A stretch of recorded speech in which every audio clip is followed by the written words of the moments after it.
Hello everyone, I am the Creep's Cabin. I know you use this video to fall asleep, so before that, like the video and subscribe to the channel. Also, where are you from? And what time are you watching? Now get comfortable and relax.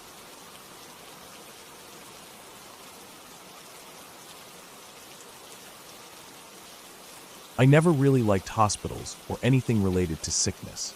I think it's something that runs deep from childhood, the constant smell of antiseptic, the feeling of too much sterility that almost feels unnatural. So when my grandmother was diagnosed with cancer, I remember feeling a strange mix of guilt and dread. It wasn't because I didn't love her. Of course I did. But as a child, I could never really grasp the concept of death. It felt distant, like something that happened to other people in other places, not something that would ever touch me personally. And then, there it was like a storm cloud hovering over my family, casting a shadow I couldn't ignore. Grandma's house was always the place I felt most at ease. The small house, nestled in a quiet neighborhood, with the creaky wooden floors and the scent of cinnamon and lavender always lingering in the air. I remember her old rocking chair in the corner of the living room, her thick glasses perched on her nose as she read old novels by the fire. She was always warm, comforting, and there.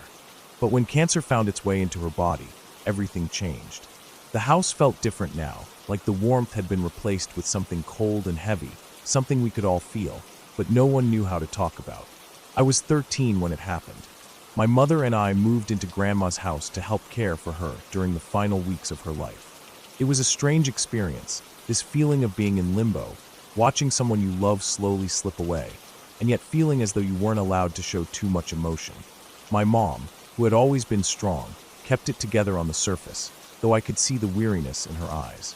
We both knew what was coming, but neither of us were prepared for how it would feel, how it would change us. My mom had been up all day, tending to Grandma, making sure she was comfortable, adjusting the blankets and the pillows in just the right way. I, being a kid, had no idea how to help beyond offering the occasional glass of water or sitting beside her for a few minutes, watching her as she dozed in and out of sleep. Grandma had barely left her bed for weeks, except for the occasional trip to the bathroom with assistance. It was a strange thing to witness. The once strong woman, who used to take walks around the block with me, now barely had the strength to lift a glass of water to her lips. On that particular night, everything seemed quiet. It was one of those deep, unbroken silences that you could feel pressing in around you. I was already in bed, the covers pulled up high to my chin, staring at the ceiling, half expecting sleep to come, but somehow not quite reaching it. The darkness outside the window was complete, the kind that made the world seem far away. That's when my mom burst into my room. I didn't know what time it was, but the look on her face told me it wasn't good. Her eyes were wide, frantic. She stood in the doorway, her breath shallow, almost as if she had been running. "Mom," I asked, sitting up in bed. She didn't say anything at first. She was looking over her shoulder, like she was checking to make sure no one else was in the hallway. Then she turned to me, still standing in the doorway, and whispered in a voice that didn't quite sound like hers.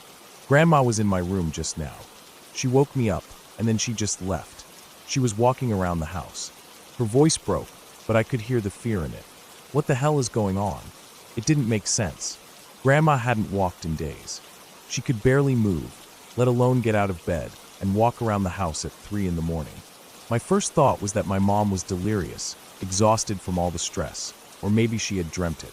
But no, there was something in her voice, something in the way she was looking at me, that told me she wasn't making this up.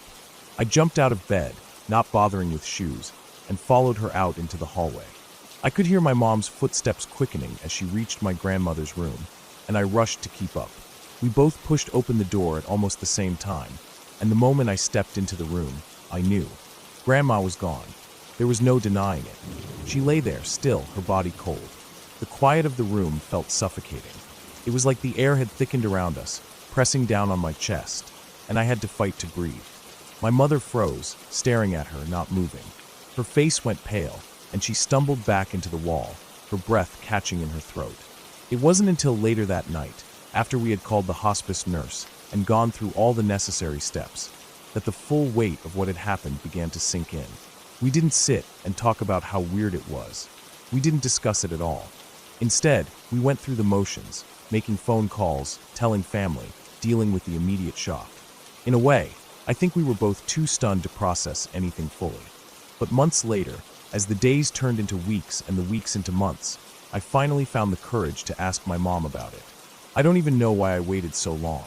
I guess it was one of those things that kept bubbling up in the back of my mind, the unanswered question that hung in the air like a strange, unexplained riddle. And I figured, well, it was worth asking now. It was only natural that we talk about it at some point, right? Mom, I said one evening, as we sat in the living room, both of us too tired to do anything but stare at the TV screen. Do you remember when you came into my room that night? When Grandma had gotten up. She looked at me, her face blank for a moment, and then slowly shook her head. No, she said, her voice quiet. I don't remember waking you up. I don't remember anything like that. She paused, her brow furrowing as if she was trying to piece it together. But then the confusion seemed to settle in, and she just shook her head again. I don't know why I would have said that. I was stunned. I had always trusted my mom's memory, her sense of what was real and what wasn't. And here she was, saying she couldn't remember anything of what had happened. That strange, surreal moment when she had rushed into my room, scared and frantic, now seemed even more mysterious. There was something unsettling about the fact that neither of us could make sense of it. My mom had been so sure, so convinced that she had seen Grandma up and walking, but now it was as though it had never happened. No memory of it. Like it was just gone. I couldn't shake the feeling that something was off. We never spoke of it again, not really. The memory of Grandma's death, the strange occurrence of her walking around when she couldn't even get out of bed, faded into the background of our lives. But every once in a while, I'd catch my mom staring out the window, her face clouded with something I couldn't quite understand. And I would wonder if she was remembering it too, the way Grandma had walked across the house, and how neither of us could figure out why. Now, looking back, I still can't explain it. I still don't know what happened that night. Maybe it was the exhaustion, or maybe the stress had affected both of us more than we realized. But deep down, I think we both knew something wasn't quite right. Something that never got explained, something that still lingers in the back of my mind. As I think about it now, I realize that the worst part of it wasn't that Grandma had passed, or even the strange occurrence itself. The worst part was that neither my mother nor I could trust our own memories anymore. And sometimes, that's the scariest thing of all, the realization that something might have happened, something important, but it's gone, buried in the fog of confusion and grief, never to be understood, never to be explained.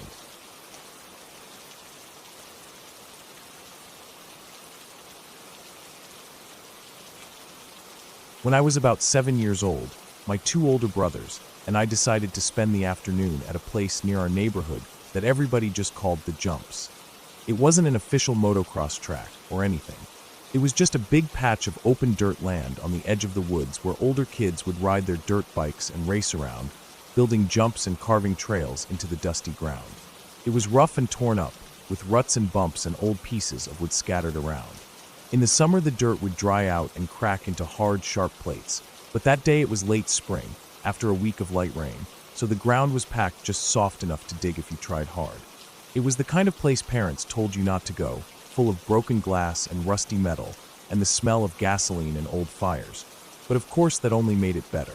It felt wild and exciting, and even if the older kids weren't there riding, it was a good place to run around and feel like you were doing something important. That day we had no real plan, no bikes, just some sticks we picked up along the way, and the whole afternoon ahead of us. We wandered around for a while, kicking rocks and pretending we were explorers or soldiers, or whatever we could think of. Somewhere along the back edge of the lot, near a clump of trees, we found a spot where the ground sloped slightly, like a natural little hill. The dirt was packed but still soft enough that when you jabbed a stick into it, it left a good hole. I don't know whose idea it was, probably one of my brothers, but someone said we should dig a tunnel. It seemed like the greatest idea we had ever heard. A real tunnel, underground, like a secret passage or a bunker. None of us stopped to think about how tunnels were supposed to be made or what could go wrong. We were just three dumb kids with a dream and a couple of sticks. We started digging right away, working side by side. At first, it was fun. The ground gave way pretty easily, and every handful of dirt we pulled out made it feel like we were accomplishing something huge. We took turns scraping at the face of the hole with our sticks and dragging the loose dirt out behind us with our hands. It was slow work, but being kids, we didn't really notice. Time stretched out forever. The sun was high and hot, and we barely felt it because we were so focused. Dust clung to our skin and clothes, getting in our noses and mouths. After a while, our arms and legs were coated in a layer of sweat and dirt, and our clothes were darkened with grime. The tunnel was only about 2 feet high, just enough to crawl into on your belly, but that made it feel even more adventurous. By the time a few hours had passed, we had made it about 6 feet deep. We were so proud. It wasn't straight by any means. It curved and dipped a little as we dug, depending on where the soil was easiest to pull out. We didn't talk much, just grunted and laughed and kept pushing ourselves deeper. The smell of damp earth all around us, the feel of it gritty and cool on our hands. At some point, I ended up being the one right at the face of the tunnel. I don't know if I volunteered or if it just happened because I was the smallest and could fit the easiest. My brothers were behind me, probably goofing around or taking a break. I wriggled further in, eager to carve out a little more, to make it just a bit bigger. I remember how dark it was up there, just a little light filtering in from the opening behind me. The air was warm, thick with the smell of dirt and sweat. I jabbed at the wall with my stick, pulling loose dirt away with my hands. Everything felt normal, routine, just part of the job. And then, without warning, the whole world fell in on me. There was no sound, no rumble or crack to give me a second's notice. One moment I was lying there, thinking about how far we could dig, and the next the tunnel collapsed. The dirt above me gave way all at once, and everything went instantly black. At first, I didn't even understand what had happened. It felt like getting hit by a wave, but instead of water, it was heavy, dry, choking earth. The weight slammed down on me from above, pressing me flat against the ground. My arms were pinned, my legs trapped, my head locked in place by the crushing force of the soil. I couldn't move at all. It was like the world had gotten 1,000 times heavier in a single second. The heat hit me next. It wasn't just warm like being outside in the sun. It was furnace hot, the dirt pressing against my skin from every angle, trapping the heat from my own body, making it hard to breathe. The dirt was so close to my face that I could feel it against my lips and cheeks, gritty and coarse. I tried to suck in a breath, but the air was thick and dry, and I could feel dirt getting into my mouth and nose. I started coughing immediately, but even that made things worse. Coughing made my body jerk and contract, which squeezed even more air out of my lungs. I started to panic. I tried to move my arms to clear the dirt from my face, but I couldn't. It was like I was locked in a full-body cast of earth. My mind went into overdrive, pure animal terror taking over. I thrashed as much as I could, which was barely at all, but the dirt just shifted and packed tighter around me, squeezing in from every side. Every tiny bit of movement just made it worse. The darkness wasn't just black anymore. As the panic rose and the pressure built, the darkness behind my eyes started turning red. At the time, I didn't understand why. Now I know it was probably the blood being forced into my head from the pressure. But back then, it felt like something much worse. The heat, the crushing weight, the red darkness, it all mixed together in my 7-year-old mind into something unspeakably awful. I thought I had died. Worse, I thought I was going to hell. I wasn't a particularly religious kid, but every scary story I'd ever heard about hell, about being trapped and burning and unable to escape, came flooding into my mind. I started crying, though the tears just mixed with the dirt and made a muddy paste against my cheeks. My chest felt like it was going to explode. Every breath was a battle, a painful, scraping fight to pull in the tiniest bit of air past the dirt clogging my mouth and nose. I don't know how long I was buried like that. In my memory, it feels like forever, an endless stretch of heat and pressure and terror. Time didn't mean anything in that moment. It could have been a few seconds or a few minutes. It felt like years. I felt completely alone, lost in the dark, pinned under the earth with no way out. Just when I thought I couldn't take another second, when I felt myself starting to slip away into something worse than fear, I felt a sudden tug on my foot. It was so faint at first I thought I imagined it. But then it came again, stronger, more insistent. Something was pulling at me, trying to yank me backward out of the dirt. For a moment, I didn't understand. My brain was too fogged with panic. But then it hit me, my brothers. They must have seen the tunnel collapse. They must have realized I was trapped and started digging. The tugging turned into real pulling. I could feel hands gripping my ankles, jerking me back inch by inch. Every movement sent new waves of pain and fear through me as the dirt scraped and tore at my skin, but I didn't care. I wanted out. I needed out. The dirt fought to keep me, clinging to every part of me, but my brothers were determined. I could feel their hands straining, slipping, grabbing again, pulling with everything they had. Slowly, agonizingly slowly, my body started to move backward through the collapsed tunnel. The dirt around my head loosened just enough that I could gasp in a real breath, sharp and painful, but the best thing I had ever felt. After what felt like an eternity, they dragged me free of the collapse. I tumbled out into the sunlight, coughing and choking, my whole body shaking. Dirt poured off me in clumps. My hair, my clothes, even my mouth were packed with it. I lay there on the ground for a moment, gasping like a fish out of water, too weak to even sit up. Somewhere in the middle of it all, I realized I had pissed myself. I didn't even care. All I could think about was that I was alive. The sun was blindingly bright after the suffocating darkness of the tunnel. The air was cool against my skin, even though it was probably still warm by normal standards.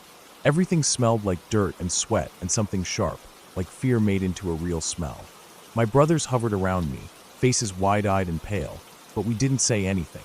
We didn't need to. We all knew how bad it had been, how close it had come to something much worse. We didn't tell our parents. We knew we'd be in huge trouble, and somehow it felt like admitting it out loud would make it even more real. Instead, we just stumbled home, covered in dirt from head to toe. My brothers grabbed the garden hose, and I stood there in the backyard while they blasted me clean, the water freezing cold and shocking against my skin. The dirt ran off in rivers, pooling in muddy puddles around my bare feet. I shivered through the whole thing, not just from the cold, but from the leftover terror still clinging to me. Even as the dirt washed away, I could still feel it in my mouth, my nose, my ears. It felt like it would never be gone completely. When my mom saw us, she just shook her head and told us to stay outside until we dried off. She didn't ask what we had been doing, and we didn't offer any explanation. I think part of me wanted to tell her, to spill everything and cry into her arms, but another part of me knew it wouldn't change anything. I was safe. That was enough. That night, lying in bed, I couldn't sleep. Every time I closed my eyes, I felt the weight of the earth pressing down on me again. I saw the red darkness. I felt the heat. I would jerk awake gasping for air, heart pounding. It took days before the feeling finally started to fade. Even now, years later, the memory is as sharp and clear as ever. The feel of the dirt, the heat, the terror. The moment when I thought I was really going to die. And the feeling of being pulled back into the light, back into the air, back into life. We never dug another tunnel again.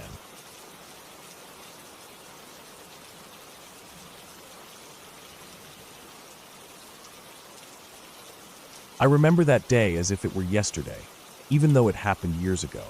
It was one of those foggy, misty November days, the kind that makes everything look muted and gray, as though the world is held together by a thin layer of cold haze. My dad and I had decided to visit the Manassas battlefield. It was one of those places I'd heard about growing up, a spot steeped in history, filled with stories of the Civil War. My father had always been the type to appreciate history, particularly military history, and he wanted to show me the significance of places like this. So, on that quiet morning, we drove out to the battlefield, just the two of us. It was one of those rare weekends where we spent time together, just enjoying each other's company. We arrived at the battlefield, and the fog clung to the ground, so thick it made the air feel damp and cool against your skin. The sun barely filtered through, casting a faint, watery light over everything. The landscape looked peaceful at first glance, but knowing the history of the place, it felt different. You could almost sense the weight of the past lingering, like the land still carried the echoes of soldiers' footsteps, of battles fought, and lives lost. The cannons positioned on the hills stood like silent sentinels, watching over the land, their barrels facing outward toward nothing in particular. We parked the truck on a slight incline at the edge of the hill, just a little off the main path. My dad had packed us McDonald's for lunch, something simple but satisfying, 2 burgers, fries, and a couple of sodas. We sat on the tailgate of the truck, eating in silence for a while, taking in the view. My dad was always quiet when he wasn't speaking about something he was passionate about, and even though we weren't really talking, I didn't mind. The quiet felt comfortable. It was just us, sitting there on the back of the truck, the fog curling around us, and the soft sound of our chewing the only noise. We ate slowly, savoring the simple meal while watching the cannons in the distance. There was something eerie about the sight, seeing them surrounded by the mist. It was hard to shake the feeling that the battlefield wasn't quite empty, that something was still there, lingering, like the land itself hadn't forgotten. The fog only made it more intense. The whole place felt frozen in time. That's when we saw him. At first, I thought it was just a figment of my imagination, maybe the mist playing tricks on my eyes. But there he was, standing just by one of the cannons. A man, tall and thin, dressed in full Confederate uniform. It was hard to make out much of his details at first, just the shape of him, dark brown or gray, the color of his uniform blending with the surrounding fog. He stood absolutely still, his back straight, his head slightly turned toward us. And then, almost as if he were aware of us, he raised his arm. It was a deliberate, slow movement, and he waved. Not a casual wave, but one that seemed purposeful, like he was trying to signal us. It was like he was inviting us, motioning us to come closer. I remember how my stomach sank when I saw him, but I couldn't tear my eyes away. I glanced at my dad to see if he noticed. His gaze followed mine, and he didn't say anything at first, just squinted into the fog. The mist was so thick that it seemed to make the figure shimmer, almost like he didn't belong there. For a moment, I thought maybe it was a reenactment. After all, we were at a historic battlefield, and there were often reenactments of Civil War battles, especially around that time of year. But as my dad pulled out his binoculars and focused in on the man, I noticed something strange. He wasn't moving. He was standing there, perfectly still, with only his arm moving as he waved. The more I looked, the stranger it seemed. There was no sign of the usual trappings of a reenactment. No other soldiers around, no one else in period clothing. And the man didn't look like someone acting out a part. He looked real. He looked like he belonged in that moment, in that time, even though I knew that was impossible. My dad didn't hesitate for long. He said something under his breath about thinking the man needed help. I remember him mumbling something about reenactors getting stuck or needing assistance sometimes. He turned to me, told me to stay put, and started walking toward the figure. I watched him walk down the hill, the distance between us and the man narrowing as he descended, and I felt my heart beat faster. The figure never moved, never took his eyes off my dad as he approached.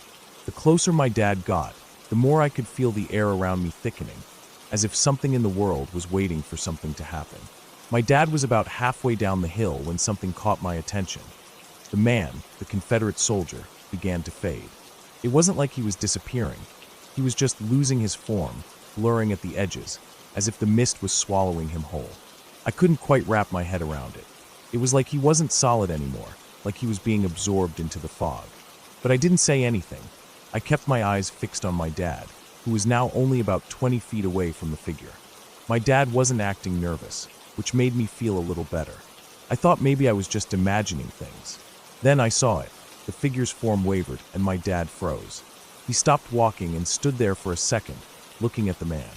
I saw the confusion on his face from where I sat, his brow furrowing like he was trying to understand what was happening. For a brief moment, the two of them just stood there, looking at each other. The silence between them felt like an eternity, thick and uncomfortable. Then, something strange happened. My dad suddenly turned around and sprinted back toward the truck. His steps were fast, almost frantic. It didn't make sense. He wasn't the kind of guy to run unless there was a reason. My heart raced, and I jumped off the truck and ran toward him. When I caught up to him, he was already throwing everything back into the truck. His hands were shaking. The bags of food, the drinks, even the cooler.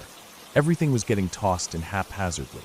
I was out of breath, but I managed to ask him what was going on, what had happened. He didn't answer me at first. He just kept working quickly, his eyes scanning the horizon. Finally, when he finished, he slammed the tailgate shut, jumped into the driver's seat, and started the truck. As we pulled away, I asked him again what happened. That's when he finally spoke. His voice was low, almost shaken. The man, he wasn't real. I don't know how to explain it, but as I got closer, he started to fade away. It was like he was part of the fog, and the moment I got near him, he was gone. Just like that. And I don't know what it was, but I got the worst feeling in my stomach. Like something was wrong. Something was really wrong. He didn't say much after that, but I could see it in his face. He didn't need to explain further. The look in his eyes said everything. My dad had seen a lot in his life. He'd been in combat in Vietnam, had been through things most people could never imagine, and yet, there he was scared. Not just scared, but disturbed, something deep in his gut telling him that whatever we had seen wasn't right. To this day, I don't know what happened.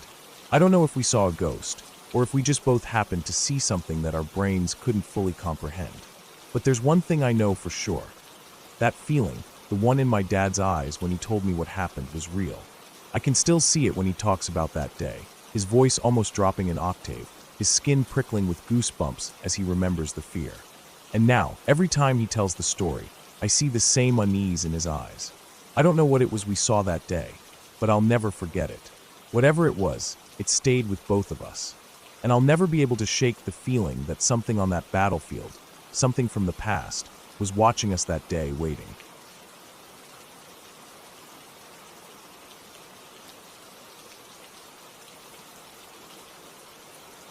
I don't think I'll ever forget that day. It happened when I was 13 or 14, and though I've tried to push it out of my mind over the years, it's one of those things that you can't ever really forget.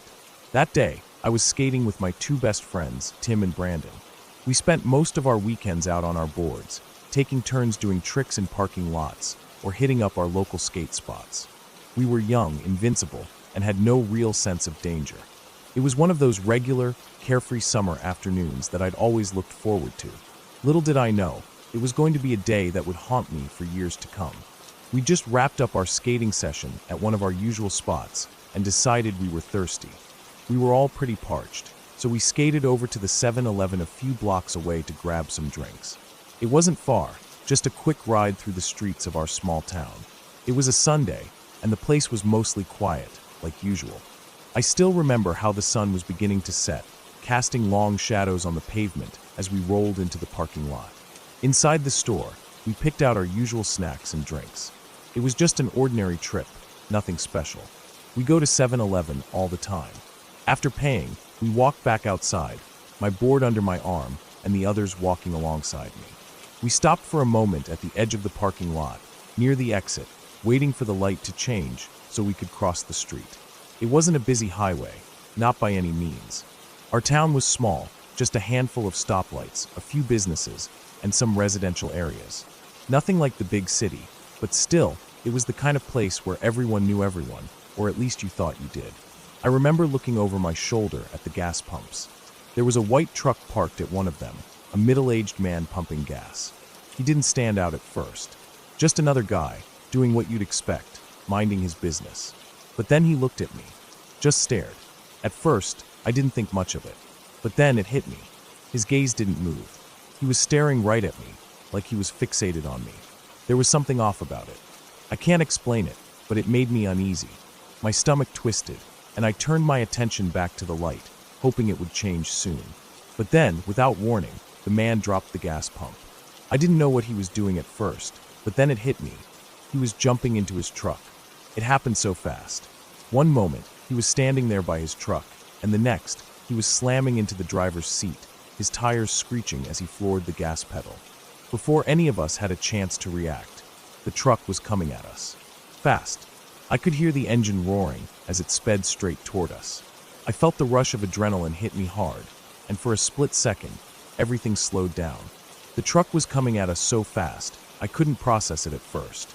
It was like watching a movie, but this wasn't a movie. It was real. Very real. I don't know how we did it, but we all jumped out of the way just in time.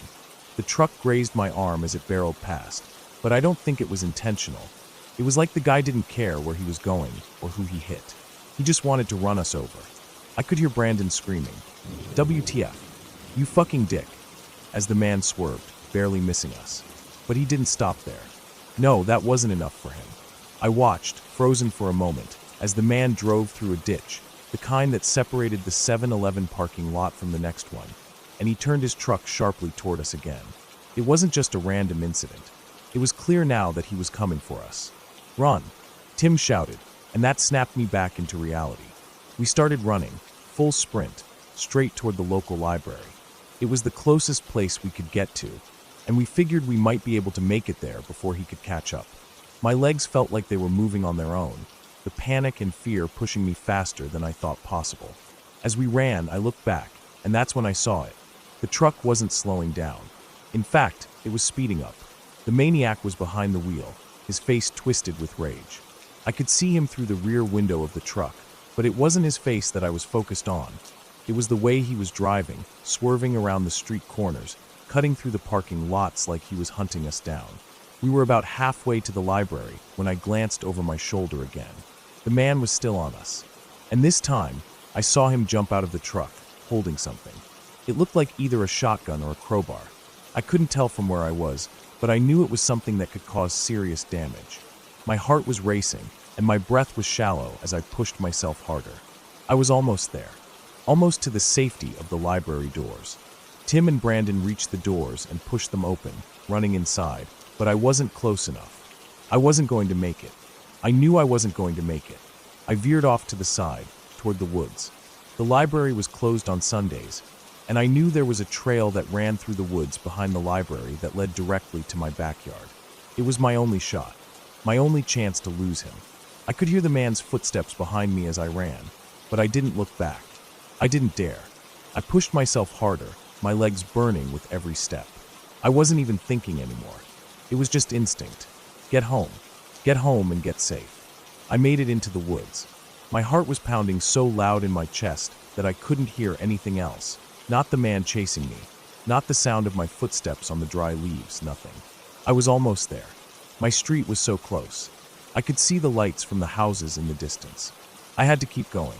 When I finally reached my street, I saw my neighbor's car pulling up to the curb. Tim's dad was inside, waving for me to get in. I didn't even hesitate. I ran straight to the car and jumped in. Tim and Brandon were already there, and when I looked at them, their faces were pale. They didn't say anything, but I could tell they were shaken. When we got to the video store where Tim's mom worked, I was greeted by the sight of 3 police officers. I could see my mom, too, standing there with tears in her eyes, looking like she had just seen a ghost. She rushed toward me, hugging me so tightly that I could barely breathe. I had no words. I was still processing what had just happened, but all I could focus on was the look in my mom's eyes. She had been scared, terrified even. Brandon and Tim had told her that they didn't know if I was alive or not. They didn't know what had happened to me.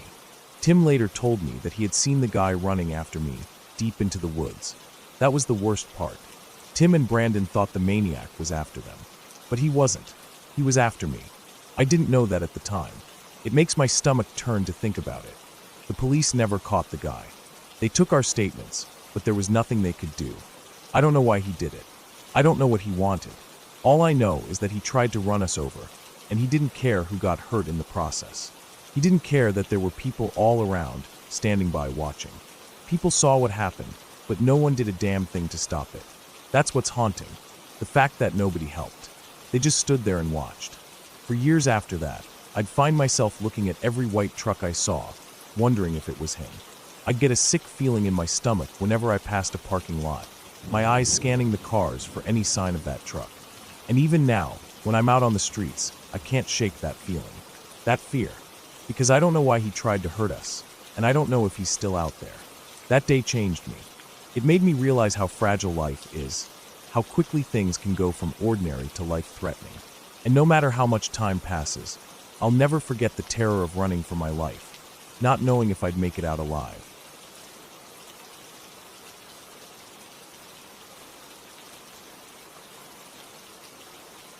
When I was about 13 or 14, I lived on a farm in North Carolina.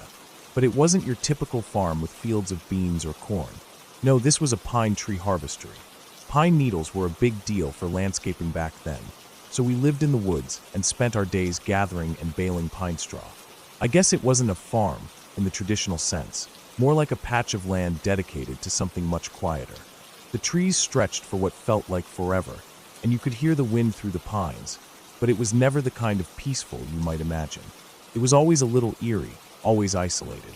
My house was smack in the middle of 550 acres of these perfectly lined longleaf pines.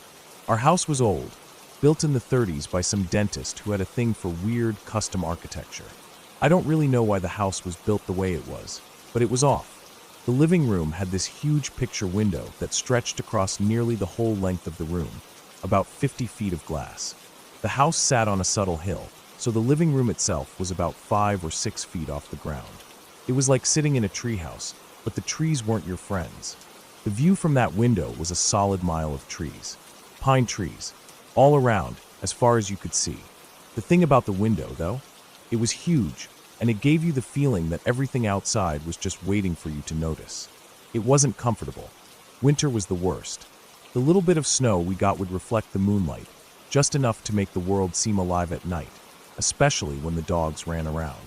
It was always too quiet, but you could hear the faint crunch of their paws on the snow, their barks echoing across the yard. It wasn't exactly comforting. The dogs would chase anything. They'd chase animals that could have torn them apart if they wanted to. But it wasn't the dogs that spooked me. It was the thought of what might be out there, watching from between the trees. That window always made it worse. It felt like something was always lurking just out of sight, just beyond the moon's glow. One weekend, my cousin came over. It was just us in the house, and we did what kids do when they're bored. We threw stuff in the fireplace to see what would happen, watching as the flames flared and the things we tossed and fizzled out. The fire was dying down by the time we decided it was time for bed. We built a fort with couch cushions and blankets in the living room, trying to make the most of the night before we passed out. Everything seemed normal at first. We lay there in the dim light, the glow from the embers of the fire casting shadows on the walls. Then we heard the dogs barking. At first, it wasn't that weird. Our dogs barked at everything, every animal, every car that passed by. The property was huge, and the woods were full of animals, deer, foxes, even the occasional bear. I figured the dogs were just chasing something off in the distance. The yard stretched for nearly a mile, so it wasn't unusual for them to bark at something far out. But then the barking started to get different. It was far away, but the sound was almost frantic. They were in the woods, deep in the woods, not at the edge of the yard where they usually were. That's when my cousin started acting strange. He was staring out the window, silent. He didn't say anything at first, but he looked uncomfortable. I asked him what was going on, but he just kept staring, eyes fixed on something in the distance. I asked him a few more times, but he just shushed me, so I sat there with him, trying to see what he was looking at. He looked like he was trying to focus, like he was seeing something that didn't quite make sense. I stared out the window too, but there was nothing, just trees and snow. For a minute, it felt like I was the crazy one for asking, but then he spoke. "I think I'm seeing things," he said, voice low. Naturally, I felt my stomach drop. I thought maybe he was messing with me, so I leaned in closer, trying to see what was going on. I couldn't see anything at first, just the dark outline of trees. Then something moved, out in the distance. It was subtle at first, just a shadow shifting between the trees. Not a run, not a leap, just a brisk walk, the way someone would move through the woods, trying to be stealthy. Whoever it was didn't make a sound. At least, not at first. I didn't say anything. I just stared. My cousin was practically glued to the window now. His breath fogged up the glass as he tried to get a better look. I stayed quiet too. Maybe it was just a trick of the moonlight, I told myself. Maybe we were seeing things. But the more I watched, the less it seemed like that. Whoever it was, they were moving between the trees, methodical, like they knew exactly where they were going. I couldn't tell if they were coming closer or not. The snow reflected the light, but the figures were too far out to make anything clear. There was just that fleeting movement. We stayed quiet, waiting for something else to happen, but the person disappeared behind a tree before we could really figure out what was going on. I felt a knot in my stomach. I figured maybe it was someone hunting. That seemed plausible. But then, after a few minutes of silence, it happened again. A shadow appeared, this time about 50 feet from where the first one had been. Someone else, just as fast, just as smooth. They moved between trees, only to vanish again a moment later. My cousin didn't say anything at first. He just kept staring, his eyes wide. Now I was really starting to get nervous. The dogs were still barking, and the shadows were still moving. 2 people, or maybe more. The figures didn't seem to be moving toward the house, but the thought that someone might be out there, in the woods, so close to the house, it was unsettling. And still we said nothing. We didn't make a sound. We just watched, hoping to make sense of it. This continued for what felt like forever. Every few minutes, one of the figures would appear, moving between the trees, only to disappear again moments later. We kept watching, frozen, too scared to leave the window. I think part of us didn't want to believe what we were seeing. It didn't make sense. But at the same time, we knew it wasn't some animal. Animals didn't move like that. It was too deliberate. Eventually, it happened again. But this time, the figure didn't disappear. It kept moving, and it was coming closer. My heart stopped. The figure was running now, faster than before, but not in a panic. It was purposeful. Whoever it was, they were coming straight toward the house. I don't know why we waited so long before we ran to wake my dad, but we did. The whole time we were rushing down the hall to his room, I couldn't help but feel like we were too late. That someone was already in the house, waiting for us. My dad woke up groggily when we told him what was happening, but by the time we got to the living room, there was nothing out there. The woods were still, silent. We locked up the house. Every door, every window. We double-checked everything. Every light was on. I'm not sure what we thought would happen, but it felt like we had to be ready for something. The dogs were quiet now. They must have known something we didn't. It felt like we were in the eye of a storm, waiting for something to break. But it never did. Nothing happened. We spent the rest of the night staring out the big window, hoping the whole thing was just some bad dream. But we couldn't shake the feeling that we weren't alone. The next morning, we went outside to check. Sure enough, there were footprints in the snow. They weren't from our dogs. These prints were too deliberate, too human. They were scattered all over the place, as though someone had been walking in circles around the house. The weirdest part, there were tracks right up to the window. Someone had been standing there, just outside, watching us. I don't know who was out there or why they were watching us. Maybe they were just trying to scare us. But that night, I learned something important. Not everything in the woods is as it seems. And out there, in the dark, you never know who might be watching.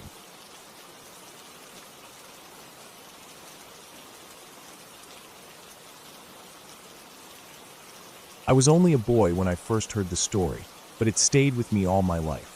My grandmother swore by it till her dying day, and though I was young when she told it, the way she spoke about it, the way her voice would go quiet and her hands would fidget with the hem of her skirt, told me that this wasn't just a family tale to her. It was something she carried deep inside, something she thought about when she was alone, when the world went still. It happened during the war, when London was under constant bombing. My father was just a baby at the time. He was barely old enough to crawl, she said, though I never asked exactly how old he was. The only thing that mattered was that he was small, helpless, and completely dependent on her. Their old house had been bombed to ruin a few days earlier. One moment they were living an ordinary life, as ordinary as you could during wartime, and the next they were running through the streets with nothing but what they could carry in their arms. She had always said she never even had time to grab proper shoes. Just the baby and the shawl she kept near the door. That was it. Everything else gone in an instant. It was a friend of hers, a woman she had known for years, who offered her a place to stay.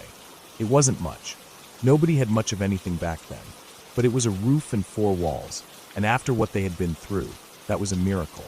The house was narrow, a tall thin slice of brick squeezed between others just like it. Inside, it smelled of damp wood and coal smoke, and a little bit of old cabbage. The stairs were steep and narrow, the kind that creaked if you so much as looked at them. The friend set her up in the spare room at the very top of the house. It wasn't big, just a little box of a room under the eaves, with a low slanting ceiling and a single small window. They managed to drag a cot up there for my father and a little iron bed for my grandmother. She didn't mind the cramped space. After sleeping rough for days, anywhere with a mattress was a blessing. The first evening there, everything seemed fine. They had a little supper in the kitchen, some stale bread and a bit of stew, and tried to pretend for a moment that life was normal. Outside, the city was never really quiet anymore. Even when the bombs weren't falling, you could hear the distant rumble of trucks, the wailing of sirens, the occasional thud of something terrible happening just a few streets away. But people got used to it in a strange way. You learned to live around the fear. That night, after eating and washing the dishes in cold water, my grandmother scooped up my father in her arms and started up the narrow staircase to the top floor. She said it was dark on the stairs, darker than it should have been. The single bulb overhead was too weak, too yellow. Everything was dipped in deep shadows. The wood under her feet felt soft and splintered, and she kept her hand on the wall as she climbed, trying not to trip. She was about halfway up, just reaching the last flight to the top floor, when it happened. She always said it wasn't like seeing a proper person standing there. It was more like seeing the suggestion of someone, like when you catch a glimpse of a reflection in a dirty window. Not solid, not clear, but there, no mistaking it. A figure standing just a few steps above her, right between her and the top of the house. She said she froze mid-step, her heart hammering so hard it hurt. She didn't know why. but every hair on her body stood on end. It wasn't anything about the way the figure looked. She couldn't even see a face. It was more the feeling it gave her, like cold water rushing over her, like the moment before something terrible happens, and you know it but can't stop it. She knew in her gut that it was telling her something, warning her. Not with words, not out loud. Just a feeling, heavy and cold, like a stone dropping in her chest. Don't go up. Don't sleep up there tonight. She didn't think. She just turned around, clutched my father tight against her chest, and hurried back down those stairs as fast as she dared without falling. Her friend was still downstairs, probably tidying up or knitting in the sitting room, and my grandmother told her, without explanation, that she wasn't sleeping upstairs. She didn't ask permission. She didn't argue. She just made up a bed right there in the sitting room with some old cushions and an itchy wool blanket, and settled down with my father tucked in close beside her. Her friend wasn't happy about it. She had gone to the trouble of setting up the spare room, dragging the cot up all those steps, making sure there were clean sheets and a place to sleep. She thought my grandmother was being silly or difficult, or maybe just ungrateful. But there was something in the way my grandmother acted that night, the way she kept glancing toward the stairs, that probably made her keep her mouth shut. The sitting room was cold. The fire had burned low, just a few sullen red coals in the grate. The blackout curtains were drawn tight across the windows, but the edges still fluttered slightly whenever a gust of wind rattled the loose panes. She wrapped my father up as best she could, tucked him against her body to keep him warm, and tried to sleep. Sleep didn't come easy. Every little sound set her nerves on edge.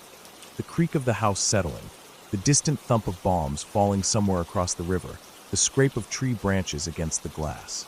She kept seeing that figure in her mind, standing there on the stairs, half-formed and silent. She didn't know if she was losing her mind. It was possible. People were worn thin back then, always half-mad with fear and exhaustion. But deep down, she didn't think she was crazy. Deep down, she trusted what she felt. Somewhere around 2 or 3 in the morning, she must have drifted off, because the sound that woke her was a sound she would never forget. The bomb didn't fall directly on the house. It fell somewhere nearby, maybe a few streets over, but it was close enough. The world split apart with a roar so loud it didn't even sound like noise at first. It was like being picked up and shaken by a giant invisible hand. The floor heaved under her. The windows blew inward, glass shattering and spraying across the room like deadly confetti. She threw herself over my father without thinking, shielding him with her own body, pressing her face into the floor and praying to a God she wasn't even sure was listening. When the shaking stopped, there was a strange silence, like all the air had been sucked out of the world. Dust hung thick in the air, gritty and choking. Every breath tasted like plaster and smoke. She could hear the faint crackle of small fires starting somewhere nearby, the distant sound of people shouting and running, the low whimper of someone crying for help.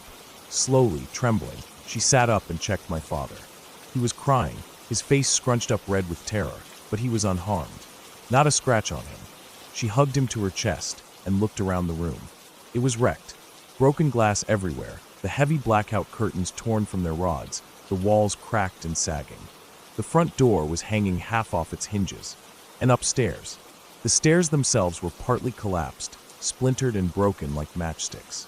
And through the gaping hole where the top floor used to be, she could see straight up into the night sky. Stars, clear and cold, winking down through the torn roof. Later, when daylight came and the emergency crews made their way through the rubble-strewn streets, they confirmed what she already knew. The top floor had taken the worst of the blast. The roof had caved in completely.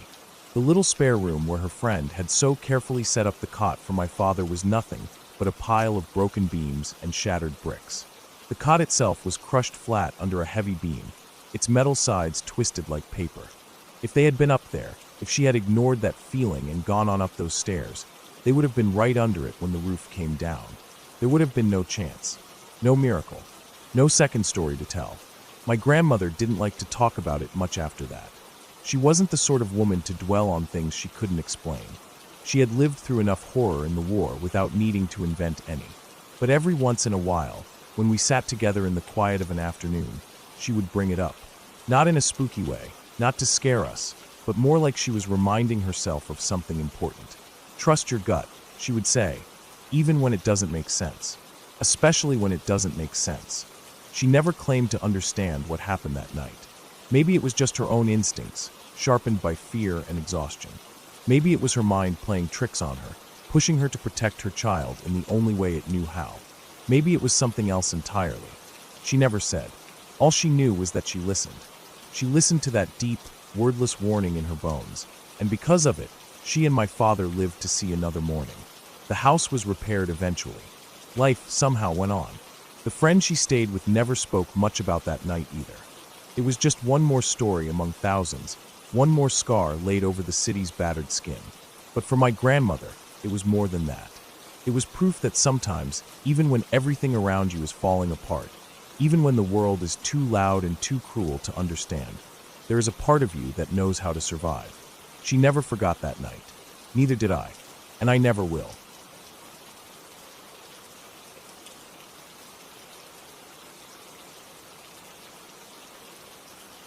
When I was around 13, our dog had this habit of running away. It wasn't uncommon, not in our neighborhood anyway. Our backyard had a gate that didn't always close properly, and sometimes one of my family members would forget to shut it all the way. She'd get out and go roaming. Most of the time, it wasn't a big deal. The neighborhood wasn't dangerous. It was a quiet, middle-class area where everyone knew each other, and the streets were safe.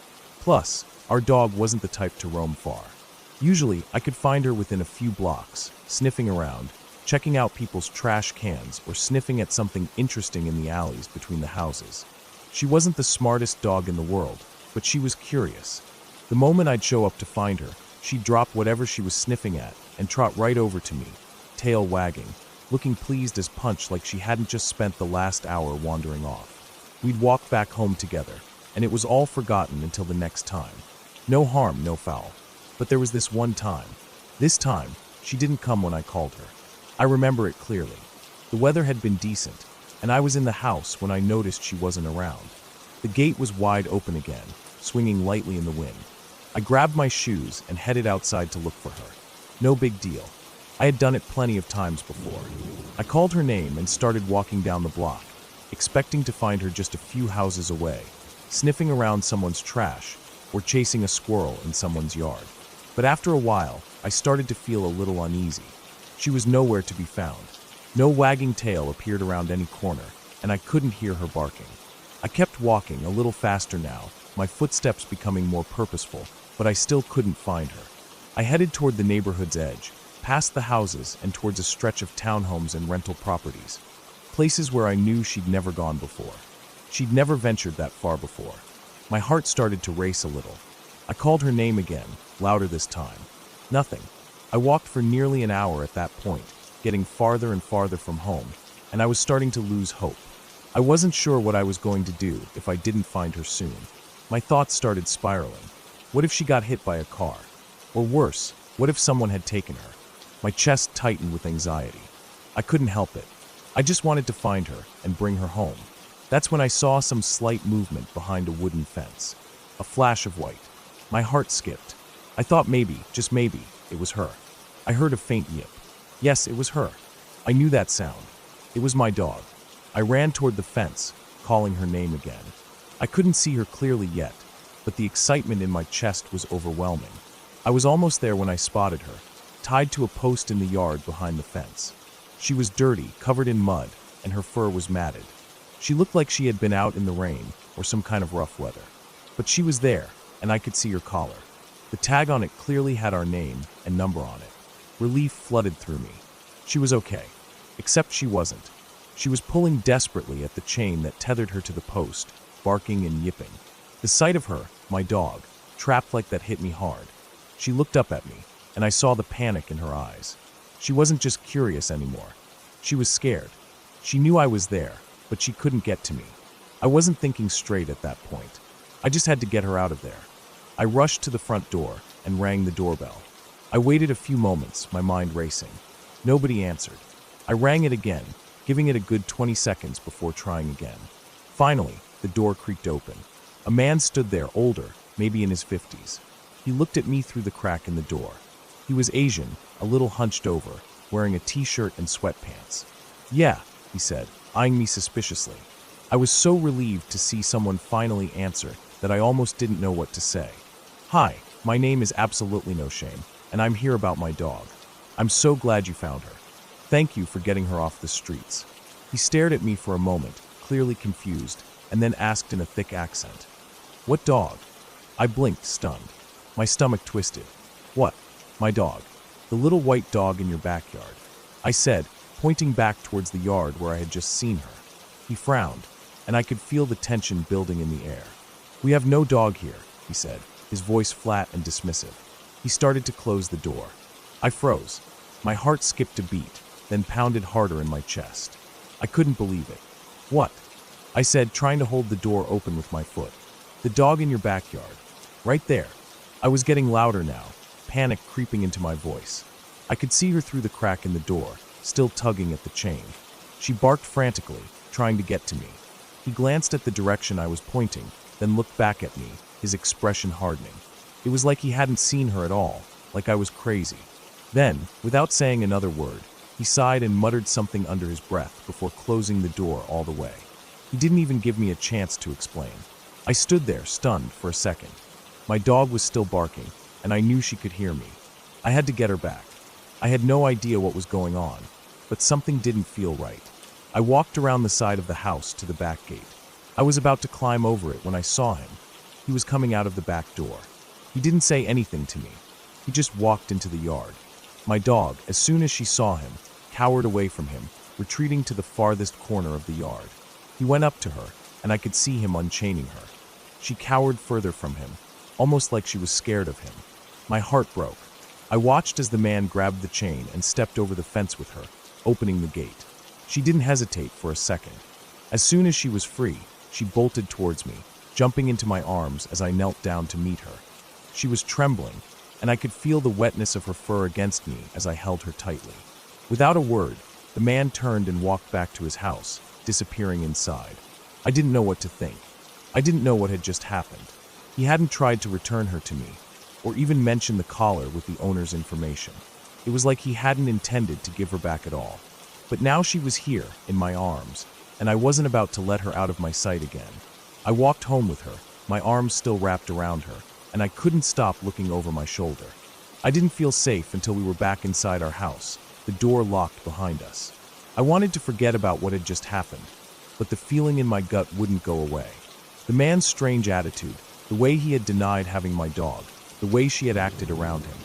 Everything about the encounter felt wrong. After that day, if she ever got out again, she was never more than a few feet from the house. I'd see her waiting outside the gate, sitting and looking up at me, like she knew I was watching her. I couldn't shake the feeling that something terrible might have happened to her if I hadn't gone looking for her that day. And I'll never know what that man's intentions were. Maybe he'd rescued her from the streets, or maybe he had stolen her. I'll never know for sure. All I know is that I got lucky that day. I found her before anything worse could happen, but I'll never forget the way that man looked at me, the way he tried to deny everything. It still gives me chills thinking about it. I've never trusted anyone in that neighborhood the same way again. I kept my dog close after that. I never let her roam far, not like before. And if anyone ever tried to take her again, I knew I'd do whatever it took to get her back.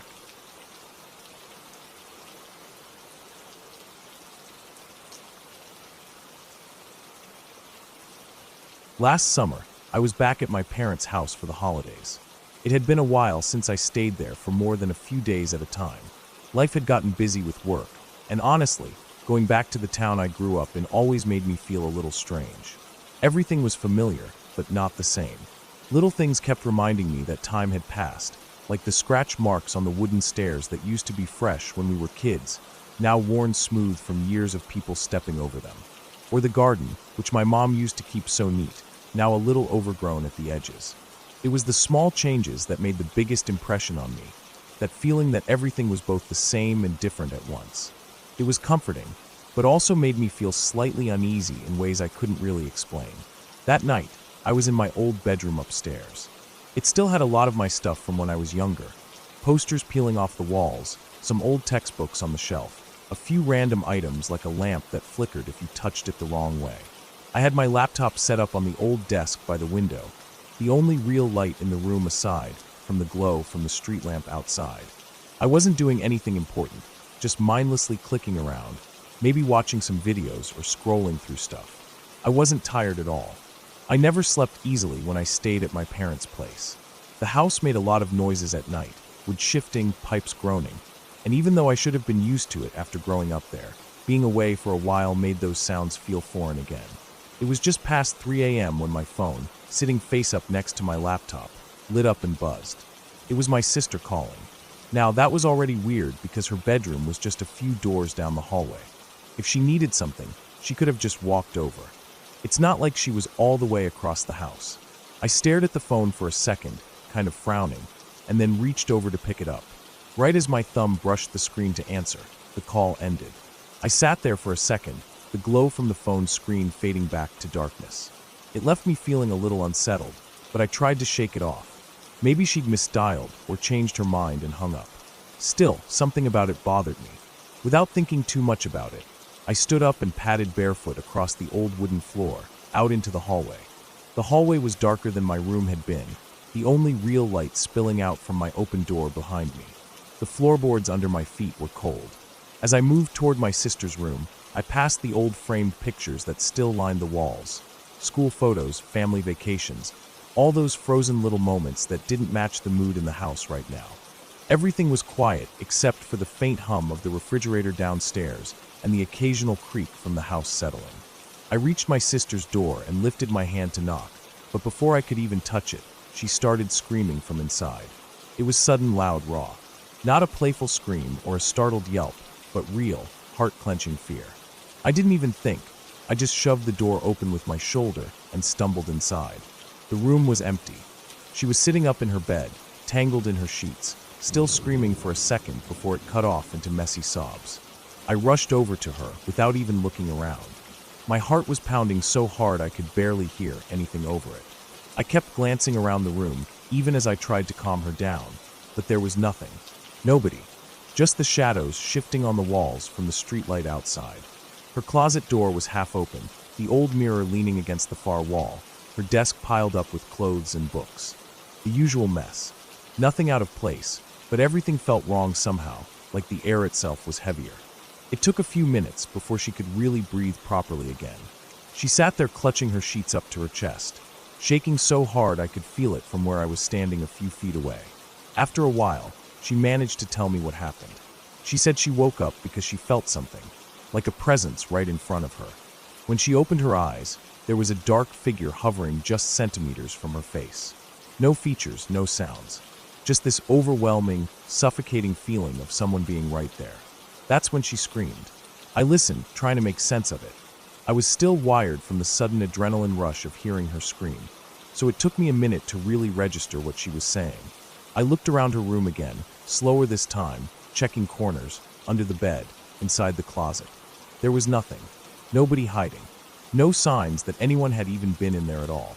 After a while, when she seemed a little calmer, I told her about the phone call. How she had called me just minutes earlier, which was why I had come to her room in the first place. She looked confused. She said she hadn't called me. She said she didn't even have her phone with her. It was downstairs in her purse. At first, I thought maybe she was just too shaken up to remember. But I decided to check anyway, mostly to put both our minds at ease. I told her to stay put and hurried downstairs. The house felt too big and too empty around me. Every floorboard I stepped on felt too loud. When I got to the kitchen, her purse was sitting on the counter by the fridge, right where she had left it earlier that evening when we all came home from dinner. I reached into the purse, feeling the smooth leather strap, the familiar crumpled receipts and gum wrappers, and found her phone buried at the bottom. The screen was dark, battery still alive. I tapped it awake and pulled up her call log. Nothing. No outgoing call to me. No recent calls at all for the past several hours. I stared at it, feeling my stomach twist a little. I pulled out my own phone from my pocket and opened my call history. There it was, 3:07 a.m., incoming call from her number, lasting only 2 seconds before ending. I just stood there in the kitchen for a long moment, both phones in my hands, not knowing what to make of it. I checked the time again. It hadn't even been 15 minutes since the call. It wasn't like the record could have vanished. It wasn't like it could have been forgotten. I went back upstairs, trying to move quietly. Every step felt heavier. My sister was still sitting up in bed when I got there, her hands clenched in her lap. staring at the door like she was expecting something else to come through. I didn't really know what to say. I ended up telling her the truth, that her phone was downstairs untouched, but my phone still had the log of the call. I could tell she didn't know what to do with that information any more than I did. She just nodded, like she was too drained to say anything. Neither of us slept the rest of the night. We ended up dragging blankets and pillows into the living room, turning on the TV to something stupid and loud just so there wouldn't be so much silence pressing down on us. We didn't really talk.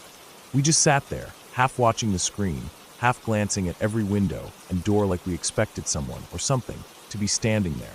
The next morning, the sunlight pouring in made it all seem almost ridiculous. The house looked normal again. Familiar. Warm. Safe. My sister joked weakly about how we must have spooked ourselves. She laughed, but it didn't really reach her eyes. We went back upstairs together to clean up our beds and put things back in order. Her room looked exactly the same as always. No signs that anything had ever been wrong. No footprints. No fingerprints. No weird marks on the floor or furniture. It was like nothing had happened at all.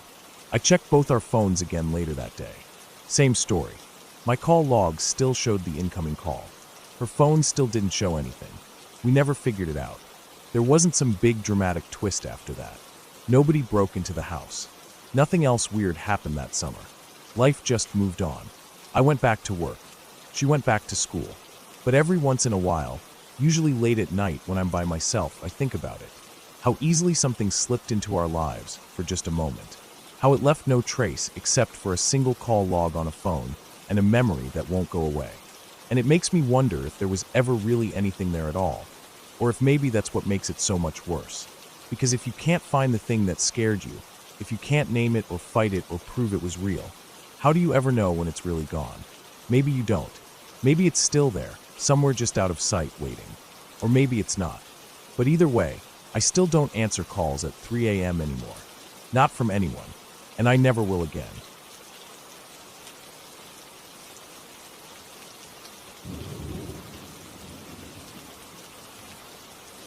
The house my grandfather had his eye on wasn't much to look at, even by the standards of a third-world country.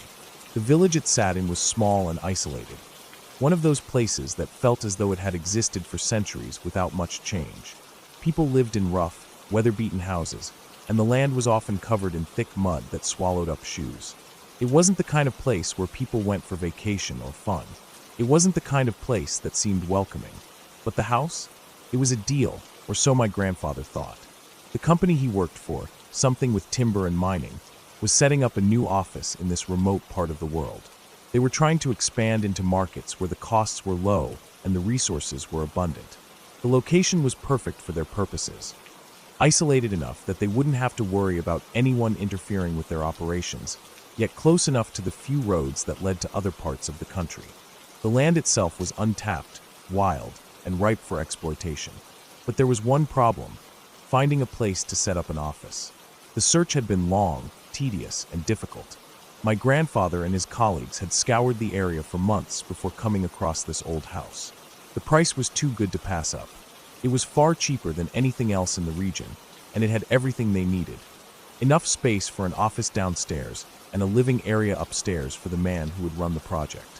What my grandfather didn't know was that this house came with a history that was far darker than anyone had realized. The locals were quick to warn him about the house. They told him it was cursed, haunted even, and that everyone who had ever lived there had died violently. Some said it was the spirits of the previous occupants. Others swore that the house had a kind of malevolent energy that drove people to madness. But my grandfather, ever the practical businessman, wasn't one to fall for superstitions. "That's all nonsense," he said, brushing off their concerns. "People around here need to mind their own business. A cheap house is a cheap house, and we're not passing that up." And so, despite the warnings, he bought it.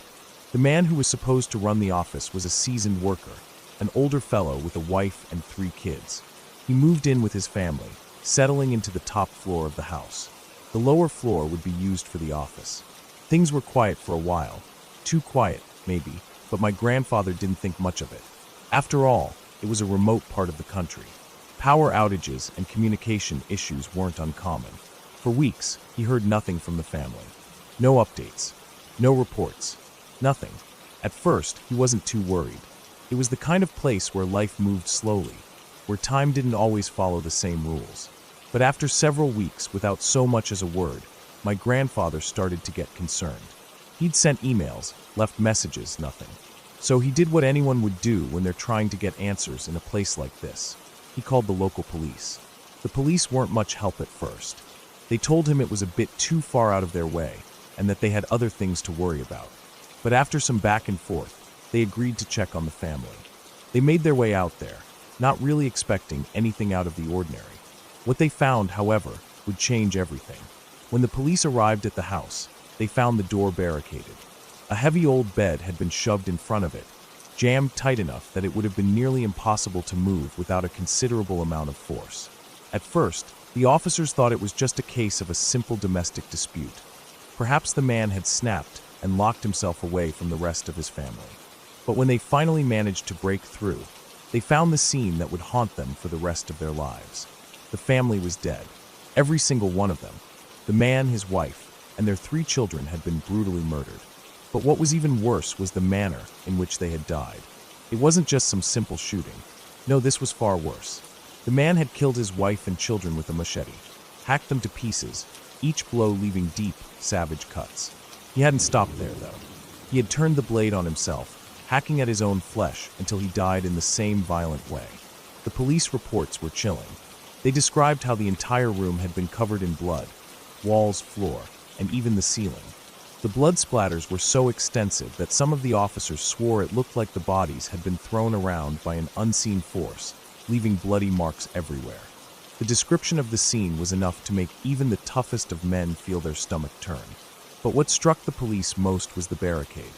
The bed had been moved into place with such force that it would have taken a man far stronger than the one they had known to do it alone. How had he managed to push that heavy bed up against the door? How had he even gotten the strength to carry out such a violent attack? Locals began to whisper that it was the work of the spirits, that the man had been possessed, driven to murder by the house itself. But my grandfather didn't buy that for a second. He wasn't about to believe in some supernatural nonsense. No, he believed the man had simply gone mad. The isolation of the house, the stress of setting up the office in such a remote place. Those things could break a person, make them snap. In his mind, that's what happened. The man lost his grip on reality and killed his family before taking his own life in a fit of rage. The police never got a solid explanation for the blood on the ceiling, but they did the best they could to try to make sense of it. They claimed it was just a result of the pressure from the blood and the violent nature of the deaths. In a place like this, things didn't always make sense.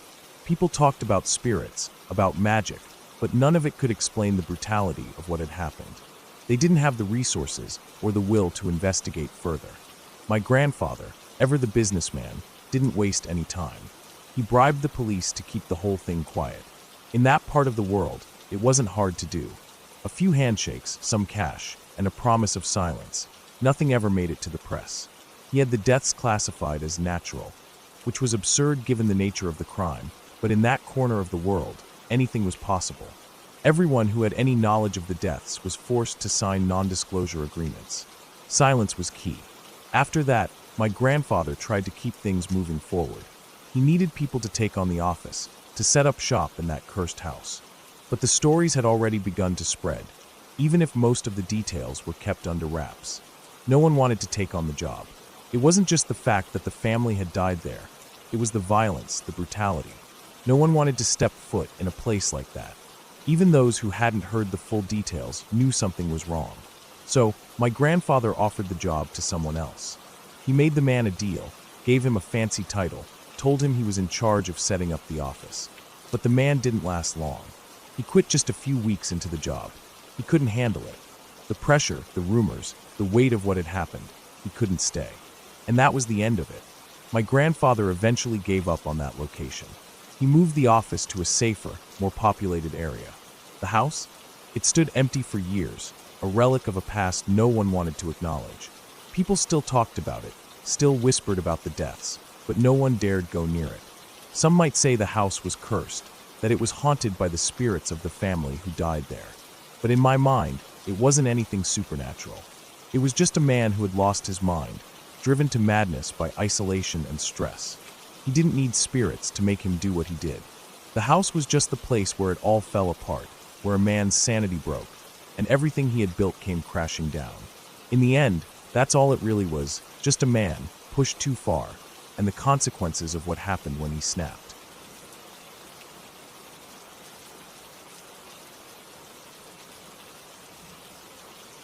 Every time I stayed at my grandma's house, I would hear the footsteps.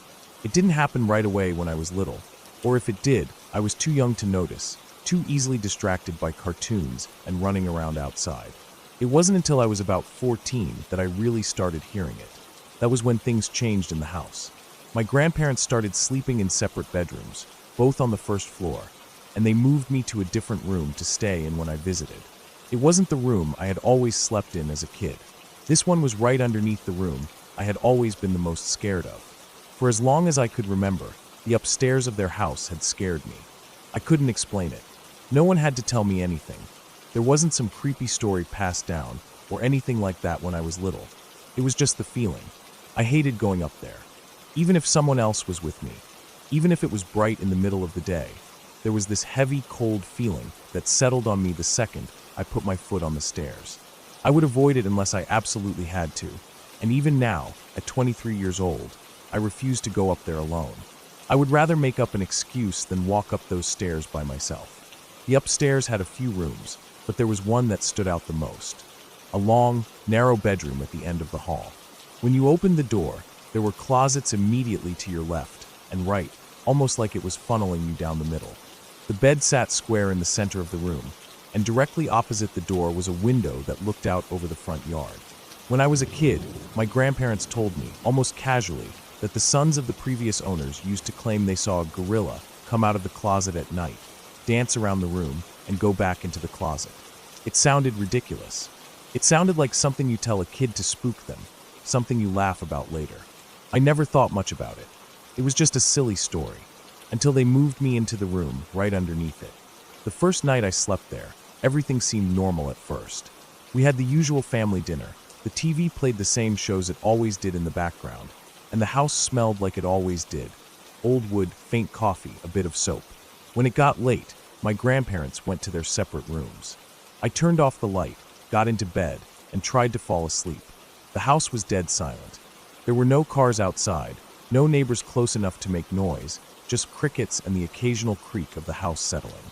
At first, I thought maybe I was just hyping myself up. I pulled the covers tighter and closed my eyes, willing myself to relax. But then I heard it. A slow, steady thumping. It started at one end of the room above me, a soft, weighty step, then another. Thump, thump, thump. It wasn't frantic, and it wasn't loud enough to be something falling over or a door swinging. It was deliberate. I could feel my body tense up instantly. It was like my ears tuned to it so sharply that I could almost map the footsteps out in my mind. They crossed the room, passing directly over where I was lying, and stopped near where I imagined the window upstairs to be. I stayed perfectly still, my heart hammering in my chest. I kept telling myself it was the house settling, just like my grandpa always said. Old wood, shifting at night. But deep down, I knew what footsteps sounded like. I knew the difference between a creaky beam and the slow, measured walk of a person moving across a room. I must have laid there for a solid 10 minutes, eyes wide open, covers pulled up to my chin. Eventually, I worked up the nerve to leave the room and go to my grandpa's bedroom. I stood in his doorway for a second, embarrassed, before telling him what I heard. He didn't seem worried. He just mumbled something about the house being old, got up, and turned on the dining room light, so I wouldn't feel so alone in the dark. I thanked him and crawled back into bed, the warm, yellow light spilling faintly into my room. I laid there, staring at the ceiling, trying to listen for anything. It stayed quiet for a while, and I started to think maybe it was over. Maybe it really had been the house creaking, and I was just being stupid. Then I heard it again. The footsteps started at the far end of the room upstairs, right where they had stopped the first time, near the window. Thump, thump, thump. They walked right across the room again, straight over my head, and stopped near the door. I squeezed my eyes shut, trying to block it out, but my whole body was tensed so tightly that I could feel the muscles in my arms and legs aching. I thought that was it. I thought it would stop again like before. But then I heard it, clear as day, the creaking of footsteps moving down the stairs. One step, 2, 3, 4, 5. Silence at the landing, just like the layout of the house would suggest. Then 6, 7, 8, 9, 10, and then another heavy silence as it reached the first floor. I stopped breathing. My heart was thudding so loud in my ears, I thought it would wake up the whole house. Whatever had been walking upstairs was now on the same floor as me, and it was close. I stared at my doorway. The dining room light was still on, glowing weakly through the open door, but the light didn't make me feel any safer now. It felt thin and useless, like it couldn't protect me from whatever had come down those stairs. My vision started to swim, and I felt dizzy. It was like the fear had overloaded my senses. I pulled the blankets over my head, the way kids do when they think it'll keep them safe, and that was when I heard it. A slow, scraping sound. It was coming from inside my room, from the corner, near where my grandpa kept his old wooden gun case. I knew it immediately, because I could hear the specific way the wood vibrated with each scratch. Long, dragging scratches, slow and deliberate, like fingernails or claws being pulled down the surface. Every scratch ended with a soft knock as the door of the gun case tapped lightly against its frame. I was frozen. My entire body felt like it had turned to stone. I wanted to scream, but my throat locked up, and no sound came out. I had to force myself to breathe, forcing air into my lungs until I finally managed to let out a loud, cracked scream. Seconds later, I heard my grandpa's footsteps, fast and heavy, coming toward my room. When he reached me, I felt an instant wave of relief crash over me, but it was hollow. He still didn't believe me. He turned on more lights, checked the room, told me everything was fine. He didn't hear the scratches. He didn't see anything wrong. That night, I dragged a sheet down from the closet and draped it over the side of the bed like a curtain. Then I crawled underneath the bed, wrapped myself tight in a comforter, put on my headphones, and turned my back to the room. I cranked the volume just loud enough that I wouldn't be able to hear anything even if it happened again. I decided that if something wanted to walk into my room or scratch at things, it would have to do it without me knowing. The next morning, my grandpa casually told my grandma what had happened during breakfast. I didn't expect anything from it, but that was when she mentioned that one of my cousins had done almost the exact same thing the last time she stayed there. Woke up terrified because she heard footsteps. I didn't feel validated. I just felt more trapped. I stayed for the rest of the week because I didn't have a choice. I slept under the bed for the next few nights. I kept my headphones on, kept my back to the door, refused to look at anything after the lights were off. It became a pattern after that. Every time I stayed there, the footsteps would come. Always twice a night. Always starting at one end of the upstairs bedroom, walking across, stopping, starting again. I never heard it come down the stairs again after that first night. I don't know why. Part of me wonders if it was some fluke, something that almost slipped into reality but couldn't quite stay. Part of me wonders if whatever it was just didn't bother coming down anymore because it knew I was already terrified enough. Now, when I visit, I don't sleep under the bed anymore. I sleep on top of it, but always the same way, lying with my back to the door, blankets up to my chin, headphones in. I keep a small nightlight on now, too, tucked behind a dresser, so it throws a faint light into the room without being too obvious.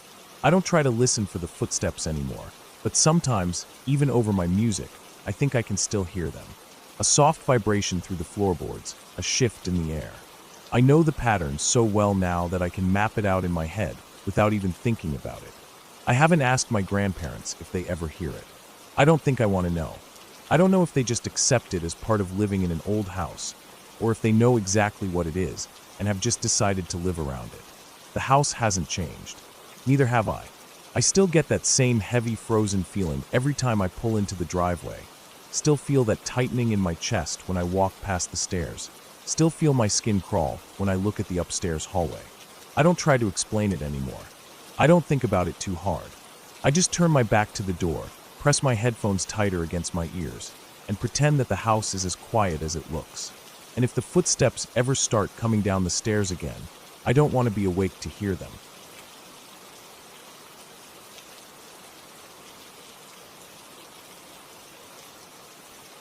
I never thought I'd be one to believe in anything supernatural. Growing up, I'd always joked about ghost stories, especially when my friends tried to scare me with tales of haunted houses and strange sightings. I had never encountered anything that couldn't be explained. So when I went over to my girlfriend's house that night, I wasn't expecting to experience anything that would shake my views or make me question reality. It started off like any other evening. I had just finished work and drove over to her place. Her house wasn't anything fancy, just a small suburban home, kind of quiet, tucked away in a nice neighborhood. Her parents were out, so it was just the two of us. We'd planned to hang out, watch a movie, maybe grab a late dinner. I rang the doorbell, and as usual, she greeted me with a hug and a kiss on the cheek. But something felt off that night, something I couldn't quite put my finger on. We went inside, and as soon as I stepped into the living room, a cold shiver ran down my spine. I don't know why. There wasn't anything particularly unsettling about the room. Just a couch, some chairs, a coffee table, the usual. But the air felt heavy. It felt like the space around me was full of something I couldn't see, something out of place. I tried to shake it off. I followed her into the living room, where we sat on the couch for a while and talked, but the feeling stuck with me. The uneasy sense that I wasn't alone in the room, even though it was just the two of us. And then I saw it. Her grandmother's china cabinet. It hadn't been there before. The last time I came over, it was a regular corner with an empty spot, but now, standing in the corner of the room, was an old china cabinet, about 6 feet tall, dark wood, intricate carvings. It was beautiful, but in a way that didn't quite sit right with me. There were glass doors in the front, and I could see delicate teacups, porcelain dolls, and other small, fragile items on display inside. Where did that come from? I asked. Oh, it's my grandmother's.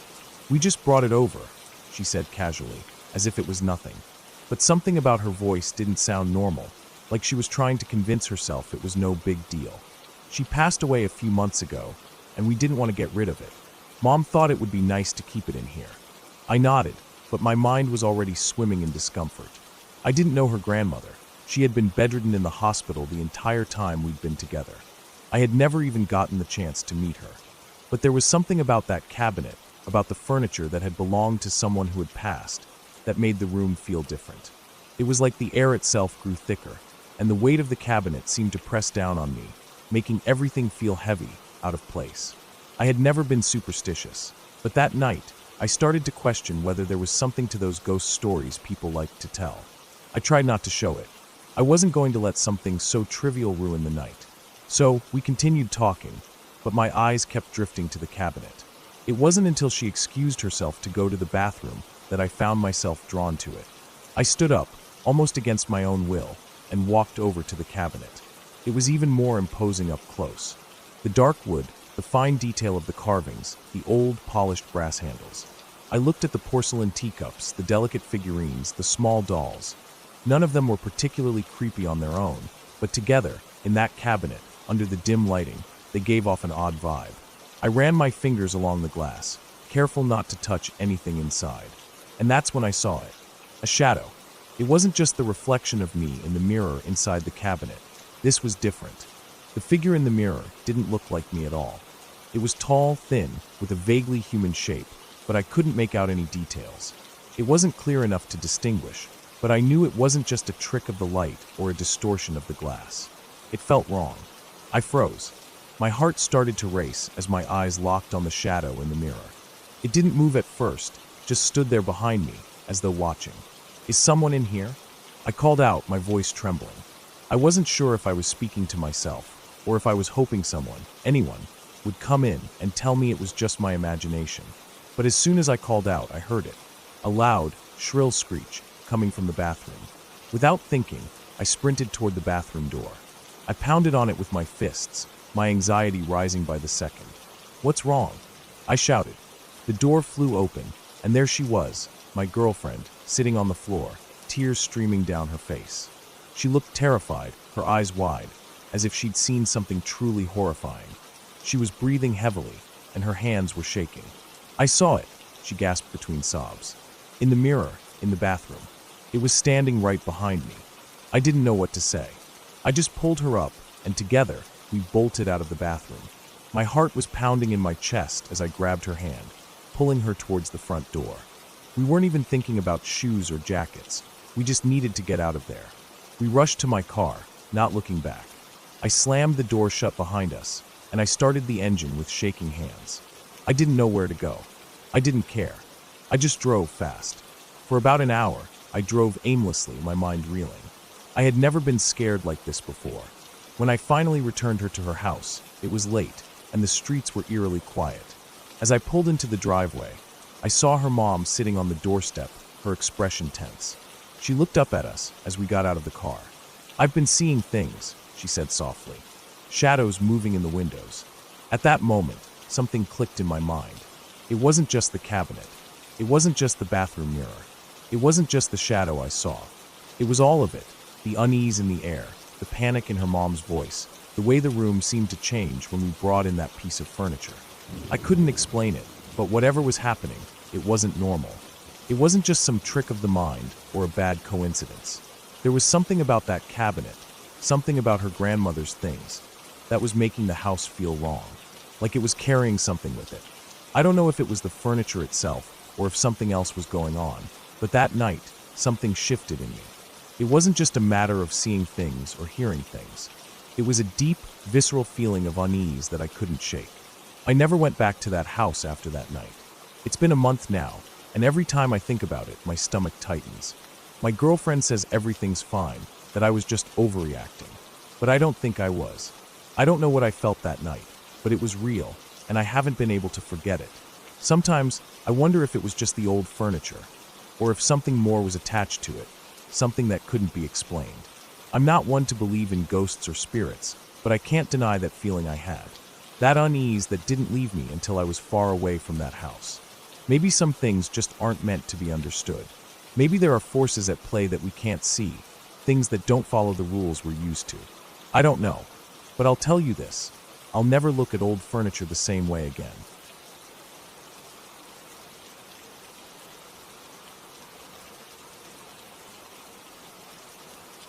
I was 16 when it happened, and I had just gotten used to the quiet hum of my grandmother's house. I had been staying with her for the weekend, a regular routine since my parents lived a little further away. There was always something calming about it.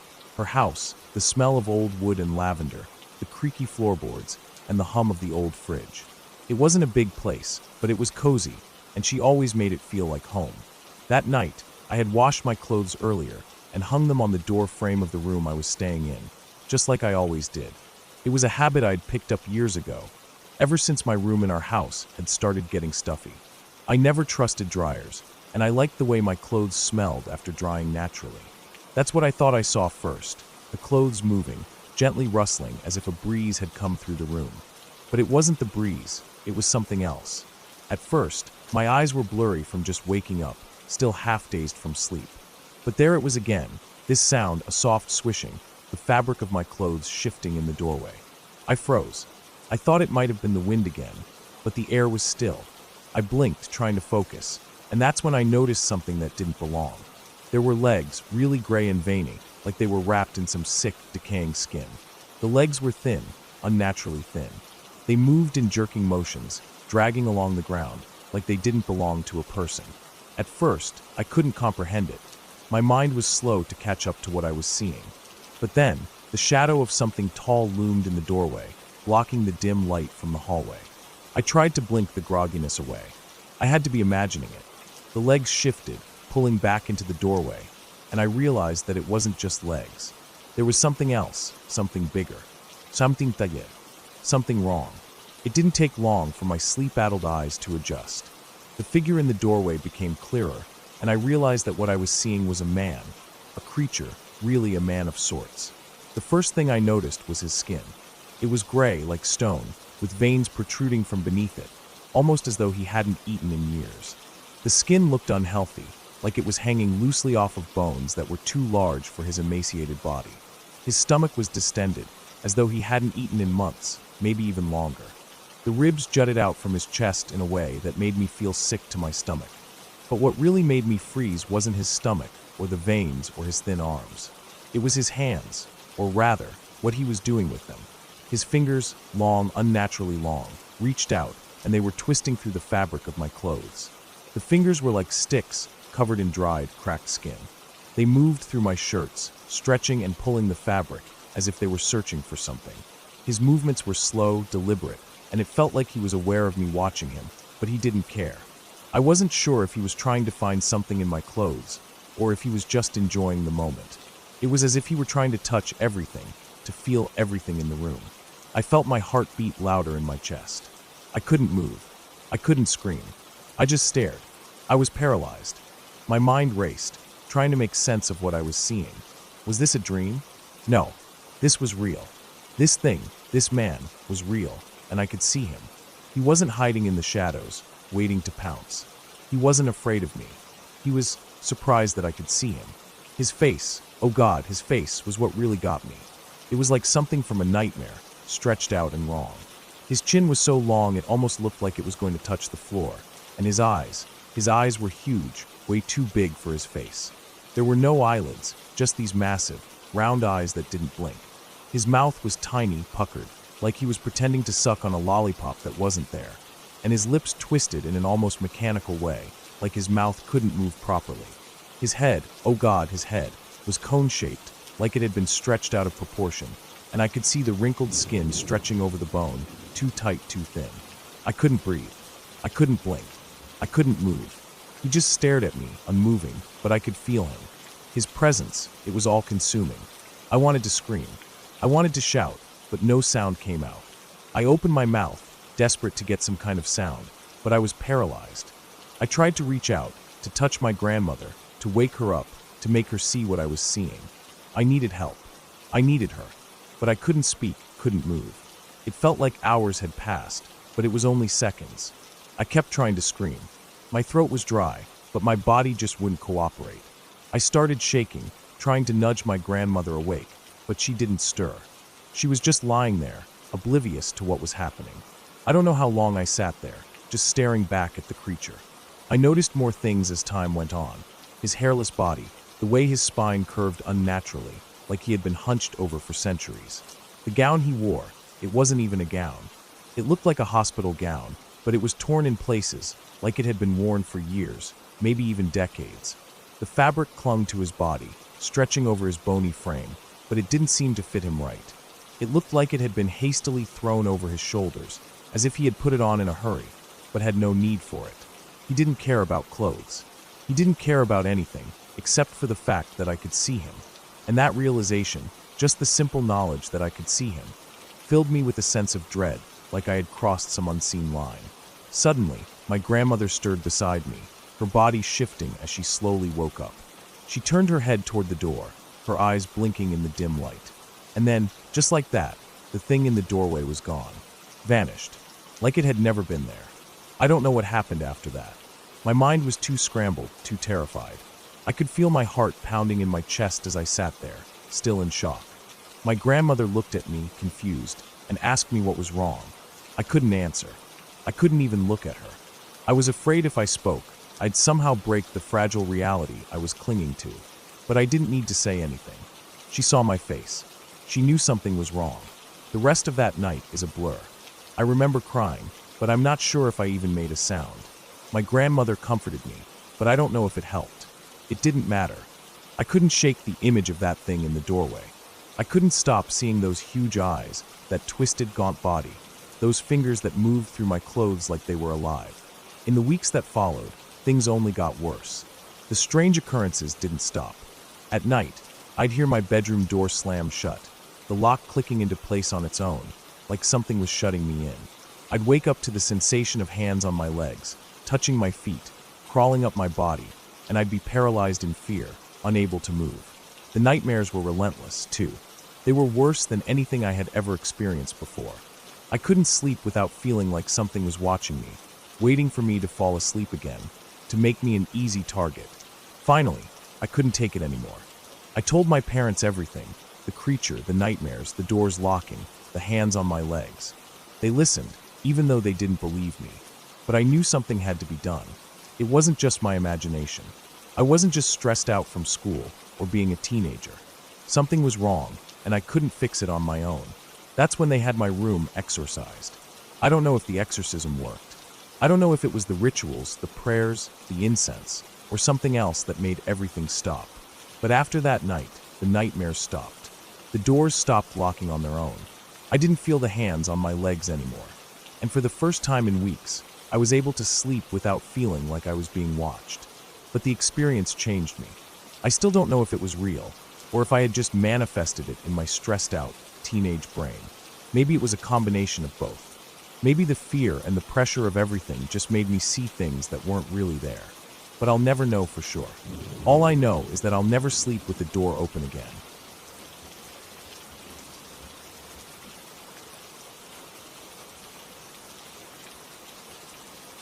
My mom told me this not too long ago. I remember we were just sitting around after dinner, and it kind of came out of nowhere. She wasn't even trying to scare me or anything. It was just something that came up while we were talking about weird coincidences. At first, I thought she was just messing around because it honestly didn't sound like something that would happen to our family. We're not really the kind of people who believe in ghost stories or anything like that. We've never been superstitious. We never talked about haunted houses or spirits or anything when I was growing up. We were just normal, plain people. But when she told me this story, I could tell she really meant it. She wasn't laughing or smiling, and the way she looked at me, I could see that it was something that had stuck with her for a long time. It happened about 10 years ago now. Back then, my cousin, who was about 17 or 18 years old, had gotten into a car crash. She had been a normal, happy teenager before that, always laughing, always on the move, always busy with school or friends or babysitting. She used to babysit a lot for our aunt, my dad's sister. My aunt had 3 little kids at the time, none of them older than 4. They absolutely loved her. She was like a second mom to them, always patient, always ready to play.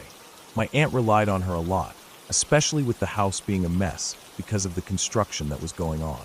See, right before the accident happened, my aunt and uncle had started renovating their house. It wasn't anything fancy, just basic stuff, adding a new room, updating the kitchen, fixing the roof. The place was a bit of a disaster zone.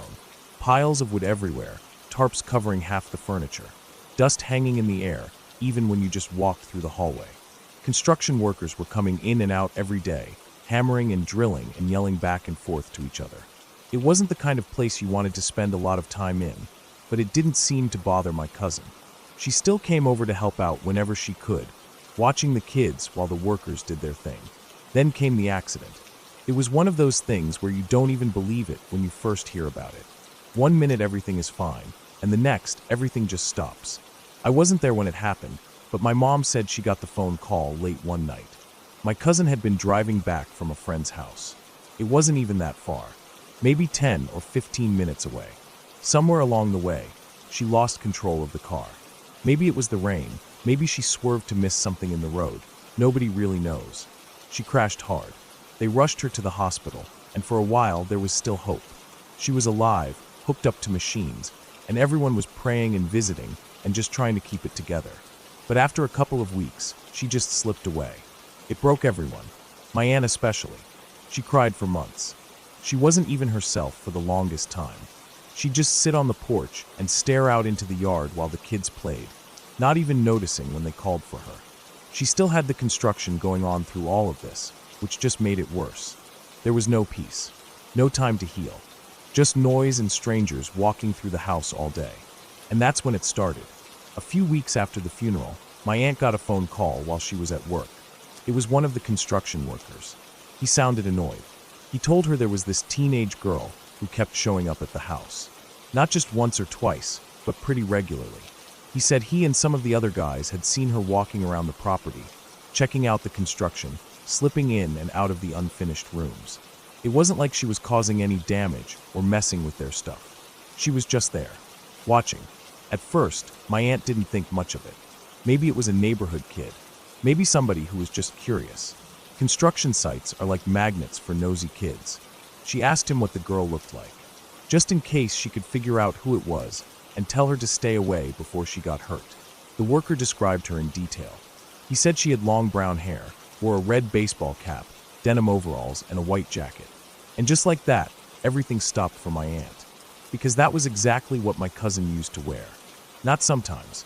Almost every time she came over to babysit or hang out at the house during construction. She loved that stupid red baseball cap.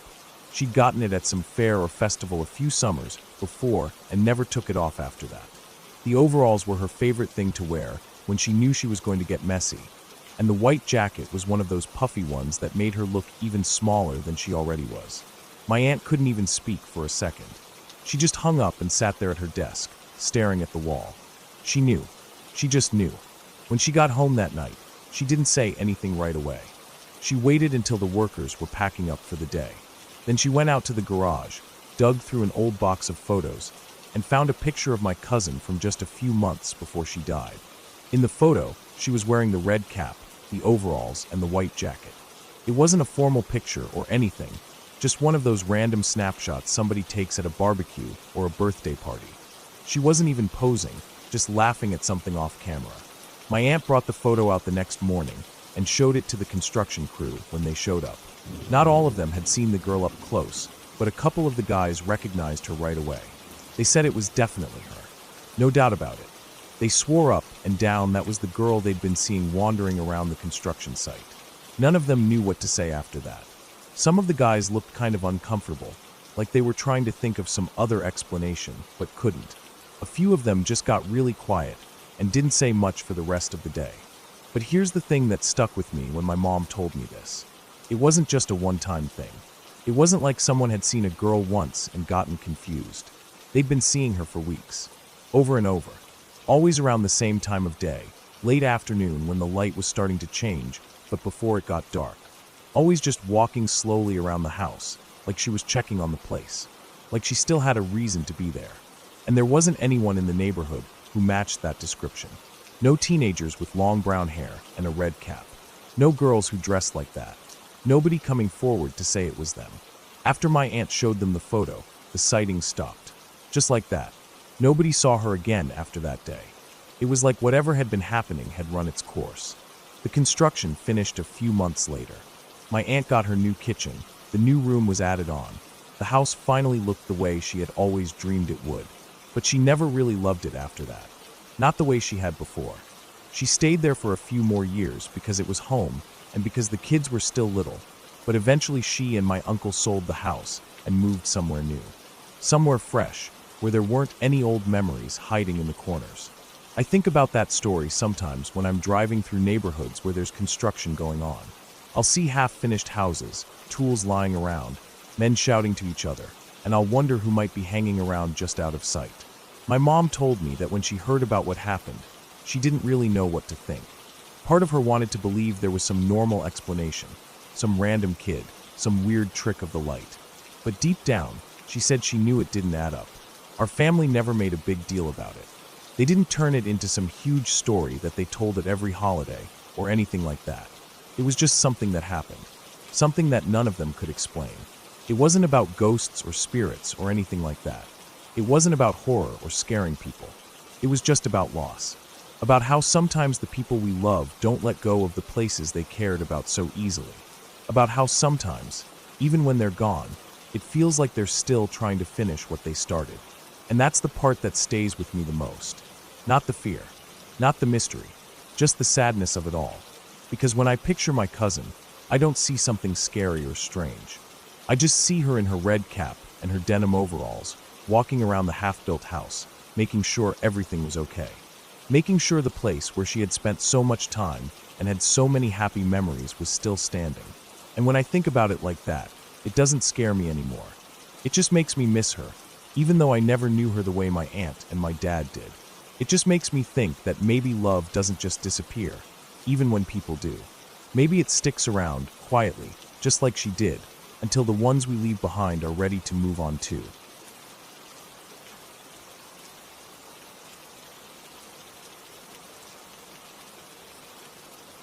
It was one of those cold autumn mornings in the woods, the kind where the air seems to crackle with silence. I was only about 10 years old, maybe a little younger, but my family had been hunting together for years. My dad, my uncles, my cousins. Everyone loved it, but I wasn't as into it as they were. I didn't care about killing things for sport. To me, the idea of hunting for a trophy or to prove something to someone always seemed wasteful. It wasn't that I was some animal rights activist. I just couldn't understand the joy in shooting something, then letting it rot in the woods for nothing more than bragging rights. But I loved spending time with my family, and that's how I ended up on that hunting trip. It had started out like any other. We had piled into the truck early in the morning, heading for the hunting grounds. The scent of pine and damp earth hung in the air as we made our way through the dense woods, pulling up to the hunting blinds. The trees stretched high above us, their skeletal branches clawing at the pale blue sky. The smell of wet leaves mixed with the faint, metallic scent of gun oil. It was the same every time, and for some reason, it was comforting to me. Still, I wasn't looking forward to sitting in the blind all day, waiting for something that might never show up. "All right, buddy," my dad said, handing me a can of bug spray and a walkie-talkie. "You're going to sit in this blind, keep an eye out, and let us know if you see anything." I nodded, taking the gear with a smile. I didn't mind the quiet isolation of the blind. At least it would give me a chance to catch up on my Game Boy. I was deep into Pokemon at the time, trying to level up my team for the next big battle. The blind was small, just enough room for me to sit cross-legged, and the view was mostly of trees and open patches of ground. It wasn't exactly the most scenic spot, but I wasn't really paying attention to that. My focus was on finding my game and zoning out for a bit. I settled in, making sure the radio was on and set to the right frequency. I opened up my backpack and pulled out my Game Boy, starting up Pokemon. The morning passed slowly, the only sounds coming from the wind rustling the leaves and the occasional crack of a branch snapping under the weight of a passing deer. I'd heard my dad and uncles talking earlier about the possibility of spotting a buck, but so far, it had been quiet. Too quiet. I didn't mind though. At least I had the game to distract me. After a while, the repetitive grinding of Pokemon battles started to wear on me. I'd been at it for hours, leveling up my Pokemon, trying to make progress in the game, but the monotony was starting to get to me. I turned off the Game Boy and tossed it back into my bag. I wasn't sure what to do next. The blind felt like a cage, and the silence pressed in around me like a heavy weight.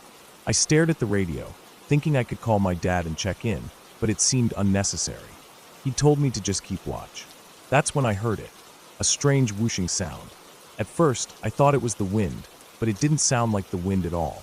It was a heavy, almost rhythmic sound, like something big was moving through the brush. My heart picked up speed, my body immediately alert. I scanned the area through the small openings in the blind, but there was nothing. No deer, no sign of movement, just the usual rustling of leaves. I stood up and stepped outside to get a better view. The morning light was still dim, but there was enough to make out shapes in the distance. I walked around the back of the blind, carefully stepping over the uneven ground, trying to catch a glimpse of whatever had made that sound. My eyes swept the trees, the underbrush, the tall grasses that waved gently in the breeze. Nothing. It was dead quiet again. Maybe it was just an animal moving through, but it felt wrong. The air was too still, and the whooshing sound hadn't been normal. Then I saw it. Or rather, I saw them. The entire outer wall of the blind was covered in spiders. At first, I didn't realize what I was looking at. It was like the wall was covered in a dark, shifting mass, and my brain couldn't quite process it. But as I looked closer, I saw that they were spiders, hundreds, maybe thousands of them. They were all linked together, moving in a coordinated wave, climbing over each other, covering the wooden slats of the blind like a living, pulsating blanket. I froze, my heart hammering in my chest. I knew I had to get away, but the thought of running was terrifying. I had no idea where the camp was, and I had been driven out to the blind earlier. I didn't even know the exact way back. I should have just run, but in that moment I didn't. Instead, my mind raced for a solution. I remembered the can of off-bug spray in my backpack. It wasn't a good solution, but I was desperate. My eyes scanned around the blind, and I grabbed the can of bug spray, thinking it might be enough to kill a few of them. But as I pulled it from my bag, my hand brushed against the lighter I kept in there, just in case.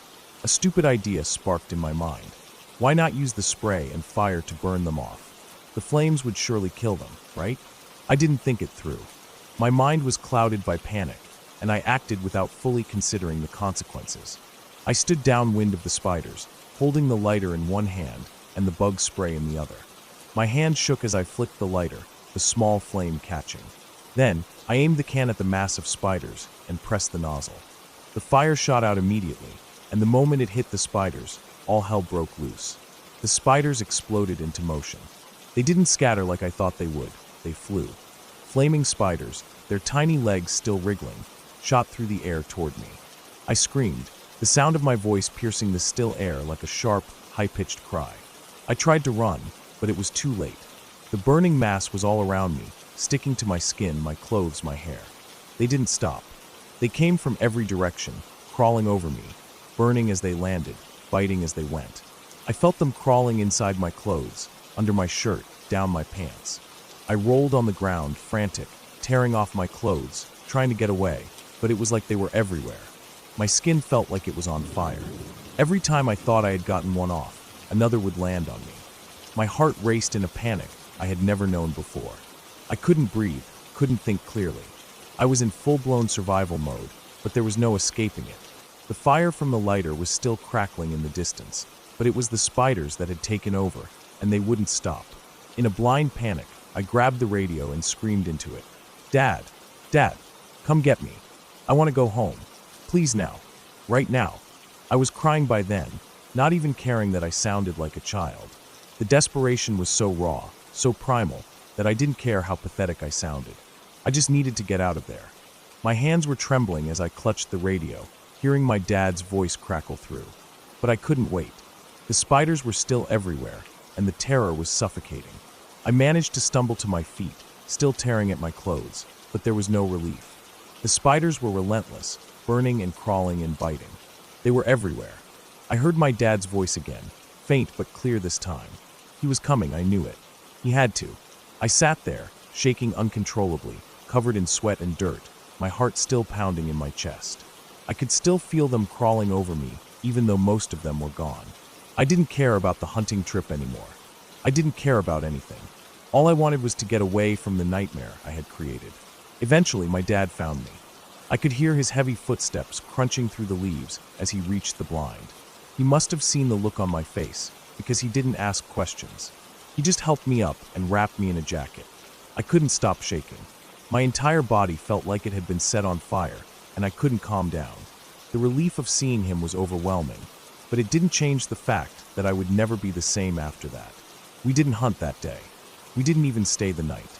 We packed up and left, the whole family gathering around me, trying to comfort me, but there was nothing they could do. I had seen something that I couldn't unsee, something that haunted me every time I closed my eyes. After that, things weren't the same. I avoided the woods. I avoided any place where spiders could be.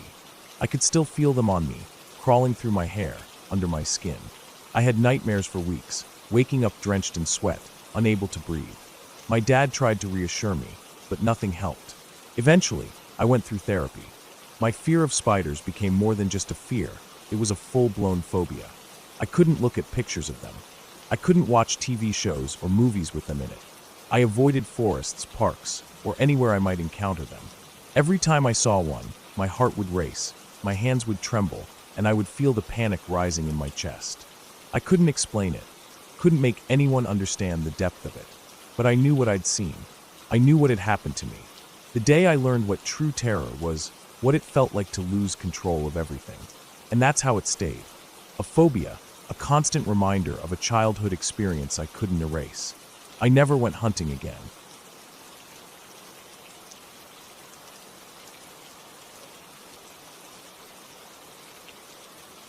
I woke up. The first thing I noticed was the darkness, deep and absolute. The clock on my nightstand read 3:34 a.m. My mind was fuzzy from the sleep that was still clinging to me, but something about the stillness felt off. The air was thick, and for a brief moment, I couldn't remember where I was. Everything was quiet, so quiet that I could hear my own heartbeat in my ears. Then I heard it, a rattling sound from downstairs. It was so faint at first, like the creaking of an old house, but then it grew louder, more deliberate. I froze. My eyes darted around the room, searching for something to explain it. But there was nothing. My bedroom was as I had left it, my cluttered desk, the pile of books on the floor, the soft glow of the digital clock, nothing unusual. But that rattling, it sounded like someone was moving around downstairs. Maybe a door was opening, or maybe something heavier, a cabinet or a drawer, was being pulled open. I couldn't make out the specifics, but I could tell it wasn't just the house settling. Someone or something was moving around down there. I sat up slowly, careful not to make any noise, as if the act of breathing could alert whoever, or whatever, was making the noise. My mind raced. It was 3:34 a.m. Why would anyone be awake at this time? It wasn't like my parents were the type to have late-night parties or anything. So who was downstairs? My stomach churned with an unexplainable anxiety. My first instinct was to go to my parents. I needed to make sure they were okay. I swung my legs off the bed, feeling the coolness of the floor beneath my feet. The carpet was soft, but it felt like it was pressing against me with a weight I couldn't shake. My legs felt heavy, and my movements felt slower than usual. I stood up and tiptoed toward my bedroom door, trying not to make a sound. The house was silent again, but the rattling continued faintly in the background. I winced at the noise, but then gathered enough courage to open the door. I moved through the dark hallway, my heart pounding louder with each step. The house was unnaturally quiet, and I had to force myself to keep going. The only light came from the small night light that illuminated the bathroom at the end of the hall. It was the only constant in this unsettling moment, casting long, distorted shadows along the walls. When I reached my parents' bedroom door, I knocked softly. There was no answer. I knocked again, more firmly this time. Still nothing.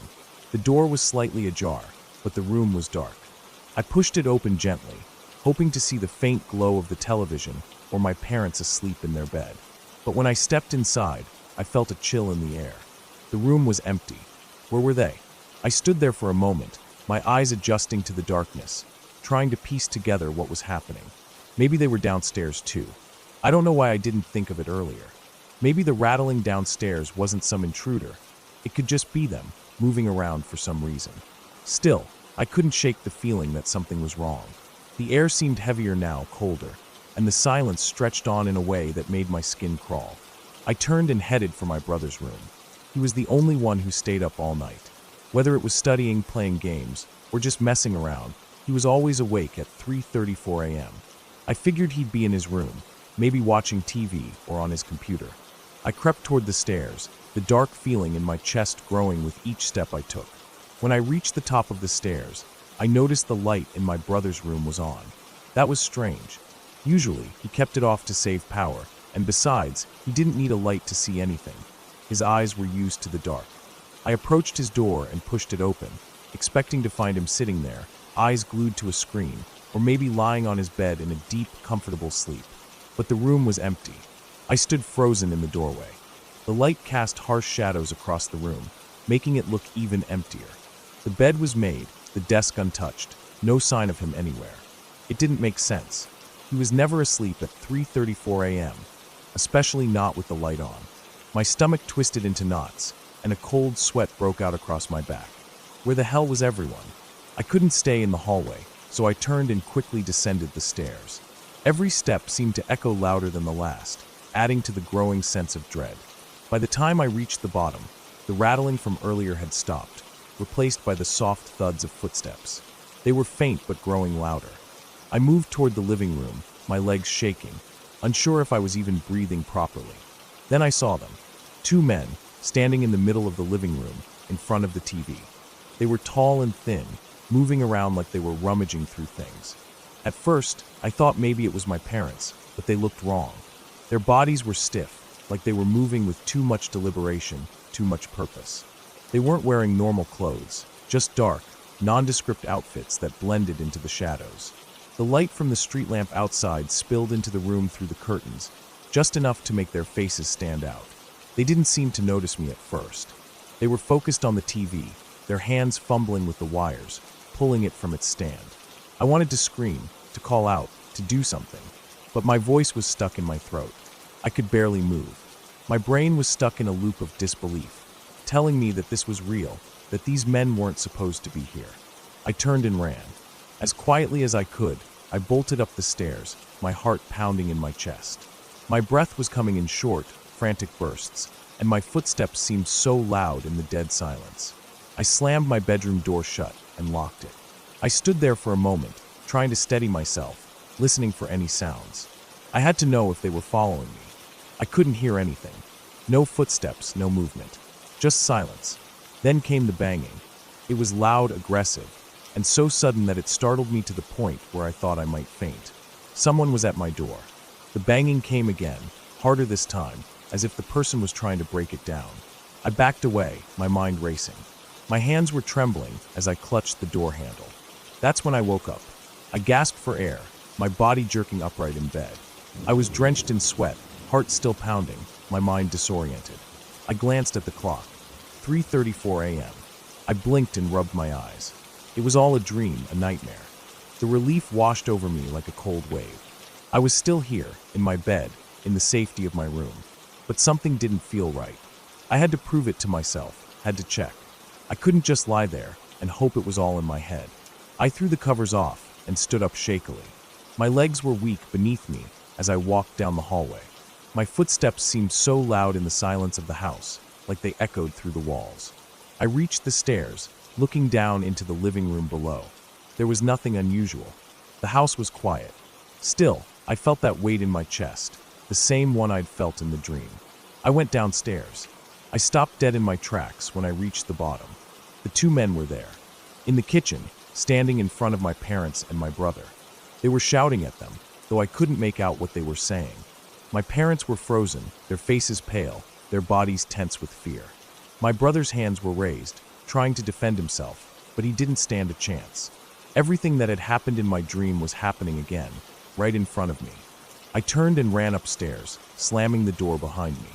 My heart was in my throat, and I could barely catch my breath. I locked the door, the sound of my own heartbeat thundering in my ears. 10 seconds later, the banging started again. This time, I didn't wake up.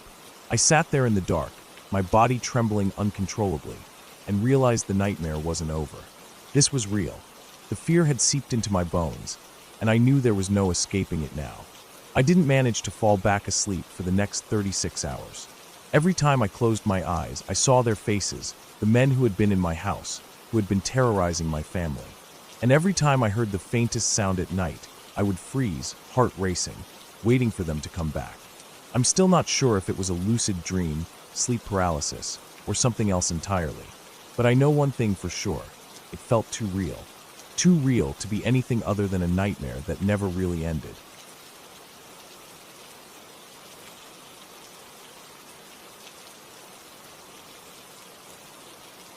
I lived in a big old Victorian house when I was a child, a place that always felt like it was just a little too big for me, too quiet when the lights went out. It wasn't a grand mansion or anything, but it had this heavy, old-fashioned feel to it, with creaky wooden floors and long hallways that seemed to stretch on forever.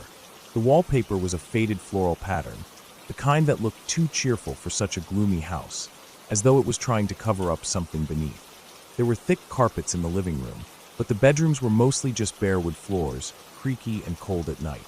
I was an only child, and my mother was a single parent, working long hours to keep us afloat.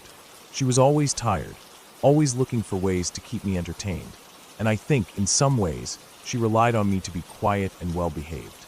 I don't think she ever meant to, but I often found myself trying not to bother her, feeling like I had to look after myself while she went about her busy life. But no matter how quiet I tried to be, something about that house always kept me on edge.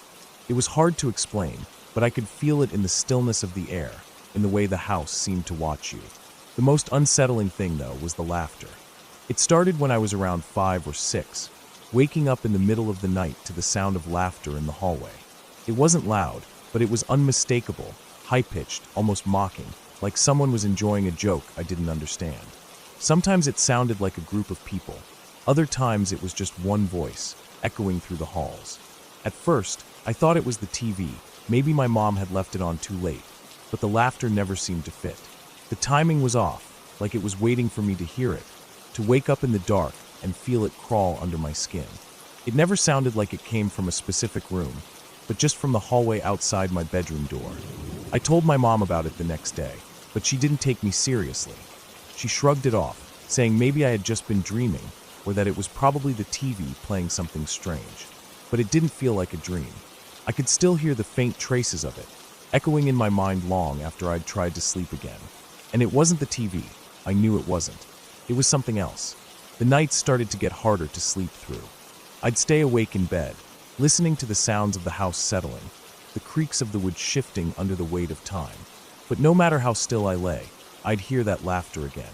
Sometimes I'd try to get up and peek through the crack in my bedroom door, but I'd always chicken out at the last second. What if there was someone out there? What if they heard me? But then one night, it was different. I woke up, feeling the familiar weight of sleep still pressing on me.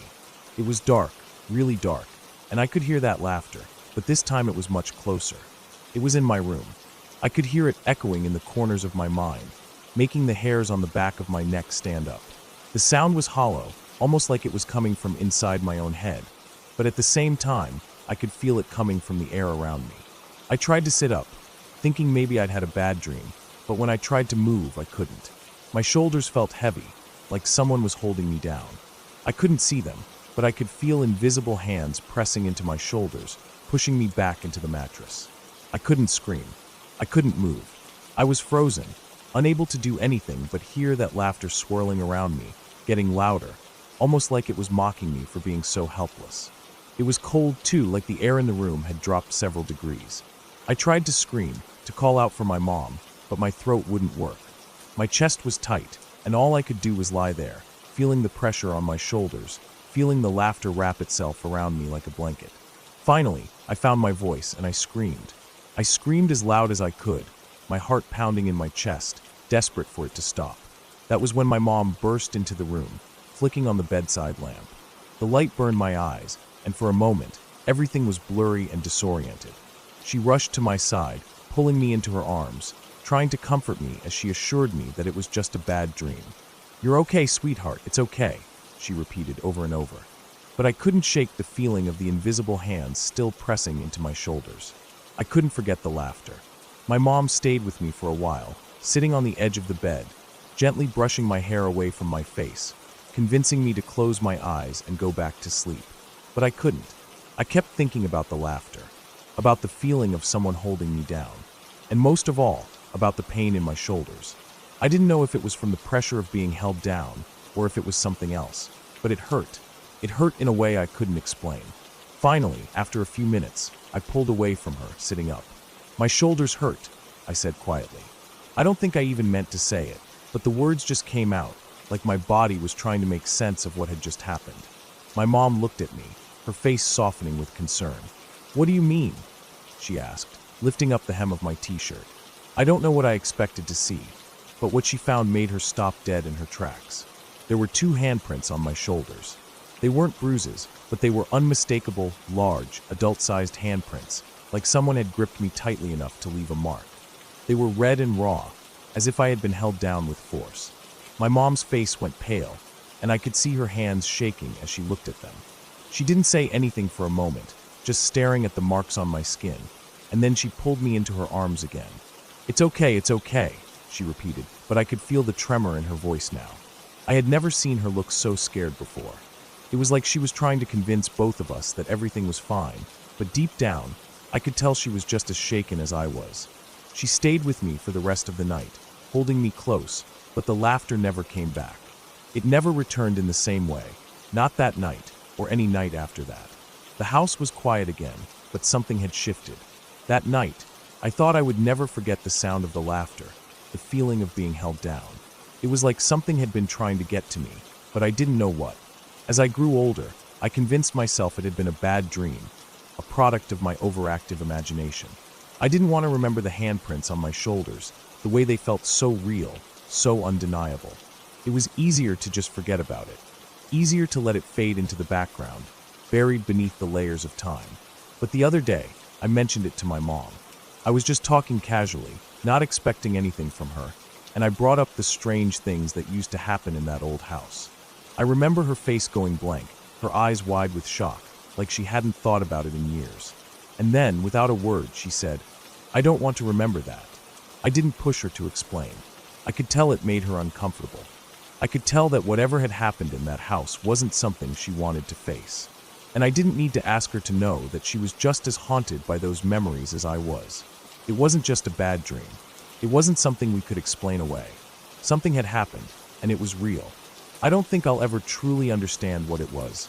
Whether it was something in the house, something about that place, or something deeper that we couldn't explain. But I know one thing for sure. Whatever it was, it left a mark.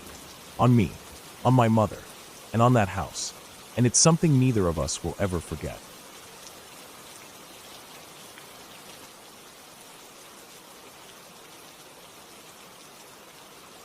I lived in a bizarre little house when I was a kid.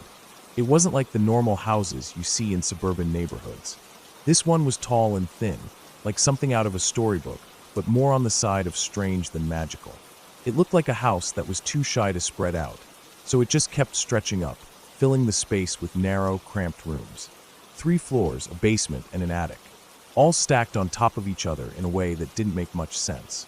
The house was freestanding, but it looked like it was meant to be attached to something else, like a leftover part of a larger building that never happened. We had a tiny backyard, just enough room for a few potted plants and a crumbling fence. It was so small that you couldn't take 5 steps without hitting something. And the quirks, oh, the quirks. There were 2 fully functioning fireplaces, one on the first floor and one on the second. We didn't have a traditional kitchen, but we had a rope-pull dumbwaiter that went from the kitchen to my bedroom on the 3rd floor. It wasn't practical, not at all. But it worked, and it was a strange sort of charm, especially to a kid like me. There was also a shower stall in the basement, just sitting there with no real explanation, like someone had forgotten to finish the bathroom down there. I loved that weird little place. I was used to it by then, and despite its oddities, it was home.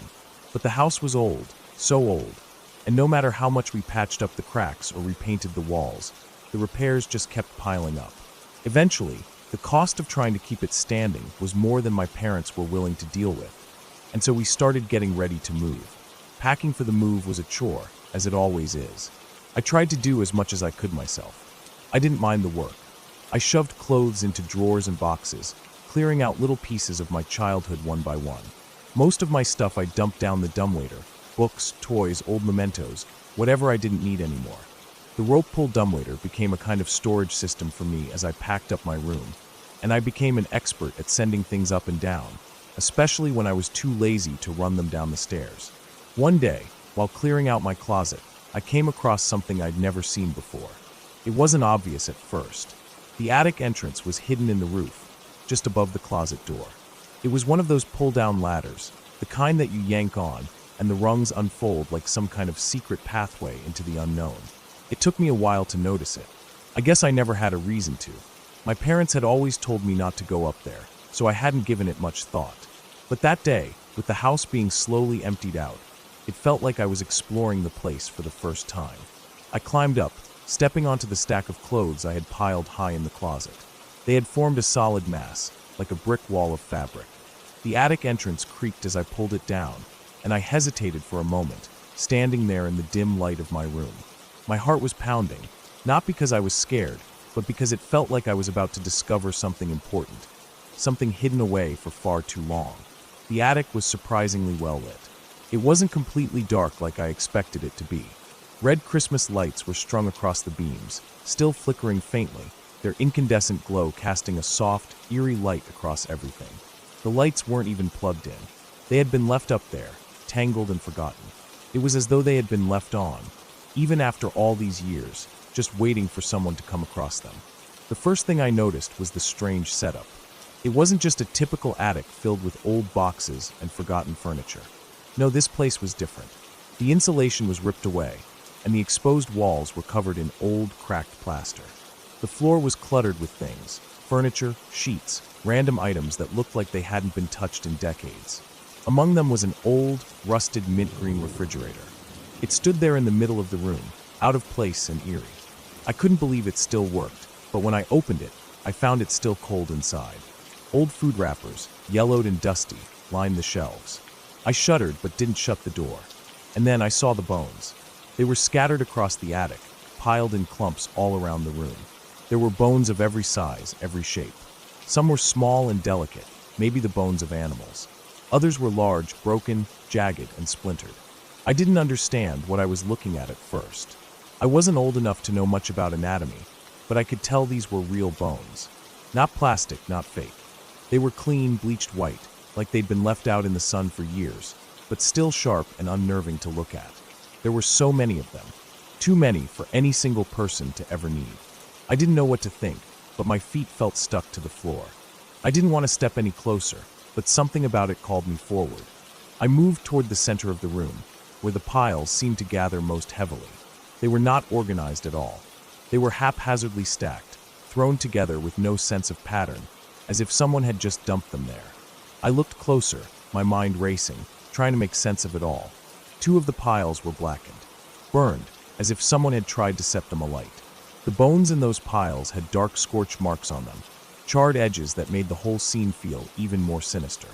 I could see that there were markings on the wall near those burned piles, dark smears and smudges that looked like someone had dragged their hand across the plaster. At first, I thought it was just dirt or something, but then I saw the words, barely visible, written in the dark stains.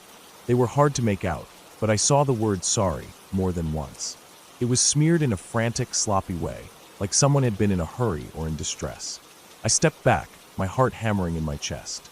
The room felt so wrong. The bones, the markings, the strange setup, it didn't make sense. I thought about going back down, but my feet felt like they were glued to the floor. I tried to convince myself it was all just an old, forgotten part of the house's weirdness, a leftover from some long-forgotten resident who had lived there before us. But there was no explanation for the bones. No good reason why they would be there. I backed away slowly, my eyes never leaving the piles. I didn't know what to do. The attic had been sitting above me for 8 years while I slept, while I played, while I lived in that strange house. And all the while, these bones had been there, hidden from me. The thought of them made my skin crawl. I felt like I was invading some secret space, uncovering something that was never meant to be seen. I climbed back down the attic ladder and pulled it up behind me, sealing it shut. My mind was spinning. I didn't know what I had just found, but I knew one thing for sure. Whatever it wasn't something I could tell anyone. Not my parents. Not my friends. No one. It was too strange, too unsettling. The next few days went by in a blur of packing and cleaning. My parents were busy with the move, and I kept quiet about what I had seen. But I couldn't shake the feeling that something had changed in the house. Something had been uncovered, and it wasn't just the attic, it was everything. I felt like the walls of the house were closing in on me, like they were hiding something dangerous, something I wasn't supposed to know. When the moving truck finally pulled away, leaving the house empty behind us, I took one last look at the old, weird place. It didn't look any different, but to me, it had changed forever. I would never forget the bones in that attic, or the strange feeling that came with them. They would stay with me, even as we moved on to a new home, a new life. But I knew deep down that the house wasn't really gone. It was still there, somewhere waiting, and I'd never feel completely free of it.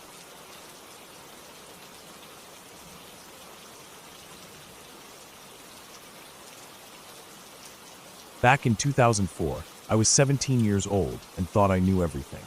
I had just started my first semester of college in the city after growing up my whole life in a small town out in the country. It was a big move for me, probably way bigger than I realized at the time. I was excited and scared at the same time, but mostly excited. The freedom felt endless. No one telling me what to do, no curfews, no chores waiting for me when I got home. Just me, finally doing whatever I wanted. I guess I thought that made me an adult. It was a Saturday night, and the city had a certain buzz about it. The sidewalks were busy earlier in the evening, people laughing, music pouring out from open bar doors and clubs. It all seemed so glamorous to me, so alive. I didn't have any real plans that night, just kind of wandered around after dinner, checking out the city. I wasn't thinking about how I was dressed or what time it was. I had jeans on, sneakers, and an old hoodie, nothing fancy, but I guess it didn't matter. What mattered was how stupidly naive I was about the situation I was putting myself into. By the time I decided to head back to the dorm, it was well past 1 in the morning. I remember checking my little flip phone, seeing the time, and thinking, I should probably get back. I figured it wasn't that far. I had a general idea of where I was, and besides, it's the city. How hard could it be to find my way back? I didn't realize at the time that I had wandered way off the nicer parts of downtown. The people I had seen earlier were gone. The restaurants were closed, bars were closing up, streets were emptying out. At first, I didn't really notice anything wrong. I was walking fast, hands in my pockets, focused on getting back. But slowly the vibe around me started to change. I started noticing that the streetlights were either flickering weakly or completely busted out. The sidewalks were cracked and uneven. Trash littered the curbs and doorways. Old beer bottles, fast food wrappers, even what looked like broken furniture piled up in front of some of the houses. The houses themselves were rundown row houses, leaning into each other like they were too tired to stand up straight. Some of the windows were boarded up. Others had thin curtains that didn't hide the flicker of televisions or angry voices shouting from inside. It smelled like garbage and something else, something sour and thick that hung in the air. I picked up my pace. Every little sound made me jump. A dog barking behind a fence. A loud thud from a trash can getting knocked over somewhere down the block. I tried to remind myself I was being dramatic, that cities just had rougher edges than small towns. But it didn't help. My gut was twisting itself into a knot. That's when I noticed the car. I heard it before I saw it. The low rumble of the engine creeping along behind me. I turned my head slightly and caught it in my peripheral vision. A beat-up four-door, something dark-colored, maybe black or navy blue, hard to tell in the dim light. The windows were down. At first, I told myself it was just a coincidence. They're probably just looking for parking. Maybe they live around here. But then the car didn't pass me. It stayed just a few paces behind, keeping speed with me. I swallowed hard and kept walking, my hands curling into fists in the pocket of my hoodie. I tried not to look again. I tried to pretend I hadn't noticed. I made myself believe that if I ignored it, it would go away. But then I glanced again. 5 guys in the car. 5. All of them looking at me. Some were laughing. One leaned halfway out the window, his arms dangling casually against the door like he had all the time in the world. I was nearing an intersection. In my mind, I was screaming at myself to think, to move, to run, to do something. But my body didn't listen. I just kept walking toward the corner, every step slower than the last. The car sped up slightly and made a sharp left at the intersection, tires squealing a little. I thought maybe they were leaving. Relief started to bubble up in my chest, but it was short-lived. The car stopped, right there, in the middle of the street, blocking the sidewalk directly in front of me. I froze. I couldn't think. I couldn't breathe. My body felt like it turned to stone. I just stood there, about 10 feet away from them, staring like an idiot. I knew deep down that if I tried to run, they'd be out of that car and on top of me before I could even scream. My heart was slamming so hard against my ribs it made my whole body shake. My vision was tunneling. It felt like the entire world had shrunk down to just me and them and the yawning darkness all around. I don't know how long I stood there. It could have been a few seconds. It could have been a full minute. Time didn't make sense anymore. I was paralyzed, my mind an empty, buzzing void. I remember thinking, in some detached way, that this was it. That this was how girls disappeared. How parents got those awful phone calls. How lives ended. And then out of nowhere, a porch light clicked on. I flinched so hard it hurt. The light came from the house just past where the car was idling. It cut through the dark like a spotlight, bathing the broken sidewalk and the street in a yellow, almost dirty glow. The front door creaked open, and a guy came out. He wasn't big or threatening looking. Just an ordinary guy in a hoodie and pajama pants, holding a white trash bag in one hand. He didn't even seem to notice me or the car at first. He was muttering to himself, fiddling with the bag, walking toward the trash can at the edge of the curb like it was just any other night. The guys in the car reacted immediately. They peeled out, tires screeching, the engine roaring louder than it should have been for how slow they were going at first. The smell of burnt rubber filled the air as they disappeared around the next corner, gone like smoke. I didn't move for a second. I couldn't. Then I just crumpled, right there on the sidewalk. My knees gave out, and I sat down hard on the concrete, gasping and shaking and crying without making any sound. I felt like my whole body had been wrung out like a wet towel. The guy with the trash noticed me then. He stopped dead, holding the bag awkwardly, looking confused and concerned. He said something. I couldn't even understand it through the buzzing in my ears. But then he just dropped the bag and came over slowly, hands up like he didn't want to scare me more. I remember blurting out some mess of words, trying to explain. I told him I was lost. I told him about the car. I don't even know if it made sense. I couldn't stop crying long enough to string a full sentence together. But he got it. He understood enough. He crouched down and asked if I wanted to come inside for a minute. Again, I don't remember exactly what he said, but I remember how he said it, calmly, gently, like I wasn't in trouble, like I wasn't stupid for being there. I followed him inside like a stray cat. His house was messy but warm. Old couches, dishes in the sink, posters tacked crookedly to the walls. The place smelled like old pizza and laundry detergent. Another guy, his roommate I guess, poked his head out of a back room, looking half asleep. They didn't crowd me or make me feel weird. They gave me a soda, a cold can straight from the fridge, and just let me sit there and drink it while I tried to pull myself together. I don't know how long I sat there, holding that can with both hands like it was some kind of lifeline. Eventually, once I could breathe again without sobbing, they asked me where I needed to go.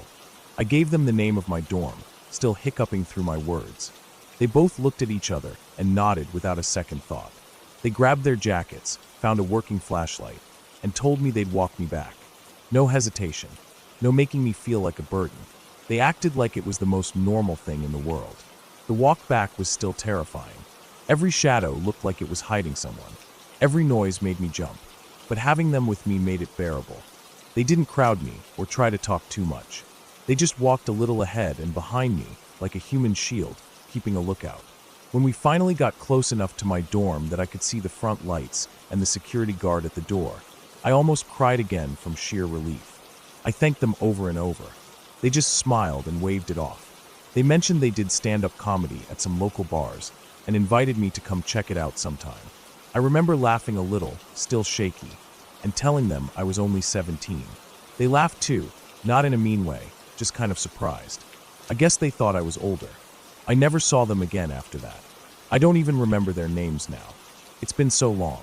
Just blurry faces, and that porch light cutting through the dark like a miracle. But sometimes, when I think back on that night, I wonder what would have happened if he hadn't decided to take the trash out right then. If he had waited even 5 more minutes. If he hadn't seen me. If they hadn't cared enough to walk a dumb, scared girl all the way back to her dorm. I think about how easily things could have gone a different way. How my life could have twisted into something darker, something that never got the chance to come back. And I think about how 2 complete strangers, without even thinking about it, probably saved my life that night. It's something I've never forgotten. Something I'll never forget.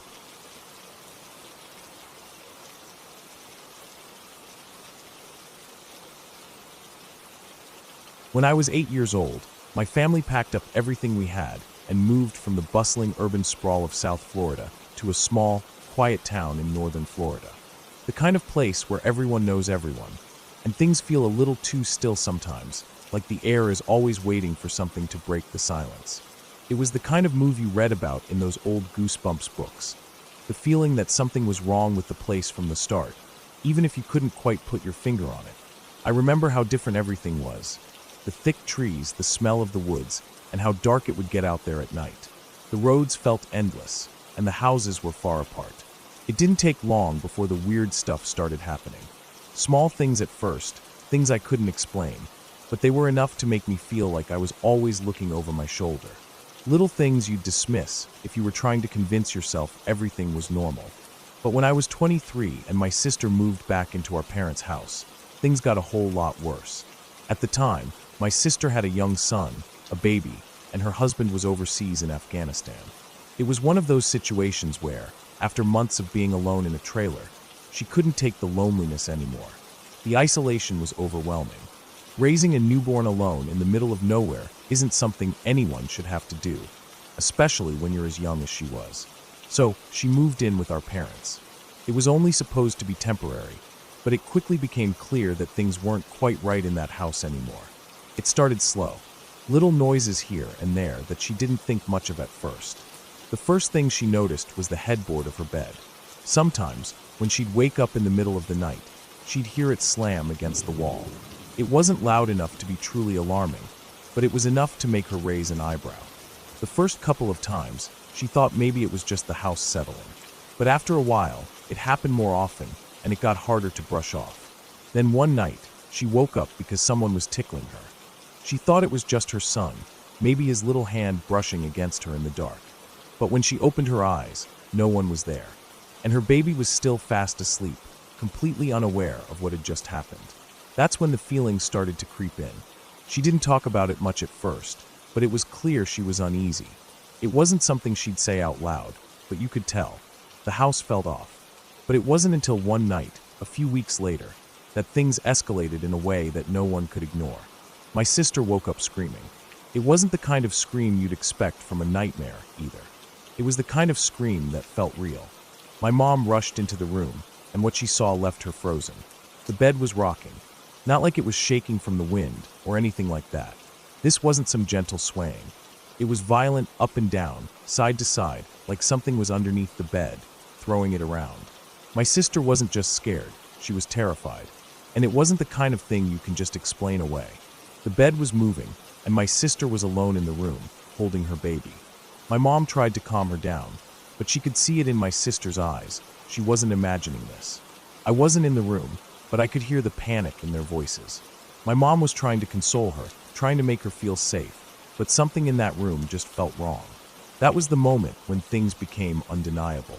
Whatever was going on in that house, it wasn't just a creaky old house. It wasn't just the wind. It was something else. Over the next few days, things got worse. My sister couldn't sleep. The stress of raising a newborn was already bad enough. But now there was something else, something that was making her feel like she couldn't escape. And it wasn't just the bed anymore.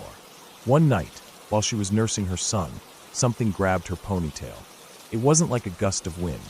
It was as if someone had physically grabbed her hair and yanked it hard. She didn't know what to do. She couldn't explain it, but she knew it was real. The way it made her head jerk back, and the way her body tensed up, it was too real to just be a figment of her imagination. It wasn't some sleep-deprived hallucination. She screamed, and my mom came rushing in. My mom, ever the calm one, didn't panic. She didn't get hysterical or worried. She went straight into mom mode, which was exactly what we needed in that moment. She walked into the room, and without a second of hesitation, she spoke to whatever it was like she was scolding a child who had misbehaved. "I understand things are different now," my mom said, her voice firm yet calm. "There's a baby here now. You've been here longer than we have. I get it. You're curious, but you will not touch them. Do you hear me? You can watch, you can stay, but you will not touch them." The air felt thick when she said that. The kind of silence that settles when everything holds its breath.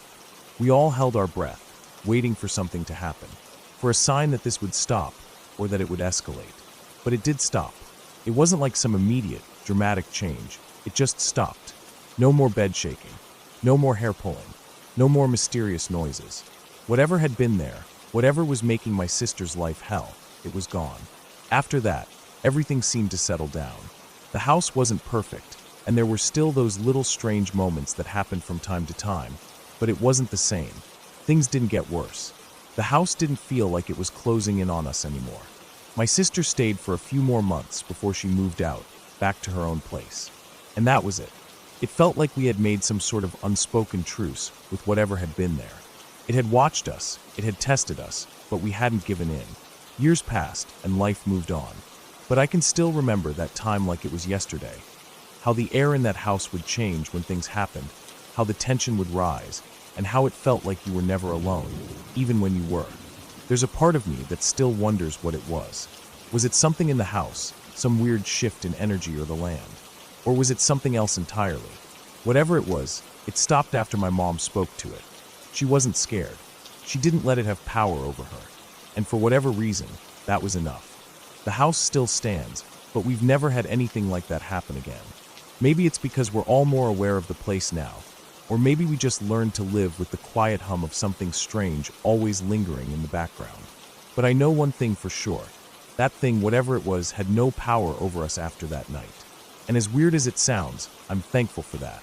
Sometimes you just have to stand up to the weirdness and say, "Not today." And that's exactly what my mom did.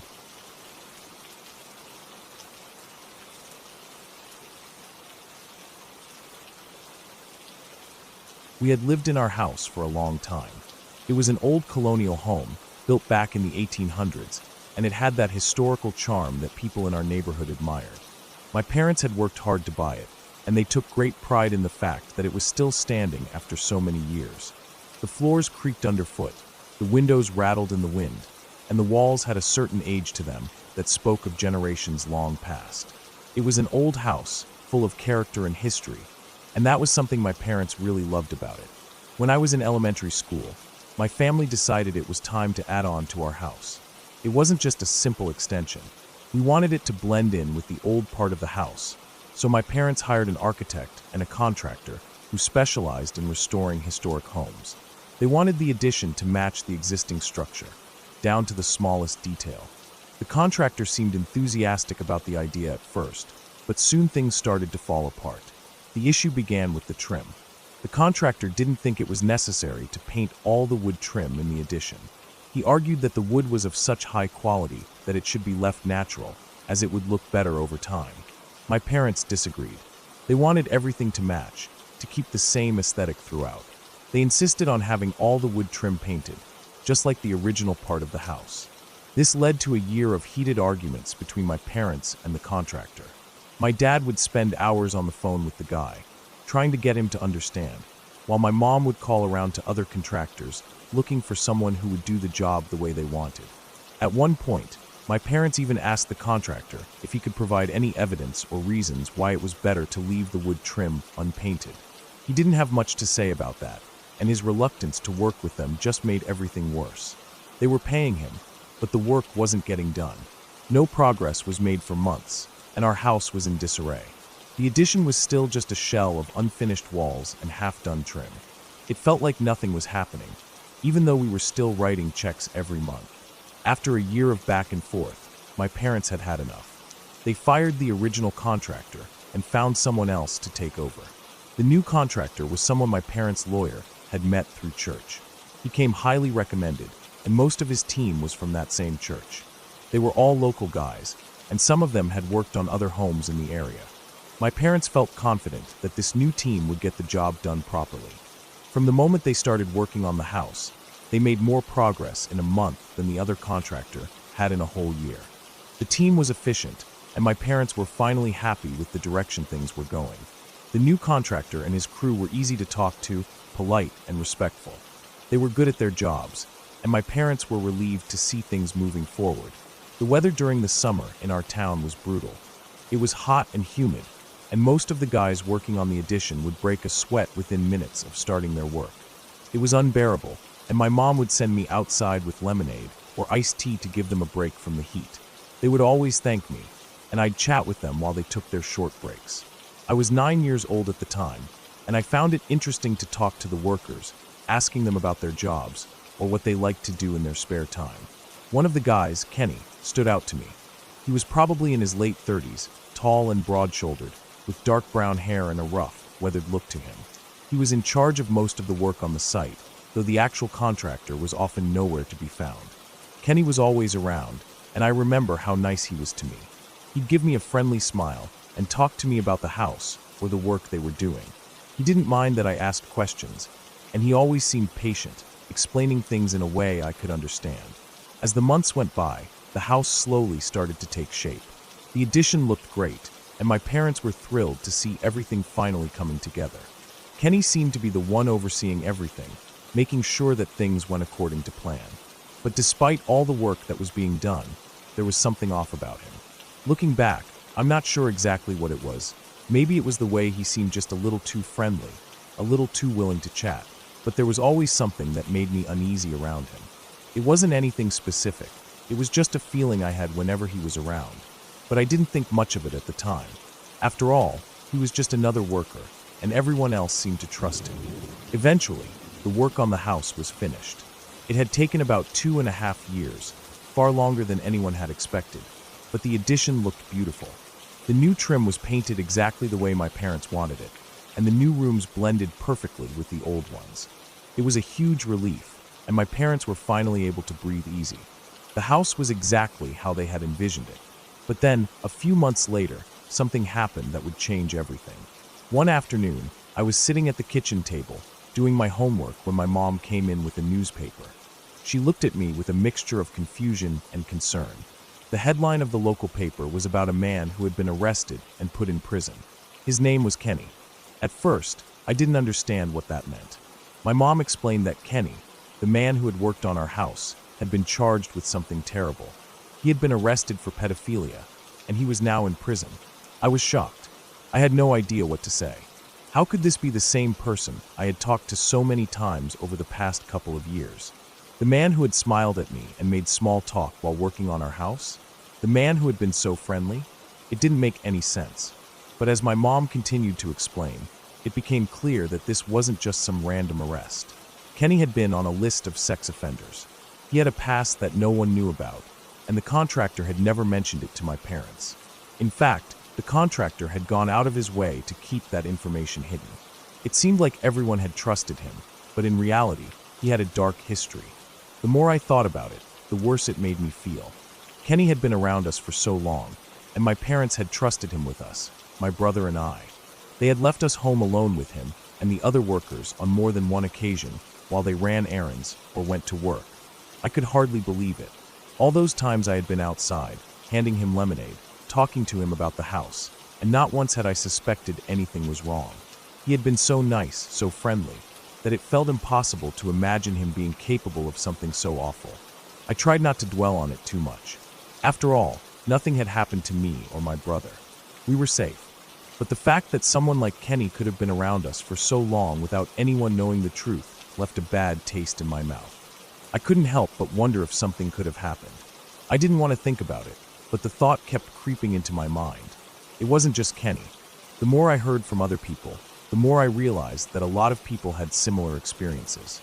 There were others who had worked on their houses, had been in similar situations, and had no idea about the pasts of the people they were letting into their homes.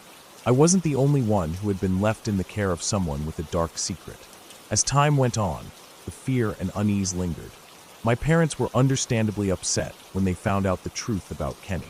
They felt betrayed by the contractor, who had kept such an important detail hidden from them. It made them question how well they knew the people they were letting into their lives. They wondered if they had been too trusting, too willing to believe that everyone had good intentions. But the most unsettling part was the realization that these kinds of things can happen without anyone noticing.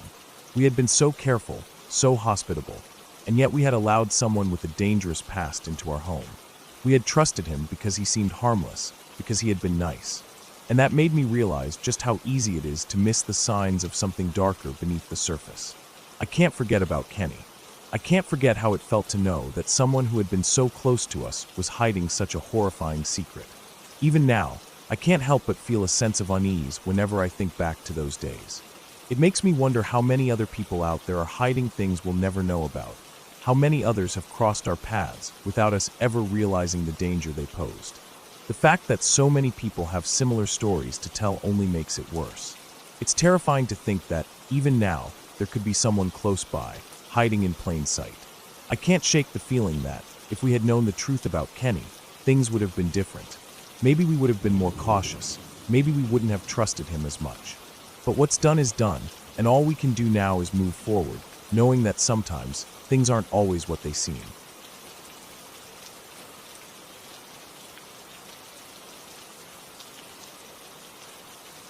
It was early, the kind of early where the world still feels half asleep, heavy with mist and darkness.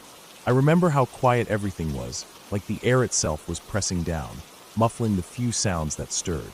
Streetlights threw pale yellow circles onto the sidewalk, puddles of dim light swallowed quickly by the thick morning fog. It was sometime around 5 in the morning. I was walking to the bus stop, same as always, wrapped up in my jacket with a banana in my hand, half eaten, my other hand stuffed deep into my pocket. My mind wasn't even fully awake yet. I was moving out of habit, the same way you find yourself driving familiar streets without remembering how you got from point A to point B. I was debating something completely stupid in my head, like whether I wanted to grab a coffee from Starbucks before work or wait until after my commute. It was one of those meaningless debates you have just to fill the quiet. I could feel the cold of the morning creeping under my clothes. My shoes made soft, wet sounds against the sidewalk as I moved. The banana tasted almost metallic in the cold air, and I was chewing slowly, not really enjoying it, but not really caring either. Everything felt routine, normal. I turned the corner, nearing the intersection where I usually waited for the bus, and that's when I noticed him. At first, he was just a shape, a tall, dark figure stepping out from an alleyway that cut between two buildings on my left. The fog wrapped around him, making him seem half real, like he had just been carved out of the mist. He was wearing a black mask, and for a split second, in my sleepy, half-alert mind, I thought he might just be some weirdo heading home from a party or something. It was only a few seconds, but they stretched long in my memory. He moved fast. Before I could even think to cross the street or speed up, he was already stepping right into my path, lifting his arm and pointing something at me. "Put down your fucking purse," he shouted. The words snapped the last bit of sleep from my brain. I froze, staring at the shape of him, the mask, the gleam of metal that I now recognized instantly for what it was. A gun. It was pointed straight at my head. For a moment, my body refused to move. I could feel my heart hammering so loud in my chest that it felt like it might break through my ribs. I smelled the sticky sweetness of the banana still clinging to my fingers. My backpack strap pulled down on my shoulder, heavy and awkward. "Put down your bags," he ordered again, harsher, louder. I raised my hands slowly. Okay, I said, trying to keep my voice steady. I tried to sound small, non-threatening. I'm putting them down over here, I said, motioning slightly to my right, toward the sidewalk. He didn't like that. He stepped closer, fast and angry. Walk over here. Get down on the fucking ground, he barked. Every instinct inside me screamed not to move closer to that alley. But I nodded anyway, trying to buy time, trying to keep him calm. I'm coming, okay, I said, crouching down slowly, trying to make it look like I was obeying. I placed my bag on the ground. I tried not to think about what was in it, my phone, my keys, my wallet. None of it mattered. None of it mattered compared to staying alive. He came closer, standing right over me now. The gun was so close I could have counted the tiny scratches on the barrel if I dared to look at it directly. Without warning, he pushed me down flat onto the cold, damp pavement, the barrel pressing into the side of my head. The smell of wet concrete filled my nose. I was dressed in baggy clothes, oversized pants, a loose jacket, a hat pulled low over my head. I was on my way to coach a high school practice, dressed the way I always dressed for mornings like this. Practical, comfortable, anonymous. If it weren't for the sound of my voice, I could have passed for a teenage boy. He hovered over me for a moment. I felt his weight shift, felt him hesitate. Even though my face was turned away, I could feel his eyes on me. I don't know how I knew, but I knew the exact moment he realized I was a woman. Something changed in the air between us. A shift so sharp it was almost visible. He stood up quickly, like he was making a decision. He pointed toward the dark mouth of the alley. Come with me, he said. The words were low and full of something I didn't want to think about. My stomach twisted. Somewhere deep inside, something primal lit up like a flare. I remembered the warnings, the news stories, the quiet conversations among neighbors about the daytime assaults that had been happening nearby. I remembered the way the reporters said things like broad daylight and no witnesses. My brain split in two. Part of me, the part that wanted to survive, screamed not to follow him. The other part, the terrified part, reminded me he had a gun. He shouted again, angrier this time, like he could hear my hesitation. I forced my legs to move. I took a tiny step toward him, toward the alley. I'm coming, I said, my voice high and trembling. He turned slightly, his body shifting so that he was facing the alley, his gun moving with him. It was the only chance I was going to get. Without thinking, without planning, I tucked my chin down toward my chest, turned on my heel, and ran. I sprinted like my life depended on it, because it did. I ran harder and faster than I ever had before. My lungs burned immediately, and the cold morning air tore at my throat. I didn't look back. I couldn't. Every part of me focused on moving forward, on putting as much distance between us as possible. I was screaming without realizing it. A high, shrill wail that tore out of my mouth and echoed down the empty street. The sound scared me almost as much as everything else. It made it real.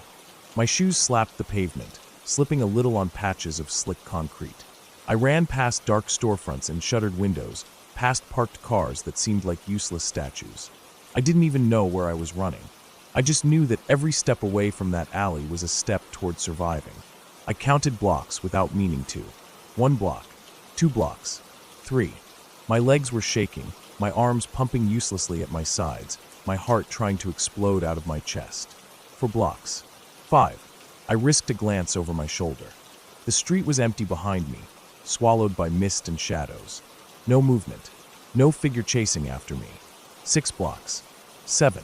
I veered right, cutting through a small park, ducking behind trees and benches, trying to stay out of sight, even though my own screaming had surely given away my position if he was following. When I reached the far end of the park, I doubled back, moving along a different street, circling back toward my apartment. My hands were shaking so badly that I had trouble getting my keys out of my pocket. Every noise made me jump. A car driving past, a dog barking somewhere deep in the neighborhood. I stood in front of my apartment building for a long moment, hidden behind a parked car, scanning the street. Watching, waiting.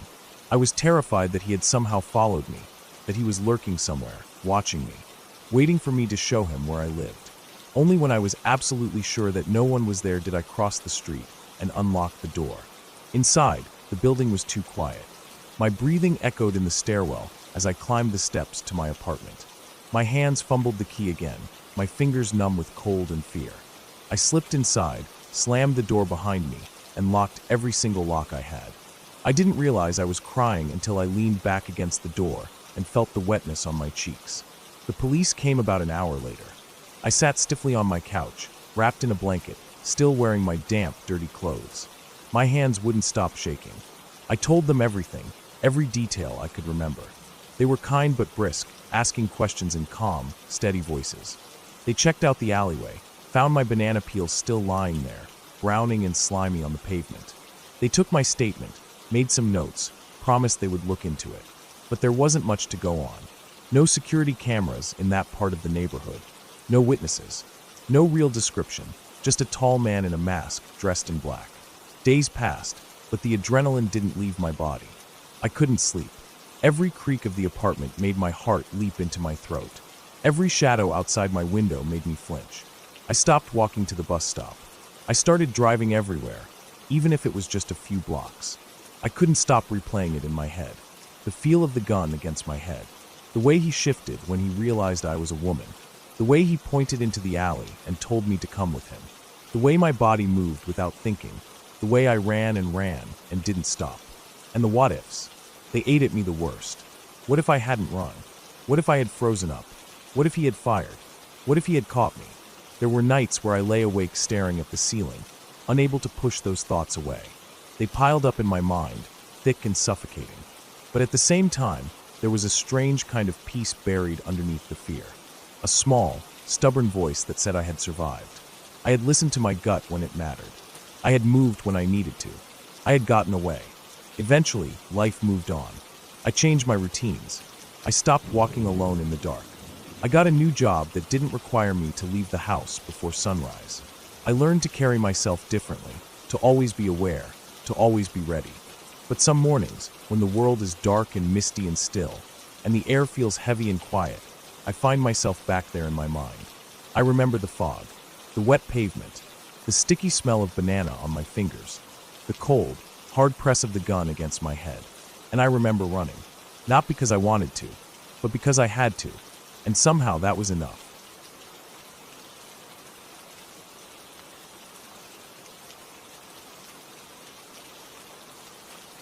I had only been certified in CPR for about a week. I was 19 years old. I had taken one of those weekend courses at the community center, crammed full of mannequins with fake plastic lungs, and those endless hours of practicing chest compressions and pretending everything would be fine if you just pushed hard enough, breathed deep enough, stayed calm enough. I remember feeling proud after they handed me the little certification card, thinking it was one of those things you keep in your wallet forever, but never really use. It was late October, and a group of my friends and I were at a thrift store trying to find Halloween costumes. The store smelled like old carpet and dusty clothes, the kind of place where everything felt just a little damp no matter how sunny it was outside. We had been laughing about some ridiculous costume someone had found, something with feathers and sequins, and I had wandered back into the fitting rooms to try on a jacket that smelled faintly of cigarettes. I had just zipped it up halfway when I heard the store go quiet. Not just a little quiet, but dead quiet. I heard the dressing room door creak a little as I pushed it open and stepped out. Everyone was standing near the front of the store, gathered in a loose circle, staring at the door. Someone said that a woman had passed out in the parking lot, and I didn't even really think. I just said that I was certified in CPR and I would go take a look. I told them someone needed to call 911, and then I pushed through the door and stepped out into the sharp afternoon sun. At first, I didn't see anything. The parking lot was mostly empty except for a few cars close to the front. I walked forward a few steps, squinting, my heart already picking up speed, and then someone behind me shouted that she was in a car way out by itself. I looked up and saw a faded silver sedan sitting alone near the back of the lot, far from the other cars, like it had drifted away from the rest of the world. I broke into a run. Gravel crunched under my sneakers. The closer I got, the worse it looked. Through the window, I could see her slumped against the glass, her face turned toward me. She was blue. Not just pale, not just flushed, she was an awful deep blue, the color of bruises and late-night skies. Her skin sagged in places it shouldn't have, and there were dark, purplish rings around her eyes. But even those rings had turned a sickly kind of blue. My hands were already shaking. I yanked the door handle, but it was locked. Someone else caught up to me and banged on the window. I remember shouting at the woman, though my voice sounded far away in my own ears. No response. No movement. just her head resting heavy against the window, her mouth slightly open. Someone ran back to the store, and a moment later they came sprinting out with a man who had a crowbar. He jammed it between the window and the door and popped the lock. When the door swung open, the smell hit me first. A sharp, chemical, almost sweet smell, mixed with something bitter and rotting. The car was full of junk, empty fast food bags, crushed soda cans, dirty clothes, and on the floor, littered everywhere, were used syringes, bent spoons, and empty orange pill bottles rolling around the mats. We pulled her out together. She was limp and heavy, her limbs flopping uselessly as we lowered her to the ground. I knelt down beside her, my knees pressing into the rough asphalt, and leaned in close to her face. Her tears had made dark trails down her cheeks, cutting through the blue, like little rivers. She had been crying, even as she died. That image burned itself into my mind, and it's still there. I pressed 2 fingers to her neck, feeling for any sign of a pulse. Someone else tried too, but we weren't sure. I thought maybe I felt something, but it was so faint, so tiny, it could have just been my own heartbeat jumping in my fingertips. I started CPR. It felt different than it had in class. In class, the mannequins gave a little resistance, a little bounce back. But real ribs give differently. Her chest didn't bounce back. It caved under my hands. Her skin was cold and tacky, like a wax figure left out in the sun. I gave 2 breaths and went back to compressions. I counted to myself, trying to remember the pace they taught us, but it was hard to keep the rhythm when I knew, somewhere deep down, that it probably wouldn't matter. The ambulance pulled in fast, lights spinning but no sirens. I barely noticed them until a pair of EMTs rushed up with a stretcher and gear bags. They took over like a well-oiled machine, dropping to their knees, ripping open packages, working around each other without a word.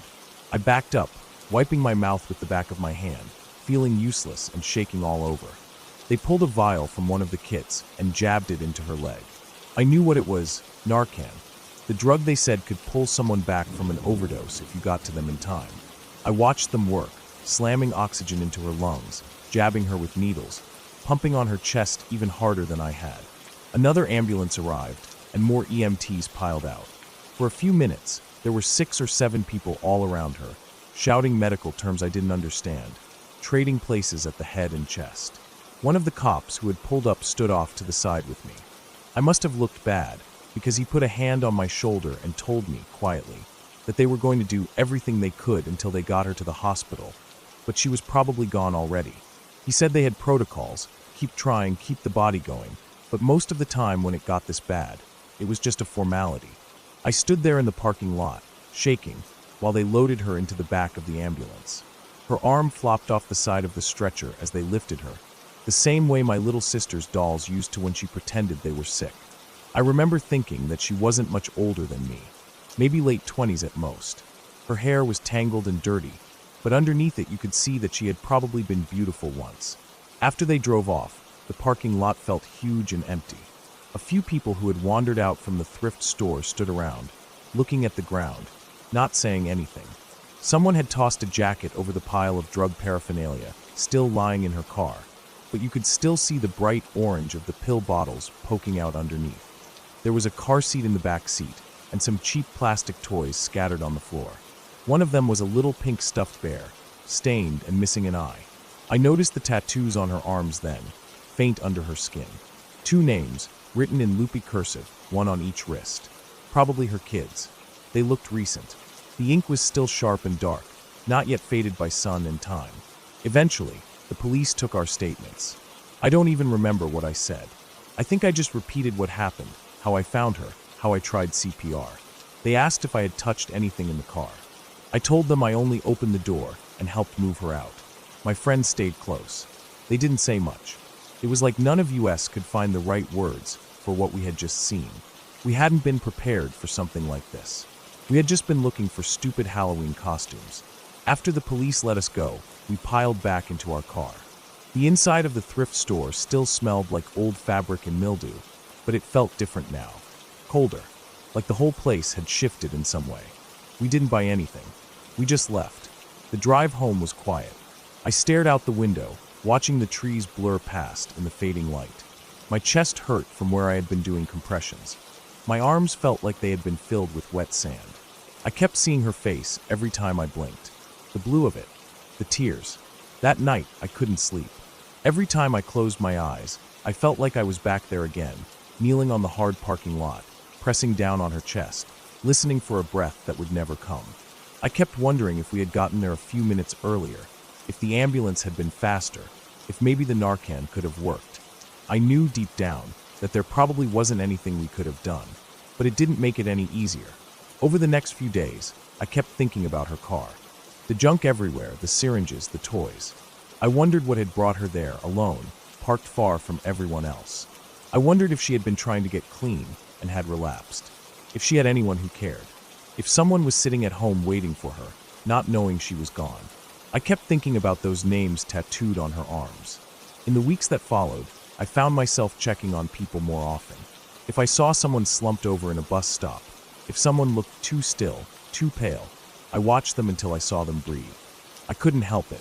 The part of me that had raced across that parking lot was still wide awake inside me, ready to move. I held onto that CPR card for a long time. I kept it in my wallet until it wore soft at the edges. It wasn't because I thought I was some hero. I wasn't. I had frozen. I had done what little I could, and it hadn't been enough. But carrying that card was a reminder that sometimes you don't get to choose the moment you're needed. Sometimes you just have to run toward the car. And sometimes, no matter how hard you try, it's not going to be enough. But trying still matters. It has to. It's the only thing that does. Even now, years later, I can still see her face sometimes. I still wonder about the names on her arms. I still hope that somewhere, somehow, her kids are okay. I'll never forget that day. I don't want to. It changed me in ways I'm still figuring out. Maybe that's what growing up really is. Not the parties or the birthdays or the getting older. It's the way some moments split your life into before and after, and you carry them with you, no matter how heavy they are.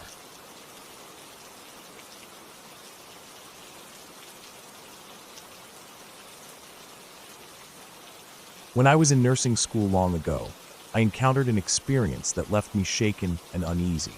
I had just started my clinical rotations, eager to dive into the world of medicine. It was during one of my first rotations in the ICU that I met a patient who would haunt my thoughts for years to come. She was an older woman, maybe in her early 70s, with frail skin that seemed too thin for her bones.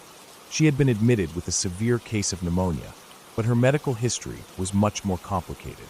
Heart disease, a previous stroke, and a variety of other chronic conditions. She was a fighter, that was clear. But more than that, she was firm in her wishes. I had never met a patient so vocal about wanting to go when the time came. She didn't want any extraordinary measures taken. No machines, no intubation, no CPR. She had made it clear to the doctors, to the nurses, and especially to her family. Do not resuscitate me under any circumstances. At first, I didn't think much of it. It was just another patient with a do not resuscitate, DNR, order, a common enough thing in the ICU. But there was something about her, the way she said it, that made me listen a little more closely when her family was in the room. Her adult children, though respectful, had a different attitude. They didn't seem to agree with her wishes, but they were going along with it, at least for the moment. However, everything changed one afternoon when her condition worsened. She became altered, disoriented, almost unrecognizable from the woman I had seen just days before. The pneumonia had spread, and it seemed like her body was shutting down. It was clear she wouldn't survive much longer, but it wasn't the physical decline that disturbed me. It was the shift in her family's decision-making. It was late in the afternoon when the call came through, the one I'd been dreading. The family had changed their minds. They had gained power of attorney over her care and decided to revoke her DNR order. They wanted her to be fully resuscitated if anything happened. The woman had made it clear to them, over and over again, that she didn't want that. But now, because they had legal control over her care, we were bound to follow their wishes. The paperwork came down quickly, and we had no choice but to prepare for a full code, a situation I had never expected. I could feel the tension in the air as the team started to prepare. The room felt smaller, more suffocating. We weren't supposed to question the decision. We had to follow orders, no matter how uncomfortable they made us. Then it happened. She went into VFib. No pulse, no breathing. The monitor flatlined. Everything in the room seemed to stop for a split second. The beeping of the machines, the bustle of the nurses. Everything went silent except for the pounding of my heart. She was gone, or at least she should have been. We started CPR immediately. I could feel the weight of the moment as I pushed down on her chest, trying to keep her alive against her own wishes. It felt wrong, but I knew what I had to do. I glanced around the room, and I could see the same unease in the faces of the other nurses and doctors. Everyone was tense, unsure, but we kept going. The doctor arrived with the defibrillator in hand, ready to administer a shock. He placed the pads on her chest, and then nothing. The machine wouldn't work. He tried again, his hands shaking slightly, then again, and again, each time growing more frustrated. The defibrillator wouldn't deliver the shock. It was as if it was broken, like some invisible force was keeping it from doing its job. I couldn't believe what I was seeing. I had worked in that ICU long enough to know that this machine was thoroughly checked and maintained. It had never failed before. The doctor's face was tight with frustration as he pushed the buttons, checked the leads, and reset the machine over and over. But each time, nothing happened. The tension in the room was unbearable. It felt like an eternity had passed before she finally passed on. And the moment she did, the defibrillator worked perfectly. The machine beeped to life, delivering the shock with no hesitation, as if it had never been malfunctioning in the first place. The room was still. No one moved. Everyone was staring at the machine in disbelief, and then at her lifeless body. The doctors quickly confirmed what we all feared. She was gone. We couldn't shake the strange timing of it. The machine had failed just when she had passed, and only when she was truly gone did it function properly. It was unnatural. Everyone in the room was uneasy, and even though no one said it aloud, we were all thinking the same thing. Had we failed her? Had her family's decision to override her wishes somehow triggered this bizarre event?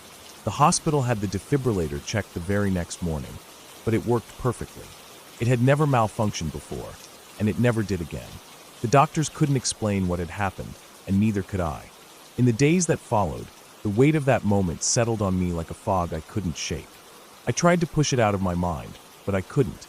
It felt wrong in every way, violating someone's wishes, going against their clear desires, and then having something happen that was so strange. I wasn't a superstitious person, but I couldn't help but wonder if something had gone wrong with that defibrillator on purpose. Maybe it was her will, some force beyond our understanding, that stopped the machine from working until she had passed. Over the years, I've seen many things in the hospital. I've seen patients come and go, some resuscitated, others not. But I've never seen anything like that again. It's been 20 years since I first experienced that moment in the ICU, and I still can't shake it. I've tried to rationalize it, to put it out of my mind. But deep down, I know I'll never forget that woman, her family's decision, or the strange failure of the defibrillator. It's a memory that sticks with me, haunting me in quiet moments, reminding me of how fragile life is, and how much power we hold, for better or for worse, when it comes to someone else's fate. And even now, all these years later, I wonder if it was simply the will of the family that decided her fate, or if there was something more to it, a sign, a message, or something that made me question the very nature of life and death. Maybe we'll never know.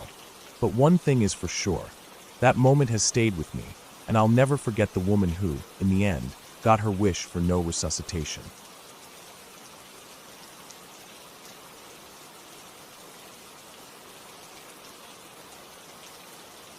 Growing up, I always thought of our house as a safe, comforting place. It was the kind of house you could walk through in the middle of the night and still feel at ease, even with all its creaks and groans. My sister and I shared a room, and while that meant I had to put up with her occasionally being a little too loud or asking too many questions, I didn't mind. In fact, I was used to it. But there was something that happened when we were kids that made me rethink everything. My sister had an imaginary friend. It wasn't just a passing phase either. I remember her talking about this lady named E. She'd tell me how E was really nice, how she'd play games with her, and how they'd sit and chat for hours. At first, I thought it was just something kids do, but as she grew older, I started realizing that this wasn't the normal imaginary friend scenario. E wasn't just a figment of her imagination. She felt real to my sister. I used to hear her talking to E when I'd be busy doing something else, and it freaked me out. She never seemed scared of her. In fact, E seemed to be a constant companion for her during some pretty lonely times. As my sister got older, she stopped talking about E, and eventually, it all just faded away. I didn't think much of it, writing it off as something kids just grow out of. Then, when my sister was about 10, something happened that I can't explain. It was a quiet afternoon. My mom had to rush out to the nursing home because my grandfather had gotten sick, and she took my dad with her. I didn't think much of it at the time. I was in another part of the house, probably watching TV or playing a game. My sister was in our room, doing who knows what. We didn't always hang out together when we were alone in the house. She was a few years younger than me, and I didn't have the patience for her constant chatter. Besides, she was always absorbed in her own little world, so I didn't think much of it when she went into the room by herself. But then I heard it. The radio in our room clicked on. It wasn't a regular on and off sound. It was like the dial had been turned all the way up, and then all the way down, then off again. It repeated this strange sequence a few times, and at first, I thought maybe it was some weird glitch. But after it happened 3 or 4 times in a row, I was starting to get irritated. I got up and walked into the room, fully expecting to find my sister messing around with the radio. When I walked in, though, something wasn't right. My sister was sitting on the edge of the bed, pale as a ghost, just staring at the radio. She didn't look like her usual self. There was a fear in her eyes that I hadn't seen before, and it sent a chill down my spine. I looked at the radio, fully expecting to see the plug hanging out or the batteries in disarray. But there was nothing. The radio wasn't plugged in. There were no batteries.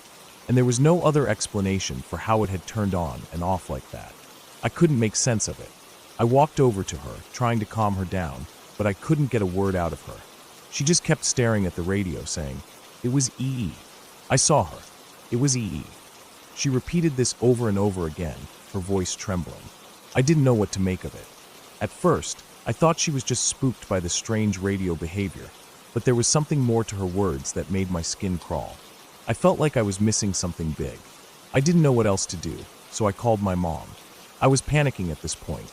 I told her everything, the radio, my sister's reaction, how she kept saying it was EE, and she immediately got upset. She was on the phone with me for a few minutes, asking if we were safe, if there was anything else strange happening, and then she dropped a bombshell. My grandfather had passed away. At that moment, it felt like the air had been sucked out of the room. My mind started racing, trying to piece together what was happening. Was this some kind of sign? Was my sister's imaginary friend connected to my grandfather? I couldn't make sense of it. All I knew was that something about this whole situation was wrong. The next few days were a blur. We went to the funeral, and everything felt heavy. My mind kept going back to what happened with the radio and my sister's words. I kept trying to figure out if there was a connection, but nothing made sense. I couldn't focus on anything except for that eerie moment in our room. I couldn't shake the feeling that something had happened in that house, something beyond just a glitch with the radio. Then at the funeral, a relative came up to us and handed us a photo she had found while going through some old family pictures. My sister took one look at it and gasped. "It's EE," she said, pointing to the woman in the photo. The picture was of my grandparents on their wedding day. My sister couldn't have known what my grandmother looked like. She had passed away before I was born, and we didn't have any photos of her around the house.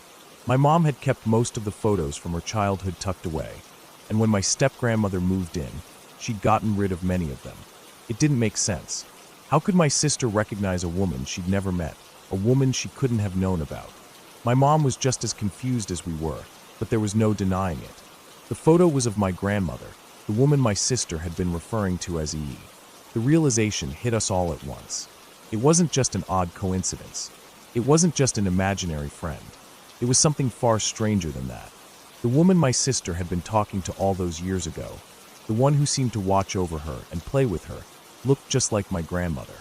It wasn't until that moment that I understood what had been happening. It wasn't something we could explain away with imagination or coincidence.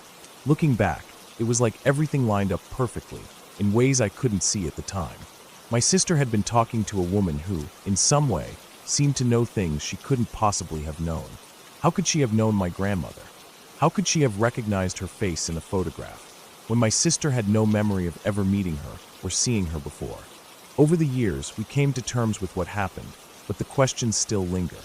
Was it just a weird coincidence, or was something more going on? And what was it that drew my sister to EE, even though she never consciously knew her? The whole thing still leaves me with a sense of unease. There's no rational explanation for it, no way to neatly tie it all together. All I know is that after that day, nothing in that house ever felt quite the same again. We eventually moved out, and the house became just another place in our past. but I still think about it sometimes. I think about that photo, about my sister's words, about the radio, and about the strange, unexplainable connection between the past and the present. I don't have any answers, but I know that whatever it was real. It was something that happened to us, something that we can't fully explain, but that we'll never forget. It's a part of our story now, even if we don't understand it.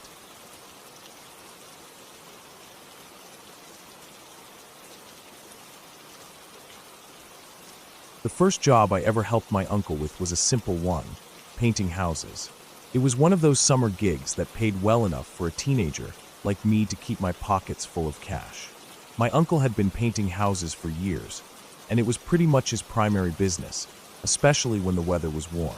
He had a truck with his name and number plastered on the side, and the back of it was always stocked with supplies.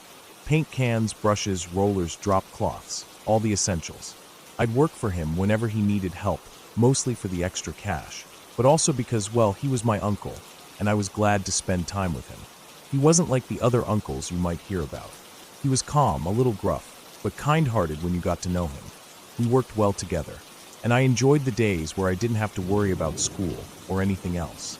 Now, as you probably know, painting houses takes time, especially if the weather doesn't cooperate. Sometimes the rain would fall for days, and that would set things back. And when you're working with a client, delays like that aren't just inconvenient, they start to cause tension. It was fall when things started to get weird, and I remember the air that day, that crisp chill that cut right through to your bones, even though the sun tried its best to fight it off. There was this odd, almost eerie quietness hanging in the air, like the world had been muted for just a little too long.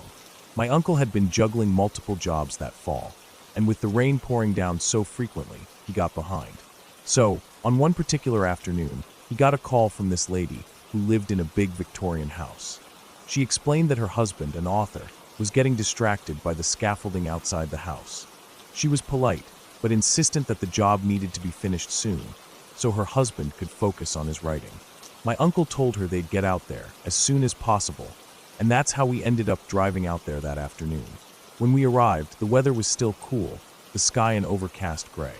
There was no wind, no birds chirping, just that still, heavy silence that felt like the world was holding its breath. We parked in front of the house, and I immediately noticed how old and grand it was. The Victorian architecture looked so out of place in that quiet part of town, like it had been transplanted from a different century. The whole thing seemed to have a presence about it, something that made it stand out even more in the gloomy afternoon. We moved to the back of the house, where most of the work was left to do. The front had already been painted, but there was still plenty of work to be done around the back. My uncle knew what he was doing, so he had me start on the lower sections, putting the first coats of paint on the house. He was working higher up, doing touch-ups on the areas that needed a little extra care. He had a strange question for me as I started setting up my ladder. "You scared of heights?" he asked, his voice low as he fiddled with the scaffolding. I wasn't about to admit that I wasn't exactly comfortable being up high. At 17, I wanted to seem like I had it all together, like I could do anything without flinching. So I told him I wasn't scared of heights. He looked pleased with that answer and told me to climb up to the 3rd floor. There was a small oval window there that needed some attention, a window that looked right into the attic.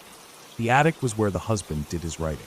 I grabbed my tools and climbed up the scaffolding, making sure to keep my balance as I hoisted myself higher and higher.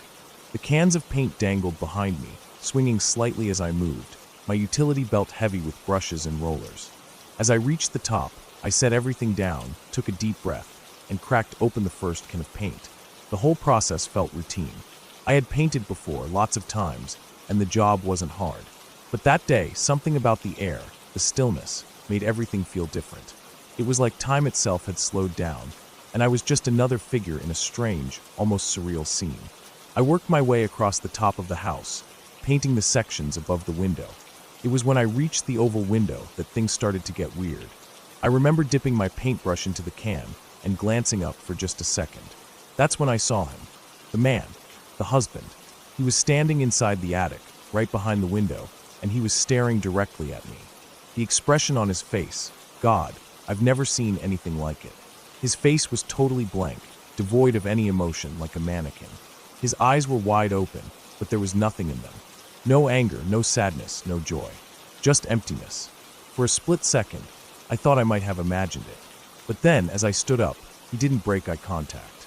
He just kept staring, his face frozen in that expressionless mask. I felt a chill run down my spine. I took a step back, trying to make sense of what I was seeing. But I didn't have time to think because, without warning, the man raised a pistol to his head.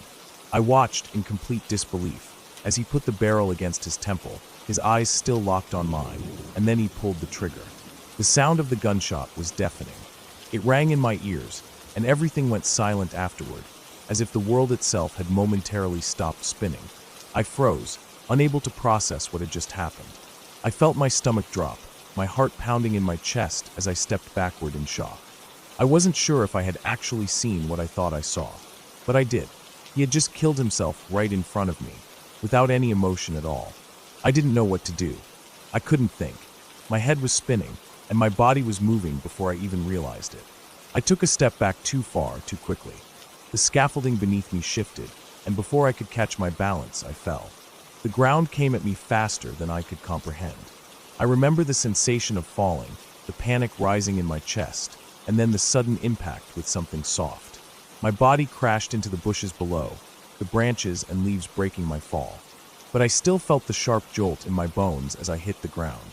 My ankle twisted painfully, and I felt a sharp sting as I scraped my arms against the rough branches. The pain was immediate and intense, but it wasn't the worst part.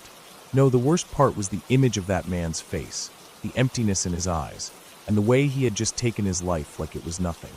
My uncle must have seen me fall, because he was shouting my name and running toward me. When he reached me, he immediately called for help.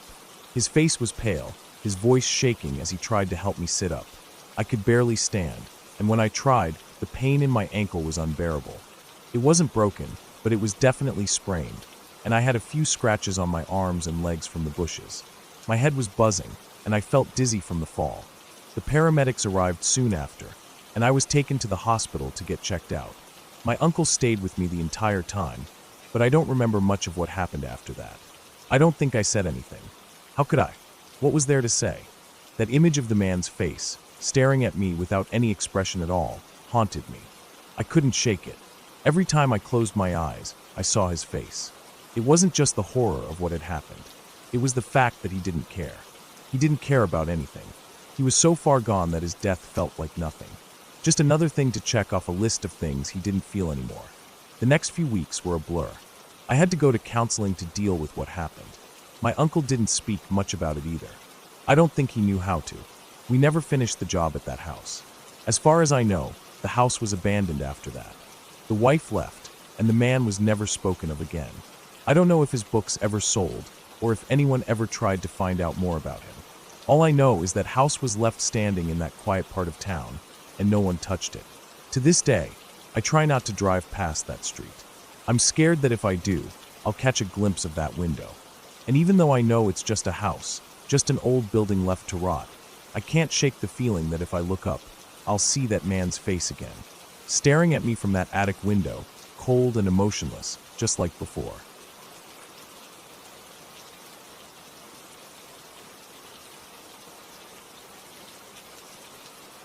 When I was in high school, I had a good friend named Daniel. We lived in a small town where everybody pretty much knew everybody, and most houses on our street were the old, beautiful craftsman-style homes from the 1950s. His house and mine weren't anything fancy, but they were solid, old places that had real character. Big front porches, original hardwood floors, stone chimneys. That kind of thing. Next door to his place, though, there was a house that was different. Not because it looked any different, but because it never seemed to stay lived in.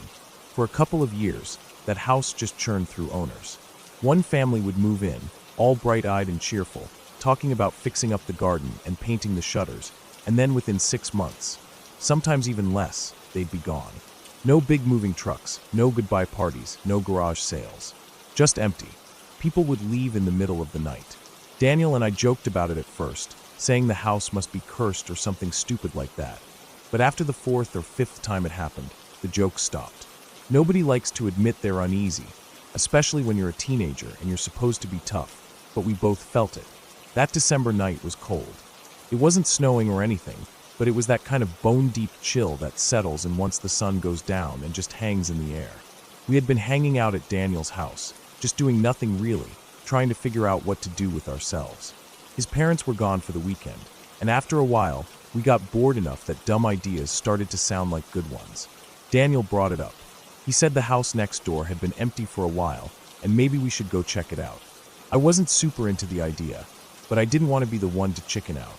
Plus, the thought of finally seeing the inside of that place was too tempting to resist. Maybe we'd find something weird left behind. Maybe we'd finally figure out why people kept bailing on it. We waited until almost 11, when the neighborhood got real quiet. Most of the houses on our street had older folks living in them, and by then, every light was off except for a few porch lights here and there.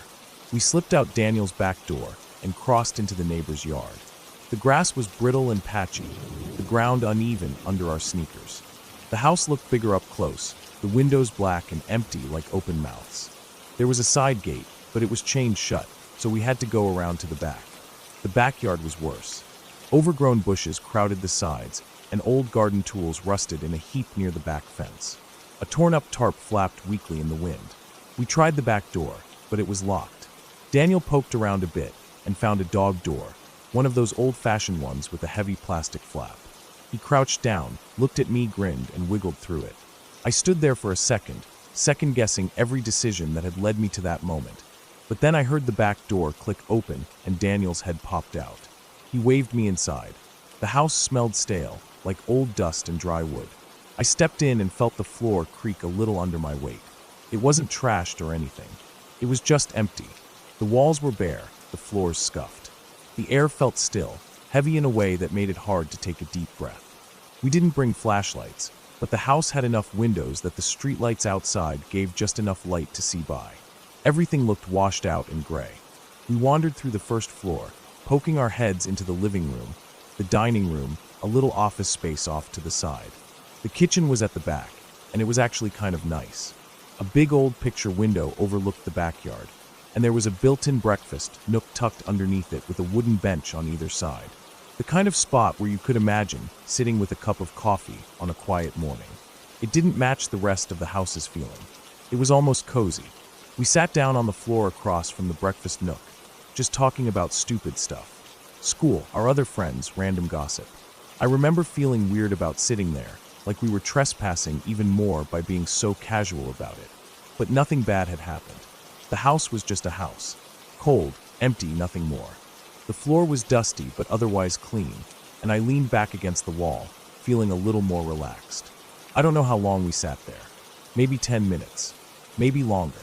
I remember watching the way the streetlight outside cast shadows across the breakfast table.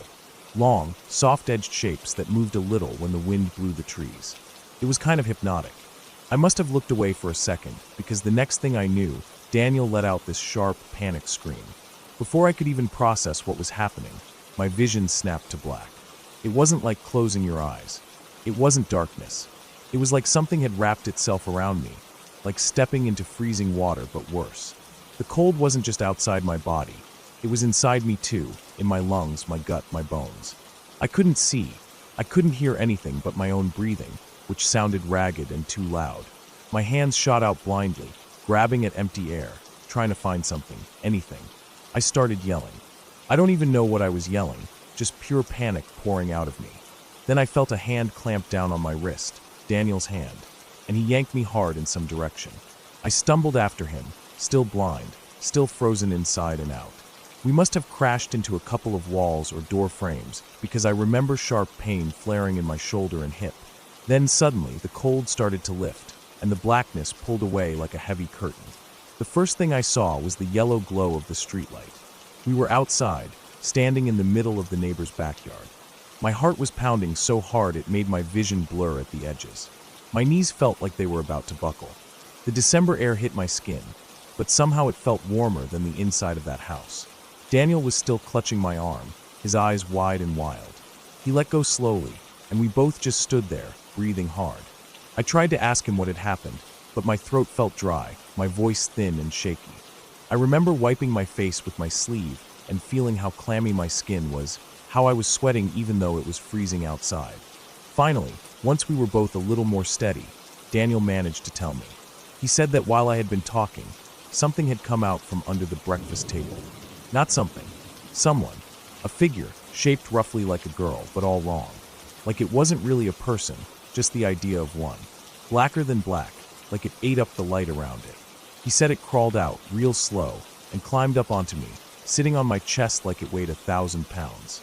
That's when I went blind, started grabbing at nothing with my eyes wide open. He said he didn't think, he just grabbed me and ran. I don't remember much about getting back to his house. I think we must have sprinted. I think we must have slammed the door behind us. I don't know. It's all a blur. I remember finally sitting down on his couch, the room spinning around me, my hands shaking so bad I had to sit on them to make them stop. We didn't talk about it much that night. There wasn't really anything to say. For days afterward, I couldn't get the feeling out of me. That sticky, suffocating blackness clung to me like smoke you can't wash off. I had nightmares about it, not of seeing anything, just of being trapped in that black coldness again, unable to move, unable to breathe. I didn't tell my parents. I didn't tell anybody except Daniel. And even with him, we didn't really bring it up unless one of us couldn't sleep and needed to talk about it. I never walked past that house again. If I had to go by it, I'd cross the street or cut through another yard. It stood empty for a while longer after that, longer than usual. Then, eventually, another family moved in. They stayed longer than the others, but not by much. I don't know what happened to them. I didn't want to know. As I got older, I tried to find ways to explain it. Maybe it was sleep deprivation. Maybe I had some kind of panic attack. Maybe Daniel hallucinated something because of the way the shadows played tricks on your eyes at night. Maybe there was some kind of gas leak or mold in that house that messed with our heads. I went through every possibility I could think of, trying to shove what happened into some box I could understand. But no matter how many ways I twisted it around in my head, it didn't change the memory. It didn't change the way that coldness had felt, or the way it had wrapped around me so completely that I couldn't even tell where my body ended and it began. It didn't change the look on Daniel's face when he pulled me out of that house, like he thought he was saving my life. Eventually, I moved away for college. Daniel stayed in town a while longer before he left too. We're still in touch, though not as much as we used to be. Every once in a while, when we're feeling brave or stupid, one of us will bring up that night. And the story never changes. Not in the smallest detail. That's the part that still gets me. Memories fade. People forget things, or exaggerate them without meaning to. But neither of us ever changes a thing about what we remember. It's locked in, as vivid and sharp as the night it happened. I don't believe in ghosts. I don't believe in monsters hiding under the bed. But I know something real happened in that house. Something I can't explain. And maybe that's scarier than anything else. That the world isn't as simple as we want it to be. That sometimes you can be sitting in a quiet, empty house with a friend you trust, doing nothing more dangerous than talking, and something can happen that changes the way you feel about everything afterward. And it doesn't go away. It stays with you, just under the surface, a quiet reminder that there are places you don't go back to, no matter how much time passes. I never set foot in that house again. I never even got close.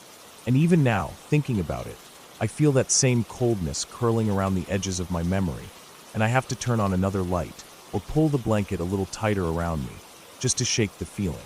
It's not fear of ghosts. It's not fear of some shadow creature. It's the fear of...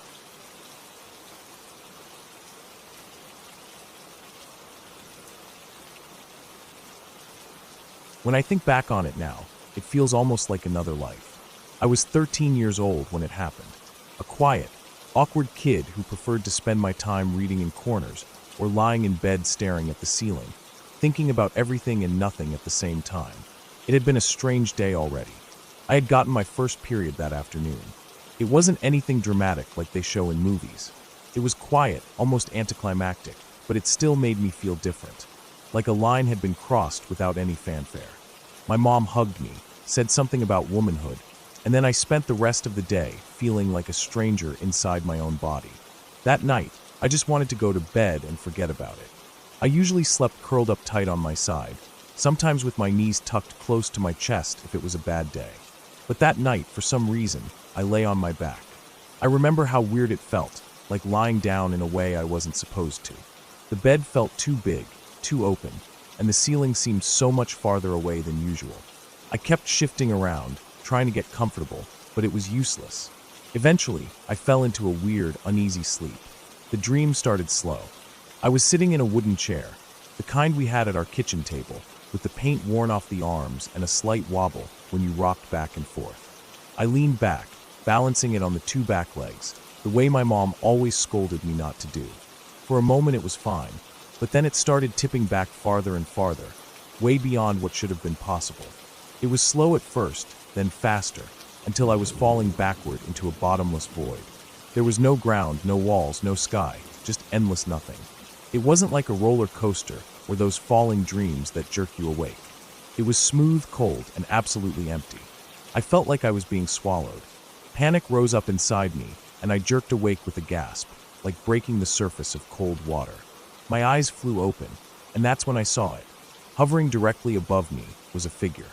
It was so close I could have reached up and touched it if I could move. I couldn't breathe. I couldn't scream. I couldn't even twitch my fingers.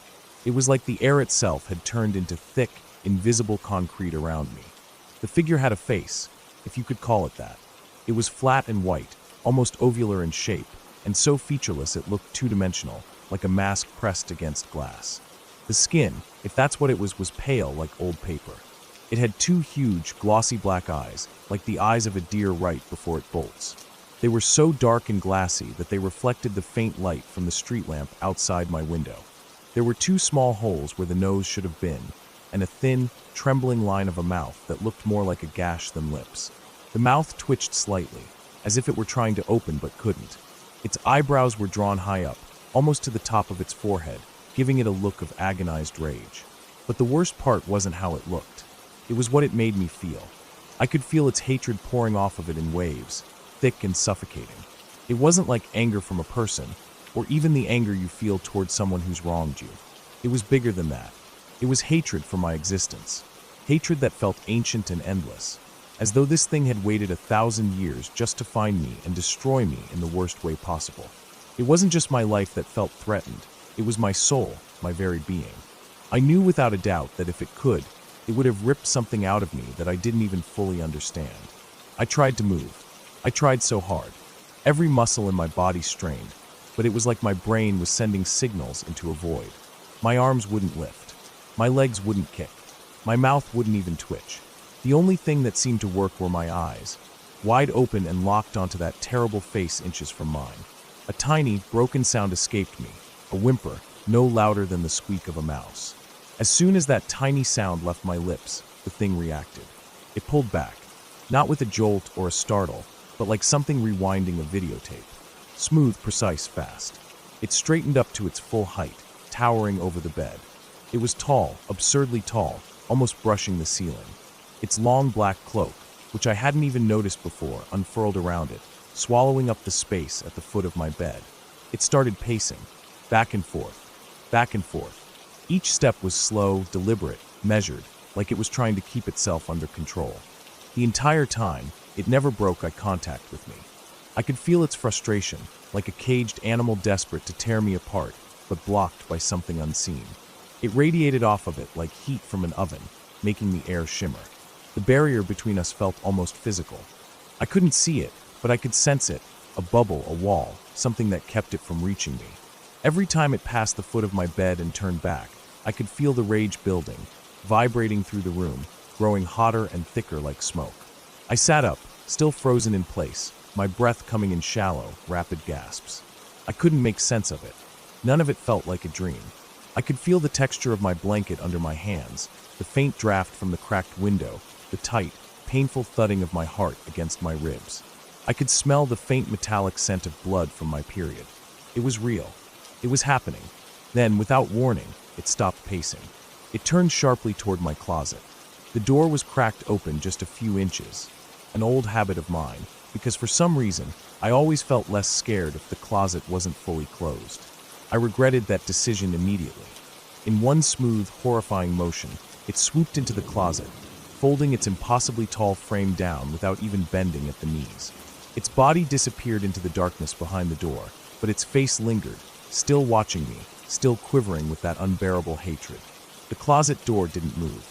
It stayed exactly where it was, open just a crack, just enough for me to see the pale, shimmering shape of its face peering out at me. It didn't blink. It didn't move. It just watched. Minutes passed. Maybe hours. I couldn't tell. Every second stretched into eternity. Eventually, so slowly I almost didn't notice it, the face began to fade. It didn't withdraw. It didn't move back into the darkness. It simply thinned, dissolved, like mist evaporating in the sun, until there was nothing left. I didn't sleep the rest of the night. I turned on my bedside lamp, then the overhead light, then the hallway light. I pulled my blanket around me like armor and sat frozen in the middle of my bed, my back pressed against the headboard. Every creak of the house made my skin crawl. Every shadow seemed to pulse and breathe. Eventually, when the first gray light of dawn started leaking through the window, I stumbled out of my room and into the living room, where I curled up on the couch with every light in the house blazing. I stayed there until the sun was fully up and the world felt solid again. For a long time after that night, I kept my closet door firmly shut. Not just closed, but latched. I couldn't stand even the thought of a crack, even a sliver of open darkness. It wasn't just the fear of seeing that face again. It was the certainty that it was still there waiting, just on the other side of whatever barrier kept it from reaching me. At first, I told myself it was just sleep paralysis. I read about it online, about how your body sometimes locks up during REM sleep, and your dreams bleed into waking life. It made sense. It was scientific, logical, comforting. I clung to that explanation like a life raft. Years passed. The memory faded at the edges, softened by time and reason. I told myself over and over again, it was just a dream, just my brain playing tricks on me. That's all. And then one afternoon, something happened that unraveled everything. I had made a new friend at school. We bonded over the usual things, music, books, the shared awkwardness of being teenage girls in a world that always seemed just a little too sharp around the edges. One evening, we were hanging out in her room, talking about creepy stories, as teenage girls often do. Out of nowhere, she got very quiet. Her whole body language changed, shoulders tightening, eyes darting to the dark corners of the room. She told me she had seen something once, late at night, standing in the living room by the kitchen. She described how it had been beckoning to her, motioning for her to come closer. The hairs on the back of my neck stood up before she even finished. When she described the thing she had seen, the tall, thin figure in the black cloak, the pale, flat face, the huge, glossy black eyes, I felt all the blood drain out of my body. I couldn't speak. I couldn't breathe. Without saying anything else, we each grabbed a sketchbook and started to draw what we had seen. When we finished, we exchanged the sketches. My hands shook so badly, I almost dropped the book. There, on her page, was the face that had haunted me for years. Every terrible detail. The 2 holes where a nose should have been. The thin, trembling line of a mouth. The impossibly wide, black glassy eyes. The way it seemed both flat and endless at the same time. She hadn't known about my experience.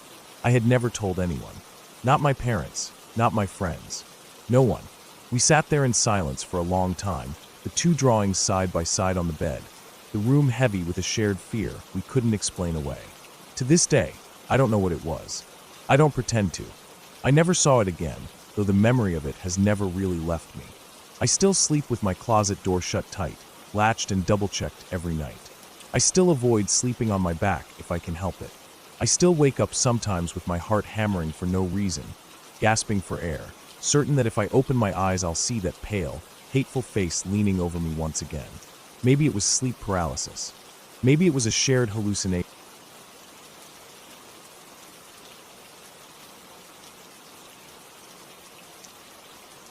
I woke up early that morning, still a little sore from the deliveries I'd done the day before.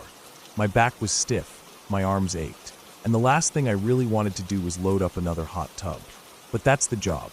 I worked for a small delivery company that specialized in big, awkward items, pianos, hot tubs, heavy stone fountains, you name it. If it was a nightmare to move, we were the ones they called. This morning's job was supposed to be a delivery to a fancy new development near Branson, Missouri. One of those gated communities where everything looks like it belongs on the cover of a luxury living magazine. Massive homes with private theaters, wine cellars, multi-car garages, infinity pools. The works. The hot tub I was delivering was a big one. 900 pounds dry weight, made to seat 8 people, with all the bells and whistles. This wasn't your typical plastic shell you buy from a hardware store. This thing was a luxury item, complete with built-in Bluetooth speakers, waterfalls, LED lighting, and enough jets to blast the skin off your back if you turn them up high enough. I loaded it onto my flatbed truck with the help of some rollers and a heavy-duty dolly. I strapped it down tight, double-checked the tie-downs like I always did, and headed out. The drive was easy enough at first. The sun was barely up, the sky still a little purple at the edges, and the roads were empty. I stopped for coffee at a gas station about halfway there, sipped it slow while sitting in the cab of the truck. I wasn't in a hurry. Jobs like this, you take your time. One mistake, and you're either wrecking a very expensive hot tub, or worse, injuring yourself or someone else. When I pulled up to the gated entrance of the community, the guard already had my name on a clipboard. He checked my ID, made a call on his radio, and waved me through. Driving through that place was like entering another world. The lawns were manicured perfectly, the houses were massive and spaced way apart from each other, each hidden partially behind walls of trees and wrought iron gates. It all looked so pristine that I felt a little out of place driving my work truck down those smooth, clean roads. The house I was headed to was near the edge of the development. It wasn't finished yet, still under construction, but it was close, probably just a few weeks away from being move-in ready. The driveway was long and steep, winding its way up to the front of the house. I parked near a pile of lumber and a couple of portable toilets and climbed out to find whoever was in charge. There were about 7 or 8 construction workers milling around, most of them wearing tool belts and hard hats. They looked like they were busy with finishing work, painting, installing cabinets, wiring lights. One of them, a tall guy with a thick beard and a cigarette dangling from his lips, waved me over. He told me where the hot tub needed to go. 4th floor balcony, he said. But the house was built into a steep hillside, so the 4th floor from the driveway side was actually ground level. The house stretched downward, 3 more floors dropping down the hill, all facing out toward a big forested valley. It made sense once you saw it, but it was still strange. From the front, it looked like a single-story house. From the back, it looked like a hotel. Getting the hot tub to the balcony wasn't going to be simple.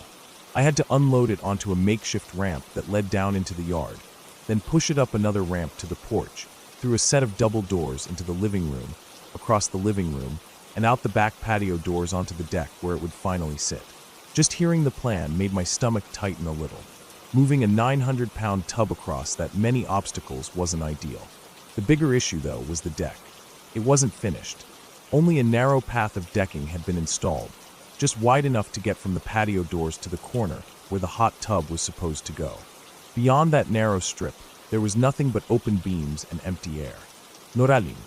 No extra boards. Just a straight drop down 4 stories to a rock-strewn slope below. I walked the path carefully, testing each board with my foot, feeling the whole thing shift slightly under my weight. It held, but it didn't make me feel any better. I could see straight through the gaps in the boards to the rocks below.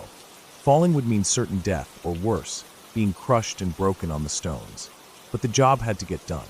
It always had to get done. The workers volunteered to help me. They were strong, rough guys used to carrying sheets of drywall and heavy timber. I figured with enough hands, we could get it across safely. I went back to the truck, unstrapped the tub, and slowly, carefully, slid it onto the dolly. The dolly had wide, heavy-duty tires and a thick frame made to handle loads like this. I strapped the tub to it tight and started down the first ramp.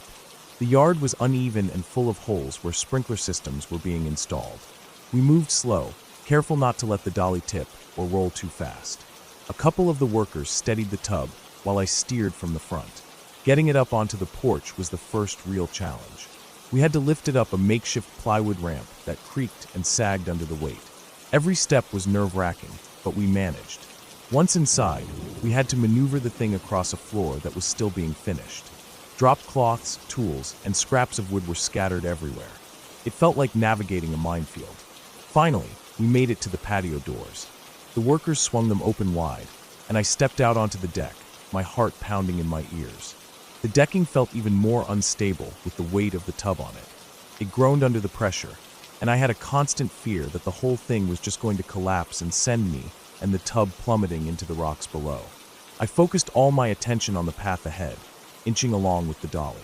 When we finally got to the far corner of the deck, I paused to catch my breath. The plan was to lay the tub down carefully, unstrap it, remove the dolly, and then stand it upright in place. Normally, it's a simple enough process.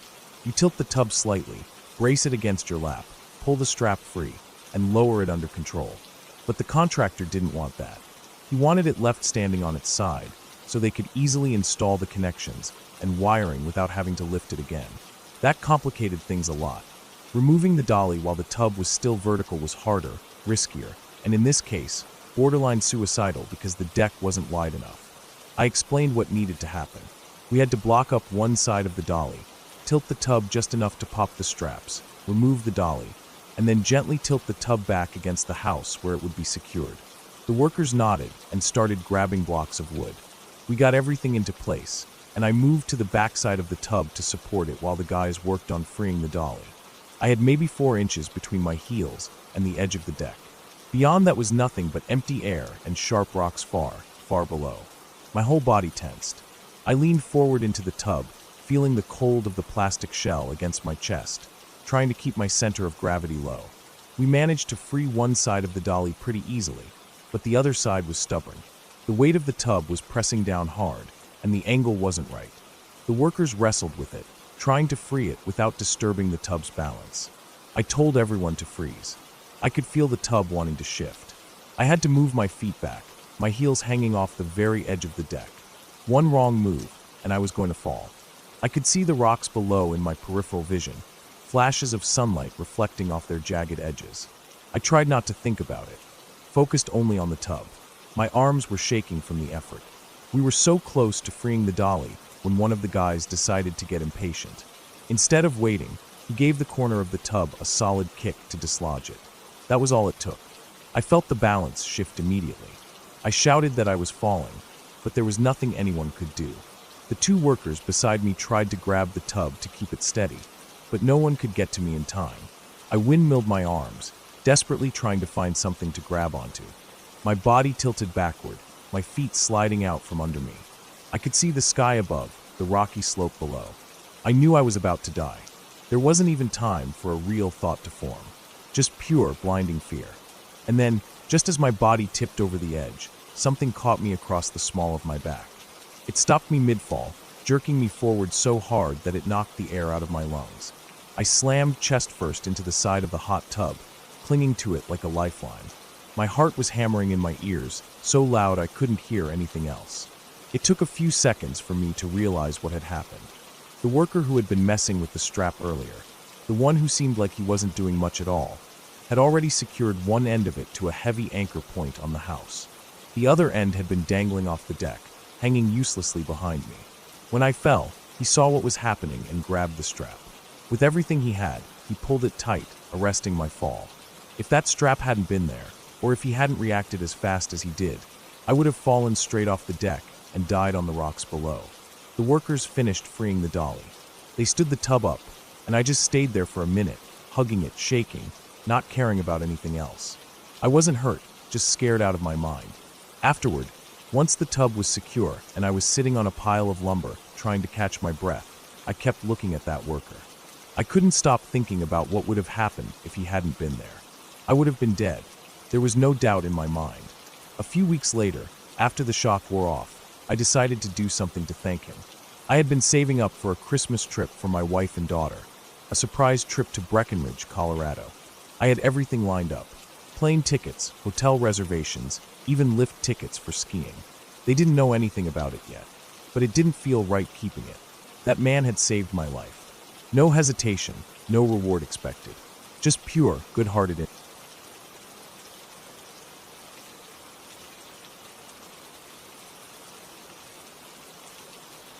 We were living with my grandparents at the time. My whole family crammed into the old 2-story house that smelled like wood polish and mildew no matter how often my grandmother scrubbed the floors. It was an old house, the kind where every footstep echoed a little too loudly, and every door seemed to shut with a long, heavy creak. There were too many people and not enough space, but we made do.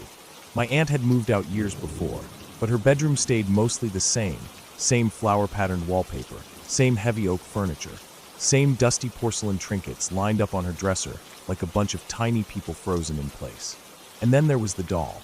It was the first thing anyone noticed when they walked into her room.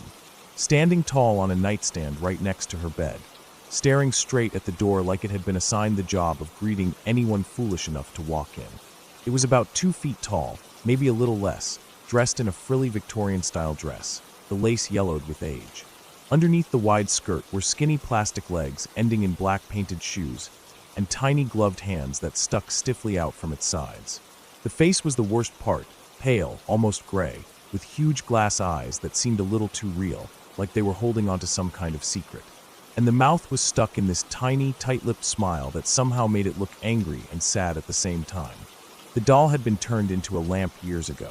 Someone, maybe my aunt herself or maybe my grandmother, had thought it was a cute idea. To turn it on, you had to hold the doll's tiny cold hand and raise it upward, like it was asking to dance. The arm would click and the lamp's light would turn on, casting a soft but eerie glow across the room. You had to move the arm back down to turn it off. It didn't have a normal switch, just that single movement. Even when it was off, the doll was terrifying. No matter where you stood in the room, it felt like its eyes were always following you, tilting its head just enough to keep you in view. When I was little, I avoided going into that room alone.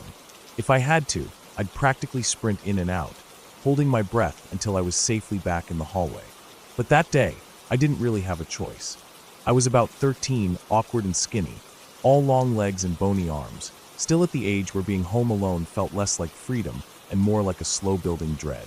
My parents had gone out to get groceries, my grandfather was out fixing the fence, and my grandmother was across the street visiting a neighbor.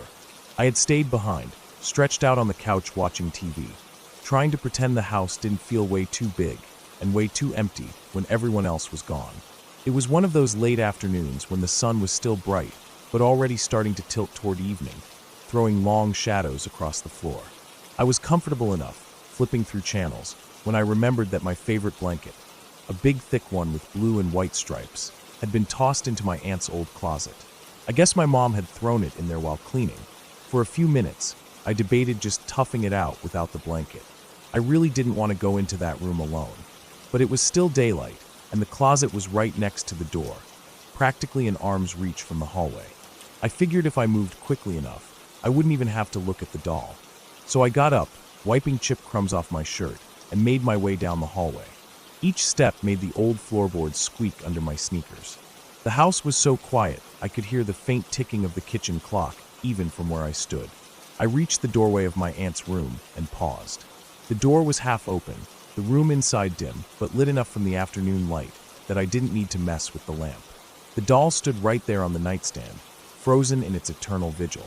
I could see the outline of its head and the puffy dress, but didn't look straight at it. I stared at the floor, keeping my eyes locked on the scuffed wooden boards and the loose thread of the old carpet runner. I stepped inside, careful, slow, like I was sneaking past a sleeping bear.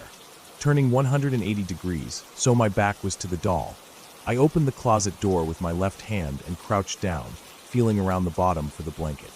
My fingers brushed against shoes, a stiff pair of jeans, and something hard like a jewelry box. Finally, I felt the soft, familiar texture of my blanket shoved into the corner. But as I grabbed it, something shifted in the room. It wasn't a sound. It was more like a change in the air itself. The skin on my arms prickled up instantly, like tiny electric shocks were running across my body. The room seemed different, brighter. I knew before I even turned that the light was on. I froze, still crouched by the closet, clutching the blanket to my chest so tightly my knuckles hurt. For what felt like hours, I didn't move. I couldn't breathe right. My heart was hammering so loud in my ears that I was sure the whole neighborhood could hear it. I wanted to run. God, I wanted to run so bad. But something deeper in me knew I couldn't just bolt without looking. Some terrible instinct told me that if I didn't look, it would be worse somehow. Slowly, painfully, I stood up. My knees cracked loudly in the silence. I kept my eyes down for one more breath, then lifted my head. And I saw it. The doll's hand was raised, just like it would be if someone had come over and moved it to turn the lamp on. But no one had. I hadn't touched it. It was pointing straight at me. Not up at the ceiling. Not down at the floor. At me. The dead, glossy eyes stared straight into mine, unblinking, emotionless. The tiny, almost smirking smile seemed wider somehow, like it was pleased. For one awful second, I thought about running past it, but the idea of getting any closer made my stomach turn. So instead, I backed out of the room. 1 step, 2 steps. never taking my eyes off that thing.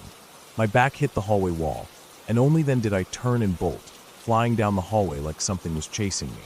I didn't stop until I was out the front door, standing in the driveway, gasping for air. The sky outside was still bright, kids riding bikes up and down the street, the normal world carrying on like nothing was wrong. I stood there shaking, hugging the blanket to my chest, trying to make sense of what had just happened. Eventually, after what felt like a long time, my grandfather came back from fixing the fence. He found me sitting on the front steps, pale and twitchy, but I didn't tell him what happened. What could I say? That the doll lamp pointed at me by itself? He'd just chalk it up to my overactive imagination, the way adults always did. Later that night, after everyone came home and the house was bustling again, I made an excuse to go peek into my aunt's room. I stayed in the hallway this time, peeking just enough to see the nightstand. The lamp was off. The doll's arm was back down, hanging limp at its side like nothing had ever happened. I didn't sleep well for days after that. Every time I closed my eyes, I saw that stiff plastic hand, that awful smile. Every creak of the house made me jump. Every brush of the blankets made me think of cold plastic fingers reaching for me. For weeks, I avoided that end of the hallway completely. If I needed something from the linen closet nearby, I'd ask my mom to get it, making up excuses about being too lazy or too busy. Nobody ever asked why I suddenly refused to set foot in my aunt's old room. Over time, life went on. School started back up, homework piled up, and slowly the memory got pushed further and further into the back of my mind.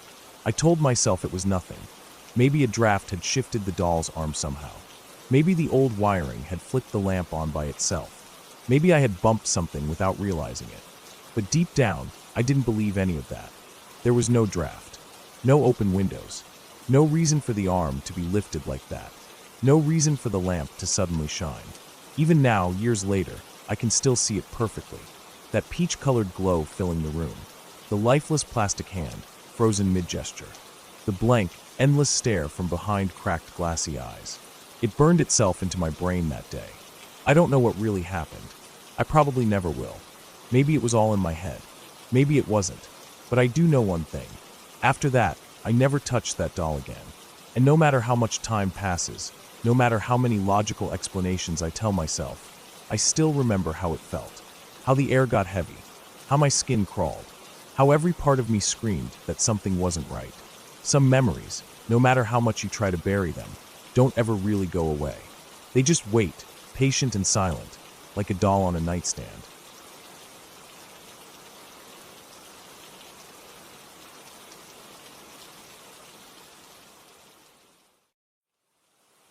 Hello everyone, I am the Creep's Cabin. I know you use this video to fall asleep, so before that, like the video and subscribe to the channel. Also, where are you from? And what time are you watching? Now get comfortable and relax.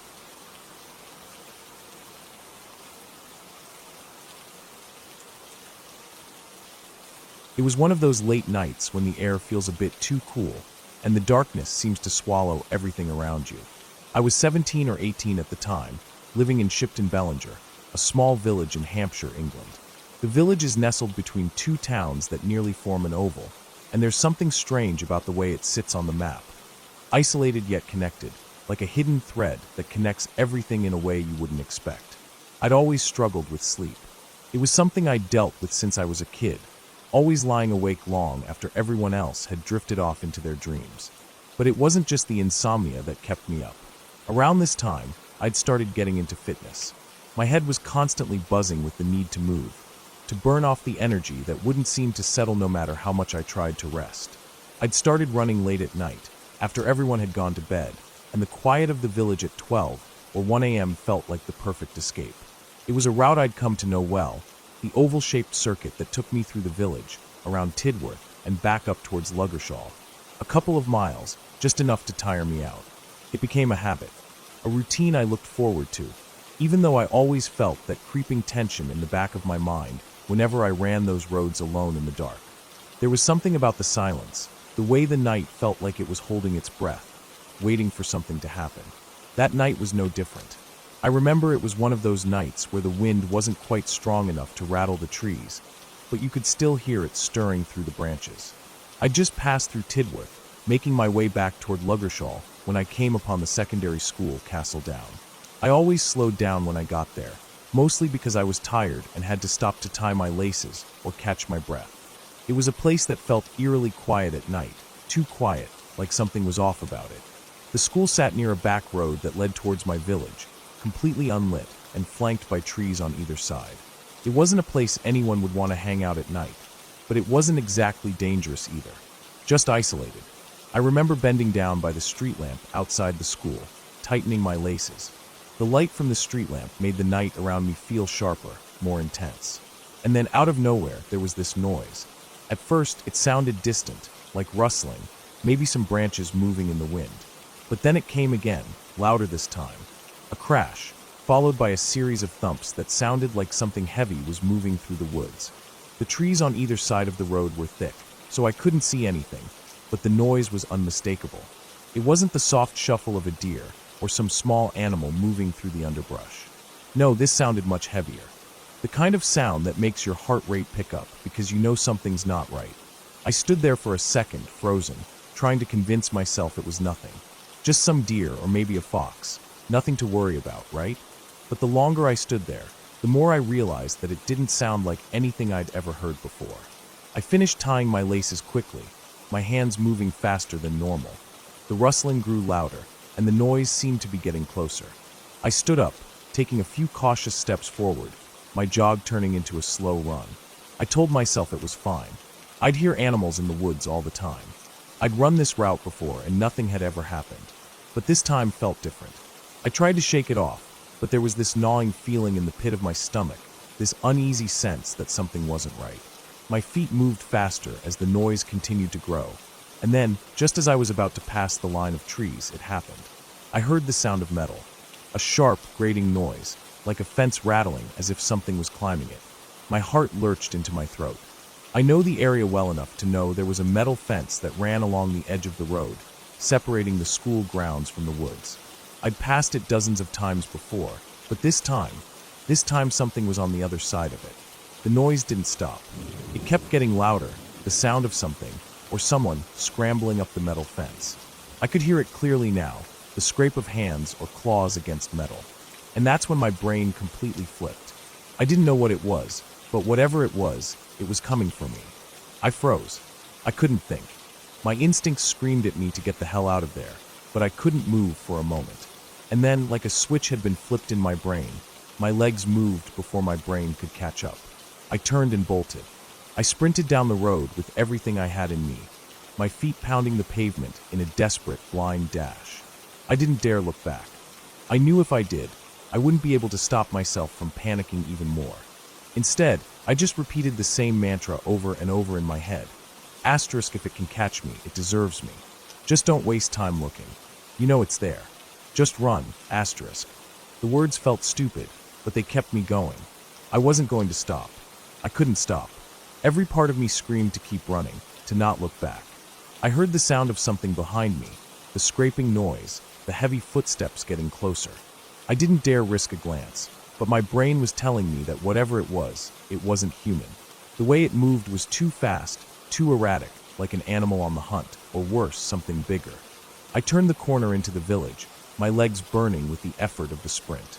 I didn't dare slow down. The houses and the familiar streetlights made me feel a little safer, but I couldn't shake the feeling that whatever was chasing me was still out there, lurking in the dark just beyond the reach of the light. I slowed down as I passed the first few houses, but my heart was still racing. I could feel the adrenaline pulsing in my veins, my breath coming in short, sharp gasps. I made it through the village, past the last row of houses, and finally, I reached my street. My house was at the end of the row, and it felt like I was almost home, but I didn't stop. I ran all the way to the front door, fumbled with the keys, and slammed it shut behind me. I stood there for a moment, panting, listening to the silence. I waited, holding my breath, expecting to hear the sounds of something following me, but there was nothing. No rustling, no metal fence shaking, just the quiet of the night. I walked to the window, peeking out through the blinds. The street was empty, no signs of anything out of the ordinary. But I still couldn't shake the feeling that something had been out there, something that had been following me. My pulse was still racing as I leaned against the window. looking out into the dark. I couldn't see anything, but I knew that whatever it was, I had narrowly escaped it. I don't know what it was that night. It could have been a person, but the way it moved, the noises it made, it felt wrong. It didn't feel human. And honestly, I'm glad I never found out what it was. I don't think I ever want to know. After that, I stopped running that route at night. I found other ways to keep fit, other places to go. I never felt quite the same when I passed that stretch of road near the school. The woods always felt darker, and the quiet seemed a little more threatening. Sometimes, when I drive through that area during the day, I still look over at the trees, half expecting to see something move. But I never do, and part of me is glad, because some things are better left unknown.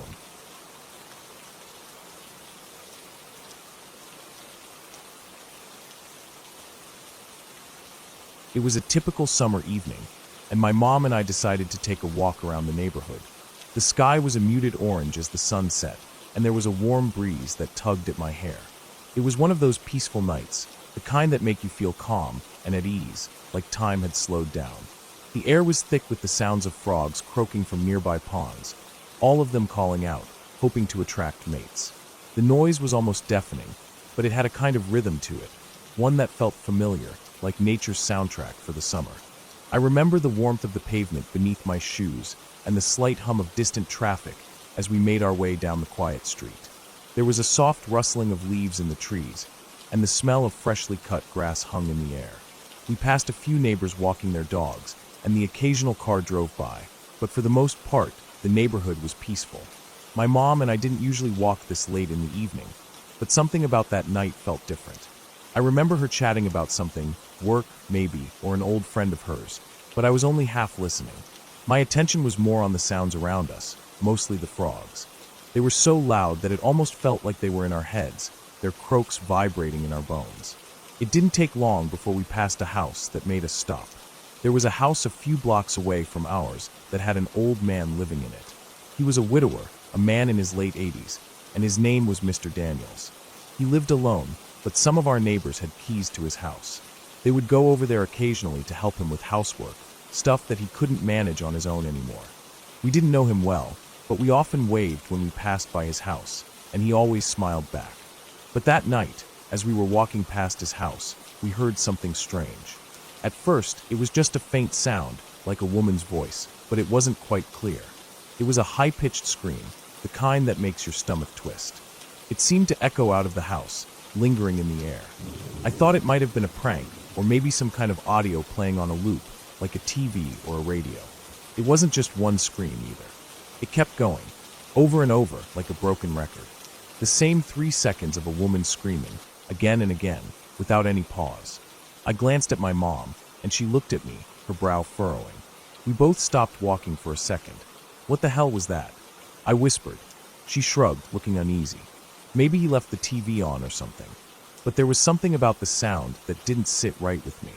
The scream didn't sound like it was coming from a TV. It felt too real, too desperate. But we kept walking, trying to brush it off. Maybe it was just the frogs making me paranoid, I thought. After all, when they croaked, sometimes it sounded almost human, like the noises of something in distress. We continued our walk, but I couldn't shake the feeling. It wasn't just the noise. It was the fact that it didn't stop. It kept going, looping like a video on repeat. And no matter how much I tried to convince myself it was just the frogs or some sound coming from the house, the unease lingered in the back of my mind. When we made our way back past Mr. Daniels' house on the return trip, we heard the scream again. The same looping sound. It wasn't any clearer, and it didn't seem to fade, like it had before. It was as if it had been playing the whole time we were gone. Now it felt even stranger. My mom and I exchanged uneasy glances. She pulled her phone out of her pocket and checked the time. It was getting late, almost dark, and the streetlights were flickering on one by one, casting long shadows on the pavement. Maybe we should check on him, my mom said, her voice tinged with concern. I agreed. Something about that scream made me uneasy, and it wasn't just the noise. It was the fact that we hadn't seen Mr. Daniels in a few days. We walked across the street and up to the neighbor's house. The neighbors, the Johnsons, had keys to Mr. Daniels' house. They'd been helping him out for years, taking care of things he couldn't manage. I knew they would be worried if they hadn't heard from him. We knocked on the door, and Mrs. Johnson answered. She was a kind woman, probably in her 60s, with short gray hair and glasses perched on the end of her nose. I noticed the concern in her eyes the moment she opened the door. "What's wrong?" she asked. My mom quickly explained what we'd heard, the repeated scream coming from Mr. Daniels' house. We both tried to play it off, acting like it was nothing serious, but I could tell Mrs. Johnson didn't buy it. She agreed to go over and check on him. It was clear she hadn't heard anything out of the ordinary, but she knew something was off now, too. A few minutes later, we all walked over to Mr. Daniels' house. The front yard was overgrown with weeds, and the porch light flickered weakly, casting a dull glow across the front steps. It looked almost abandoned in the dim light, as if time had stopped for that house. Mrs. Johnson fumbled with the key, her hands shaking a little as she inserted it into the lock. The door creaked open, and we all stepped inside. It was eerily quiet. There was no sound coming from inside, no faint echoes of the strange scream that had been repeating just an hour before. The house smelled musty, like old furniture and stale air. We stepped into the living room, where everything was covered in dust. There were old chairs and couches, a worn rug on the floor, and the remains of a half-eaten meal on the kitchen table. But Mr. Daniels wasn't there. The house felt empty. Mrs. Johnson went through the house, checking each room, calling out for him in a soft voice. There was no answer. My mom and I stood in the living room, waiting, our footsteps muffled by the thick carpet. I felt my chest tighten. Something wasn't right. A few minutes later, Mrs. Johnson came back out into the living room, her face pale. She looked like she'd seen a ghost, her eyes wide with shock. "He's gone," she whispered. We all stood there in silence, the reality of it hitting me hard. Mr. Daniels had passed away, probably a few days ago. I wasn't sure how we didn't notice, how the neighbors hadn't figured it out sooner. It was clear now, the scream we'd heard wasn't a prank or a TV left on. It was something else entirely. "We need to call the authorities," my mom said quietly. I nodded. My stomach felt heavy, like I'd eaten a rock. I couldn't stop thinking about the scream, how real it had sounded. It wasn't something a TV could make, and it wasn't something that should have been left on repeat like that. As we walked back outside, the frogs were still croaking, their calls filling the air. But the scream wasn't there anymore. It was as if it had never happened. We did call the authorities, and the police came a few hours later. They confirmed that Mr. Daniels had died in his sleep 2 weeks earlier. The cause was heart failure. His body had been discovered by a neighbor who went over to do the usual chores he had trouble with. The strange thing was, none of the neighbors had heard the scream, not even the Johnsons, who had been in and out of his house to check on him in those last few days. It was as if the house had held on to that scream, letting it echo through the walls, looping over and over, waiting for someone to hear it. To this day, I still think about that night, about the scream and what it meant. Maybe it was some kind of final cry for help, an echo of his last moments, but no one could ever really explain it. The frogs still croak every summer, and the neighborhood still feels the same. But every time I pass that house, I get that weird, uneasy feeling in my stomach. It's been years, but that night, the scream, and the empty house, it still gives me chills. I'll never forget the way it sounded, so real, so desperate. And I'll never forget how it echoed in my mind long after the frogs had quieted down.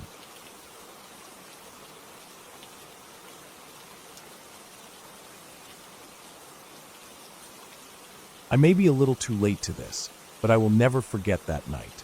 It's the kind of thing that sticks with you forever, no matter how many years pass.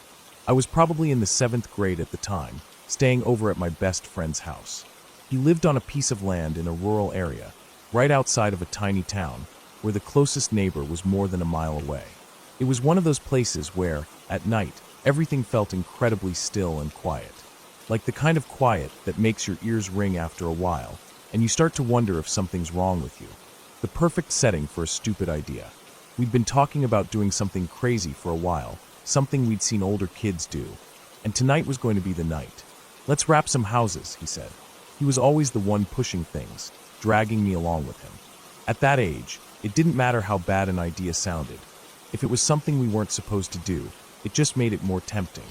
So, we waited until his parents were out of sight, got our hands on a giant black trash bag full of toilet paper, and waited for the perfect moment. We decided to sneak out at around 1 a.m. His house sat on top of a hill, with a long gravel driveway that connected to the road. From the top, you could see pretty far, the only light being the occasional flicker from a distant porch or car's headlights. It was eerie in that weird way where everything feels like it's being watched, but there's no one around. We were feeling invincible, too confident for our own good. We made our way down the gravel driveway, the sound of the pebbles crunching under our shoes too loud in the silence. When we finally hit the pavement, my friend stopped dead in his tracks. "Dude," he whispered, "I hear a car. We need to get off the road." We both froze. I didn't hear anything at first, but after a few seconds, I could just barely make out the sound of an engine in the distance. My heart dropped. We both instinctively ducked into the ditch along the side of the road and flattened ourselves in the tall grass. My mind was racing, but I tried to keep it quiet. The car sped by without slowing down. We waited for what felt like an eternity, not daring to move, just listening to the sound of the engine fading into the night. But then my friend's voice broke the silence again. "Shit, man, it's coming back."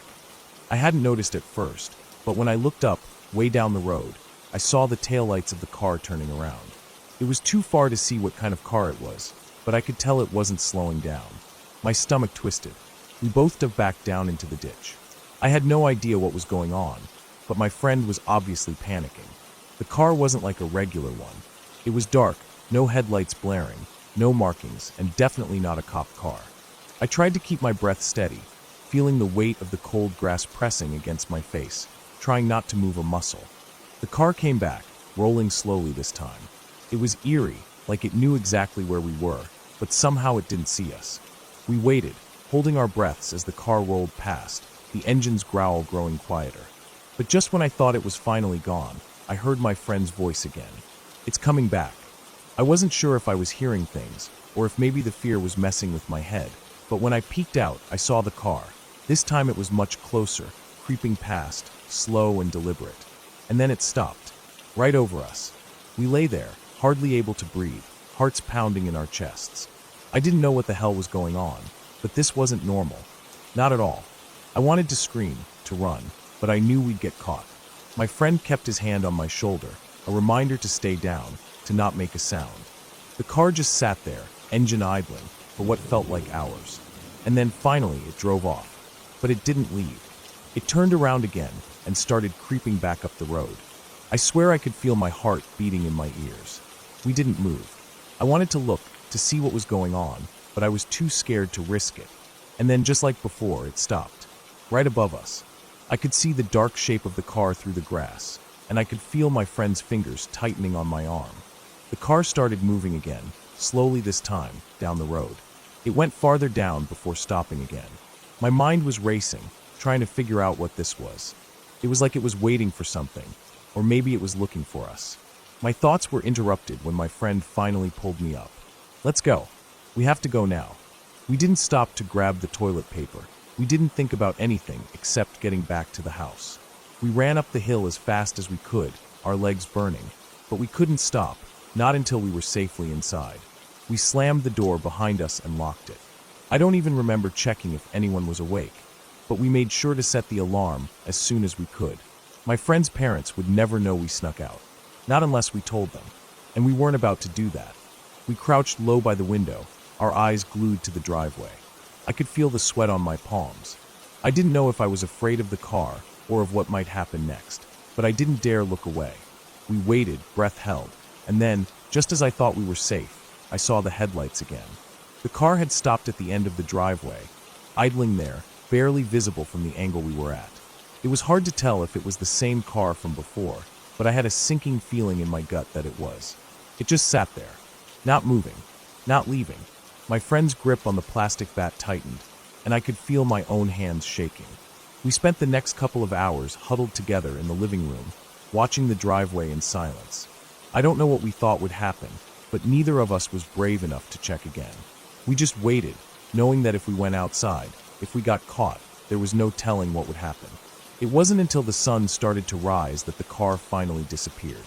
By then, we were both too terrified to sleep. The adrenaline was still pumping through our veins. The rest of the night passed in a blur of half-sleep and the constant fear that something was about to happen, but nothing did. Eventually, we heard the sound of his parents getting up for the day. They didn't seem to notice anything unusual. They didn't know we'd been out in the night. They didn't know how close we'd come to something that could have turned much worse. We never told them what happened. Not a single word. Looking back, I realize how close we were to something really bad happening. The car, whoever was driving it, could have been anything. A random person out looking for trouble, or maybe something worse. I'll never really know.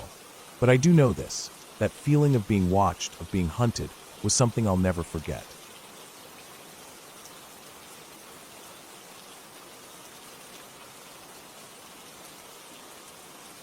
The story my dad and Auntie told me was one that always stuck with me, mostly because of the way they described it. The fact that they both gave the exact same details, down to the smallest point, made it feel even more real and intense. They both swore that what happened that night at my grandparents' house was something they couldn't explain. And neither of them, no matter how much I pressed, ever wavered on the details. It was the late 1970s.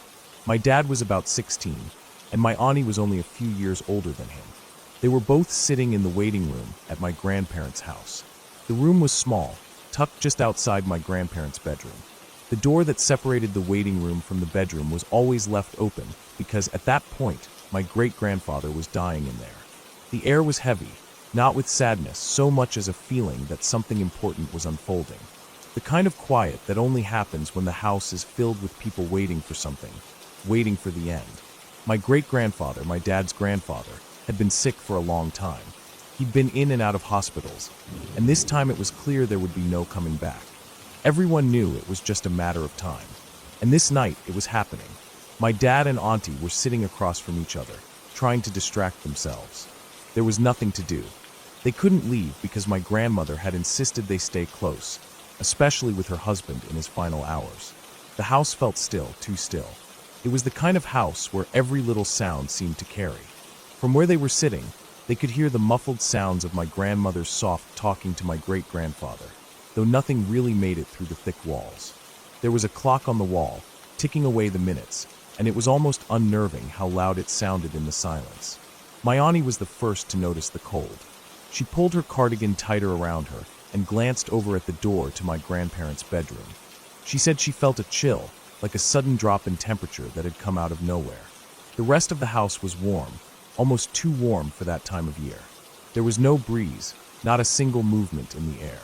It felt like the whole place had been holding its breath. Without saying anything, my auntie got up, walking across the room toward the door that led out to the front garden. It was a wooden door, thick and sturdy, but it was slightly ajar. She always said she had a thing about doors being left open, especially in a house as old as my grandparents'. She didn't want to risk it getting stuck or making a noise later on, so she walked over and gave it a gentle push to close it. The door clicked as it latched shut, and my auntie made sure to lock it, just in case. It was strange, she told me later, but the house felt almost too still, as if something was waiting. She couldn't shake the feeling that something was off, but there was nothing she could pinpoint. Her instincts were on edge. Still, she sat back down, trying to shake the unease that had settled in. They both sat in silence for what felt like hours, though it was probably only a few minutes. My dad had been staring at the floor, his thoughts somewhere distant, and my auntie was still fidgeting, rubbing her hands together to try and warm them up. Then, suddenly, from inside the bedroom, they both heard it. The sound of my grandmother wailing. It was a sound I can only imagine, a raw, guttural cry that felt like it came from the depths of her soul. The kind of cry that makes you feel like you've lost everything in an instant. My great-grandfather was gone. His time had come. But what happened next? Well, that's what my dad and auntie always talk about, even now. Both of them say they'll never forget it. It's as vivid in their memories as it was that night. When my grandmother's cry echoed through the house, the door that my auntie had just closed and locked swung open. It didn't just creak or budge. It flew open with a force that couldn't be explained. The way the door opened wasn't natural. It wasn't like a draft pushed it open, or even a hand turning the handle. No, it swung outwards, with such force that it slammed back into the door frame. The noise of it hitting was so loud it sent a jolt through both my dad and auntie. It wasn't just a swing. It was the kind of motion you'd expect if someone had stormed out of the room, angry, in a rush, slamming the door behind them. And the thing that stuck with my dad and auntie, the thing they both agreed on, was that it wasn't just the force of the door. It was the timing. It was as if the door had reacted to the wail, like it was connected to the sound of my grandmother's grief. as though it had been thrown open by an invisible presence. Neither of them moved immediately. My dad, in particular, said he froze. He couldn't understand it. No wind, no draft. Nothing could have explained how that door slammed open like that. It wasn't even just the motion. It was the feeling in the room that followed. The weight, the strange tension in the air. It was like everything in the house had shifted at once, as if something unseen had entered. The door didn't stop there. Once it had flung open, it didn't just stay there. It slammed shut again. The second time, it was almost louder than the first. It shook the walls, rattling everything. For a moment, neither of them could speak. They just stared at the door. It wasn't until my dad glanced at my auntie that he realized she had the same horrified look on her face. Neither of them had moved since the door had swung open. They hadn't spoken, but they both knew. They both knew that something strange had just happened. But neither of them could understand what it was. No explanation fit. After the door slammed shut, the house fell back into its usual silence. The only sound was my grandmother's weeping from the bedroom, which seemed to echo louder now that everything had quieted. My dad said he felt like time itself had slowed down, like everything in the house was frozen for that split second. They didn't leave the waiting room immediately. It wasn't until a while later, when the first few relatives started coming in, that my dad and auntie said anything to anyone. But even then, they didn't mention the door. They couldn't. Who would believe them? How could they explain what had just happened? It was something that didn't fit into the reality they knew. Over the years, my dad and auntie have both told me that the memory of that door opening and slamming shut still haunts them. They've never been able to fully explain it, and to this day, they both remember the feeling in the room. Heavy, like the air had been sucked out and replaced with something colder, something that didn't belong. The door had swung open, not from a breeze or a draft, but with purpose. It had reacted to something that they couldn't see, but both felt. And while they never talked about it again, both of them were adamant when they told me. They remembered the details the same way, down to the moment the door slammed shut for the last time. The thing is, neither of them ever truly understood it. They didn't look for explanations. They didn't try to rationalize it. It was just something that happened, something that couldn't be explained. But both of them knew it wasn't a trick of the mind. It wasn't a gust of wind or a creaky old house. It was something else. The door had swung open, and something had left the house. Maybe it was the soul of my great-grandfather. Maybe it was something else entirely. My dad and auntie will never know. But one thing's for sure. Neither of them has ever forgotten that night, and they never will. It was a moment in time that couldn't be explained, but it stayed with them, as real as any memory can be. Something had left the house that night, and both of them, all these years later, still feel it when they talk about it.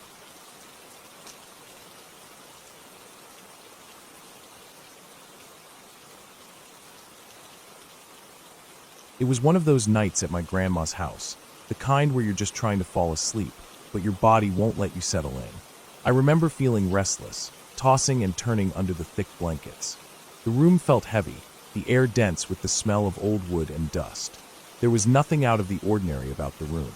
A small night light flickered in the corner, casting long, shaky shadows on the walls. The hum of the old house seemed to vibrate through the floorboards, and the quiet creaks were like a constant reminder that the house was ancient. I had always been a nervous sleeper, the kind who needed the comfort of familiar sounds, like the ticking of the clock or the faint murmurs of my grandma's house settling through the night. But tonight, my mind was restless. I kept shifting, my body feeling uncomfortable no matter what position I tried. I finally rolled over on my side, staring at the wall, thinking maybe if I faced away from everything, I could block out the feeling that something wasn't right. But then as I rolled over, something stopped me cold. My eyes locked onto something, or rather, someone, standing next to my bed. At first, I thought it was just a trick of the dim light, a blur of shadows that my tired mind had conjured up. But then I blinked, and there it was again. A kid, a small, pale figure standing right by my bed, almost glowing in the low light. It was a little boy, maybe around my age at the time, but something was off about him. His clothes looked like they belonged to another time, old-fashioned, almost like something you'd see in a black and white photo. He wore a party hat, the kind you see at birthday parties, and in his hands was a big present, wrapped in brightly colored paper with a bow on top. I felt my heart start to race, my chest tightening as I lay perfectly still. I wasn't sure if I was dreaming or if this was real, but there he was. He just stood there, looking down at me with wide eyes, like he was waiting for something. I couldn't bring myself to move. I couldn't even blink. It was like my body was frozen in place, trapped between sleep and full awareness. My mind screamed at me to look away, to move, to do anything but just lie there staring at this strange kid. But I couldn't. All I could do was shut my eyes tight, forcing myself to turn away and try to ignore him. I squeezed my eyes shut so hard I thought they might start to hurt, hoping that when I opened them again, he'd be gone. I didn't dare peek, didn't dare see if he was still there. I tried to breathe slow and steady, hoping that by some miracle, I would drift off to sleep and it would all be gone. When I finally opened my eyes, I found myself alone in the room. There was no kid, no glowing figure, just the same familiar shadows cast on the walls. I didn't know if I had fallen asleep, if I had dreamt it, or if it had been real. But it wasn't something I ever wanted to think about again. Years passed, and I almost forgot about that night.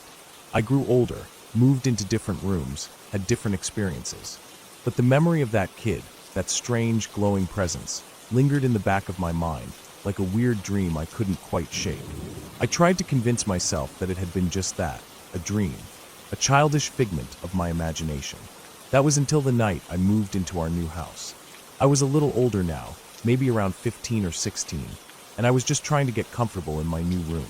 It was my first night sleeping there, and while everything felt fresh and new, there was an odd sense of unfamiliarity, like the house still had secrets it hadn't shared with me yet. The house wasn't old, like my grandma's place, but there was still something about it that didn't sit right with me. It wasn't long before I found myself lying in bed again, staring up at the ceiling. The walls were bare, the room still smelled like fresh paint and new carpet. I should have felt at ease, but instead, I felt a creeping unease crawl under my skin. It wasn't the kind of fear you feel when you know something's lurking in the dark. It was the kind that comes when you know you're being watched, but you don't know by who or what. I kept telling myself it was just nerves, that I'd get used to the new place. But as the minutes dragged on, I couldn't shake the feeling that something wasn't quite right. I turned over on my side, trying to distract myself with my phone, the dim light from the screen casting shadows across the room. That's when I saw it. In the corner of the room, where the shadows met the wall, there was a bright light. At first, I thought it was just the light from my phone reflecting off something. But as I stared, the light became more distinct. It was intense, almost like a tiny sun had appeared out of nowhere. It wasn't blinding, but it was unnaturally bright, like nothing I had ever seen before. I froze. I didn't know what to do. The light just hung there in the air, suspended in the corner of the room. I didn't dare move. I didn't want to look away, because I was afraid that if I did, it would disappear.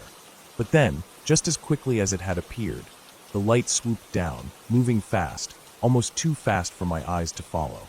It swooped down right over me, and as it did, I heard the sound, the loud buzzing, like the hum of 1,000 bees. It filled the air, vibrating in my ears so forcefully that it left them ringing for a long time after. The buzzing wasn't just an annoying sound. It felt invasive, like it was in my head, rattling my brain with its intensity. The light shot out the door and disappeared down the hall, leaving nothing but the hum still ringing in my ears. I lay there, wide-eyed and frozen, my heart racing in my chest. It took me a long time to finally move, to roll over and force myself to close my eyes. I tried to tell myself it was just some weird reflection or a trick of the light, but deep down, I knew that wasn't it. It felt too real, too deliberate. After that, the weirdness didn't stop. There were the random things, the small, odd occurrences that didn't make any sense. You know how sometimes when the TV's on behind you, and someone walks past, the sound just goes silent for a second? It's like they're blocking the sound with their presence. I started to experience that more and more, but it wasn't just when someone else was in the room. It would happen when no one was around. I'd be sitting there, maybe watching a show or playing a game, and all of a sudden, the sound would cut out. It wasn't static or interference. It was like someone had walked in front of me and just blocked it out, but no one was there. I told myself it was just my mind playing tricks, but deep down, I couldn't shake the feeling that something else was going on. Years later, after I had moved out and my uncle had moved into the old room where I'd seen the glowing boy, he told me something that made the hairs on the back of my neck stand up. One night, he woke up to the feeling of someone sitting down at the end of his bed. He thought it was just his mind playing tricks, that maybe he was still half asleep. But then he felt it, something or someone, sitting at the foot of his bed. It wasn't a light touch, but a solid, unmistakable pressure. He looked, expecting to see someone there, but the room was empty. The bed was undisturbed. Nothing. He lay there, trying to convince himself it was nothing. But then, just a few minutes later, he felt the pressure shift. Whatever it was got up from the bed and walked away, the weight of it lifting from the mattress. He got up to check the room, but there was nothing. He searched the whole house, but no one was there. He never spoke about it again, but I knew it shook him. I don't know what it was that I saw in that room, or the light that hovered above me years later. Maybe it was my mind playing tricks, or maybe there was something in that house that I couldn't quite understand. I don't have the answers, and I don't know if I'll ever get them. All I know is that after everything, I don't feel quite as comfortable in the dark anymore.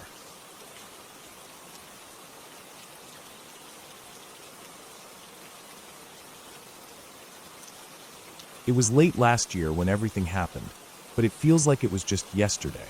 Life's a bit of a blur right now, but I'll do my best to tell it like it happened. Charlie's death was the first blow. We'd served together for a while, been through thick and thin, and he'd been through hell in Iraq. Took a frag to the leg, came out the other side looking like a damn hero. He didn't talk about it much, but everyone knew. He pulled through. So when he passed, out of nowhere, it was like the ground dropped out from under me. I remember getting that call. It was early in the morning, and I was just waking up. A few of us were still in our bunks at the barracks, and I'd barely rubbed the sleep out of my eyes when I saw the phone screen. I thought it was some joke at first. Charlie. No way. He was too strong for that, wasn't he? But it was true. And it hit hard. Way harder than I ever expected. But it wasn't just me that felt it. Bill, my best friend, my right hand through everything, took it the hardest. We'd been close for years, had each other's backs in the worst of times. Bill was the guy everyone wanted to be around. He was the perfect mix of charisma and confidence, always able to lighten the mood, always knew what to say. But now, he was broken. It wasn't the same. The weight of losing Charlie crushed him, and I couldn't watch him fall apart without doing everything I could to help him hold it together. It wasn't just the fact that Charlie was gone. It was the way it had happened. Bill had always been the strong one, the leader of the group, the guy who could handle anything. But seeing him like that, completely destroyed, made me realize how much he had been keeping buried. I couldn't do anything for him in that moment except be there, but that felt like it wasn't enough. Charlie's family flew out to the town nearby. They wanted to hold a memorial. It was a somber event, but we all went. We had to. I wasn't even 21 yet, still too young to drink legally, but I was driving that night, making sure no one got behind the wheel after a few too many. Bill was downing drinks like they were water. Shots, pitchers, whatever he could grab. He was acting different. I could tell something was coming, but I didn't want to think about it. We were all just trying to get through the night. I had a few beers, but my main job was making sure no one got stupid. It wasn't until 1 a.m. that it happened. Bill walked up to me, and it was like a switch flipped. He wasn't the fun, carefree Bill anymore. There was something heavy in his eyes, something that made my stomach twist. He looked at me, and I could see it in his face before he even said a word. "Hey," he said, voice low. "Come outside with me while I smoke." He didn't wait for me to answer, just started walking. I followed him out into the parking lot, not knowing what to expect. He sat on a concrete block, staring at the ground. I was trying to read him, trying to figure out what was going on in his head, but I had no clue. I didn't know what to say. He'd always been the one who had the answers, the one who held it all together. Now, I didn't know how to help him. Then he spoke. The words hit like a freight train. "Gatos, after I go home tonight, I'm going to kill myself." It was the worst thing I'd ever heard. The worst words I could have ever imagined coming out of his mouth. It felt like everything in the world stopped moving. My body froze. The blood drained from my face. I couldn't process it. I couldn't breathe. My best friend, the guy who I'd been through hell and back with, was telling me he was going to end it all. I didn't know what to do. My mind was racing. I tried to get words out, tried to make sense of it, but all that came out was panic. I grabbed him by the shoulders and tried to shake him out of it. I was begging him, pleading with him to talk to me, to tell me what was wrong, to tell me how we could fix it. But nothing worked. His eyes were empty, distant. I couldn't reach him. I couldn't stop him. I felt like I was losing him, like I was losing the one person in this world who truly understood me. He kept saying he hated himself, that he couldn't go on like this, that everything was too much to handle. His voice was hollow, like a part of him was already gone. I snapped. I hit him. It wasn't hard, but I hit him. I had to. I needed to get his attention, to make him understand that he wasn't alone, that we still needed him here. I didn't care if he hated me for it. I just needed him to hear me. His reaction was the last thing I expected. He broke down. Completely. He dropped his head into his hands and started crying. It wasn't the usual Bill I knew. This wasn't the guy who always had it together. This was someone completely different, someone I didn't recognize. I didn't know what to do next. My mind was spinning, my hands were shaking. I could feel the tears starting to well up in my own eyes, but I couldn't let him see that. I had to keep it together for him. I had to be strong for him.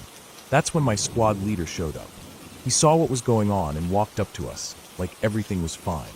I couldn't even look at him. I couldn't deal with anyone else right now. I shoved my squad leader away and told him to get lost.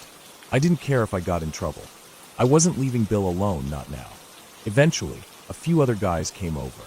They weren't going to let Bill fall apart either. They sat with him, listened to him, let him talk. I didn't know what they said, but they got through to him. They talked about Charlie, about the good memories, the funny stories. I could see it in Bill's face. The tension started to ease, even if it was just a little. I wasn't going to let him go home by himself. Not after everything he'd just said. I didn't trust him, not yet. I told him to get in the car. He didn't argue, just got in. I could still feel the weight of it all, pressing down on me as I drove him back to the barracks. I was trying not to freak out, but it was hard. I didn't know if he'd change his mind before we got there, if he'd do something stupid. When we got back to the barracks, I didn't let him go to his room. He wasn't going anywhere alone tonight. I made him walk with me to his room, but when we got to the door, I made him go in the closet. I locked the door and sat outside it all night, not moving. I didn't sleep a wink. I couldn't.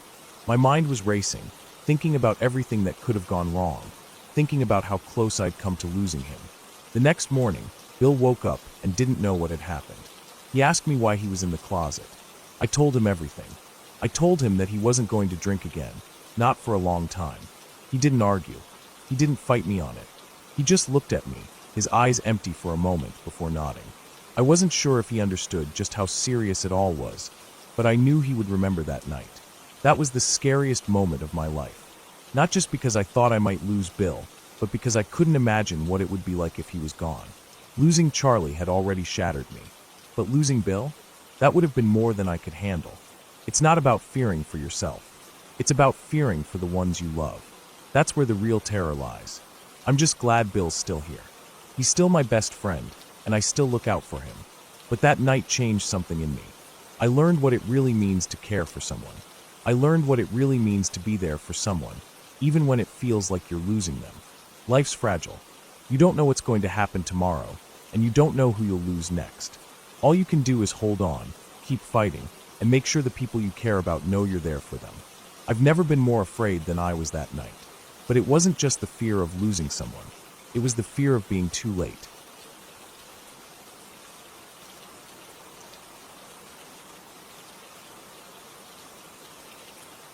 A friend of mine is the type who always seems to have the craziest things happen to her.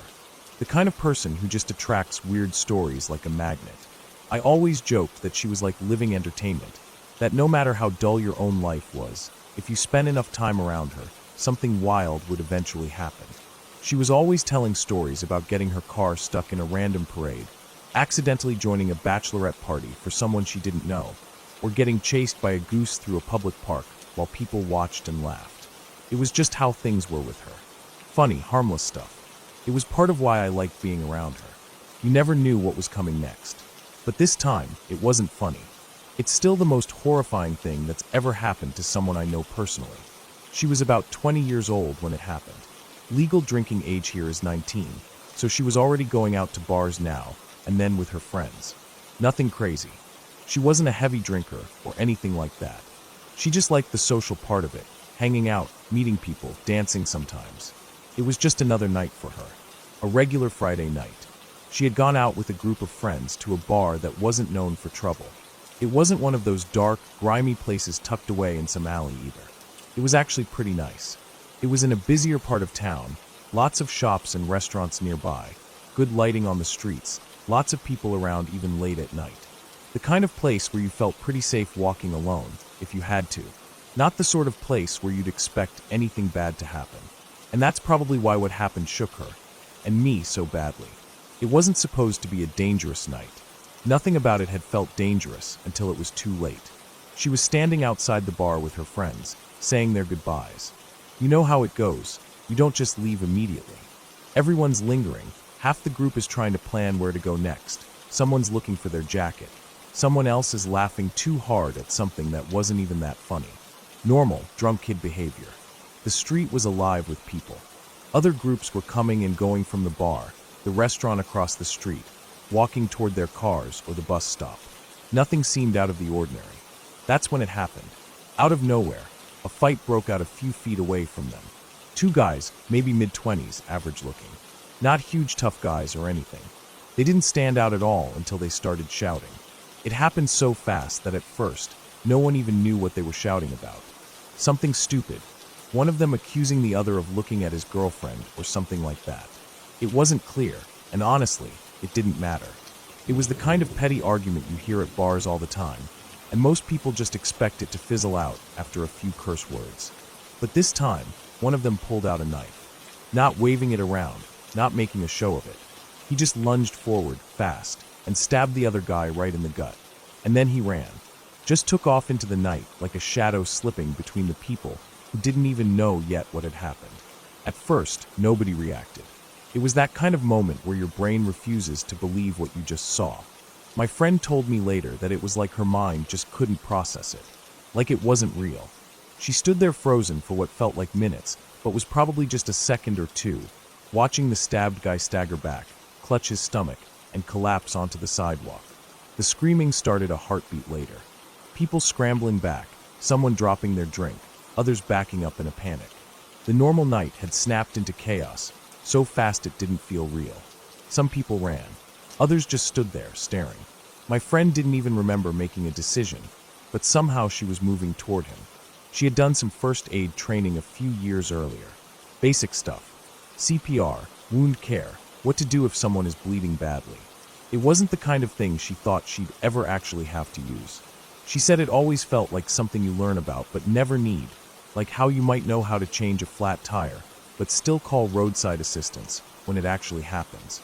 But when she saw him lying there, blood spreading fast over the front of his shirt, pooling on the concrete under him, she didn't hesitate. Something deeper than thought took over. She dropped to her knees beside him. He was conscious, his face twisted up in pain and fear, his hands slick with blood as he tried to press against the wound. She took over without thinking, applying pressure, telling him, though she doesn't remember what exactly she said, to stay awake, to keep breathing. Someone nearby was shouting for help.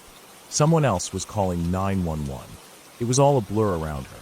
She didn't even notice how much blood there was until later. In the moment, she just knew she had to keep him from bleeding out.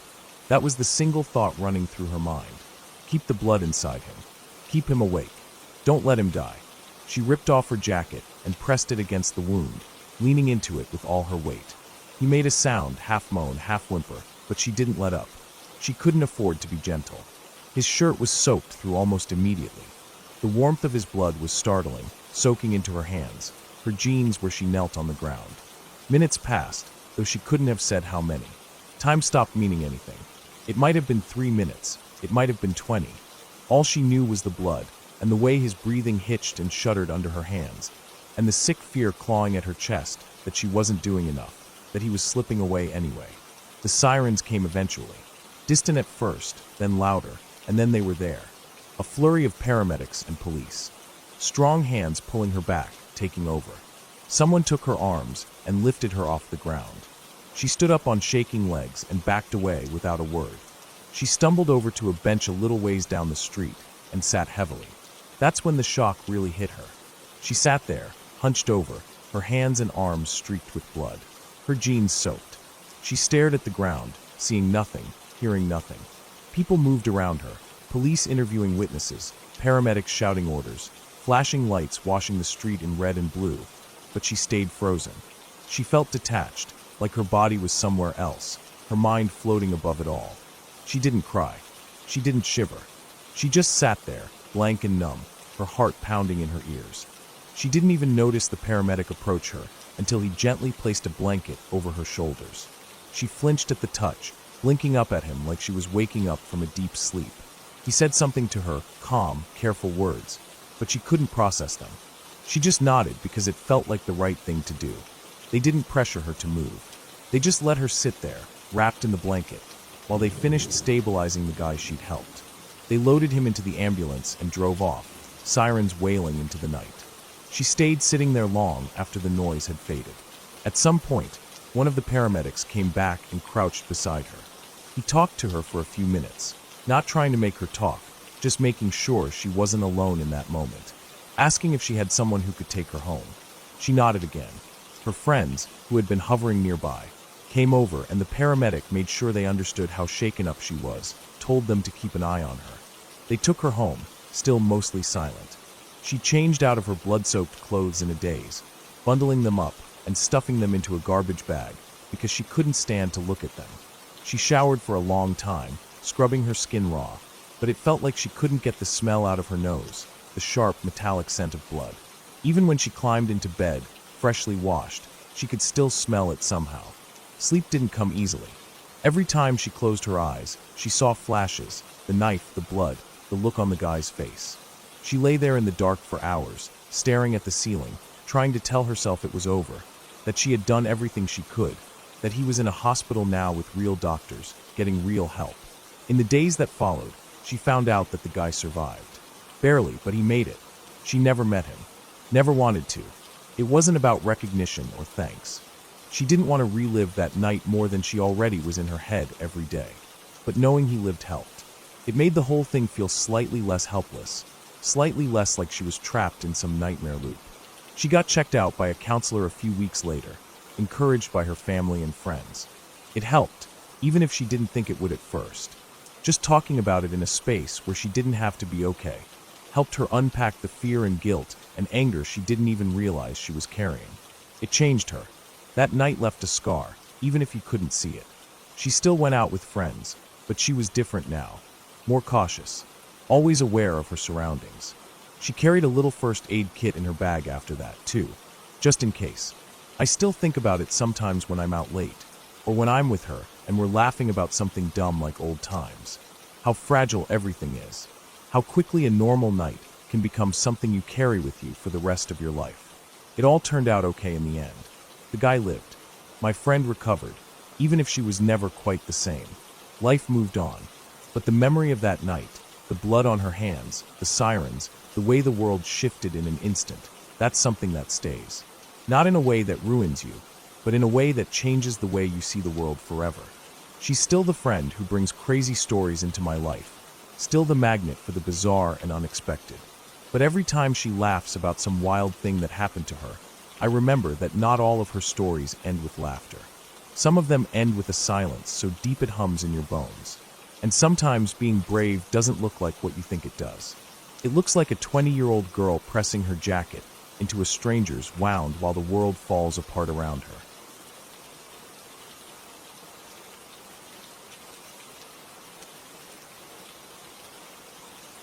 I was late as hell to the party, but honestly, I wasn't all that concerned. Who cares if I'm late, right? The party would still be going on when I showed up. Or maybe they wouldn't, I don't know. It wasn't like I was the life of the party anyway. But that's how I was thinking as I drove down the highway, listening to the hum of the tires against the road and watching the lights from the cars ahead of me flicker in and out. Something about being on a long, empty stretch of road felt comforting, even if the night was darker than usual and the clouds hung low, making everything feel like it was crammed together, suffocating. I didn't really want to think about anything too serious, just passing the time in the car, when I started remembering something from when I was really young. I couldn't have been older than 3 or 4, maybe 2, but that's pushing it. The memory had been lingering in my mind for years now, and I was starting to realize it wasn't just some random, disjointed thing I would forget. It was something that stayed with me, something that haunted me, even though I couldn't have possibly understood it at the time. I was just a kid. I was with my dad and my uncle. We were headed to Anchorage, and if you know that stretch of highway, the one that runs through the swampy patches of land, you'll know what I'm talking about. It's this long, straight stretch of highway that feels like it's the only thing between you and the vast nothingness of the land around it. No trees, just marshland and swamps with no clear boundary in sight. The kind of place where you could easily drive off the road and vanish without anyone noticing. You don't see much in the way of traffic. It's a lonely stretch of road, especially at night. Anyway, we were driving along, just abiding by the speed limit and minding our own business when it happened. A motorcyclist came from nowhere. No indication, no headlights, no warning. He just appeared, coming out of the mist, and swerved straight into the lane in front of us.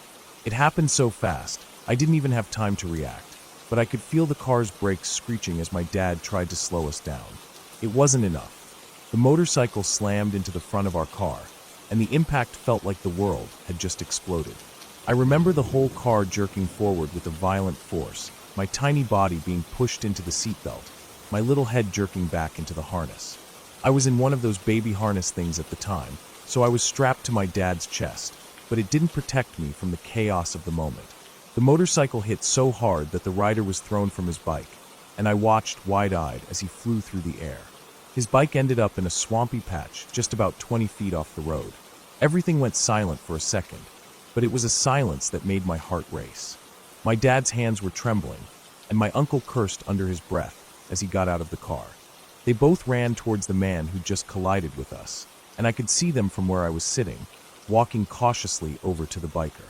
He was lying on the road, face down, and there was so much blood. I couldn't really comprehend it at the time, but I could see it, bright red and sticky, splattered everywhere. My stomach turned, even though I didn't understand the full horror of what I was seeing. My dad crouched down next to the biker, his voice muffled and low, but it was the way he moved that I remember most. He was always the calm one, the guy who stayed level-headed in every situation. But right now he wasn't calm. He was moving in a way I'd never seen before. My uncle stood off to the side, his face pale, watching my dad check on the biker. And then it happened. The biker, who I thought was dead, suddenly moved. He rolled over, and when he did, he let out the most horrible, agonized noise I've ever heard. It wasn't a scream. It wasn't a groan. It was something in between, something raw, something that didn't sound human. I remember that moment like it was yesterday. My dad crouching down, my tiny little self, eyes wide, my face at eye level with this man's ear. And then the biker's eyes snapped open, and they looked straight into mine. I don't know how to explain it, but I'll never forget the look on his face. It was like he was staring into my soul. His face, what was left of it, was mangled, his nose torn off, the skin from his face peeling away. There was blood, of course, but there was something else too.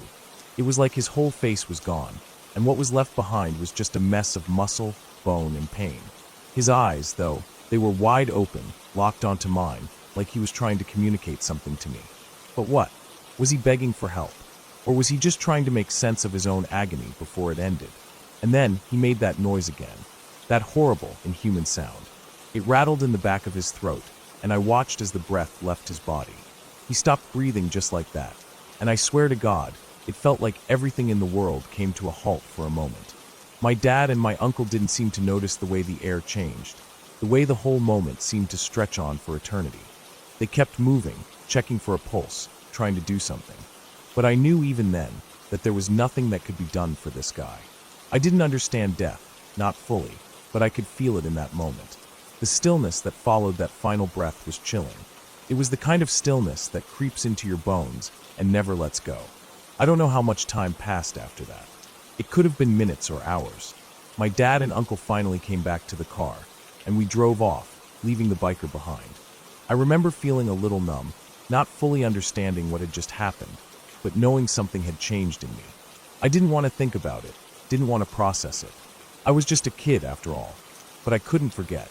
The image of that man's face, his eyes locked onto mine, haunted me. It stayed with me in the quiet moments, in the shadows of the night, and in the dreams that came more often as I got older. I would wake up sometimes, drenched in sweat, feeling like I was back in that moment, watching him die, watching the blood stain the ground. His face, his eyes, the way he looked at me like he knew something I didn't. It wasn't until much later, when I was older, that I understood what had happened. I understood what death was, what it meant to see someone die, to witness the end of a life so violently. The memory didn't go away, though. It kept coming back. I'd see that biker in my dreams, see his face, his eyes, and I'd wake up with the same feeling of dread, the same tightness in my chest that I'd felt when I was a little kid. And tonight, as I drive to that party, I feel it creeping up again. The memory of that man, the way his eyes locked onto mine, the way his breath left him so suddenly, it all comes rushing back. I've been avoiding it for so long, pushing it to the back of my mind, but tonight I can't escape it. The party's still happening, but as I pull into the driveway, I know that it doesn't matter. I'm not going to shake this feeling, not tonight. That biker will be there in my mind, just like he always is, waiting for me to remember, to relive the horror of that moment when I saw him die. I take a deep breath as I park the car, but it doesn't help. The weight of that memory is heavy, and it's not going anywhere. Not tonight. Not ever.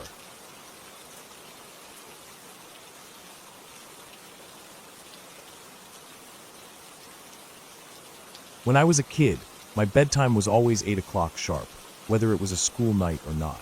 It didn't matter if the sun was still hanging low in the sky, or if the house was full of life. My parents were firm about it. I had to be in bed, lights out, no talking, no excuses. Most nights, I'd just lay there wide awake, listening to the sounds of my family carrying on without me. They'd still be in the kitchen or the living room, laughing, talking, washing dishes, moving chairs around. The house felt alive without me, and I always felt stuck in my room like a forgotten piece of furniture. My bed was pushed up against the far wall, facing the doorway that opened into a long hallway.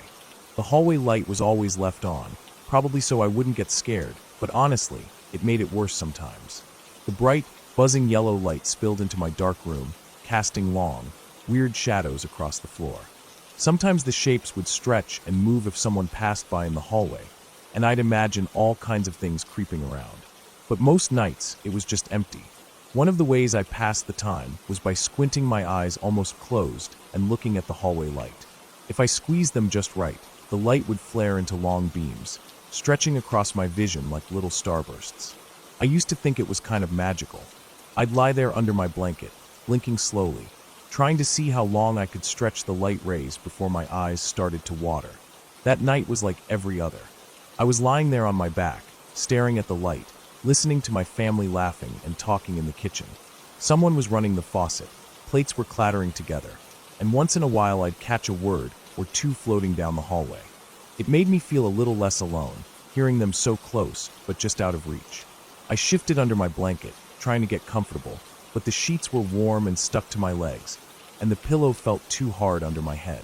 I squinted harder at the light, stretching the beams until the edges of the doorway looked blurry. That's when I saw her. At first, I thought my eyes were playing tricks on me. There was this shape standing just beyond the threshold of my door, half in the hallway and half in the darkness of my room. She looked almost see-through, like if you stared too hard, she might melt into the air. But even with the fuzziness, I could see the details clear as day. She was an old lady, her hair a wild mess of long, curly yellow strands that framed her face like a lion's mane. She was wearing this faded purple dress with flowers all over it, like the kind old ladies wore to church or backyard barbecues. The dress looked worn, the colors dulled, like it had been washed 100 times too many. She was smiling at me. Not just a regular smile either. Her mouth stretched halfway across her face, so wide it made her cheeks puff out and her eyes crinkle into little slits. It didn't look happy though. It looked wrong, like someone trying to fake a smile but going way too far. It made my stomach twist up into a knot. I froze. I wanted to scream. Every part of me was screaming inside. I could feel my chest tighten and my throat close up, but when I tried to make a sound, nothing came out. Not a whimper, not a gasp, nothing. My body felt like it had turned into concrete, heavy and stiff. I couldn't move. I couldn't even blink. She just stood there, staring at me with that giant smile, not moving, not making a sound. The longer I looked at her, the more the details sank in. The faint way her body shimmered, the way her hands hung limp at her sides, her knuckles swollen like thick marbles. Her eyes were wide and too shiny, like they were full of tears that never fell. The light from the hallway passed through her just a little, bending around her like heat rising off asphalt. I don't know how long I laid there, locked in that staring contest. It felt like hours, but it couldn't have been more than a few minutes. Somehow, I found enough strength to yank the blanket over my head. My arms felt like they weighed 100 pounds, but I pulled the covers up and clutched them so tightly my fingers hurt. I buried my face into the pillow and started crying, silent and hard. I didn't dare pull the blanket down to look again. I was convinced if I peeked, she'd be standing right over me, bending down with that horrible smile stretching wider and wider until it split her face in two. I cried myself to sleep like that, curled up in a tight ball, the air under the blanket hot and stale, my heart hammering against my ribs so hard it felt like it might explode. When morning finally came, the sun blazing through the window, I peeled the blanket off my face. My eyes were crusty from crying, and my mouth felt dry and sour. I sat up slowly, looking around the room. Everything looked normal. My dresser was still against the wall. My bookshelf was still overflowing with books and toys. The hallway outside was empty, just washed in the pale morning light. I got dressed and went to find my sister. She was sitting at the kitchen table eating cereal straight out of the box, still in her pajamas. I remember feeling like I had to say something, like if I didn't tell someone right away, that thing would somehow come back for me. I asked her if we had any visitors the night before. My exact words were probably something dumb like, "Did an old white lady visit us last night?" She just gave me a weird look and shook her head. I told her what I saw, stumbling over the details, still scared that saying it out loud would make it more real. She listened for a minute, and then shrugged and said something about it probably being my guardian angel. I didn't really know what a guardian angel was supposed to look like back then, but even at that age, I knew in my gut that whatever I had seen wasn't there to protect me. It didn't feel like comfort. It felt like something way worse. Still, after she said that, I tried to convince myself that maybe she was right. Maybe it was just my brain playing tricks on me. Maybe I was half asleep and dreaming with my eyes open. Maybe it was the weird way the light stretched when I squinted. I told myself a lot of things, but none of them really stuck. That image, that smile, it was burned into my brain like a scar. Life went on. I still had to go to bed at 8. I still squinted at the hallway light sometimes, but not as much. Some nights I buried my head under the blanket before I even had a chance to think about it. I never saw her again, but the feeling of that night never left me. It wasn't until a few months later, during a random lunch at school, that something happened that made everything bubble back up. I was sitting with some classmates, not really paying attention to their conversation, when one of the boys started telling a story about something weird that happened to him. He was laughing, trying to brush it off, but I could hear the edge of nervousness in his voice. He said he was closing the garage door at his house late one night when he saw someone standing in the backyard. It wasn't super dark because of the porch lights, but it was dark enough. He said it was a teenage boy, just standing there, staring at him. The thing that stuck with him, though, was the smile. The boy had a smile that stretched halfway across his face, wide and unnatural, just standing there in the shadows. My whole body went cold when I heard that. It was like being punched in the stomach. That same smile, that same feeling. He said he ran back inside and slammed the door, too scared to even look back. It haunted me for a long time after that. Not just what I had seen, but the realization that someone else had seen something similar. It made it feel real, way more real than I wanted it to be. It wasn't just a dream. It wasn't just my brain playing tricks. Something was there that night. Over time, I tried to make sense of it. I thought about it a lot when I was older, sitting alone in my apartment or driving late at night down empty streets. I came up with a lot of theories. Maybe it was just a hallucination, the way the brain can sometimes mix dreams and waking life when you're half asleep. Maybe the boy my classmates saw was a real person, some creep sneaking around at night. Maybe the woman I saw was a trick of the light, a patch of hallway brightness and shadow that my tired brain turned into something familiar but wrong. The human brain is wired to recognize faces. It's why we see them in clouds, in tree bark, in patterns on the wall. When you're a kid, tired and scared, and your imagination is running wild, your brain can stitch together light and dark into something almost real. Almost. But even knowing all that, I still get a pit in my stomach when I think about that night. The way she smiled, the way she stared, the way I couldn't scream. I don't believe in guardian angels. I don't believe in ghosts either. But I believe that sometimes our brains show us things we're not ready to see. Things that don't belong. Things that were familiar shapes and faces just long enough to make us let our guard down. Maybe that's all it was. Maybe that's all it ever is. But even now, all these years later, every once in a while when I'm laying in bed at night and the room is half dark and the hallway light is spilling in, I find myself squeezing my eyes half shut just to stretch the light into those long beams again. And every once in a while, for just a split second, I swear I can see her there, standing at the edge of the light, smiling.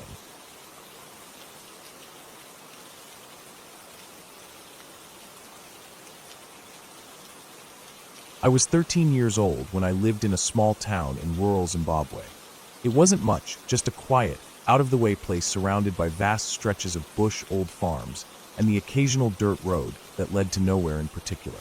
Our house was large, built in the typical colonial style that was still common in those days. It was a single-story house, with wide verandas and a huge garden that stretched all around the property. The garden was mostly grass, with tall trees, some small flower beds, and bushes here and there. My parents were never ones for fancy landscaping, so it was more of a space we used to run around and play, and sometimes get into trouble. On one side of the house, the garden narrowed into a small path that ran between our house and the fence of the neighbor's property. The fence was tall, made of old wire and wooden posts, and beyond it was a small patch of unkempt land. This narrow section of garden was where I spent most of my time exploring, mostly because it led to a cement-lined pond that had long been abandoned. The pond had once been the pride of the property, an attempt at something elegant, I suppose. But over the years, it had filled with rubble and plants, becoming a forgotten eyesore. I'd been working on clearing it for a while. It was a slow job, one I had started mostly out of curiosity. The pond was an odd thing, a large rectangle of cracked cement with one side split open by time and neglect. There was a strange, eerie quality to it, but I wasn't one to be afraid of such things. Most of the rubble and the overgrown vines had taken root in the shallow pool, and I'd spent the past few weeks pulling it all out. I'd even started to plan on filling it in with dirt, thinking maybe it could be used for something useful. Maybe a small vegetable garden, or even a proper fish pond, if I could figure it out. It was an afternoon, one of those hot and sticky ones, when it all happened. My friend Dan and I were messing around in the garden, as we often did. We had no particular plans, just chasing each other around, pretending to be superheroes or soldiers, or whatever the game of the day was. I remember laughing, running down that narrow section of the garden, and feeling the wind in my face as I made my way toward the old pond. There was nothing unusual about it, not at first. It was just another part of the garden, after all. But then something strange happened. A sudden shift, like a cold gust of wind. Or maybe it wasn't a gust at all. My body froze. At first, I couldn't understand what was happening. I had been running, full of energy and excitement, but then it felt like everything just stopped. It wasn't physical, not exactly. It was like a sudden, overwhelming sense of dread. It started from my chest, like a pressure building up inside me, and then spread out, up through my throat, my arms, my legs. I felt paralyzed, standing there, staring at the pond, even though I had only been a couple of meters from it. It was as if the world around me had gone silent, as though I was the only one who could hear the pounding of my own heart. I could feel the sweat on my skin, the oppressive heat of the afternoon pressing down on me, but all I could do was stand there. I didn't understand it, couldn't explain it, but I knew that I had to stop. Something deep inside me screamed at me to stop, and I obeyed instinctively, like a dog hearing a command it didn't question. I remember standing there for what felt like an eternity, rooted to the spot, with my heart hammering in my chest. I couldn't move. The air felt heavy, thick, and every nerve in my body seemed to be screaming at me to leave. But why? There was no reason for it. The day was normal. The world hadn't changed. But something in me knew something wasn't right. That's when I saw it. It was a movement from the far side of the pond, from a crack in the cement wall. It was slow at first, almost imperceptible. I couldn't make sense of what I was seeing, not at first. But then it emerged, sliding out of the crack, long and slick, a dark shape against the light-colored cement. It was a snake. I didn't know it at first, not until it slithered fully out into the open. The scales, the smooth, sinuous movement. Then it hit me. It was a Mozambique spitting cobra. I had seen these snakes before, but I'd never come across one this close, not on our property. The Mozambique spitting cobra is one of the most dangerous snakes in Africa, venomous enough to kill a person in a matter of hours if bitten. Its venom is fast-acting, and the snake's defensive nature means it won't hesitate to strike if it feels threatened. The worst part about these snakes is their ability to spit venom with accuracy, aiming for the eyes, blinding their prey or attacker before they strike. The snake wasn't just any snake, though. It was large, maybe a meter long, its body thick and muscular, recoiled slightly as it slid out of the crack in the pond's wall. My mind raced, trying to process the situation, but I couldn't move. My legs felt heavy, and my feet felt glued to the ground. Every rational part of me was screaming at me to run, to get away, but I couldn't. I was transfixed by the snake, its hood partially raised, the black and gray pattern on its scales shimmering in the afternoon light. Its head was raised slightly, and I could see the way its tongue flicked in and out, tasting the air. I knew it was aware of me, and I knew it was calculating whether or not I posed a threat. I don't know how long I stood there. Seconds? Minutes? Time had lost all meaning. But in that moment, there was only one thing that mattered: the snake.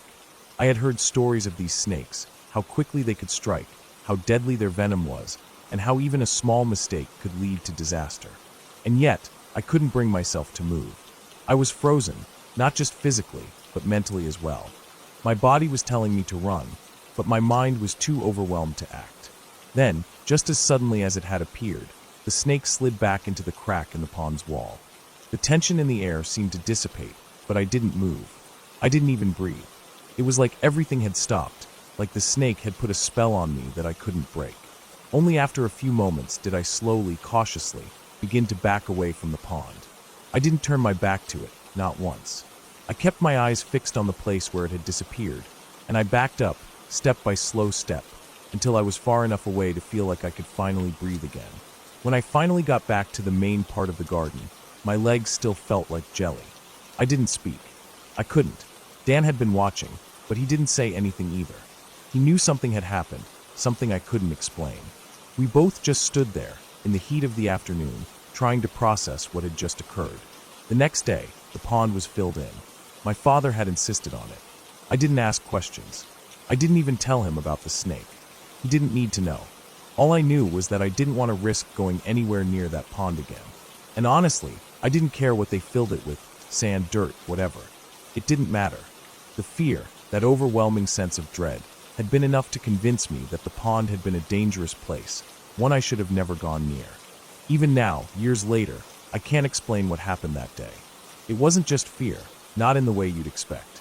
It was something more primal, something that I couldn't fight. I can't tell you why I stopped. Maybe it was instinct, maybe it was luck. But all I know is that if I hadn't stopped, I wouldn't be here today. That snake, if it had felt threatened enough, could have struck. And then who knows? Maybe this story wouldn't even exist. To this day, I wonder what would have happened if I had ignored that sudden surge of dread, that instinct that froze me in place. Would I have been bitten? Would I have survived? I'll never know. But I do know one thing. The fear that gripped me that day saved my life. And I will never forget that feeling, the one that kept me from taking another step.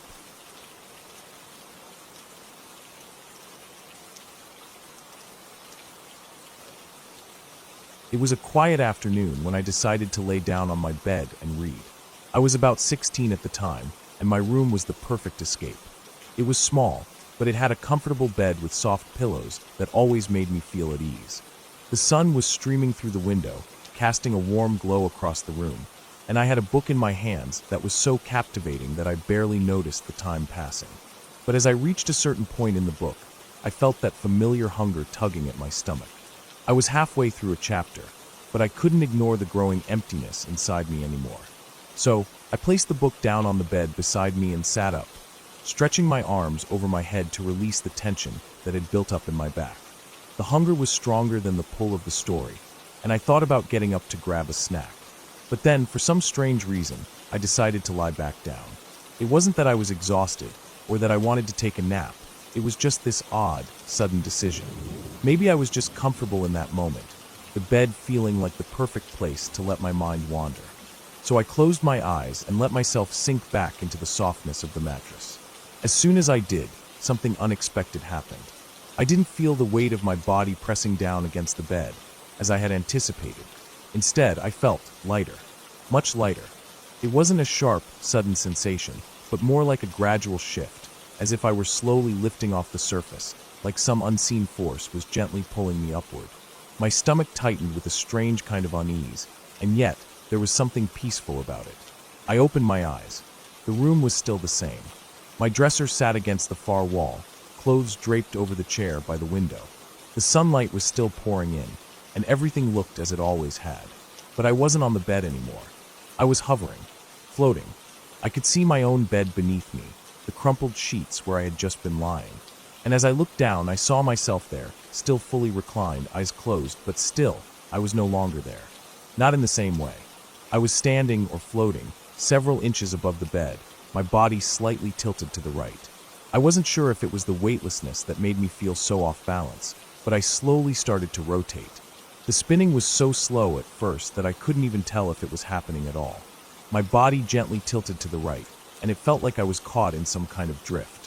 For a moment, I couldn't focus on anything, just watching the room turn ever so slightly as I floated in the air.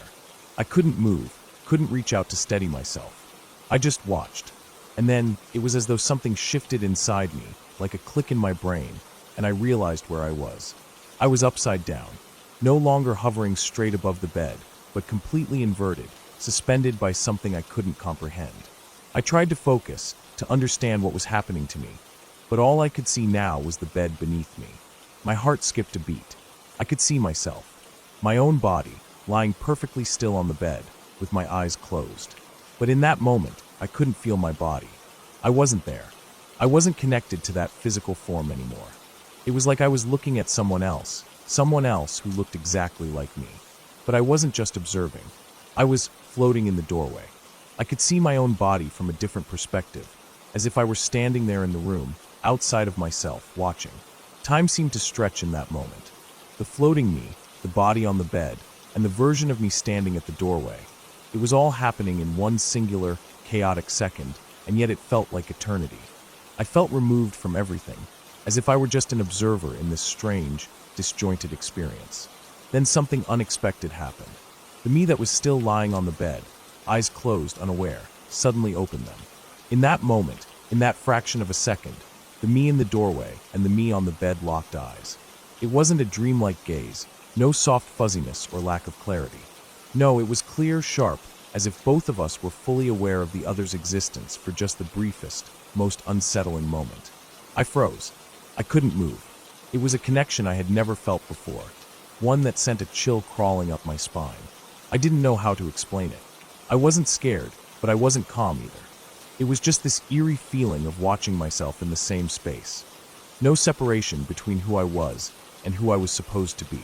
There was no logical explanation for what was happening, and yet it didn't feel impossible. Then, as if a sudden gust of wind had blown through the room, the connection snapped. I felt it. The world tilted, and the floating me plummeted downward, back toward the body on the bed. I watched it happen, almost in slow motion, like I was a passenger in my own body, unable to stop it. The falling me reached the body on the bed, and for an instant, I felt the collision. It wasn't a physical sensation, like hitting the ground, but something far deeper, like the return of a missing piece, a moment of reconnection. But as it happened, I lost all sense of sight. The world around me became dark, and I couldn't see. My vision, my consciousness, was gone. The sensation of floating, of being above it all, was completely wiped away. I could no longer observe from the doorway. I was back, but not quite the same. I opened my eyes, and for a split second, I didn't understand where I was. The room, still as familiar as ever, was somehow foreign, distant. I felt heavier, like the weight of my body had come crashing back down, settling into my bones in a way that made me feel trapped. As if I was anchored to this version of reality in a way I hadn't been before. I looked around, half expecting something to be different, but everything was still the same. The bed, the dresser, the sunlight filtering in. It was as if nothing had changed, and yet I couldn't shake the feeling that something had. Something had shifted in me, and I couldn't understand it. I glanced at the clock. It was still afternoon, just like when I had first laid down to read. I thought about getting up, getting something to eat, but something held me there. A part of me still felt unsettled, like a shadow hanging over me that I couldn't quite grasp. It took me a long time to gather the courage to stand up, to move from where I lay. But when I did, I didn't feel like myself, not fully. I could walk, could feel my legs beneath me, but the sensation was distant, hollow almost. I never spoke about what happened to anyone. There was no way to explain it, no one I could turn to. I couldn't make sense of it, and so I kept it to myself. It was easier that way. In the years that followed, I occasionally wondered about that moment. I'd think about it in the quiet of the night, or when my mind wandered too far. What had happened? Was it a dream? A trick of the mind? Or something else entirely? I didn't know, but I had no real answers. Just the cold memory of the experience, and the unsettling feeling that it wasn't just a trick of the mind. There was something more to it, and I still didn't know what that was.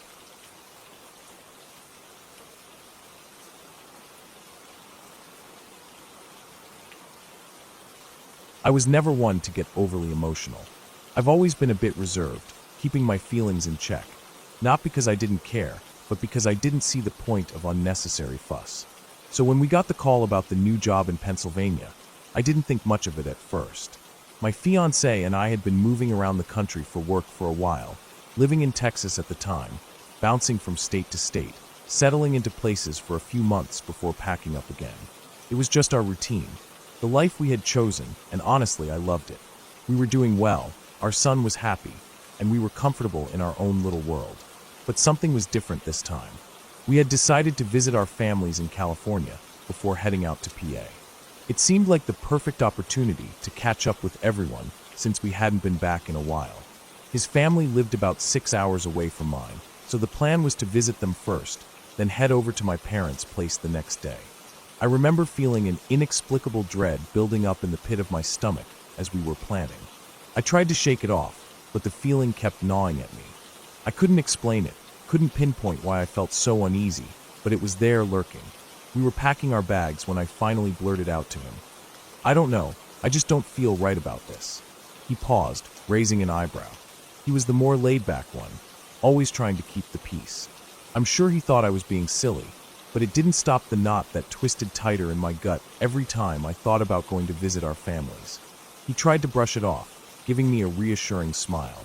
"Hey, it's just a short visit. We'll be back in no time. Don't worry." But the more he said it, the more unsettled I felt. By the time we left Texas, I was nearly in tears. It felt as though something was waiting for me, but I didn't know what. Maybe it was just the stress of the move, I told myself. But deep down, I knew something wasn't right. We arrived at his parents' house first. The trip was long, but we made it, and as usual, his family was welcoming and warm. They were the type to always offer you something to eat, sit you down, and try to make you feel at home. But I couldn't shake the feeling. It was like the air was heavy, pressing down on me. The house felt too quiet, too still. And even though we were surrounded by people, I felt incredibly alone. The next morning, I woke up early, packing up our things to head to my parents' house. My fiancé stayed behind with his family, and I took our son and made the drive to my parents' place. I didn't want to leave him behind, but he reassured me that we'd see each other in less than a week. It was silly, really, to feel so sad about leaving when I knew we'd be back together so soon. But the tears started to spill out of me as I was saying goodbye. "Don't worry," he said, pulling me close. "I'll see you soon. It's not like I'm leaving for good." He smiled and kissed me, but I couldn't shake the overwhelming sense of sadness that weighed me down. I drove off, trying to hold back my tears, but they came anyway. The drive to my parents' house felt long, even though it was only a few hours. I couldn't understand why I was so emotional. It didn't make sense. I had done this 100 times before. Why was this time different? When I arrived at my parents' house, everything felt strangely distant. It was familiar, yes, but it was like I didn't belong there anymore. Maybe it was the change of pace, or maybe it was the fact that I had started to build my own life with my fiancé and our son. Still, I tried to settle in. My parents were happy to see me and our son, and we spent the next couple of days catching up, but I could never shake the feeling that something was wrong. One evening, after my son had gone to bed, I was sitting in the living room, talking to my fiancé on the phone. He sounded tired, which wasn't unusual. He had been working long hours, and it was getting to him. But something in his voice made my heart ache. It was as if he was holding back, like he didn't want to burden me with whatever was weighing on him. I asked him how he was doing, but he just told me he was fine, that he'd be getting some rest. We said our goodbyes, and I hung up. I didn't sleep right away. I lay in bed, staring at the ceiling, feeling the weight of the emptiness around me. I couldn't explain it, but it felt like something was coming. I tried to ignore it, tried to convince myself that it was just stress, but the more I tried to calm myself, the more unsettled I became. That night, I fell asleep, but the moment I did, I was overwhelmed by an icy chill. It was like a wave of cold that washed over me, and with it came a suffocating sense of loneliness. It was as if I was drifting in a sea of sorrow and blackness. There was no warmth, no comfort, just an overwhelming sense of being completely alone. It was terrifying, worse than anything I had ever felt before. I tried to shake it off, tried to tell myself it was just a bad dream, but it felt so real. I felt paralyzed, unable to move, unable to breathe, as if the weight of the world was pressing down on me. It lasted for what felt like hours, but when I finally woke up, drenched in sweat, the feeling lingered. The next morning, I tried to reach my fiancé. I called him several times, but there was no answer. I sent him messages, asking if he was okay, but still no response. I started to panic, the nagging feeling in the back of my mind growing louder. I couldn't explain it, but I knew something was wrong. I called his parents, asking if they had heard from him, but they hadn't. They tried to reassure me that he was probably just sleeping in or busy, but I couldn't shake the feeling that I was missing something. It wasn't until around 6 p.m. that the phone call came, the one that would change everything. I'll never forget the voice on the other end of the line, so calm and quiet, as if they were trying to keep it together, but I could hear the sorrow in their words. "Ma'am, I'm so sorry. Your fiancé passed away in his sleep." I felt the world shatter around me. I couldn't breathe. I couldn't process what I was hearing. My mind couldn't comprehend it. I remember dropping the phone, the sound of it hitting the floor barely registering in my brain. My body went cold, numb. It felt like I was being pulled into a vortex, sucked into the black hole of grief. The worst part was that I knew it was coming. I had felt it. The coldness, the sorrow, the overwhelming loneliness. It was him leaving me. It was like a deep, visceral knowing that I couldn't explain, that I didn't want to explain. But I felt it. He was gone. The following days were a blur. People came to offer their condolences, but it all felt so hollow. It didn't feel real. I couldn't believe it. My fiancé, the person I had spent years with, the father of our son, was gone. How could that be? How could he be gone? The man who promised me we'd be together, who held me tight the last time I saw him, was just gone. I returned home to Texas, but everything had changed. The house we had shared, the life we had built, it all felt foreign now. There was no warmth, no life. Just an empty shell where everything used to be. I couldn't bring myself to touch his things. I couldn't bring myself to even walk into the room we used to sleep in. I had to move forward for our son's sake, but every step felt like I was walking through fog, stumbling through a world that no longer made sense. The one thing that I knew for sure, though, was that I would never be the same. I had felt him leave. I had experienced it in the most visceral way possible. And even though I couldn't explain it, I knew it was real. I had lost him, and a part of me would never come back. It's been a while now, and the pain is still there, always lurking, always waiting to remind me. But I've learned to live with it. I still miss him every day, but I've found a way to keep going for our son. I don't know if I'll ever fully understand why I felt that coldness, that sorrow before I even knew what happened, but it's something I'll carry with me forever. It's a part of my story now, and it's something I can't erase.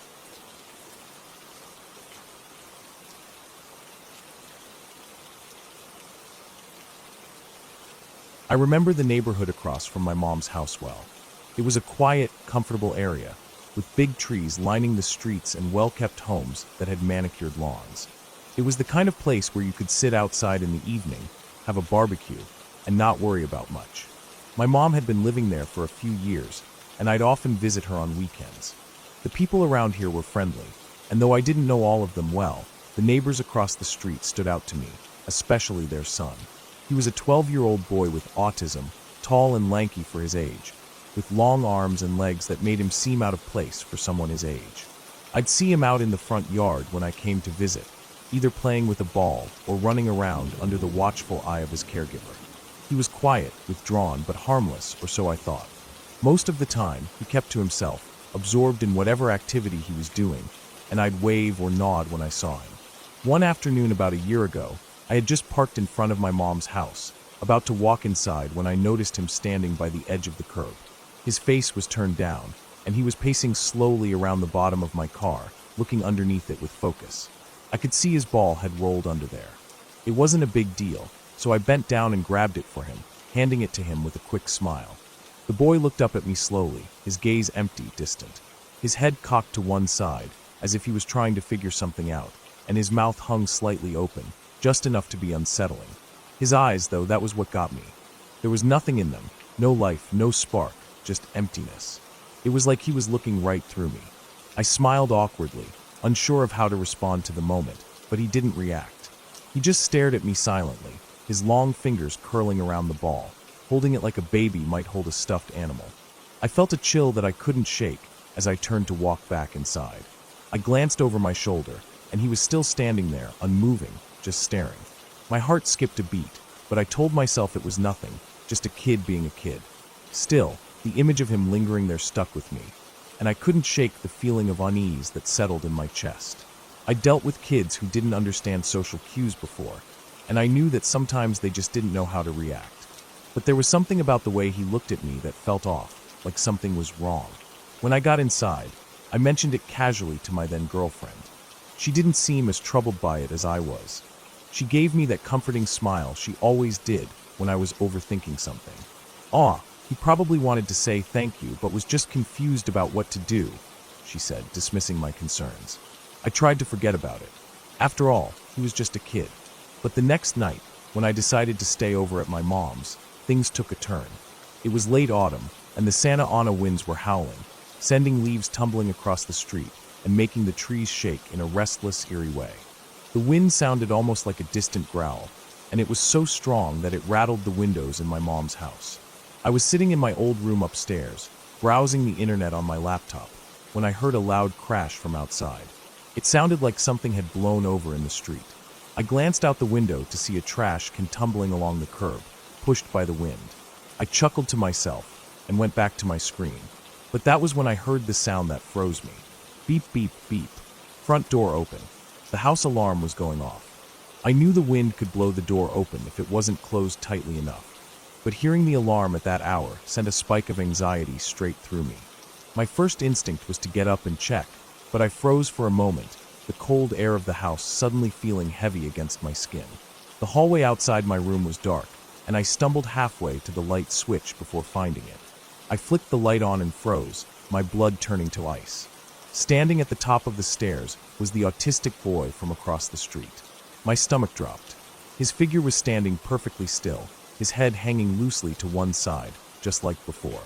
His mouth was slightly open, just enough for me to notice, but it wasn't the mouth that got me. It was his eyes, those lifeless, empty eyes. They stared at me with such intensity, but there was nothing behind them, no emotion.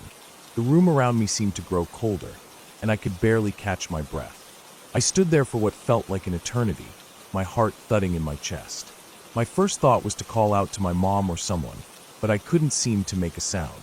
My legs felt like they were glued to the floor. I took a shaky breath, and, after what felt like a lifetime, forced myself to move. I stepped forward, feeling the icy air around him, and I took his cold, spindly hand in mine.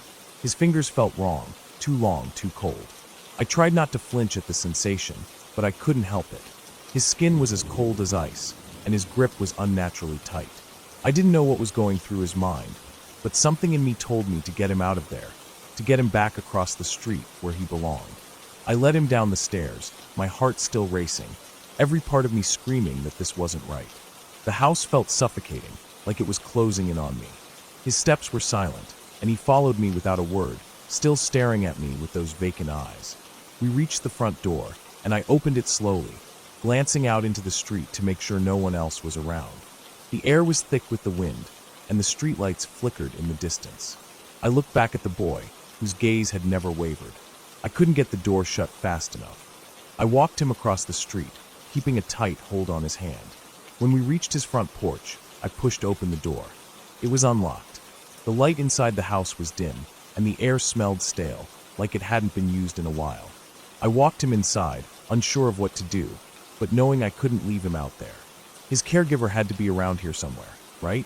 The door was still wide open behind him, and I couldn't shake the feeling of being watched, even though I was the one watching him. I quickly turned and hurried back across the street, not looking back until I reached the safety of my mom's house. I made sure the door was locked tight this time.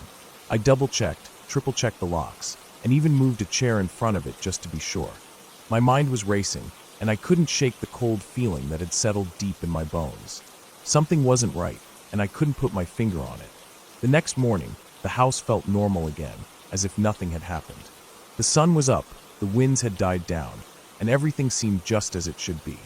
But I couldn't forget the boy's face, the empty, hollow eyes staring at me like he was searching for something, or worse, like he knew something I didn't. I never saw him in quite the same way again after that night. I kept my distance whenever I saw him out in the yard, even if he was just playing with his ball. There was always that lingering feeling in the back of my mind that something was off. I didn't know what, but it was there, and I couldn't shake it. Looking back, I still can't explain why he came into the house that night. I still don't know what was going through his mind, or why he looked at me like that. Maybe he was just confused, maybe something was wrong in his world, but I couldn't ignore the unease that settled in my gut every time I thought about that moment. I couldn't shake the feeling that something darker was hiding behind those vacant eyes, something that would stay with me long after that night. And no matter how many times I tried to convince myself it was just a misunderstanding, I couldn't help but wonder, what was he really trying to tell me?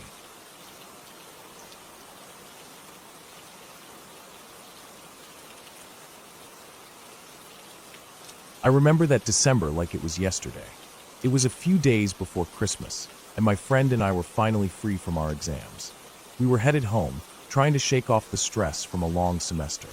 The street was quiet, the cold air seeping through the car's vents as we cruised down a major intersection, about to hit a red light. It was the kind of stillness that felt oddly peaceful, yet I couldn't shake the feeling that something was off. Maybe it was just the exhaustion creeping in, but whatever it was, I had no idea how close I was to something that would shake me to my core.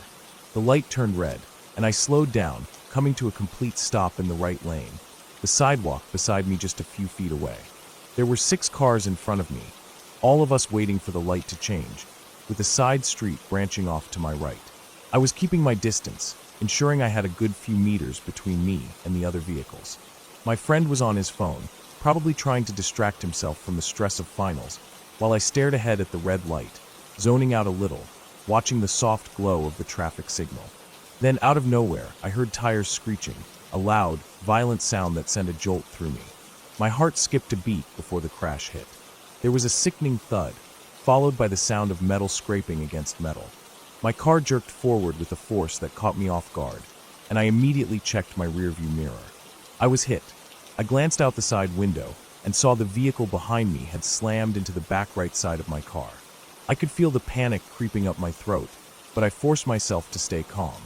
My friend had already started looking around, the same realization dawning on him.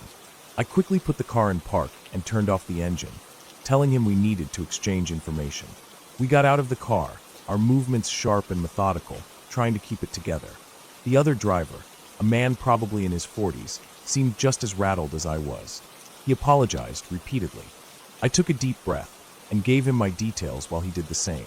We started taking pictures of the cars, trying to document the damage. The whole time, I couldn't stop thinking about how lucky I was that it wasn't worse. As I snapped a few pictures of the street signs, making sure to include the angle of both cars, I noticed the vehicles coming up from the north. I made sure to wait for a gap in the traffic before stepping into the left southbound lane, trying to get a clear shot. Everything felt like it was going in slow motion. Then, I heard a screeching sound. It wasn't tires this time. It was something else, something more immediate. I turned just in time to see a car speeding toward me, drifting into the lane I had just stepped into. My heart skipped again, only this time it was fear real and raw. The car was going fast, too fast, and it was coming directly toward me. I froze for a moment, unable to react. It missed me by a foot, its headlights blinding, the car just barely grazing the edge of my peripheral vision. It was going easily 70 kilometers per hour, probably faster. If I hadn't been paying attention, if I had taken just another second to finish that damn photo, I wouldn't be here writing this. The driver didn't even slow down. He just sped off, disappearing into the distance. I stood there frozen, my knees weak beneath me. The whole world seemed to tilt for a second, and I had to take a deep breath to steady myself. My friend came over, asking if I was okay, and I nodded, still in shock. I felt like I had just dodged a bullet, but at that moment, I wasn't sure whether I should laugh or cry. Instead, we just went back to the cars and finished up with the insurance exchange, everything feeling surreal. 2 days later, I was paintballing with that same friend and a couple of others. We were playing a few games at an outdoor field, and in between rounds, we took a break in the lobby. As usual, Everyone was supposed to put their markers on safety, making sure to cover the barrels. I leaned back against the wall, trying to rest for a minute when my friend asked if he could borrow some money to buy more paintballs. I reached into my pocket, took out my wallet, and handed it to him without thinking much of it. Just as I leaned to the right to pass him the wallet, I heard a loud splat against the wall next to me. I jumped back, startled, but I didn't fully comprehend what had happened until I turned and saw the paint splatter on the wall where my head should have been. I turned just in time to see one of the other kids across the room putting his marker down on the table. The barrel cover retention bungee had snapped, and the safety on the marker malfunctioned, causing the paintball gun to fire. If I hadn't leaned back, if I hadn't shifted my body just a few inches to the right, I would have been hit square in the eye. That shot would have been 250 feet per second, and it could have done some serious damage. It felt like another near miss, another close call, but this one was almost too much to ignore. I took a deep breath, trying to shake off the feeling of how close I had come to something far worse. A few days later, after the paintball incident, we all went out drinking. A group of us walked down a major street, making our way to a bar. I'm a fast walker by nature, so I was always a few steps ahead of everyone else, stopping every 25 meters to turn and check that my friends were keeping up. On this night, it was colder than usual, and I was in a rush to get to our destination, so I decided to keep walking ahead without stopping. For some reason, though, as I was about to continue walking, I turned around and shouted back to my friends that I'd meet them inside. No sooner had I said that than I heard the roar of an engine, louder than I'd ever heard before. I turned just in time to see a Porsche speeding toward me. The car barely a few meters away, its engine roaring, tires screeching. The car was out of control, and I watched in absolute horror as it slammed into the west wall of a building at a right angle. The impact was so violent that half of the engine compartment caved in, airbags deployed, and the windows shattered. I stood there, staring at the wreckage, heart racing in my chest. If I had kept walking, if I hadn't turned around, I would have been directly between the Porsche and the building. The car was barely 10 meters from where I had been walking just moments before. The thought of it still sends a chill down my spine. I could have been crushed. That night, I couldn't stop thinking about the string of events that had led me to this point. 3 times, I had narrowly escaped death. It felt like the universe was trying to send me some kind of message, but I couldn't make sense of it. It all felt random, almost as if I was just lucky to be alive. But deep down, something was gnawing at me, telling me that there was more to it than just luck. 2 days later, it was Boxing Day morning. I had been up and down throughout the night, anxious and excited about the shopping spree I was planning with my friend. We had been talking about it for weeks, looking forward to picking up some deals. But that night, I had a dream that left me rattled. In the dream, I was jumping out of a panel door van, holding a rope in my hand, though I had no idea why. My mind knew one thing: someone was trying to kill me. As soon as my feet hit the ground, I found myself standing in my own driveway. I ran inside the house, tying the rope to the doorknob. On the other end, I knew there was someone dangerous, tied to it. I locked all the doors, barricaded the windows, and called 911. But when I told the operator what was happening, she said every officer was busy, and no one could come to help me. I hung up, panicked, looking around the house, feeling the walls closing in. As I stood there, trying to make sense of it all, I noticed something. The rope had been cut. I froze, panic flooding my body. The next thing I heard was the sound of footsteps. Someone was coming down the stairs. I could see their foot hit the first step, and that was when I woke up, drenched in sweat, my heart pounding in my chest. The first words I said, even before I could process the nightmare, were, "Slender Man." That week, I felt like I had been caught in a web of near-death experiences, each one leaving me with more questions than answers. What was I supposed to make of it all? Was I being watched, or was it just a string of coincidences? All I knew was that I was lucky, no more than that. I had come face to face with death multiple times in just a few short days. I wasn't sure if there was a reason, but I knew one thing for sure. I wasn't taking another moment for granted.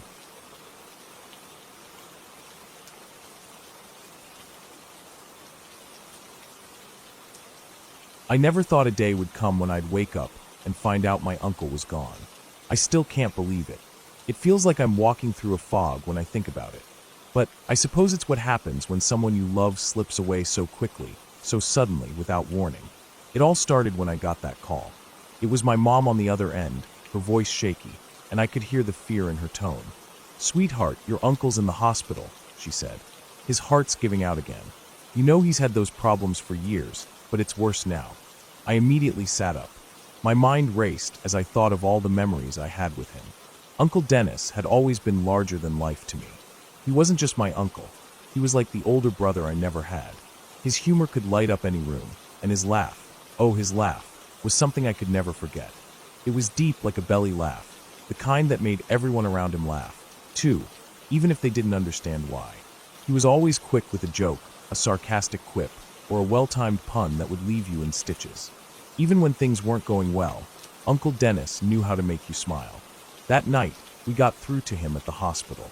He was hooked up to machines, his voice weak, but still unmistakably him. As soon as he heard our voices, I could hear that familiar chuckle, even though it was strained. He was in pain, but he still made sure we knew he was all right. "You guys should see this," he said. "It's like a damn science experiment. They've got me hooked up to everything but the kitchen sink." We all laughed, even though the tears were welling up in my eyes. I was crying, but I was trying not to show it. I could barely get words out through the tears. I wanted to tell him I loved him, that I'd always remember our jokes and the good times we had. But I never got the chance. The conversation was short. They told us they had to let him rest, and the phone call ended abruptly. I couldn't even say goodbye, or tell him one last time how much he meant to me. I just hung up the phone and stared at the wall, the tears falling freely now.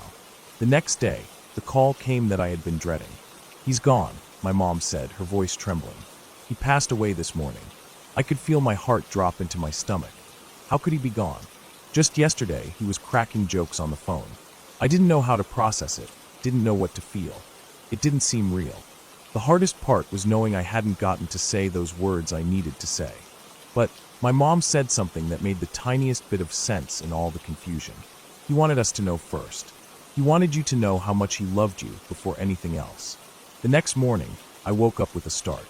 My eyes snapped open, wide awake, and I had no idea why.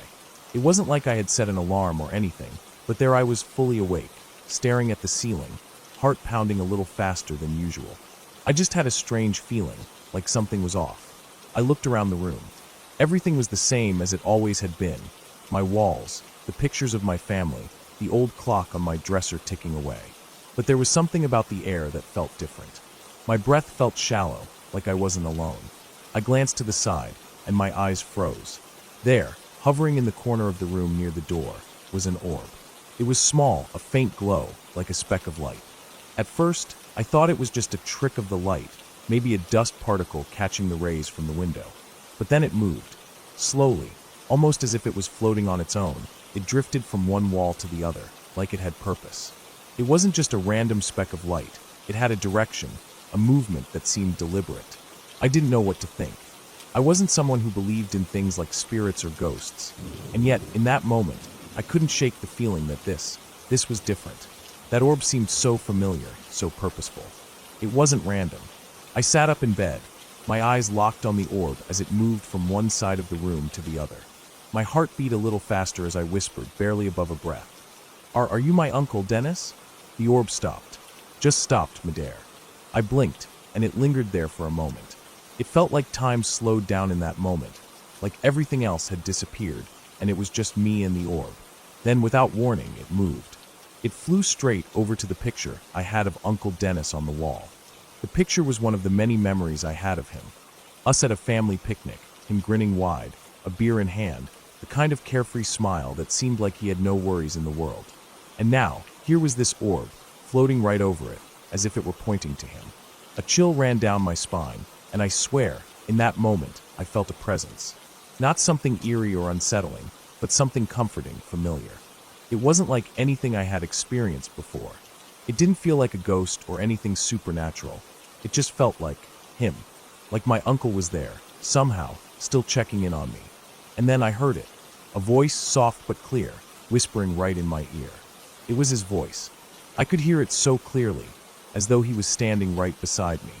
Because it fucking wanted to, it has his rights. The words caught me off guard, but in that split second, I knew exactly what it meant.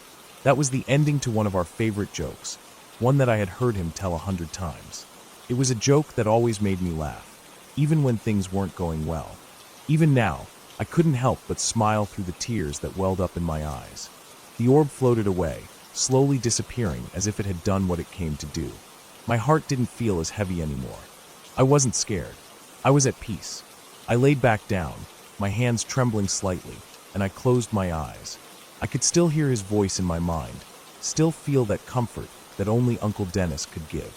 I wasn't sure if it was him, or just my mind trying to hold on to him in some way, but either way, it didn't matter. It was the final piece of closure I needed. It wasn't about the orb, or the voice, or anything strange. It was about him. It was about knowing that, somehow, he was still with me. Still making sure I remembered the good times. Still reminding me of the way he made me laugh. The next few days felt different. I couldn't explain it. I felt a sense of peace, a sense of closure that I hadn't thought I'd find. It wasn't because of some supernatural occurrence or strange happenings. It was because I knew in that moment that Uncle Dennis was all right. That wherever he was still the same funny, sarcastic, larger-than-life person he had always been. I miss him. I miss his jokes, his laughter, the way he could always make everything better. But in some strange way, I feel like he's still here. Not in some ghostly way, but in the memories, in the laughter, in the way he would always find a way to make light of things. So, I can't say goodbye. Not really. Because even though he's gone from this world, Uncle Dennis will always be with me in a way that no one can take away. And maybe that's the way he wanted it. A reminder that love, humor, and the good times we shared are the things that live on. And I'm okay with that. I really am. Miss you, Dennis. Always will.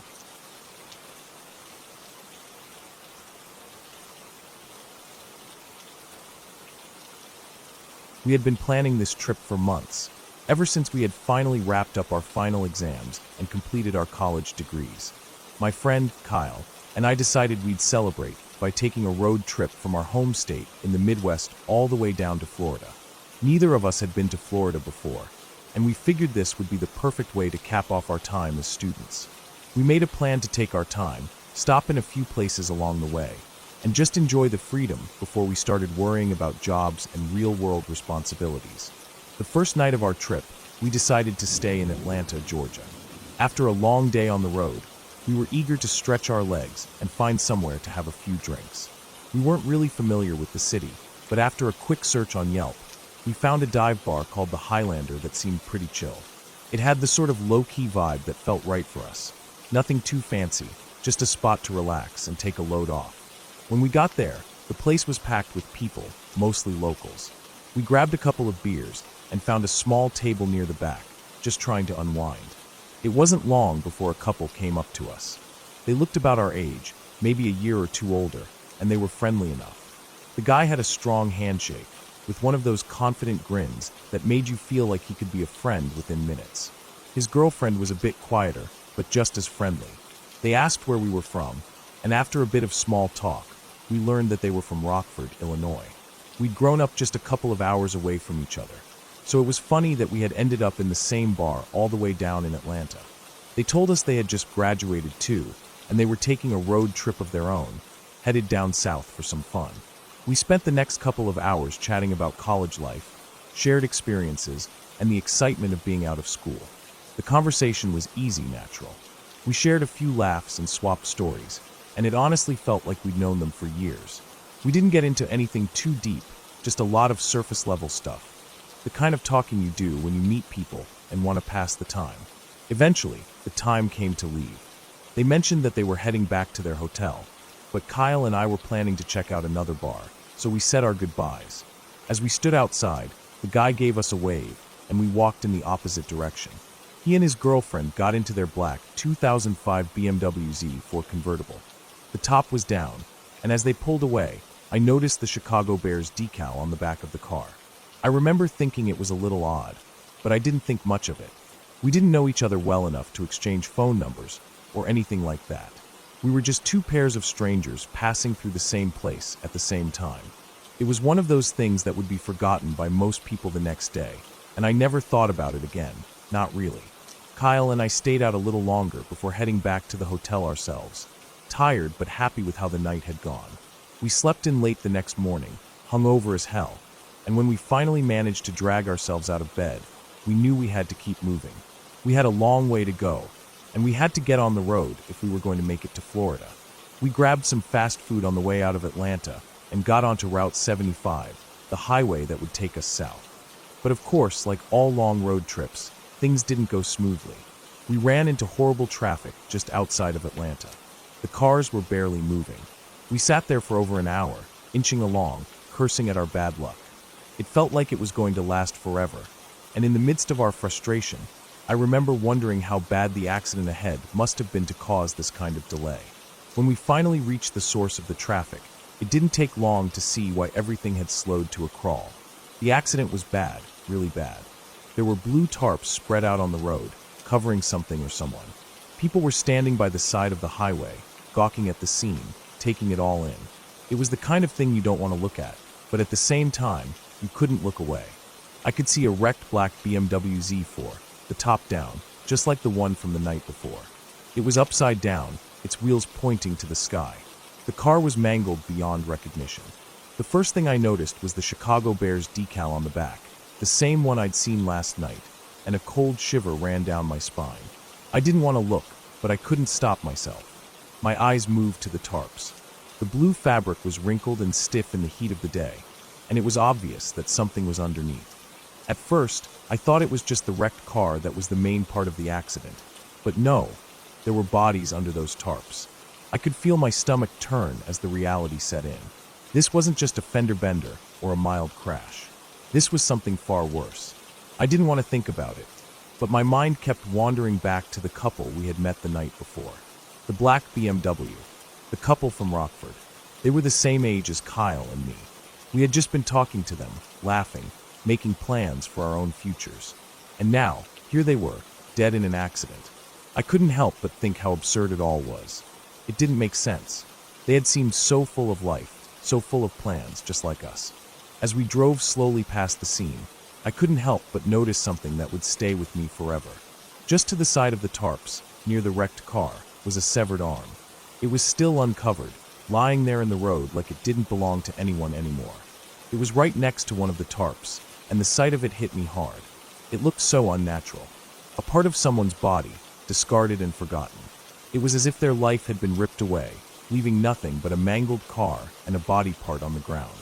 I had never seen anything like that before, and I couldn't shake the image from my mind for the rest of the trip. The whole scene felt so surreal. I kept thinking back to our conversation, their bright smiles, the easy connection we'd made. They had been just two normal people, ready to start their lives after graduation, just like us. Now all of that was gone. Kyle and I didn't say much for the rest of the drive. We both just kept our eyes on the road, the silence between us heavy. I kept thinking about the couple, about what might have happened if things had been different. If they hadn't decided to leave the bar with us. If we had stayed longer. It was hard to shake that feeling of guilt, even though there was nothing I could have done. It wasn't until we stopped for gas a few miles down the road that we talked about it.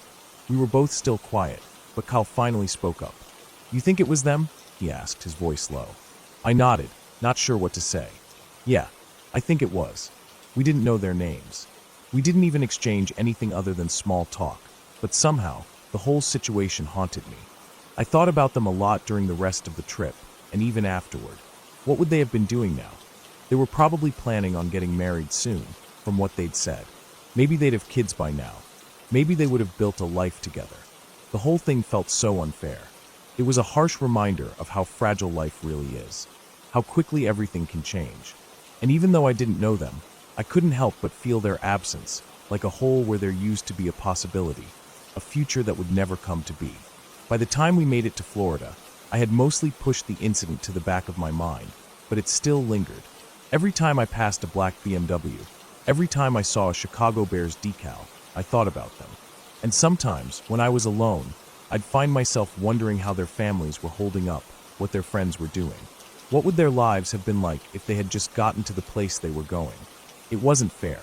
It never is. I'll never know the full story, the details of what happened that night or the days leading up to it. But I do know one thing for sure. They were my age, and they were gone just like that. It's a reality that's hard to accept.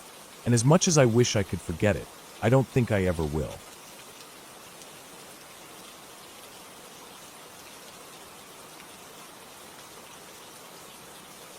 The sun was starting to dip behind the trees, casting long shadows across the road as my friend and I cruised down the familiar streets of our small town. It had been another average day at high school, filled with the usual mix of classes and friends. I wasn't in any hurry to get home, but I was looking forward to a quiet evening, just zoning out at home or maybe playing some games. My friend was driving. We'd been friends since middle school, and he'd just gotten his license a couple months ago. He was still getting used to the feeling of having some freedom behind the wheel. We approached the intersection near the center of town, a big red light staring us down. It was a busy spot with cars coming from all directions, so we slowed down to a stop and waited. The light turned green for the left turn lane, and my friend, in his usual way, wasn't exactly the most patient driver. He hit the gas a bit too fast. The tires squealed as we shot forward, the engine revving a little more than necessary. I turned my head to look at him with a half smile, but then I noticed something that made my stomach drop. There was a pickup truck behind us. It wasn't any old truck. It was a green, beat-up pickup that had been sitting behind us at the red light. But now, as we accelerated, it shot up next to us on the left. I glanced over quickly. The man driving was bald, his face hard and twisted with anger. His eyes were locked on us, and even though his window was rolled up, I could see his mouth moving.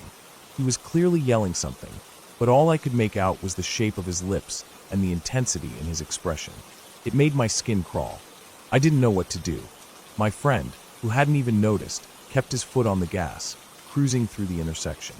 But I felt the unease settle deep in my chest. We were already at the next light when it happened, another red.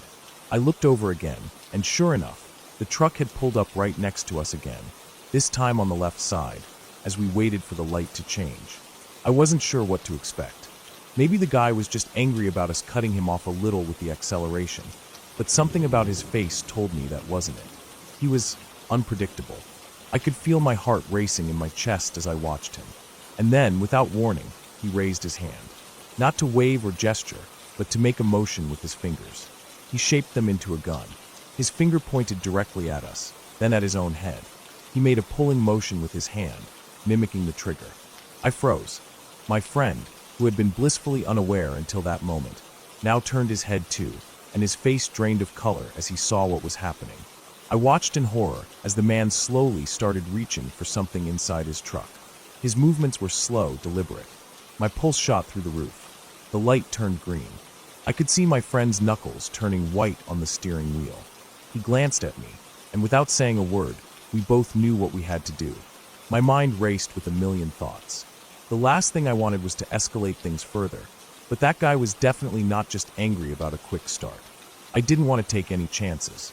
My friend slammed his foot on the gas, and the car lurched forward. We shot through the intersection, but I couldn't stop looking in the rearview mirror. The truck was on our tail now, pushing hard, following us closely. It was right on our bumper. The feeling of panic began to set in, and it felt like the world had narrowed down to just the sound of my heartbeat and the engine of the car. "Just keep going," I said, my voice tight. My throat felt dry, but I didn't want to panic him. The last thing we needed was to lose focus. We turned onto the next street, trying to get a little distance. But no matter how fast my friend drove, that truck was still right there, following. The guy was relentless, like he had nothing to lose. I couldn't figure out why he was doing this. What did we do to provoke him?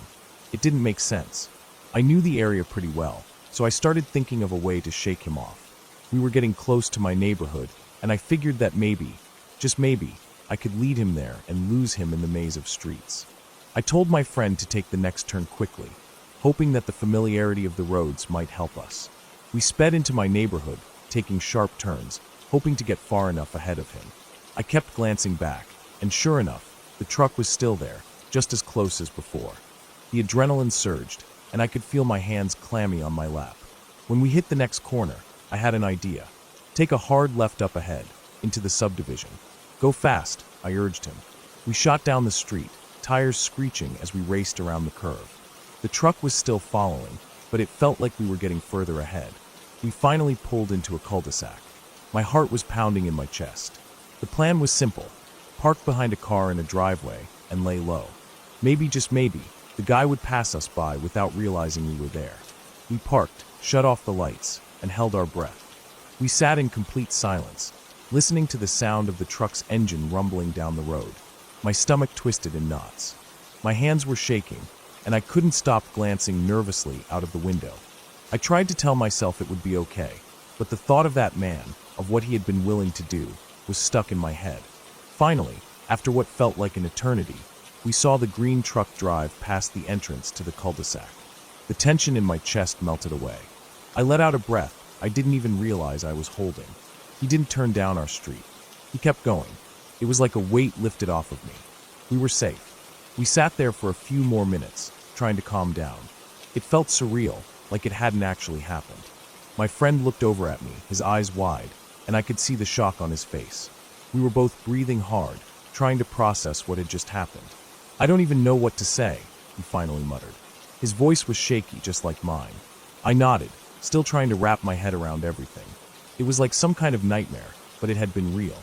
We couldn't stop thinking about the gun gesture, about how close we had come to something awful. I couldn't shake the image of that man's face out of my head. What if he had had a real gun? What if things had gone differently? After a while, I pulled out my phone, my hands still trembling, and called the police. I explained everything, how the truck had followed us, how the man had made those threatening gestures, how we had narrowly escaped.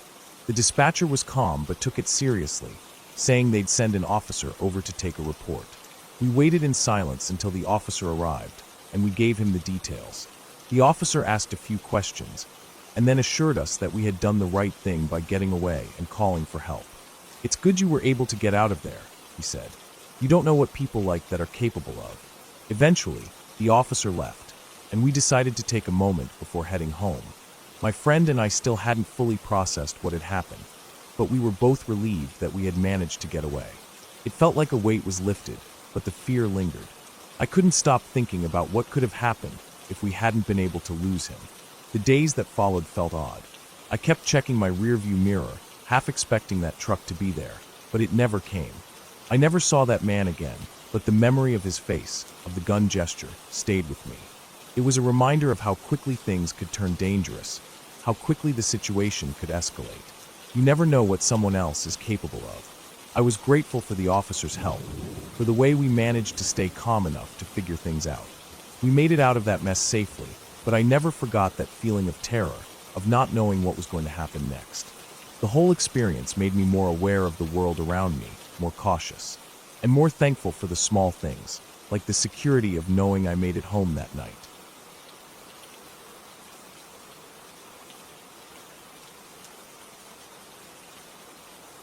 It was around last year, sometime in early fall when the days were still hot, but the nights were getting colder. I remember because we had just come back from a long weekend, and everything still felt a little bit slow, like nobody really wanted to get back into the routine. Classes were dragging, and people were already starting to talk about midterms, even though it felt way too early for that. That week started out normal. I was mostly busy with schoolwork and just hanging out with my housemates, not really paying much attention to anything outside of my little bubble. We lived in a rental house a couple blocks from campus, old and a little creaky, but it was cheap and close enough to walk to class. I had a few classes with people I wasn't super close to, just classmates really, but you know how it is in university. Everyone sort of knows everyone, even if just by face. One of those people was this guy, Mark. Not his real name, but close enough.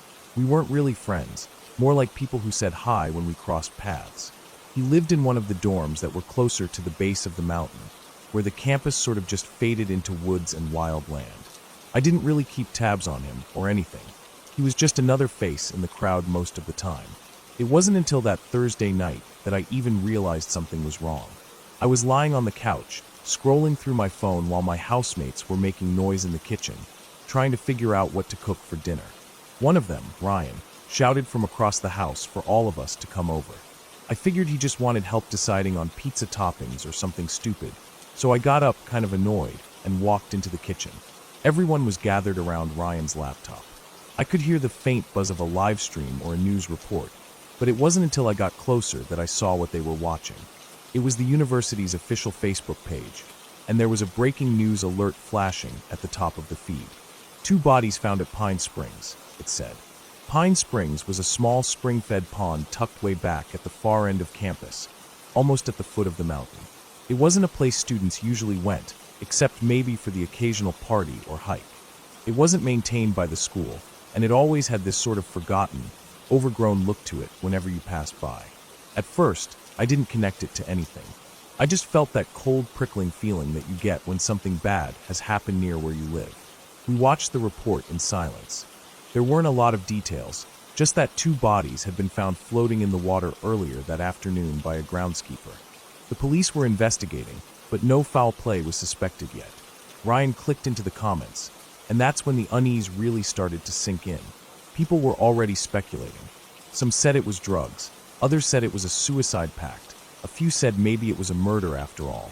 One comment stood out though, one that said something like, "Wasn't there a missing persons report out earlier this week?" Another one said, "They found one of the missing guys from Weaver Hall?" Weaver Hall was the dorm Mark lived in. I felt this sudden twist in my stomach. It didn't feel real yet, but something about it made the air feel thicker, heavier. I scrolled through my own feed and sure enough, someone had posted a missing persons bulletin from the campus police from a few days ago. I hadn't even seen it before. Mark's face was there, smiling awkwardly in what looked like an old student ID photo. I just stood there for a second, staring at the screen, not really able to process it. My housemates were murmuring to each other, throwing out guesses and half-formed theories, but I felt like I was underwater. It didn't make sense. People didn't just go missing. Not here. Not someone I sort of knew. Not like this. We started trying to piece together what we could. We remembered seeing Mark a week or so ago. Someone thought they saw him at the cafeteria on Friday. Another said they thought they heard him talking about going out to the Springs that weekend. Nobody knew for sure. Nobody had been close enough to him to know what his plans were. Panic started setting in after that. Ryan grabbed his keys, saying he was going to head over to Weaver Hall to talk to some of Mark's dorm mates. A few others followed. I stayed behind for a minute, trying to call a couple friends who were closer to Mark than I was. One of them, Darren, said he was already on his way to the Springs to see if he could find out anything. I told him to be careful. I don't know why I said that. It just felt necessary. I threw on a jacket and jogged out to Ryan's car. The drive to Weaver Hall was short, barely a few minutes, but it felt like it took forever. We didn't talk much. Nobody knew what to say. When we got there, the dorm was buzzing. People were standing outside, whispering in little groups. A few police cars were parked along the curb, their lights flashing lazily, casting blue and red shadows across the grass. It didn't look real. It looked like something from TV. We tried to talk to some of Mark's dorm mates, but they didn't know much more than we did. Just that he'd been missing since Saturday. He hadn't come back after heading out with another guy from a different dorm, someone nobody knew very well. They said Mark had been acting normal before that. Maybe a little stressed about school, but who wasn't? The hours dragged after that. I kept checking my phone, waiting for updates. Darren texted me around midnight, saying they couldn't get close to the Springs. The police had already closed off the area, taping it off and posting guards. They weren't letting anyone near the water. The bodies were already gone, taken away for autopsy. It was all just waiting after that. Waiting and speculating. Some people said it was drugs. Others said it was some kind of fraternity hazing gone wrong. There were rumors about secret initiations that involved swimming in the Springs at night, some kind of test of bravery. None of it made any sense to me. It wasn't until the next morning that we got the first real confirmation. A local news site posted an article about the bodies being identified. The names were listed, but Mark's last name was misspelled. It didn't matter. We all knew it was him. It hit like a punch to the chest.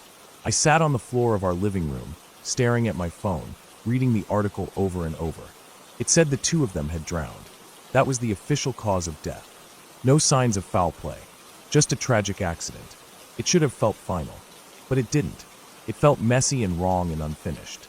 Later, we found out more details, the kind of details you don't want to know, but can't stop thinking about once you hear them. Mark and the other guy had gone out to the Springs late Saturday night. It was supposed to be just a swim, maybe a few drinks. Maybe they dared each other. Maybe they just thought it would be fun. The water there is cold, even in the summer. Spring-fed deep, with steep banks that are hard to climb. If you jump in and panic, there's not much you can do. It's easy to cramp up, easy to get pulled under. They drowned that night. Both of them. Nobody noticed they were missing at first. It wasn't unusual for students to go off the grid for a day or two, especially over a long weekend. By the time anyone really started looking, it was too late. The bodies stayed in the water for days, bloated, broken down by the cold and the creatures that lived there. Crayfish, mostly, and other scavengers. They chewed at the skin, at the softer parts. When the bodies floated up, they didn't even look human anymore. The skin was torn and peeling, the eyes clouded over. The police said it looked like lash marks at first, long thin wounds all over their bodies.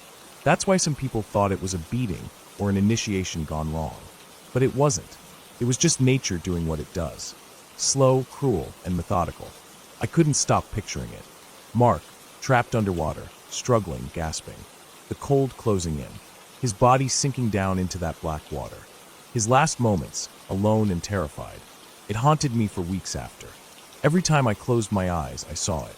I saw the springs, dark and still, hiding their secrets under the surface. I stopped walking past that side of campus. I couldn't even look at the mountain without feeling that knot in my stomach. The university held a memorial service a few days later. It was small, quiet, respectful.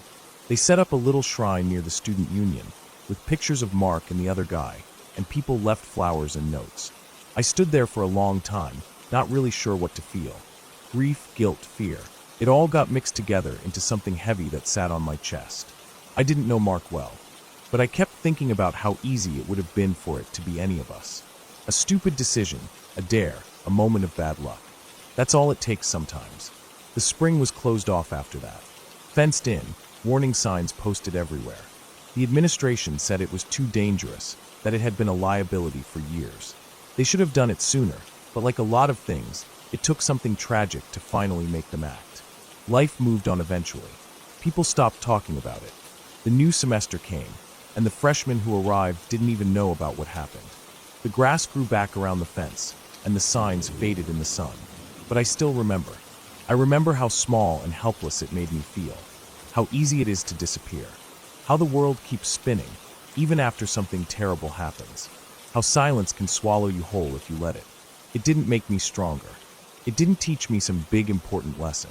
It just left a scar, quiet and invisible, but deep. Sometimes late at night, when the wind blows in from the mountain and rattles the windows of our old house, I think about Mark.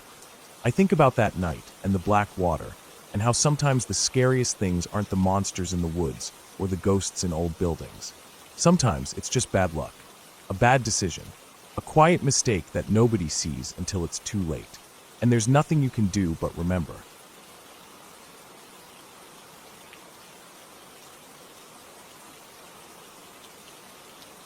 It was the summer of 2002, and I had been hitchhiking across the United States for a few months, seeking adventure and the freedom that came with it.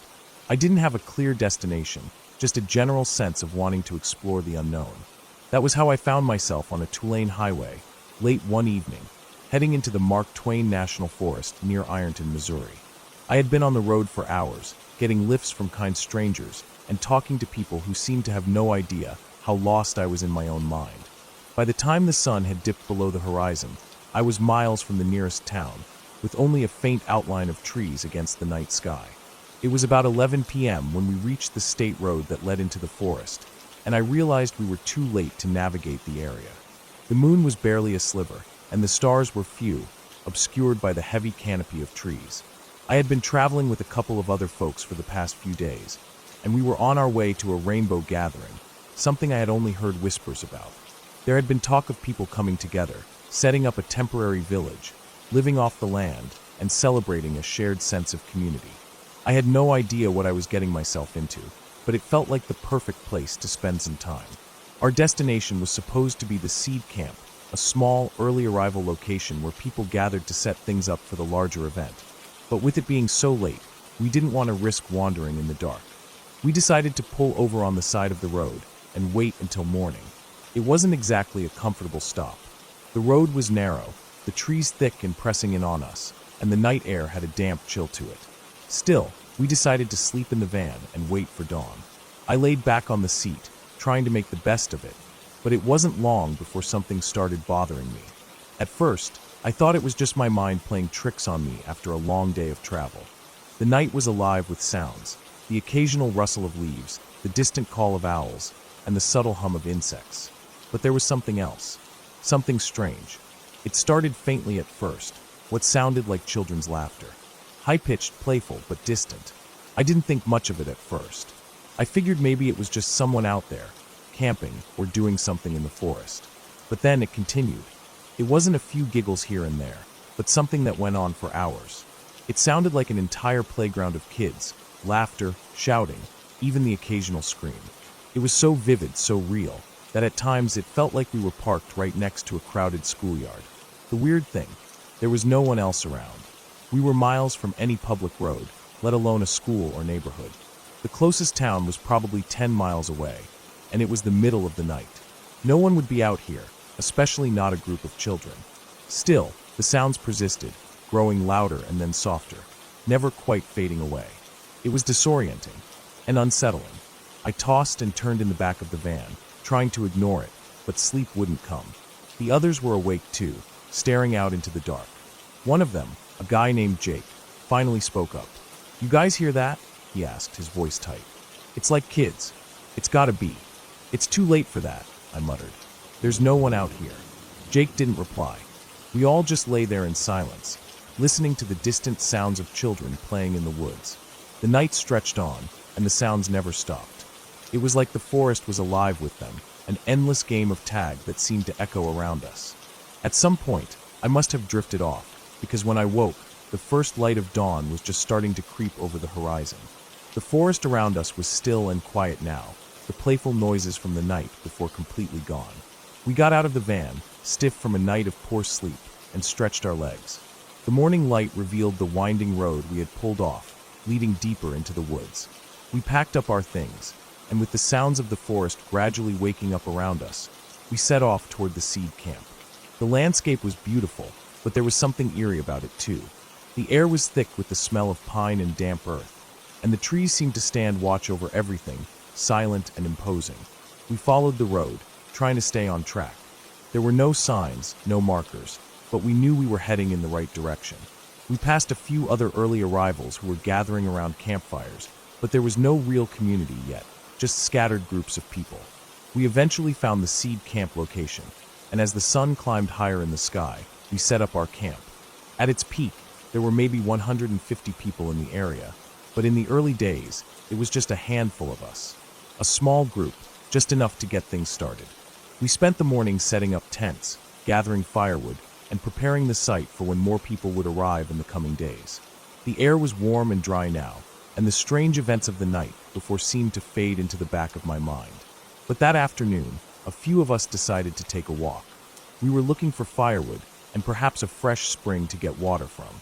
We wandered deeper into the forest, moving through thick underbrush and tall trees. The place was beautiful, almost untouched by time. After walking for a while, we came across something that made the hairs on the back of my neck stand up. It was the foundation of an old house. At first glance, it didn't seem like much. Just a patch of earth, some stones, and scattered pieces of rotted wood. But the longer we looked, the more we realized that there was something off about the place. The house had clearly been gone for years, maybe decades, but there were trees growing where walls once stood, their trunks thick and old, their roots twisting through the cracks in the foundation. It was the kind of place that seemed forgotten by time. We poked around, curious about what might be left behind. There were a few bits of metal, rusted nails, and old pieces of wood scattered across the ground. Nothing too interesting, but we were desperate to find something of value, a relic of the past, perhaps. And then we found something that stopped us in our tracks. A child's shoe. It was old, half-rotted, and almost completely buried in the forest floor. It was a strange find in the middle of nowhere, but we didn't think much of it. Maybe a kid had lost it, or maybe it had been here for years. We shrugged it off and moved on. Then we found another one, and another, and another. At first, I thought we were just finding a few scattered shoes, but the more we looked, the more we found. They were all over the place. Some of them were worn, others barely touched by time. There were shoes of all types, old-timey dress shoes, worn-out sneakers, sandals, and those jelly shoes that kids used to wear in the 80s. Some of them looked relatively new, while others appeared to have been out there for decades. It was then that we noticed something even more disturbing. The shoes weren't just scattered across the area. They were piled up, forming small heaps, like someone had just left them there.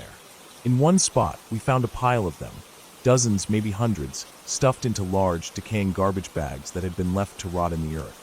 It didn't make sense.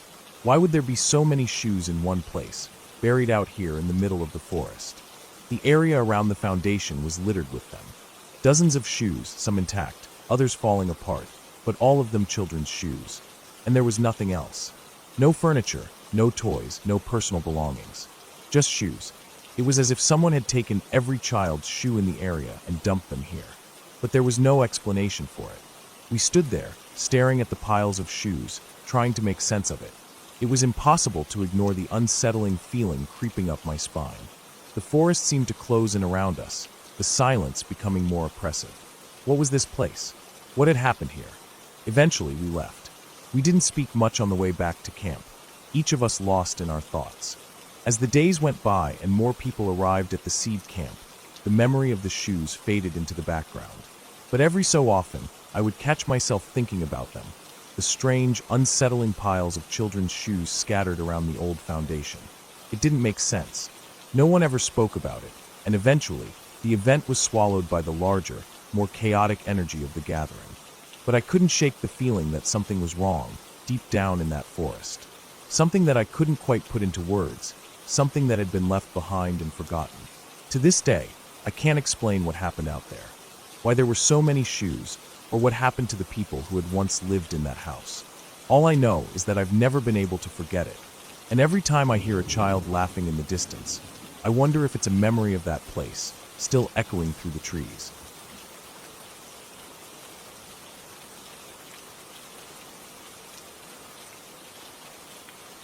I'm not sure if this is exactly a scary story, but it's certainly eerie, and the more I think about it, the more unsettling it becomes. There's a lot of backstory, so I'll try to lay it all out for you, but I can't promise it will make sense. It still doesn't make sense to me. It all started in September 2006. I was living with my girlfriend at the time, in a small apartment, and I got incredibly sick. It came on fast, like a freight train. High fever, chills, the kind of sickness that makes you feel like you're drowning in your own body. My girlfriend was great, though. She'd run out to grab some soup, switch out my wet sheets when I'd sweat through them, and bring me water, trying to keep me hydrated. I don't remember much of the next 2 days, just flashes of moments. Her sitting beside me, looking concerned, me drifting in and out of delirium, not able to think straight. I remember being so feverish that I couldn't really focus on anything. It felt like I was floating. I would sometimes say things without realizing it. I'd be speaking, and it would feel like the words weren't even coming from me. But then, as if I'd just snapped out of it, I'd find myself lying in bed, staring at the ceiling, feeling a strange disconnect between what I thought I had just said and what was going on around me. 2 days after the fever hit its peak, it finally broke. I woke up soaked in sweat, but feeling a little better. My girlfriend was there beside me, and she looked both relieved and exhausted. She handed me a glass of water and asked me a question that caught me completely off guard. "Who is Donald Crisp?" I blinked at her. "What?" "Donald Crisp," she repeated, looking confused. "You kept saying his name over and over while you were feverish. You'd call out to him, saying things like he has to save her." My heart skipped a beat. I hadn't been aware of any of this, but I felt the memory of the name stir something in my foggy mind. "Donald Crisp," I muttered. "Isn't he some old actor from the 30s? I paused, trying to think. I think he was in some Lassie movies. But that's it. I don't know who else he was. She wasn't convinced. "That's not all. You kept saying something strange, too. You said, 'Butto is coming back home to die.' Do you know what that means?" Butto. The name hit me with a sudden jolt.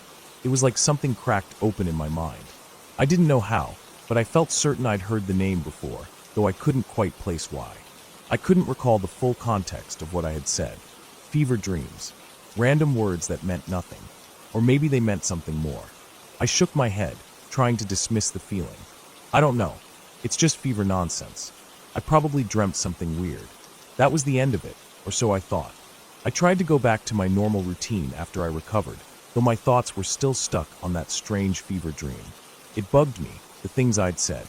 I didn't know why, but something about it felt so real, like I'd known the name Butto from somewhere. And the name Donald Crisp, why had that stuck so strongly in my fever-addled mind? Then came the nightmare. It happened in early 2007. I don't remember falling asleep or what I was doing before I fell into this dream, but I found myself standing in front of a crowd, watching as a woman was killed. It was like a grainy old newsreel in my mind. She was wearing a blue dress and a headscarf, standing in the middle of what looked like a plaza. Suddenly, a shot rang out, and she collapsed to the ground, blood staining the pavement. There was fire everywhere, people screaming chaos. In that nightmare, I wasn't just watching. I was part of it. I was there, and the fear felt real. In the dream, I was pulled aside by a man I didn't recognize, but somehow I knew him. He was old, his face weathered, like someone who had lived through the kind of history you don't want to know. He looked at me with sharp, penetrating eyes. "It will happen to her too," he said. "Sind is no place for learned women." The words didn't make sense. The scene shifted then, and I was suddenly in a lounge. A thick, heavy air settled around me, and I found myself sitting across from the man, Donald Crisp. The feeling of déjà vu hit me hard. He handed me a crumpled, yellowing newspaper. The headline was something that made my stomach turn. "Bhutto killed in Sikh states." I looked at the paper, but there was no date. There was no year, just a price, 5 cents. I woke up, drenched in sweat, my heart racing, with the name Bhutto echoing in my head. I lay there, staring at the ceiling, confused and disoriented. Was it just a dream? Some kind of strange fever dream that had carried over into my subconscious? It didn't help that the dream felt so vivid, like I had been there, had witnessed it in some strange, twisted way. It wasn't until 3 days later that I got the news. Benazir Bhutto, the former Prime Minister of Pakistan, had been assassinated. The news hit me like a punch to the gut. The events were too eerily similar to what I had dreamed about. The blue dress, the shooting, the fire, the chaos. I couldn't get it out of my head. How had I dreamt about her death before it happened? How had I known? It was too much of a coincidence. But the weirdness didn't stop there. A week or so after the assassination, I was sitting in my apartment, flipping through channels, when I landed on Turner Classic Movies, TCM. A film called Jezebel was on, and I had nothing else to do, so I left it on. I was only half paying attention when I looked up at the screen and froze. There, in the movie, was none other than Donald Crisp. I had to rewind the film to make sure my eyes weren't playing tricks on me. But no, there he was playing a supporting role. It felt like a punch in the chest. I hadn't thought about Donald Crisp since the fever dream, but now there he was, once again, thrust into my reality. I couldn't shake the feeling that somehow he was tied to everything. The fever, the dream, Bhutto's death, and now Jezebel. I spent hours looking up Donald Crisp after that, trying to find some kind of explanation, some way that he was connected to anything remotely related to the events I'd seen or heard. But there was nothing. He was an actor, an old, forgotten actor. He wasn't involved in politics, and he certainly wasn't connected to Bhutto in any way that I could find. Yet, I kept thinking about him. I kept hearing his name in the back of my mind, and the more I thought about it, the less it made sense. Was it all just a bizarre coincidence? Could my mind have just been grasping at fragments, piecing them together in a fever-induced haze, and then reinforcing them through the dream? Maybe, maybe not. But the nagging feeling never really went away. I would see his name or face again, and it would bring back that strange feeling of foreboding. I couldn't tell if it was the fever messing with me, or if there was something more to it. Something I wasn't meant to understand. In the years since, I've tried to forget about it, tried to convince myself it was just a weird, one-off thing. But the eerie feeling never quite faded. It's always there, lurking at the edge of my thoughts, reminding me of something I can't explain, something I don't understand. I still don't know what it all meant. And sometimes, when I'm watching an old movie late at night, I can't help but wonder if I'll see Donald Crisp again, just out of the corner of my eye, as though he's still watching over me, still connected to whatever strange, inexplicable thing happened all those years ago.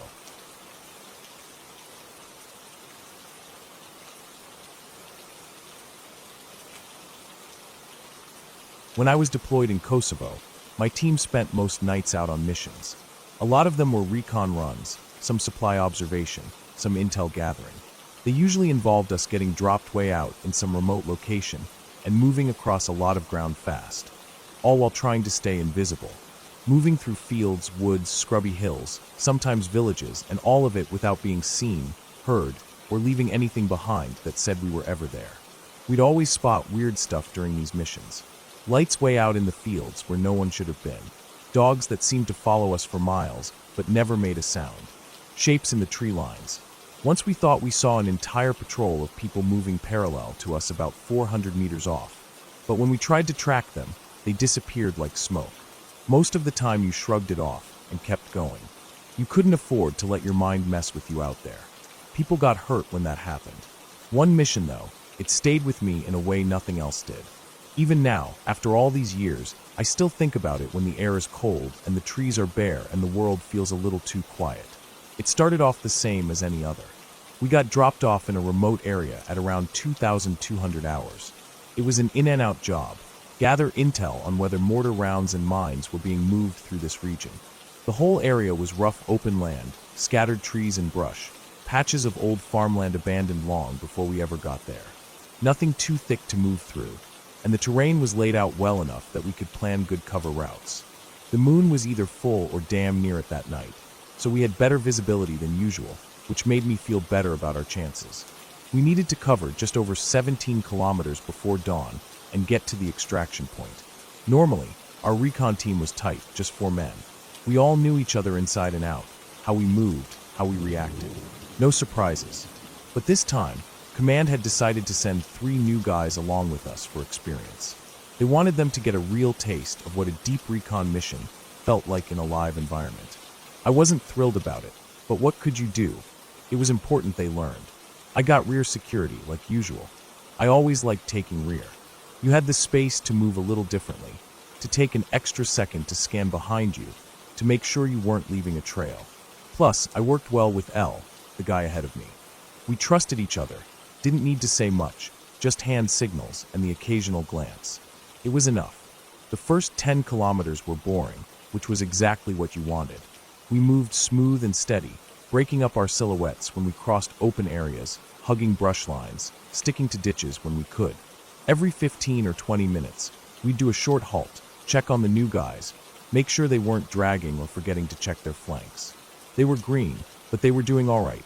Even if they didn't quite have that sixth sense yet, the constant low hum in the back of your mind when something wasn't right. After we cleared our search area and found nothing, we regrouped for a minute. Everyone kneeled in a loose circle, whispering checks. Ammo good, supplies good, radio good. We reoriented towards the extraction point, which was still a few hard hours away, over a big wooded hill, and then down through the edge of a village without getting spotted. Seemed simple enough. As rear security, I was always the last to step off. Right as I started moving, I heard a noise. Off in the trees, maybe 50 meters back, something moved. It wasn't a heavy sound, not like a person crashing around, but it wasn't small either. I froze instantly. One hand went up instinctively to signal stop. I didn't make a sound. Slowly, I turned my head. L was already looking too, one knee down, rifle pointed low but ready. He'd heard it. Good. I wasn't imagining it. Meanwhile, the rest of the team, especially the new guys, kept moving. They didn't have the instinct yet to check rear every 20 meters or so. They just assumed we were following. We were getting separated. It wasn't good, but it wasn't catastrophic yet. Could have been a deer. Could have been a wild dog. Could have been a lot of things. Probably was nothing. That's what I told myself. Still, we moved out, bounding by twos. One moves, one covers, leapfrogging our way to catch up to the team without leaving our backs open. Every time we moved, I kept hearing something. Always behind us. Not rushing. Not closing in. Just moving. Following. Quiet. Deliberate. After one bound, I told L to go ahead and catch up to the others. I'd stay and cover for a minute, see if whatever it was showed itself. He nodded and took off, low and fast, eating up ground. I found a thick tree with a fallen log next to it, giving me decent cover and concealment.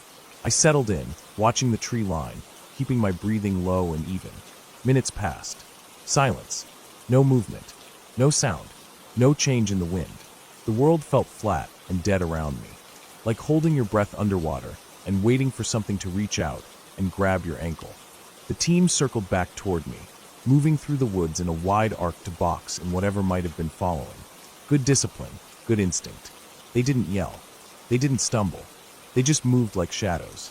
When they reached me, I gave the hand signal. Nothing. We searched the area quickly, methodically. No tracks. No footprints. No broken branches. Nothing to even suggest anything had been there at all. I could feel the smiles under the balaclavas.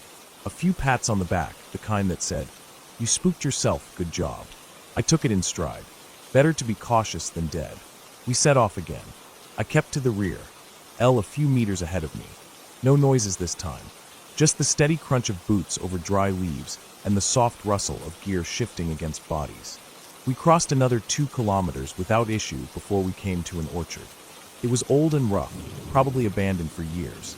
The trees were spaced well enough apart that we could move quickly, but still have decent cover if we needed it. The moon was so bright now that it almost didn't feel like night anymore. Everything was soaked in that pale silver blue light, the kind that makes shadows stretch long and deep across the ground. I was about to step into the orchard when I heard it again. At first, it was just that same noise, something moving low to the ground. But then it changed. A sound floated through the air, barely loud enough to hear over the wind. It was a giggle, a little girl's giggle. I froze so hard my knees locked. My stomach turned into a knot. I didn't want to believe what I heard. My mind screamed that it wasn't real, that it was some animal, some trick of the breeze moving through the trees. But deep down, the same part of me that had kept me alive in ugly situations knew better. It wasn't the kind of thing you miss here. It was soft, high-pitched, musical in a way that made the hairs on my arms stand straight up. I shot a glance ahead. Elle had already moved up about 20 meters and was crouched behind a tree, motioning me forward. I bolted to him and didn't look back. We kept moving. I didn't say anything. What could I have said? Hey man, I think I heard a ghost. I'd get laughed off the team. I buried it. I swallowed it down deep. Just kept scanning, breathing, stepping. We moved into the orchard, staying low. The trees cast thick shadows in the moonlight. My eyes kept playing tricks on me, shapes flickering at the corners of my vision, branches that looked like hands reaching out. I focused on the man ahead of me, kept my mind locked down tight. Then, without even realizing it, I found myself next to a tree that felt off. It wasn't anything obvious. It wasn't bigger or smaller than the others. It didn't look different. But standing next to it made the world feel wrong. Like standing next to an electric fence you didn't know was there until you felt the hum in your teeth. I turned toward it, almost against my own will. The knots in the bark seemed to shift under the moonlight. I blinked and stared. The rough shapes twisted, pulling together into something familiar. A face. A little girl's face. It wasn't detailed, not like a painting.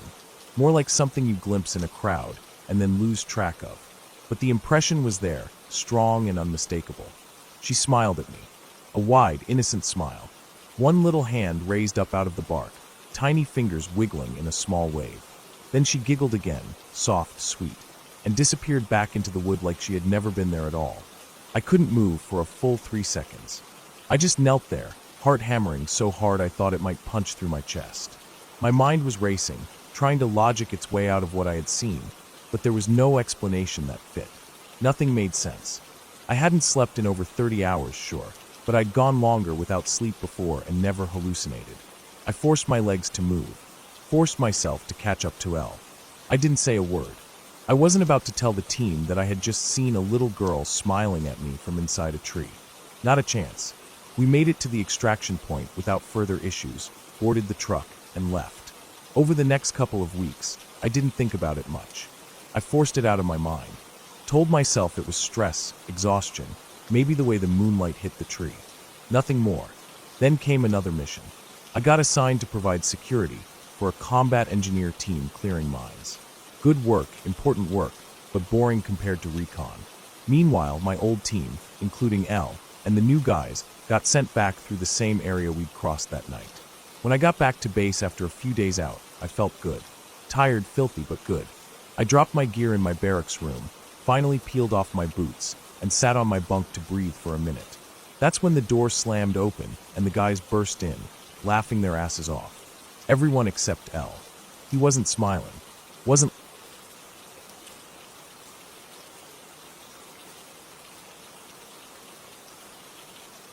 It started one cold night in the middle of the fall semester of my sophomore year of college. Classes had been dragging, papers piling up, and all 3 of us, me, Jake, and Brian, were restless. Urban exploring was something we had gotten really into during our time at college. It gave us an escape from the everyday grind, something to break up the normal cycle of classes, work, and more classes. There's just something about the way abandoned places smell, the way they feel, that pulls you into their forgotten corners. It made you feel like you were stepping into a memory someone else had long abandoned. We had already explored old warehouses, broken down schools, the rusted out hulls of industrial sites hidden behind trees and fences. Each place left its own mark on us, but that night, we decided to push things further. We had heard, through whispers around campus and some deep dives on sketchy forums, about an abandoned town hidden in the foothills on the edge of the city. Most people just mentioned it like a ghost story you tell freshmen to freak them out, but there were enough half-true details floating around that we figured it had to be real. We didn't take long to decide. We packed up some basic supplies, flashlights, water, black clothes to blend into the night, and hopped in Brian's beat-up Honda Civic. We left around 10:45 p.m., figuring it would take some time to find the place. The roads got quieter and darker the further we drove. The city lights faded behind us, and by the time we turned onto the last road, it felt like we were the only people left awake in the world. We parked the car about a mile away from the spot where we thought the entrance would be. No point making it obvious someone was poking around where they shouldn't be. The air was crisp and damp, carrying the smell of wet leaves and cold dirt. Everything was silent except for the sound of our shoes scuffing against the cracked asphalt of the deserted road. It took us a while to find it. The area around the supposed entrance was overgrown, with thick brush and trees crowding the edges of the old road. We wandered back and forth for what felt like forever, scanning the dark for any kind of landmark.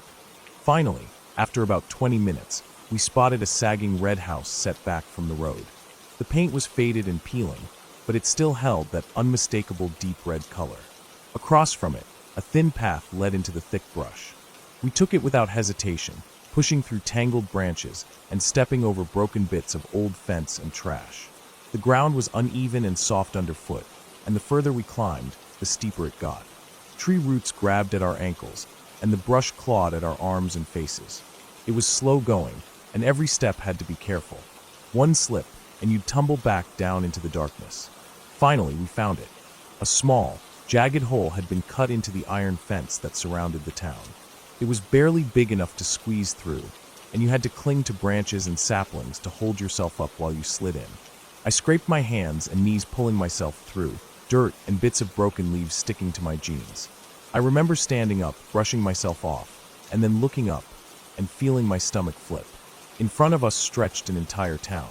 It wasn't just a few broken houses or some random ruins like we had pictured.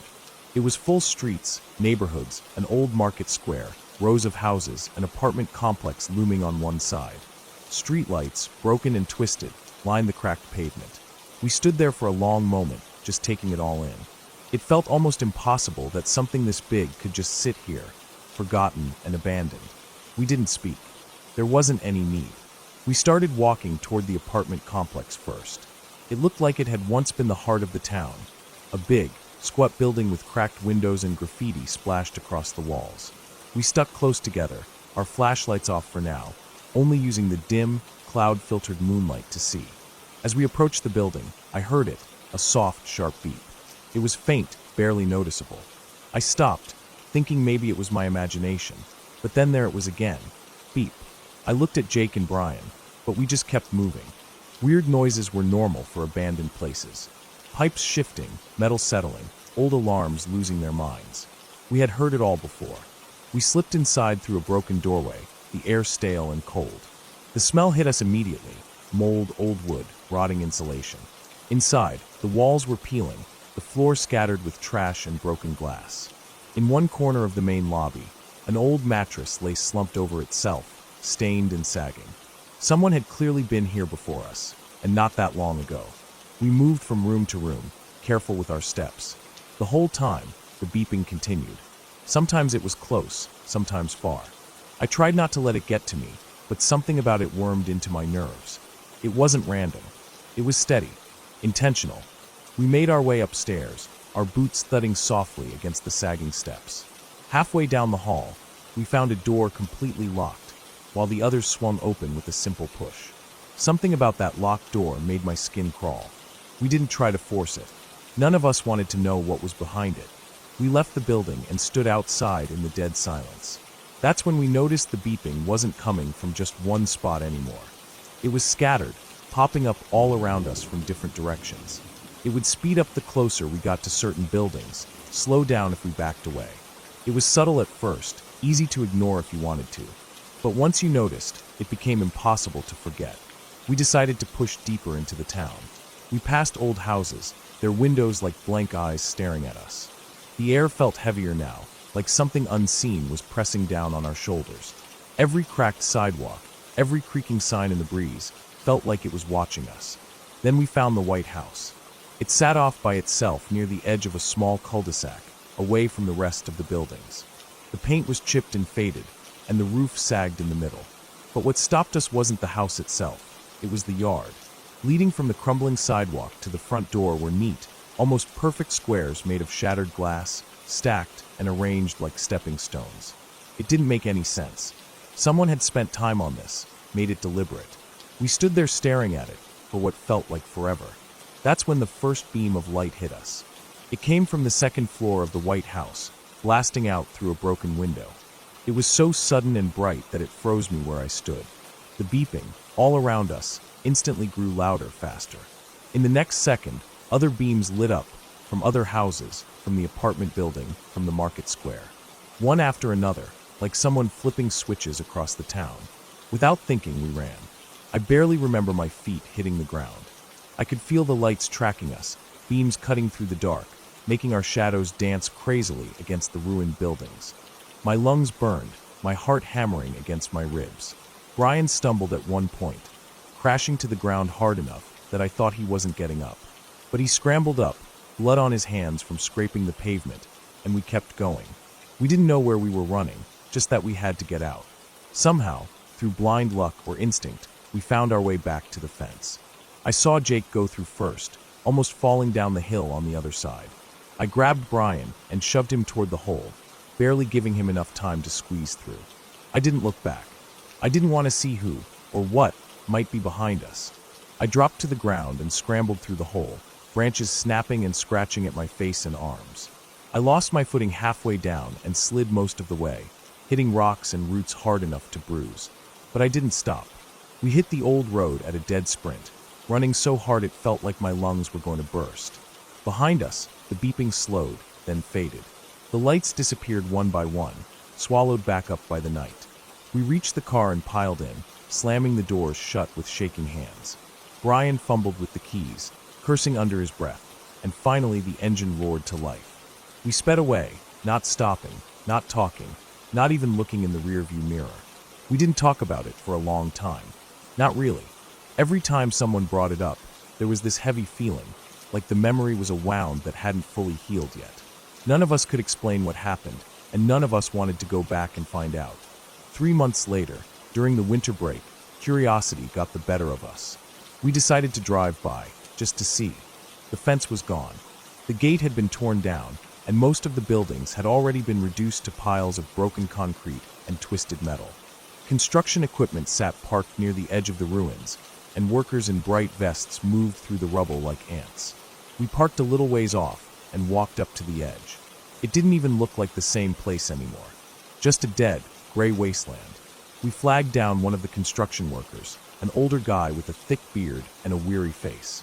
We asked him what had happened here. He told us the city had finally decided to tear the whole place down. It had become a hot spot for gangs, he said. Drugs, murders, human trafficking. Horrible things happened there, and it wasn't safe for anyone to go near it anymore. When I asked him how long that had been going on, he shrugged and said it had been that way for years. We left after that. None of us said much on the drive home. I still think about it sometimes. About the lights, the beeping, the White House with the glass leading up to the front door. Who was inside those buildings? Who was waiting for us to get closer? If we had stayed even a minute longer, I don't think we would have made it out at all. I don't think we would have ever been heard from again. And the worst part is, no one would have even known where to look. It would have been like we had just disappeared.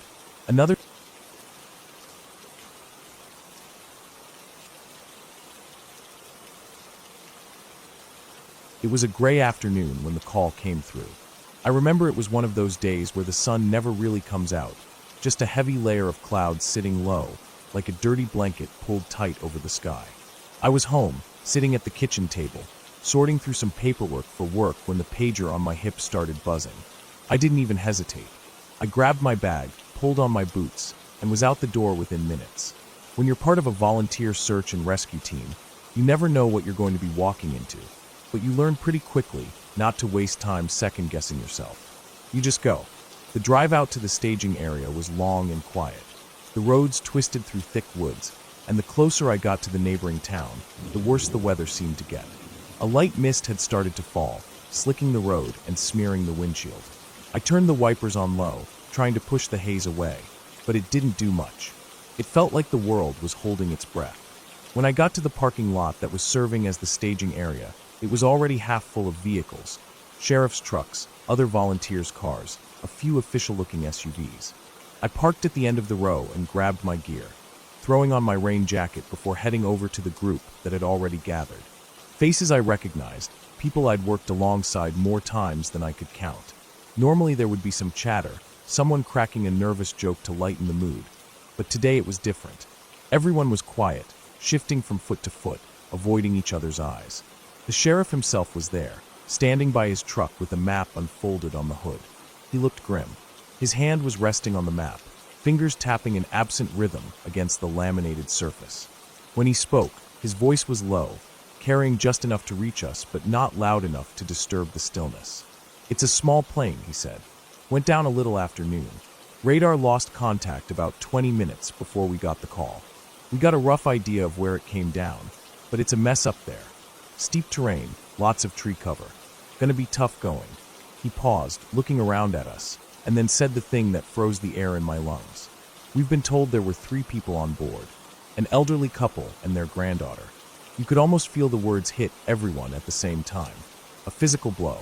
I saw a few of the newer volunteers blanch, one woman covering her mouth like she might be sick. Nobody said anything, but the mood shifted, the way a room changes when bad news walks in wearing a uniform. We got our assignments and started gearing up. I loaded my pack with extra gloves, tarps, body bags. Stuff you hope you won't need, but always bring anyway. I checked my harness and rappelling gear twice, my hands moving automatically through the motions even as my mind spun. The hike up to the crash site was brutal. The slope was steep enough that we had to use ropes in some sections, digging our boots into the wet ground and pulling ourselves up hand over hand. The rain had turned the dirt into slick mud, and more than once I saw someone slip and catch themselves on a branch or a teammate. Broken tree limbs and shredded pieces of metal littered the hillside, a grim breadcrumb trail leading us upward. It didn't take long to find the first real piece of the wreckage. A wing, half buried in the mud, bent almost in half like someone had twisted it with their bare hands. Paint scraped away, metal torn open like a can. Bits of wiring and insulation hung from the edges, swaying slightly in the misty air. It was a sight I don't think I'll ever forget. You see pictures of crash sites in the news sometimes, but standing there in front of it, smelling the sharp, bitter tang of burnt fuel and oil, feeling the ruin of it in your chest, it's something else entirely. Our lead, an older guy named Mike who had been with the team for decades, pulled us together. His face was lined and pale, but his voice was steady. "Listen," he said. "Nobody has to go down there if they don't want to. This isn't going to be easy. If you can't do it, there's no shame in that." About half the group stepped back. No arguing, no explanations. Just quiet nods and turned backs. They busied themselves setting up the rope systems we'd need to get down the hillside safely, making calls on the radios to coordinate with the other teams working their way up from below. The rest of us clipped onto the lines and started the careful descent toward the main wreckage. The closer we got, the worse the damage became. Trees sheared in half, ground gouged out by the impact. Bits of luggage scattered like confetti, mixed with shredded seats and twisted metal. The fuselage itself was barely recognizable, just a crumpled heap at the bottom of a small ravine, torn open and smeared with mud and blood. The first thing I noticed when we touched down was the stuffed teddy bear. It was lying in the mud a few feet away from what was left of the fuselage, half soaked and stained a deep, dark red. I stared at it for a long time before I could make myself look away. Something about it hit harder than anything else. It made it real. This wasn't just a crash site. These were people. A family. A little girl who probably clutched that bear to her chest when she was scared. I forced myself to move, following Mike and another guy named Chris toward the wreckage. The smell hit us hard.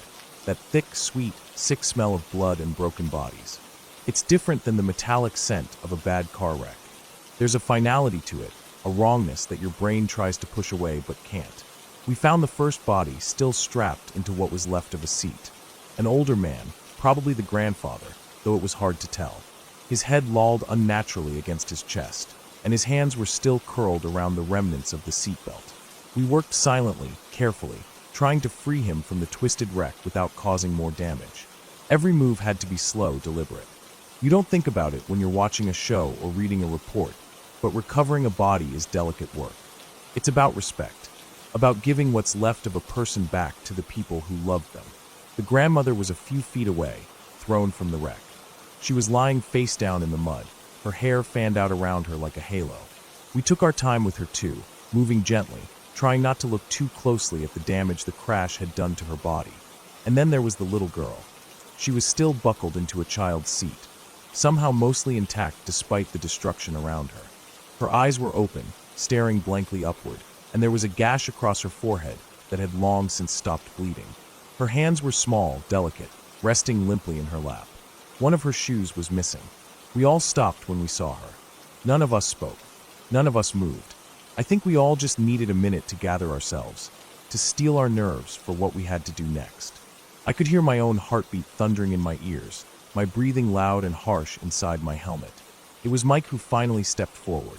He knelt beside her and brushed a strand of hair from her face with a gentleness that broke my heart. Then he looked back at us and nodded. We moved slowly, working together to lift her out of the seat and onto a tarp. I tried not to look at her face, but I couldn't help it. She looked so peaceful, so heartbreakingly normal, like she could have been sleeping, like any moment she might sit up and ask where her parents were. But she wouldn't. She never would. We wrapped her carefully, making sure she was secure, and then we started the slow, painful process of carrying the bodies back up the hillside. It was hard, grueling work. The mud made every step treacherous, and the weight of what we were carrying, physical and emotional, made it feel like we were moving through quicksand. By the time we got back to the staging area, it was full dark. Someone had set up floodlights, casting harsh white beams across the parking lot. The sheriff met us at the edge, his face tight with grief. No words were exchanged, just nods, handshakes, claps on the shoulder, small gestures of shared understanding. We loaded the bodies into the coroner's van in silence. The little girl went last. I remember watching as they closed the doors, sealing her away from the cold night air, and feeling something inside me splinter. Afterward, we stood around in small groups, drinking bad coffee from styrofoam cups and pretending like we were okay. I wasn't. I don't think any of us were. But nobody said it out loud. We just stared at the ground or the sky or the swirling mist and waited for the world to make sense again. It didn't, not right away. The days that followed were some of the hardest I've ever lived through. I couldn't stop seeing her face every time I closed my eyes. I would wake up in the middle of the night with the smell of burnt fuel still in my nose. The image of that teddy bear burned into my brain. I thought about quitting, more than once. I thought about handing in my gear, walking away from it all, pretending like I could just forget. But every time I thought about leaving, I remembered that little girl. I remembered the way Mike had brushed her hair back from her face, the way we had wrapped her so carefully, the way we had carried her out of that awful place with as much dignity and respect as we could muster. If I didn't do it, someone else would have to. Someone else would have to carry that weight, bear that heartache, live with that memory. I couldn't let that happen. So I stayed. I went to the debriefings. I talked to the counselor they brought in. I leaned on my team, and they leaned on me.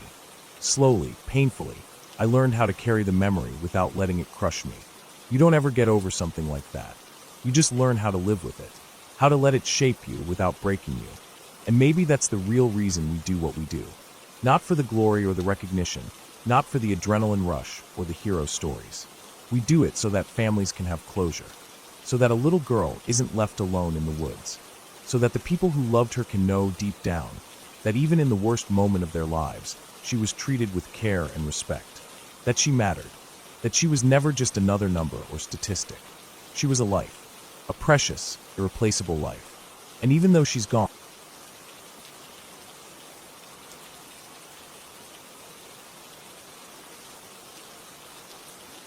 I was running my cable route like any other day, somewhere deep in the inner city, bouncing from one apartment building to the next, sweating through my work shirt even though it wasn't even noon yet. The sun was already baking the asphalt, and everything around me smelled like hot metal and car exhaust. It was one of those days where time drags and every small thing feels like it's just trying to make the day longer. I had just finished a job reinstalling internet for a lady who insisted I move her router 6 times before she was happy, and my patience was already running on fumes. As I packed up my truck, tossing the clipboard on the passenger seat and wiping sweat from my forehead with a grimy rag, I felt it. That deep, twisting cramp in my gut that sends a bolt of panic through you. Not a polite heads-up kind of feeling either. This was an emergency broadcast, a 5-alarm fire in my guts. I needed a bathroom, and I needed it now. I did a quick mental scan of the area, trying to remember if there were any good spots nearby. I knew the quick trip a few miles down the highway had a decent bathroom, clean enough at least, but 5 miles in city traffic felt like a suicide mission. In the time it would take to cross those lights and intersections, I'd be chewing on the steering wheel in agony. I didn't have time for that. I couldn't risk it. There was a grimy little gas station about 6 blocks away, the kind of place where the pumps barely worked, and there was always at least one guy hanging around selling bootleg DVDs or knockoff colognes. I hesitated because gas station bathrooms are a real gamble, especially in this part of town. You never knew if you'd walk in and find the whole place flooded or worse. But I didn't have the luxury to be picky. It was either roll the dice or crap myself in my work uniform, and I wasn't about to be that guy. I climbed into my truck, clenching every muscle south of my ribcage, and drove to the gas station, hitting every red light along the way. It felt like the city itself was conspiring against me. Every bump in the road, every brake tap, every swerve made my situation worse. I was sweating bullets by the time I pulled into the cracked parking lot. The gas station was exactly the dump I remembered. Flickering fluorescent lights, trash blowing across the pavement, some dude sitting on a crate yelling at cars as they pulled in.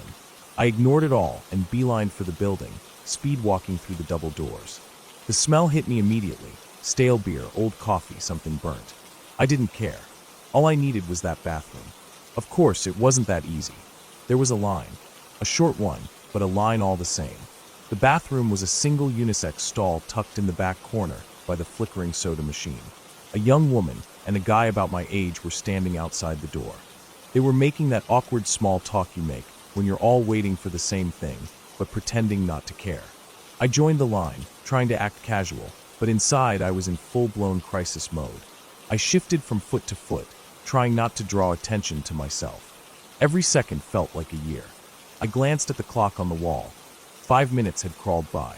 I could hear the faint sound of running water from inside the bathroom, and then silence, like whoever was in there was just sitting. My stomach groaned violently. I pressed my hand against it and tried to focus on anything else. The woman next to me was scrolling her phone.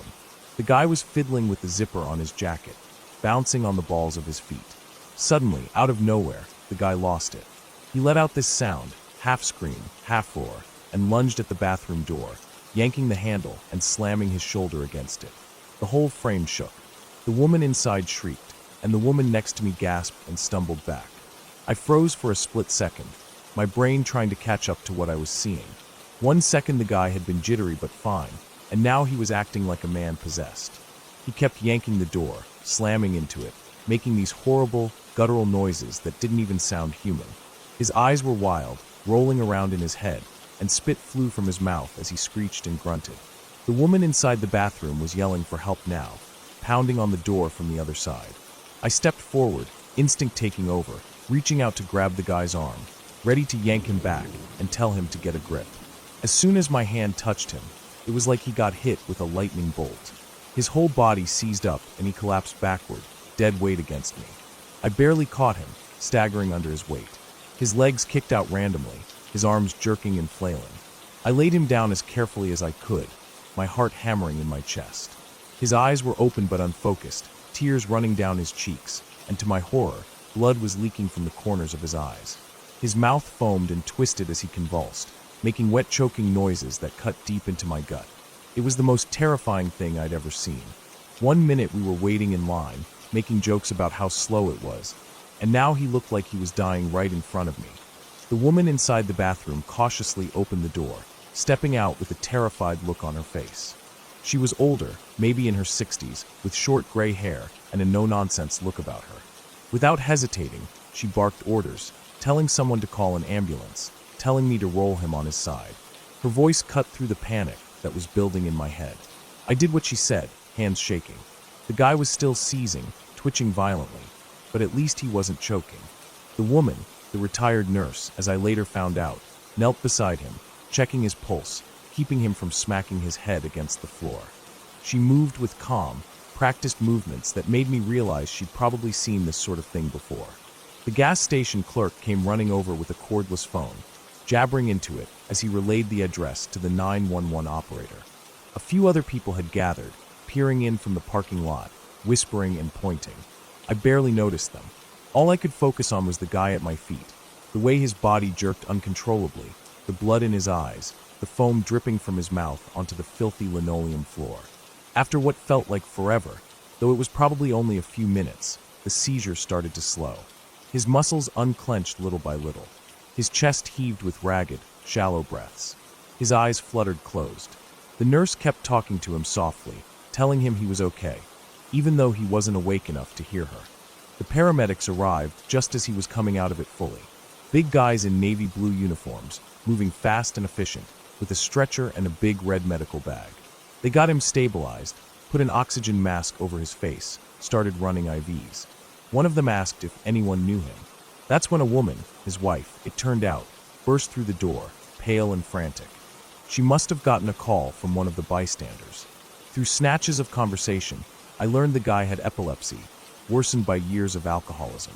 His wife said he'd been trying to quit drinking, but kept sneaking drinks, hiding flasks in his jacket. She said he probably had a seizure because he took a drink while already dehydrated and overheated, standing in that hot gas station waiting for the bathroom. The paramedics loaded him up and wheeled him out, his wife trailing behind, clutching his jacket to her chest. The nurse stood up, brushing dust from her knees, and gave me a tight nod. Her hands were steady, but her eyes looked tired. The whole place felt heavy and strange after they left, like the air itself was thicker. The bystanders drifted away, murmuring to each other. The woman who had been waiting in line ahead of me shook her head and said she didn't think she could use the bathroom after all. She looked rattled, pale and jumpy. I didn't blame her. But for me, survival mode kicked back in. My gut twisted again, reminding me why I had come here in the first place. I stepped over the blood-streaked floor, the dirty handprints, the crumpled oxygen tubing, and pushed the bathroom door open. It was a nightmare inside. Filthy walls, broken paper towel dispenser, graffiti scratched into the mirror. The air reeked of bleach and old sewage. There was a puddle of something unidentifiable in one corner. I didn't care. I locked the door, shoved my shirt over my nose, and took the most hard-earned, relieved, and painful dump of my entire life. It wasn't comfortable. It wasn't clean. I perched above the toilet like my life depended on not touching anything.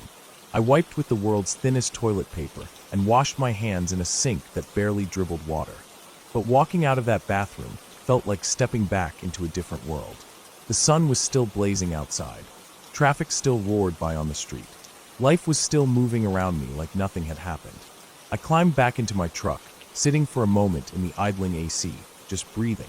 I thought about that guy, about how I had just been standing there talking to him, about how normal he seemed. Well-dressed, clean, polite. You would never guess the battle he was fighting underneath it all. You would never guess how close he was to the edge, hiding it with a smile and a flask tucked in his coat. Driving away, I realized how thin the line is between everything being fine and everything falling apart.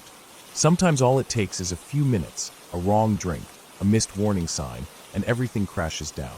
I didn't know that guy's name, and I probably never would. But for those 10 minutes in the gas station, our lives were tied together in a way that left a mark on me. Seizures scared the hell out of me before, and they scare me even more now. Not because of the blood or the violence of it, but because of how fragile people are, even when they're doing everything they can to look strong. Even when they're standing right next to you, laughing, waiting for the bathroom. I finished my route that day like normal. I pulled cable, set up routers, smiled at customers. But something was different. I moved a little slower. I listened a little closer. I realized you never really know what someone's carrying inside them. That was one of the 2 times minor, random.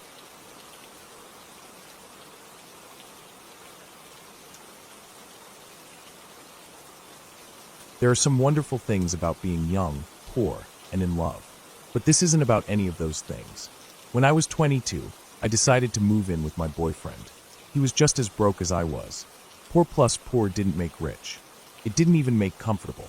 But we had just enough to scrape by and afford a tiny one-bedroom apartment on the outskirts of a college town.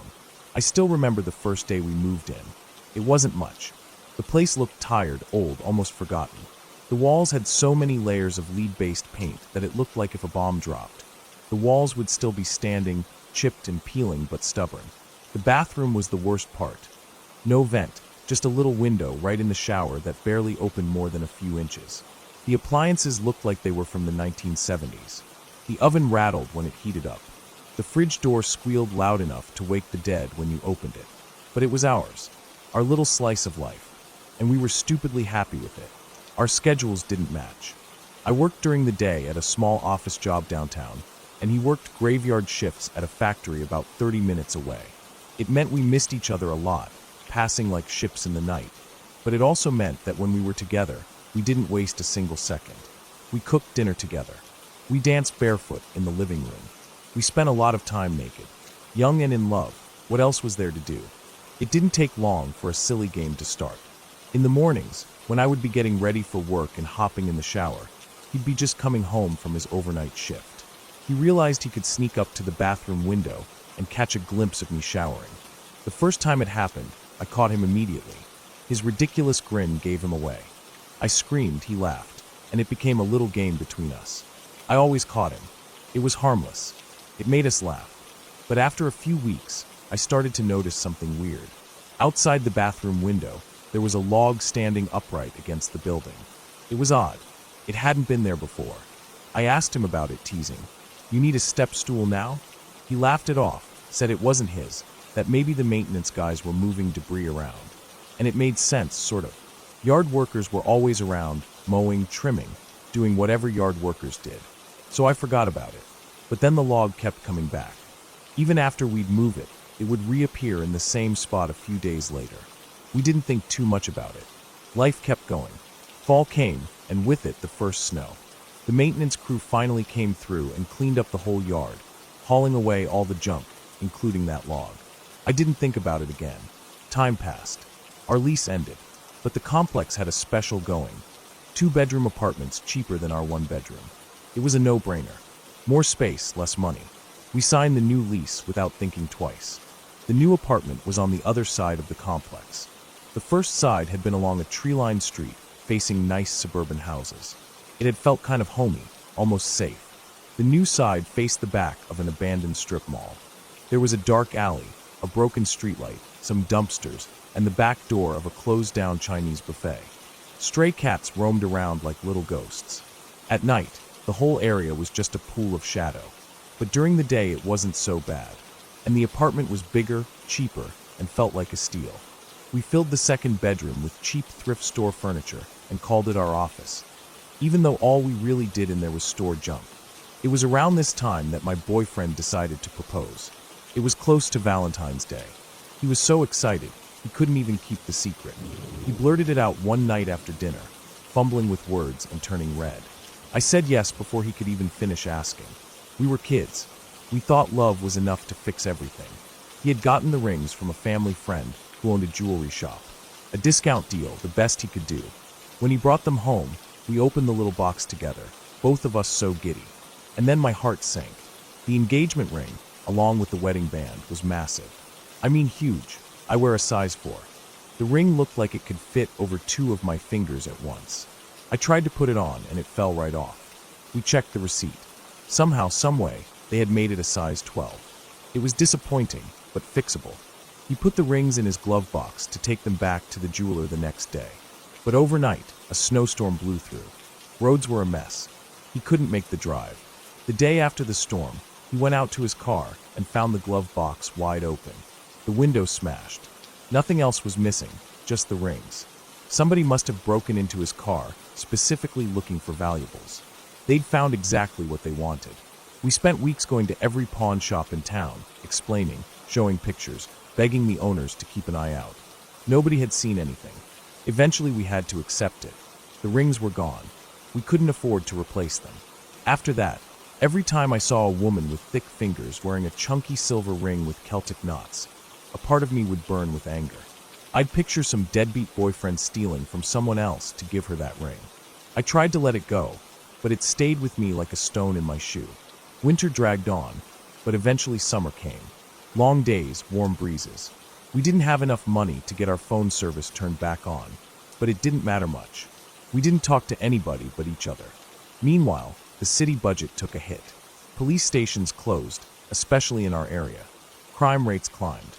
There were break-ins, car thefts, even a few assaults. But it was all during the night. During the day, the world still looked bright and safe.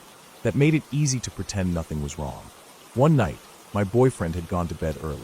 He had picked up a day shift to try and get some extra money. I decided to take a long, hot bath. It was one of my favorite things in the world. I ran the water, poured in way too much bubble bath, opened the little bathroom window for fresh air. I stripped down, dumped my clothes in a pile by the door, grabbed my laptop, set it up on the closed toilet lid, and climbed into the tub. I stayed in there forever. The water was warm, the laptop was playing some old movie I'd seen a million times, and for once, everything felt calm. Safe. I watched one movie, then another. The water went cold, but I didn't mind. I stayed, just soaking, zoning out.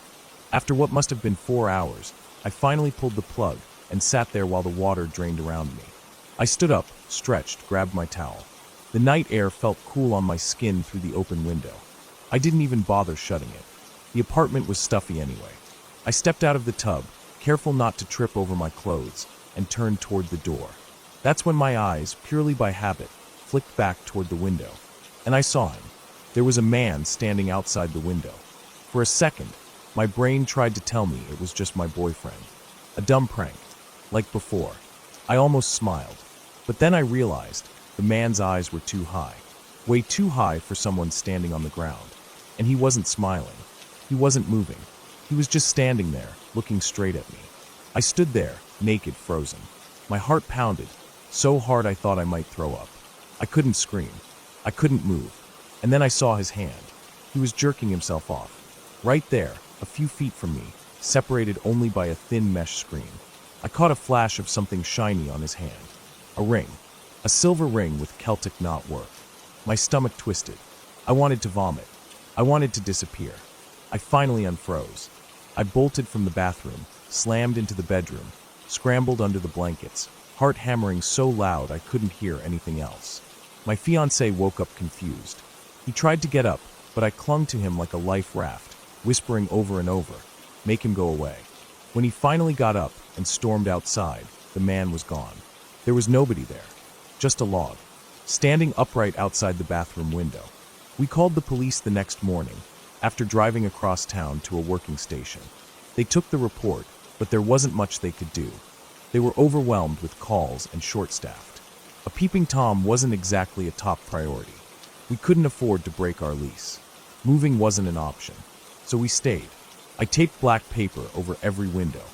I shoved boards into every window frame so they couldn't open. I kept pepper spray with me at all times. I never left the apartment after dark. But it didn't stop. Most nights, just as I was drifting off to sleep, I'd hear faint noises outside the bedroom window. The crunch of footsteps, a low thump against the siding, a soft rustle. In the mornings, my fiancé would check. Every time, he found footprints, pressed deep into the dirt, right under our window. Summer turned into fall, fall into winter. We lived like prisoners, afraid to even breathe too loud after dark. Finally, our lease ended. We moved out the day we could, without looking back once. We found a different apartment across town, in a better neighborhood. Smaller, more expensive, but worth every penny. We never saw the man again. I still don't know who he was. Maybe he lived in the abandoned strip mall. Maybe he was just some random drifter. Maybe he had been there longer than we realized. Watching, waiting, I'll never know. For 3 long years after, I couldn't sleep without checking the locks twice, 3 times. I carried pepper spray everywhere. I never opened windows again, no matter how hot it got. I learned how to listen for every creak and groan a building could make. I wish I could say it all went away. That time healed it. But the truth is, some things stick. They settle deep inside you. You learn to live with them. Now, when I see a woman laughing under an open window,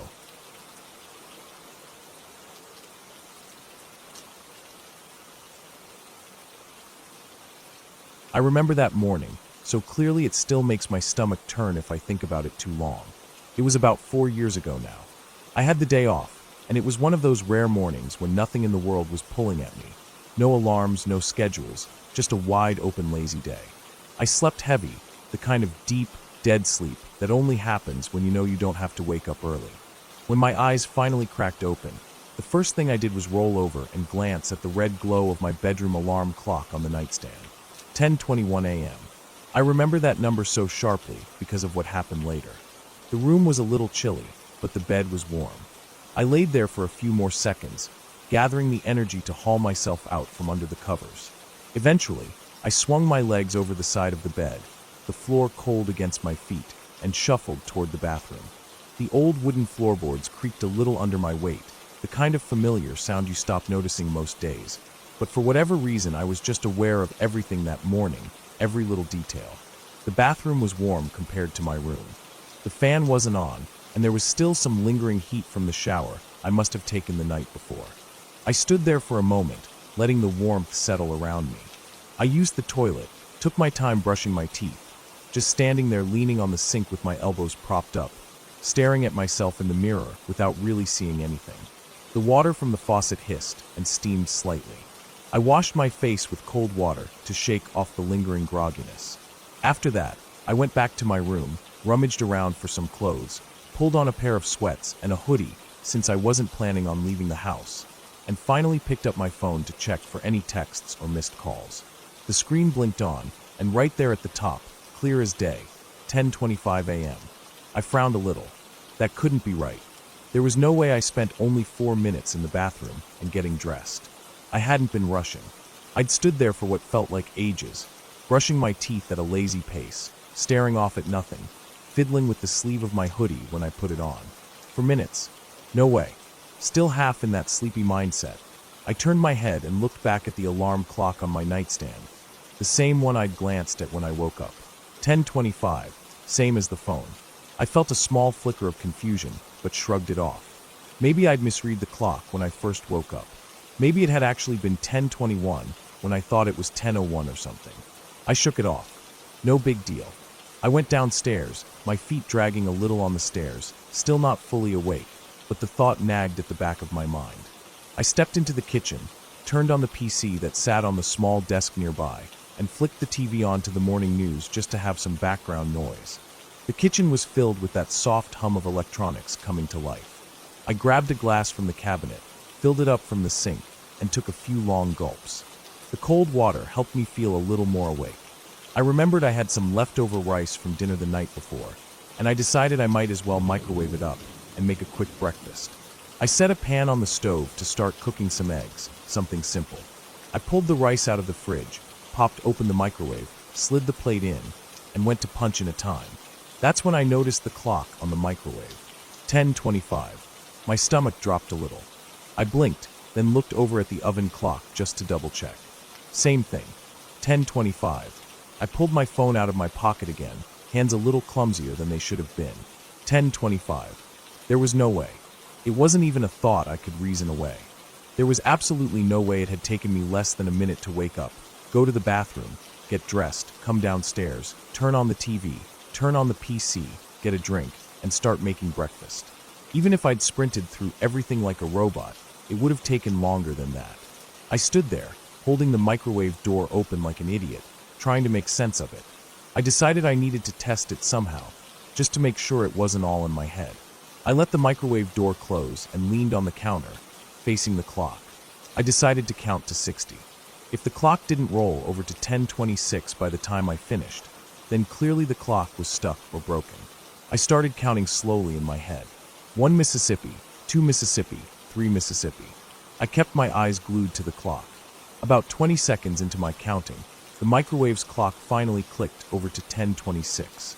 A weird sort of relief washed over me. Okay, it moved. Maybe I just caught everything during some weird fluke. Maybe every clock in the house happened to be exactly in sync for once, and I just happened to look right at the exact wrong moments. It was still strange, but not impossible. I shook my head, grabbed the plate of rice, and started microwaving it. Then I cracked a couple of eggs into the pan and let them sizzle while I fussed around with a fork and plate. I plated up my sad little breakfast and headed over to the PC to eat, like I did most days off. There was a comfort in sitting at the desk, half watching news, half scrolling through the internet. I sat down in the chair and tapped the mouse to wake the PC up fully. The desktop blinked on, and I immediately caught the little clock in the corner of the screen. 10:20. I froze. I blinked, rubbed my eyes, looked again. 10:20. No, that couldn't be. I pulled my phone out again. My heart actually skipped a beat this time, a sharp punch behind my ribs. 10:20. I just sat there for a long moment, fork hovering over my rice, my mind blank except for the roaring of blood in my ears. It didn't make sense. It wasn't just one clock being weird. It wasn't just the microwave or the PC or my phone. Everything was wrong. Everything was lying to me. Trying to steady myself, I opened up the little clock toolbar on the PC and pulled up the second-hand view. I stared at it. The second hand moved. Tick, tick, tick. I watched it crawl all the way around once, twice, 3 times. The minutes ticked up. 10:21, 10:22. Time was moving forward, just like normal. Maybe, I thought, maybe somehow everything had reset. Maybe some glitch hit. I didn't know enough about computers or phones or clocks to even guess. But it didn't stop there. Over the next stretch of what felt like an hour, maybe an hour and a half, time felt like it moved normally if I watched it directly. If I sat there and stared at the clock, the seconds would tick by, the minutes would change like they were supposed to. I kept checking, eyes glued to the little clock on my PC, checking it against the microwave when I got up to refill my water, checking it against my phone every few minutes. When I was paying attention, it was like nothing was wrong. But if I let myself get distracted, even for a little while, even for a couple of minutes, everything would slip again. Once, after getting up to rinse my plate and coming back, I noticed the clock had moved backward. The PC now said 10:14. The phone matched it exactly. Another time, after scrolling through a few articles online and not checking the clock for a bit, I noticed it said 10:13. Lower still. Then back up into the 10:20s after I stared at it long enough. It was like time was stuck in a loop, or like my house was sitting on some kind of bubble that wasn't lined up with the rest of the world anymore. But nothing outside seemed strange. Through the window, I could see the neighbor's trees blowing lightly in the breeze. A car drove by on the street, slow and steady, someone going about their normal day. I thought about turning on the news louder, but I was almost afraid to. What if they said something crazy? What if they said nothing at all? I sat at the desk for what felt like forever, feeling like I was losing my mind. Watching the seconds tick by normally when I stared, but knowing in my gut that something was wrong whenever I wasn't looking. I kept jumping back and forth between the clocks, on the microwave, on the oven, on the PC, on my phone. I checked the settings on the PC, even opened the internet time sync settings. Everything looked normal. I Googled the time on a website. It matched what my clock said when I was watching them. But if I clicked away, looked at something else, then clicked back, sometimes it would change weirdly. Backward, forward, no clear pattern. It wasn't just a power outage. The PC hadn't rebooted. The phone hadn't restarted. There was no blinking on the microwave clocks like there usually was after a reset. Everything acted like it had never lost power. It all just refused to agree on what time it really was unless I stared at it. I tried standing in the middle of the kitchen at one point, staring back and forth between the microwave and the oven, feeling like a crazy person. Both clocks ticked forward normally when I watched them, but every time I stopped paying attention, they slipped. It was the strangest, most unsettling feeling I've ever had.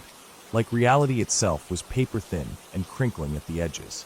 Finally, after about what felt like an hour and a half, I realized I hadn't noticed any slips in a while. I pulled up the PC clock and just left it running while I scrolled through a few articles without really paying attention to the clock itself. After a while, I glanced at it and it still made sense. It read 12:05. My phone said 12:05. The microwave said 12:05. Normal. I sat there for a long time, longer than I needed to, just watching, waiting for something else weird to happen. But it didn't. It was like whatever invisible glitch had wrapped around me finally let go. Eventually I convinced myself it must have been some weird combination of system errors. Maybe my phone had a bug. Maybe the PC lost sync somehow. Maybe the microwave's old wiring had a hiccup at the same time. Rationally, that was all I could come up with.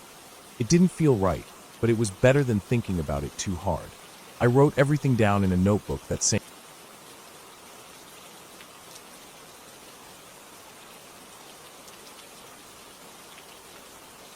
When I first moved into the apartment in Oslo, I didn't really think much of it. It was an old building, mid-1800s from what I was told, with creaky floors, high ceilings, and those tall, narrow windows that never seemed to close quite right. It wasn't exactly pretty, but it had that old European charm that people either love or hate. I didn't have much money at the time, so when two girls I knew from university said they had a spare room and needed someone to move in, I jumped at the offer. Rent was cheap, location was decent. I didn't ask too many questions. The day I moved in was gray and damp, like most days in Oslo during late fall. I remember dragging my bags up the tight spiral staircase, paint peeling from the handrails, the whole building smelling faintly of dust and wet wood. The girls, Emma and Karina, met me at the door. They seemed relieved to have another roommate. The apartment was huge but worn down, and I got the feeling they didn't like being there alone. Inside, the place was a little better. High ceilings, wooden floors scratched and scuffed from decades of furniture being dragged across them. Everything echoed, footsteps, laughter, even the clink of a glass against the counter. There were 3 bedrooms, 1 bathroom, a kitchen that hadn't been updated since the 70s, and what looked like an old formal living room that had been converted into my bedroom. Big, drafty, but at least it had a fireplace, even though it didn't work. The 3rd bedroom, the one at the end of the hallway, was different. Even from the first day, I felt it. It was colder, darker, even though it had the same big window as the others. I didn't like looking into it. When the door was open, it was like it pulled at my attention, made me uneasy. Emma had set it up as a kind of storage room. She said she didn't like sleeping in there and had switched with Karina months ago. I didn't press her on it. We all have our quirks. The first few nights, nothing really happened. I was exhausted from moving and adjusting to a new schedule. But even when I was half asleep, I started to notice things. Little things. Creaks in the floorboards that didn't seem tied to anyone walking. A feeling of being watched when I was lying in bed with my back to the room. I figured it was just getting used to a new place. Old buildings make noise, after all. I told myself that over and over. But the room at the end of the hall, I avoided it. At first it wasn't deliberate, but after a while, I realized I was making excuses not to go in there. One evening, I needed a screwdriver to fix a lamp, and knew it was probably in one of the boxes stored in that room. I told myself it was stupid to be afraid. I walked down the hall, hand brushing against the cold, peeling wall, and pushed the door open. It hit me immediately. The air inside felt colder, heavier. I actually shivered. It wasn't the kind of chill you get when you step into a cold room. It was deeper, like it settled into your bones. The air smelled faintly of something. Not rot exactly, but something sour, like old milk or wet cloth left too long. The window was closed. There were no vents. No reason for it to be so cold. I stepped inside and started digging through the boxes, but as I crouched down, this overwhelming feeling came over me. Panic, almost. Like something terrible had happened in there, and my body knew it even if my mind didn't. I started thinking about children crying, being scared, trapped somehow. It wasn't like remembering a story or imagining it. It was just there, heavy in the air, settling into my thoughts like smoke. My hands started shaking. I grabbed the first tool I could find and backed out of the room, closing the door harder than I meant to. I stood there for a few seconds, breathing hard, trying to shake it off. I didn't tell the girls. What was I supposed to say? I was afraid of a cold room. After that, I avoided it completely. If the door was open, I shut it. If I had to walk past it, I kept my eyes straight ahead. A few weeks later, something worse happened. My bedroom, the old living room, was massive, almost too big for just a bed and a dresser. At night, it felt empty and too wide. One morning, early, just as the sky was turning that weak gray color it does before sunrise, I woke up to the sound of something growling. It wasn't a dream. I was wide awake, and the sound was real. It was low, guttural, deep enough that I could feel it vibrating in my chest. It sounded like a big dog or a wild cat, but heavier somehow, more angry. I tried to sit up, to turn and see what it was, but I couldn't move. I was pinned flat against the bed, arms at my sides, chest heavy like someone was sitting on it. Panic shot through me. I tried to yell, but no sound came out. It was like my body didn't belong to me. The growling got louder, circling the bed, close but invisible. There was nothing there. I couldn't see anything. The room was dim, the faintest light from the window spilling across the floor, but no shape, no shadow. Just the sound and the weight. It lasted maybe a minute, maybe less, but it felt endless. Then, just as suddenly as it started, it stopped. The pressure lifted. I could move again. I sat up so fast I got dizzy, heart pounding so hard I thought I might throw up. I looked around the room, sweating and shaking. Nothing. No animals. No people. Just the silent, empty room. I didn't go back to sleep. I sat on the edge of the bed until sunrise, too scared to even lie down. I tried to rationalize it. Sleep paralysis, maybe. I'd read about it. Waking up but your body's still locked in sleep mode. Hallucinations, weird sensations. But it didn't feel like a dream. It felt physical, real. And that growling, I'd never heard anything like it in my life. A few days after that, something even worse happened. Emma had a cat, a little black and white thing named Felix. He was only about a year old, still playful, still full of energy. He followed us around the apartment like a little shadow, always poking his nose into everything. One evening we were all just hanging out in the living room, half watching some terrible reality show, half scrolling on our phones. Felix wasn't with us, but that wasn't unusual. He liked to curl up in random places to nap. Suddenly, we heard this horrible sound from the bathroom, this gasping, strangled mewling, like an animal in pain. We all jumped up and ran down the hall. The bathroom door was open. Felix was lying on the floor, his little body twisted awkwardly, mouth open, tongue out, gasping for air. His whole body shook violently, like he was having a seizure. The sounds he made were awful, wet and desperate. We didn't know what to do. We stood there, frozen, useless. It went on for 10 minutes. 10 minutes of that horrible, helpless sound, and then he just stopped. His body went still. His eyes were open, glassy. His tongue still hung out. Dead. We didn't even know what to say. Karina started crying. Emma picked him up, cradling him against her chest, whispering that he was a good boy, that it was okay. But it wasn't okay. It didn't make sense. Felix had been perfectly healthy, no signs of illness, no accidents. We wrapped him in a towel and buried him in the small garden behind the building the next day. Emma called the vet to ask if it could have been some kind of sudden heart failure. They said it was possible, but rare in young cats. After that, the apartment didn't feel just unnerving anymore. It felt wrong, like something was festering under the floorboards, behind the walls. Every creak, every shadow out of the corner of my eye, made my skin crawl. I started spending more time out of the apartment, late nights at cafes, long walks even in the cold rain, just to avoid being there. I didn't sleep properly. Every night was a battle against the feeling of something watching me, waiting just beyond the edge of the dark. Even when I finally drifted off, I had nightmares, vivid, crushing dreams of being trapped, of hearing children crying, of being unable to move while something circled closer and closer. The girls noticed too. We didn't talk about it much. Maybe none of us wanted to admit how bad it felt. But we all spent less and less time at home. Meals became rare. We didn't hang out in the living room anymore. The apartment grew silent, heavy, like it was sinking into itself. One evening, I came home late, almost midnight. The hallway lights were flickering again, old wiring probably, and the lock stuck for a moment before finally clicking open. I stepped inside, and the air hit me like a wall. Cold, sharp, heavy. It smelled wrong, like burnt hair and damp earth. I didn't even bother going to my room. I grabbed a few things, a backpack, my laptop, a jacket, and left again. I walked to the nearest hostel and booked a room for the night. The next morning, I texted Emma and Karina that I was moving out. No drama, no explanations, just done. I found a smaller place across town a few weeks later, a newer building, plain and boring, no character at all, and I've never been so grateful for boring. I slept like the dead my first night there, and every night after. I still don't believe in ghosts or spirits. I really don't. But something was wrong with that apartment. Something in the walls, in the very bones of the place. Not supernatural, not horror movie stuff. Just wrong. Maybe the building had soaked up too much of other people's pain over the years, like a sponge. Old walls hold on to things. Maybe the energy of grief, fear, anger. It builds up layer after layer, until it feels almost alive. I don't know. I try not to think about it too much. But sometimes late at night, when I'm walking home and the streets are empty and the city feels hollow, I wonder about that room at the end of the hall. About Felix, gasping for breath on the cold bathroom floor.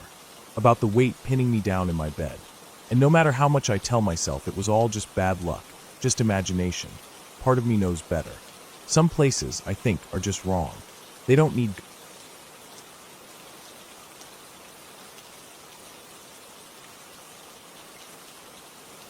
The events I'm about to share are real, and they still haunt me.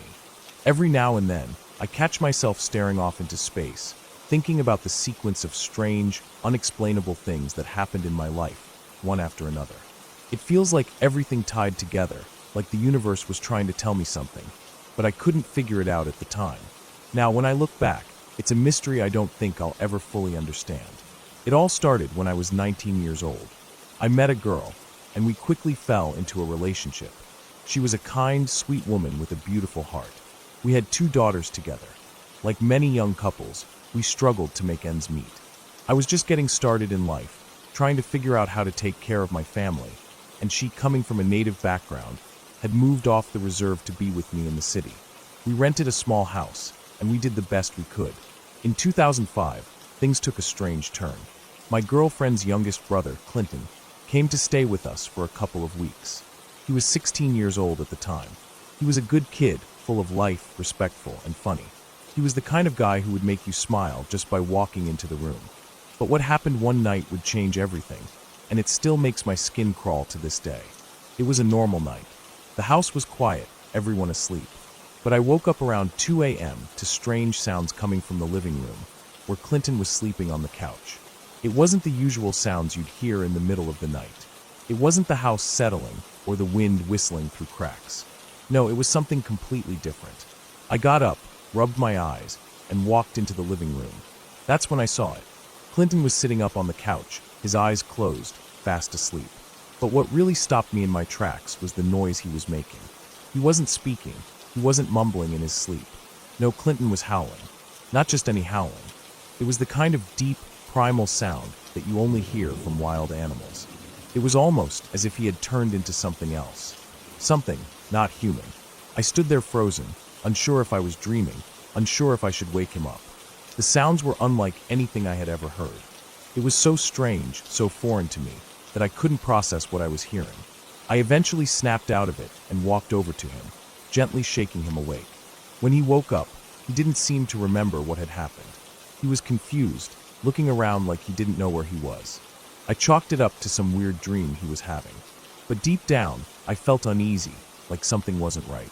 A few days later, Clinton invited us all out to dinner at the Keg, a nice restaurant that's known for being pricey.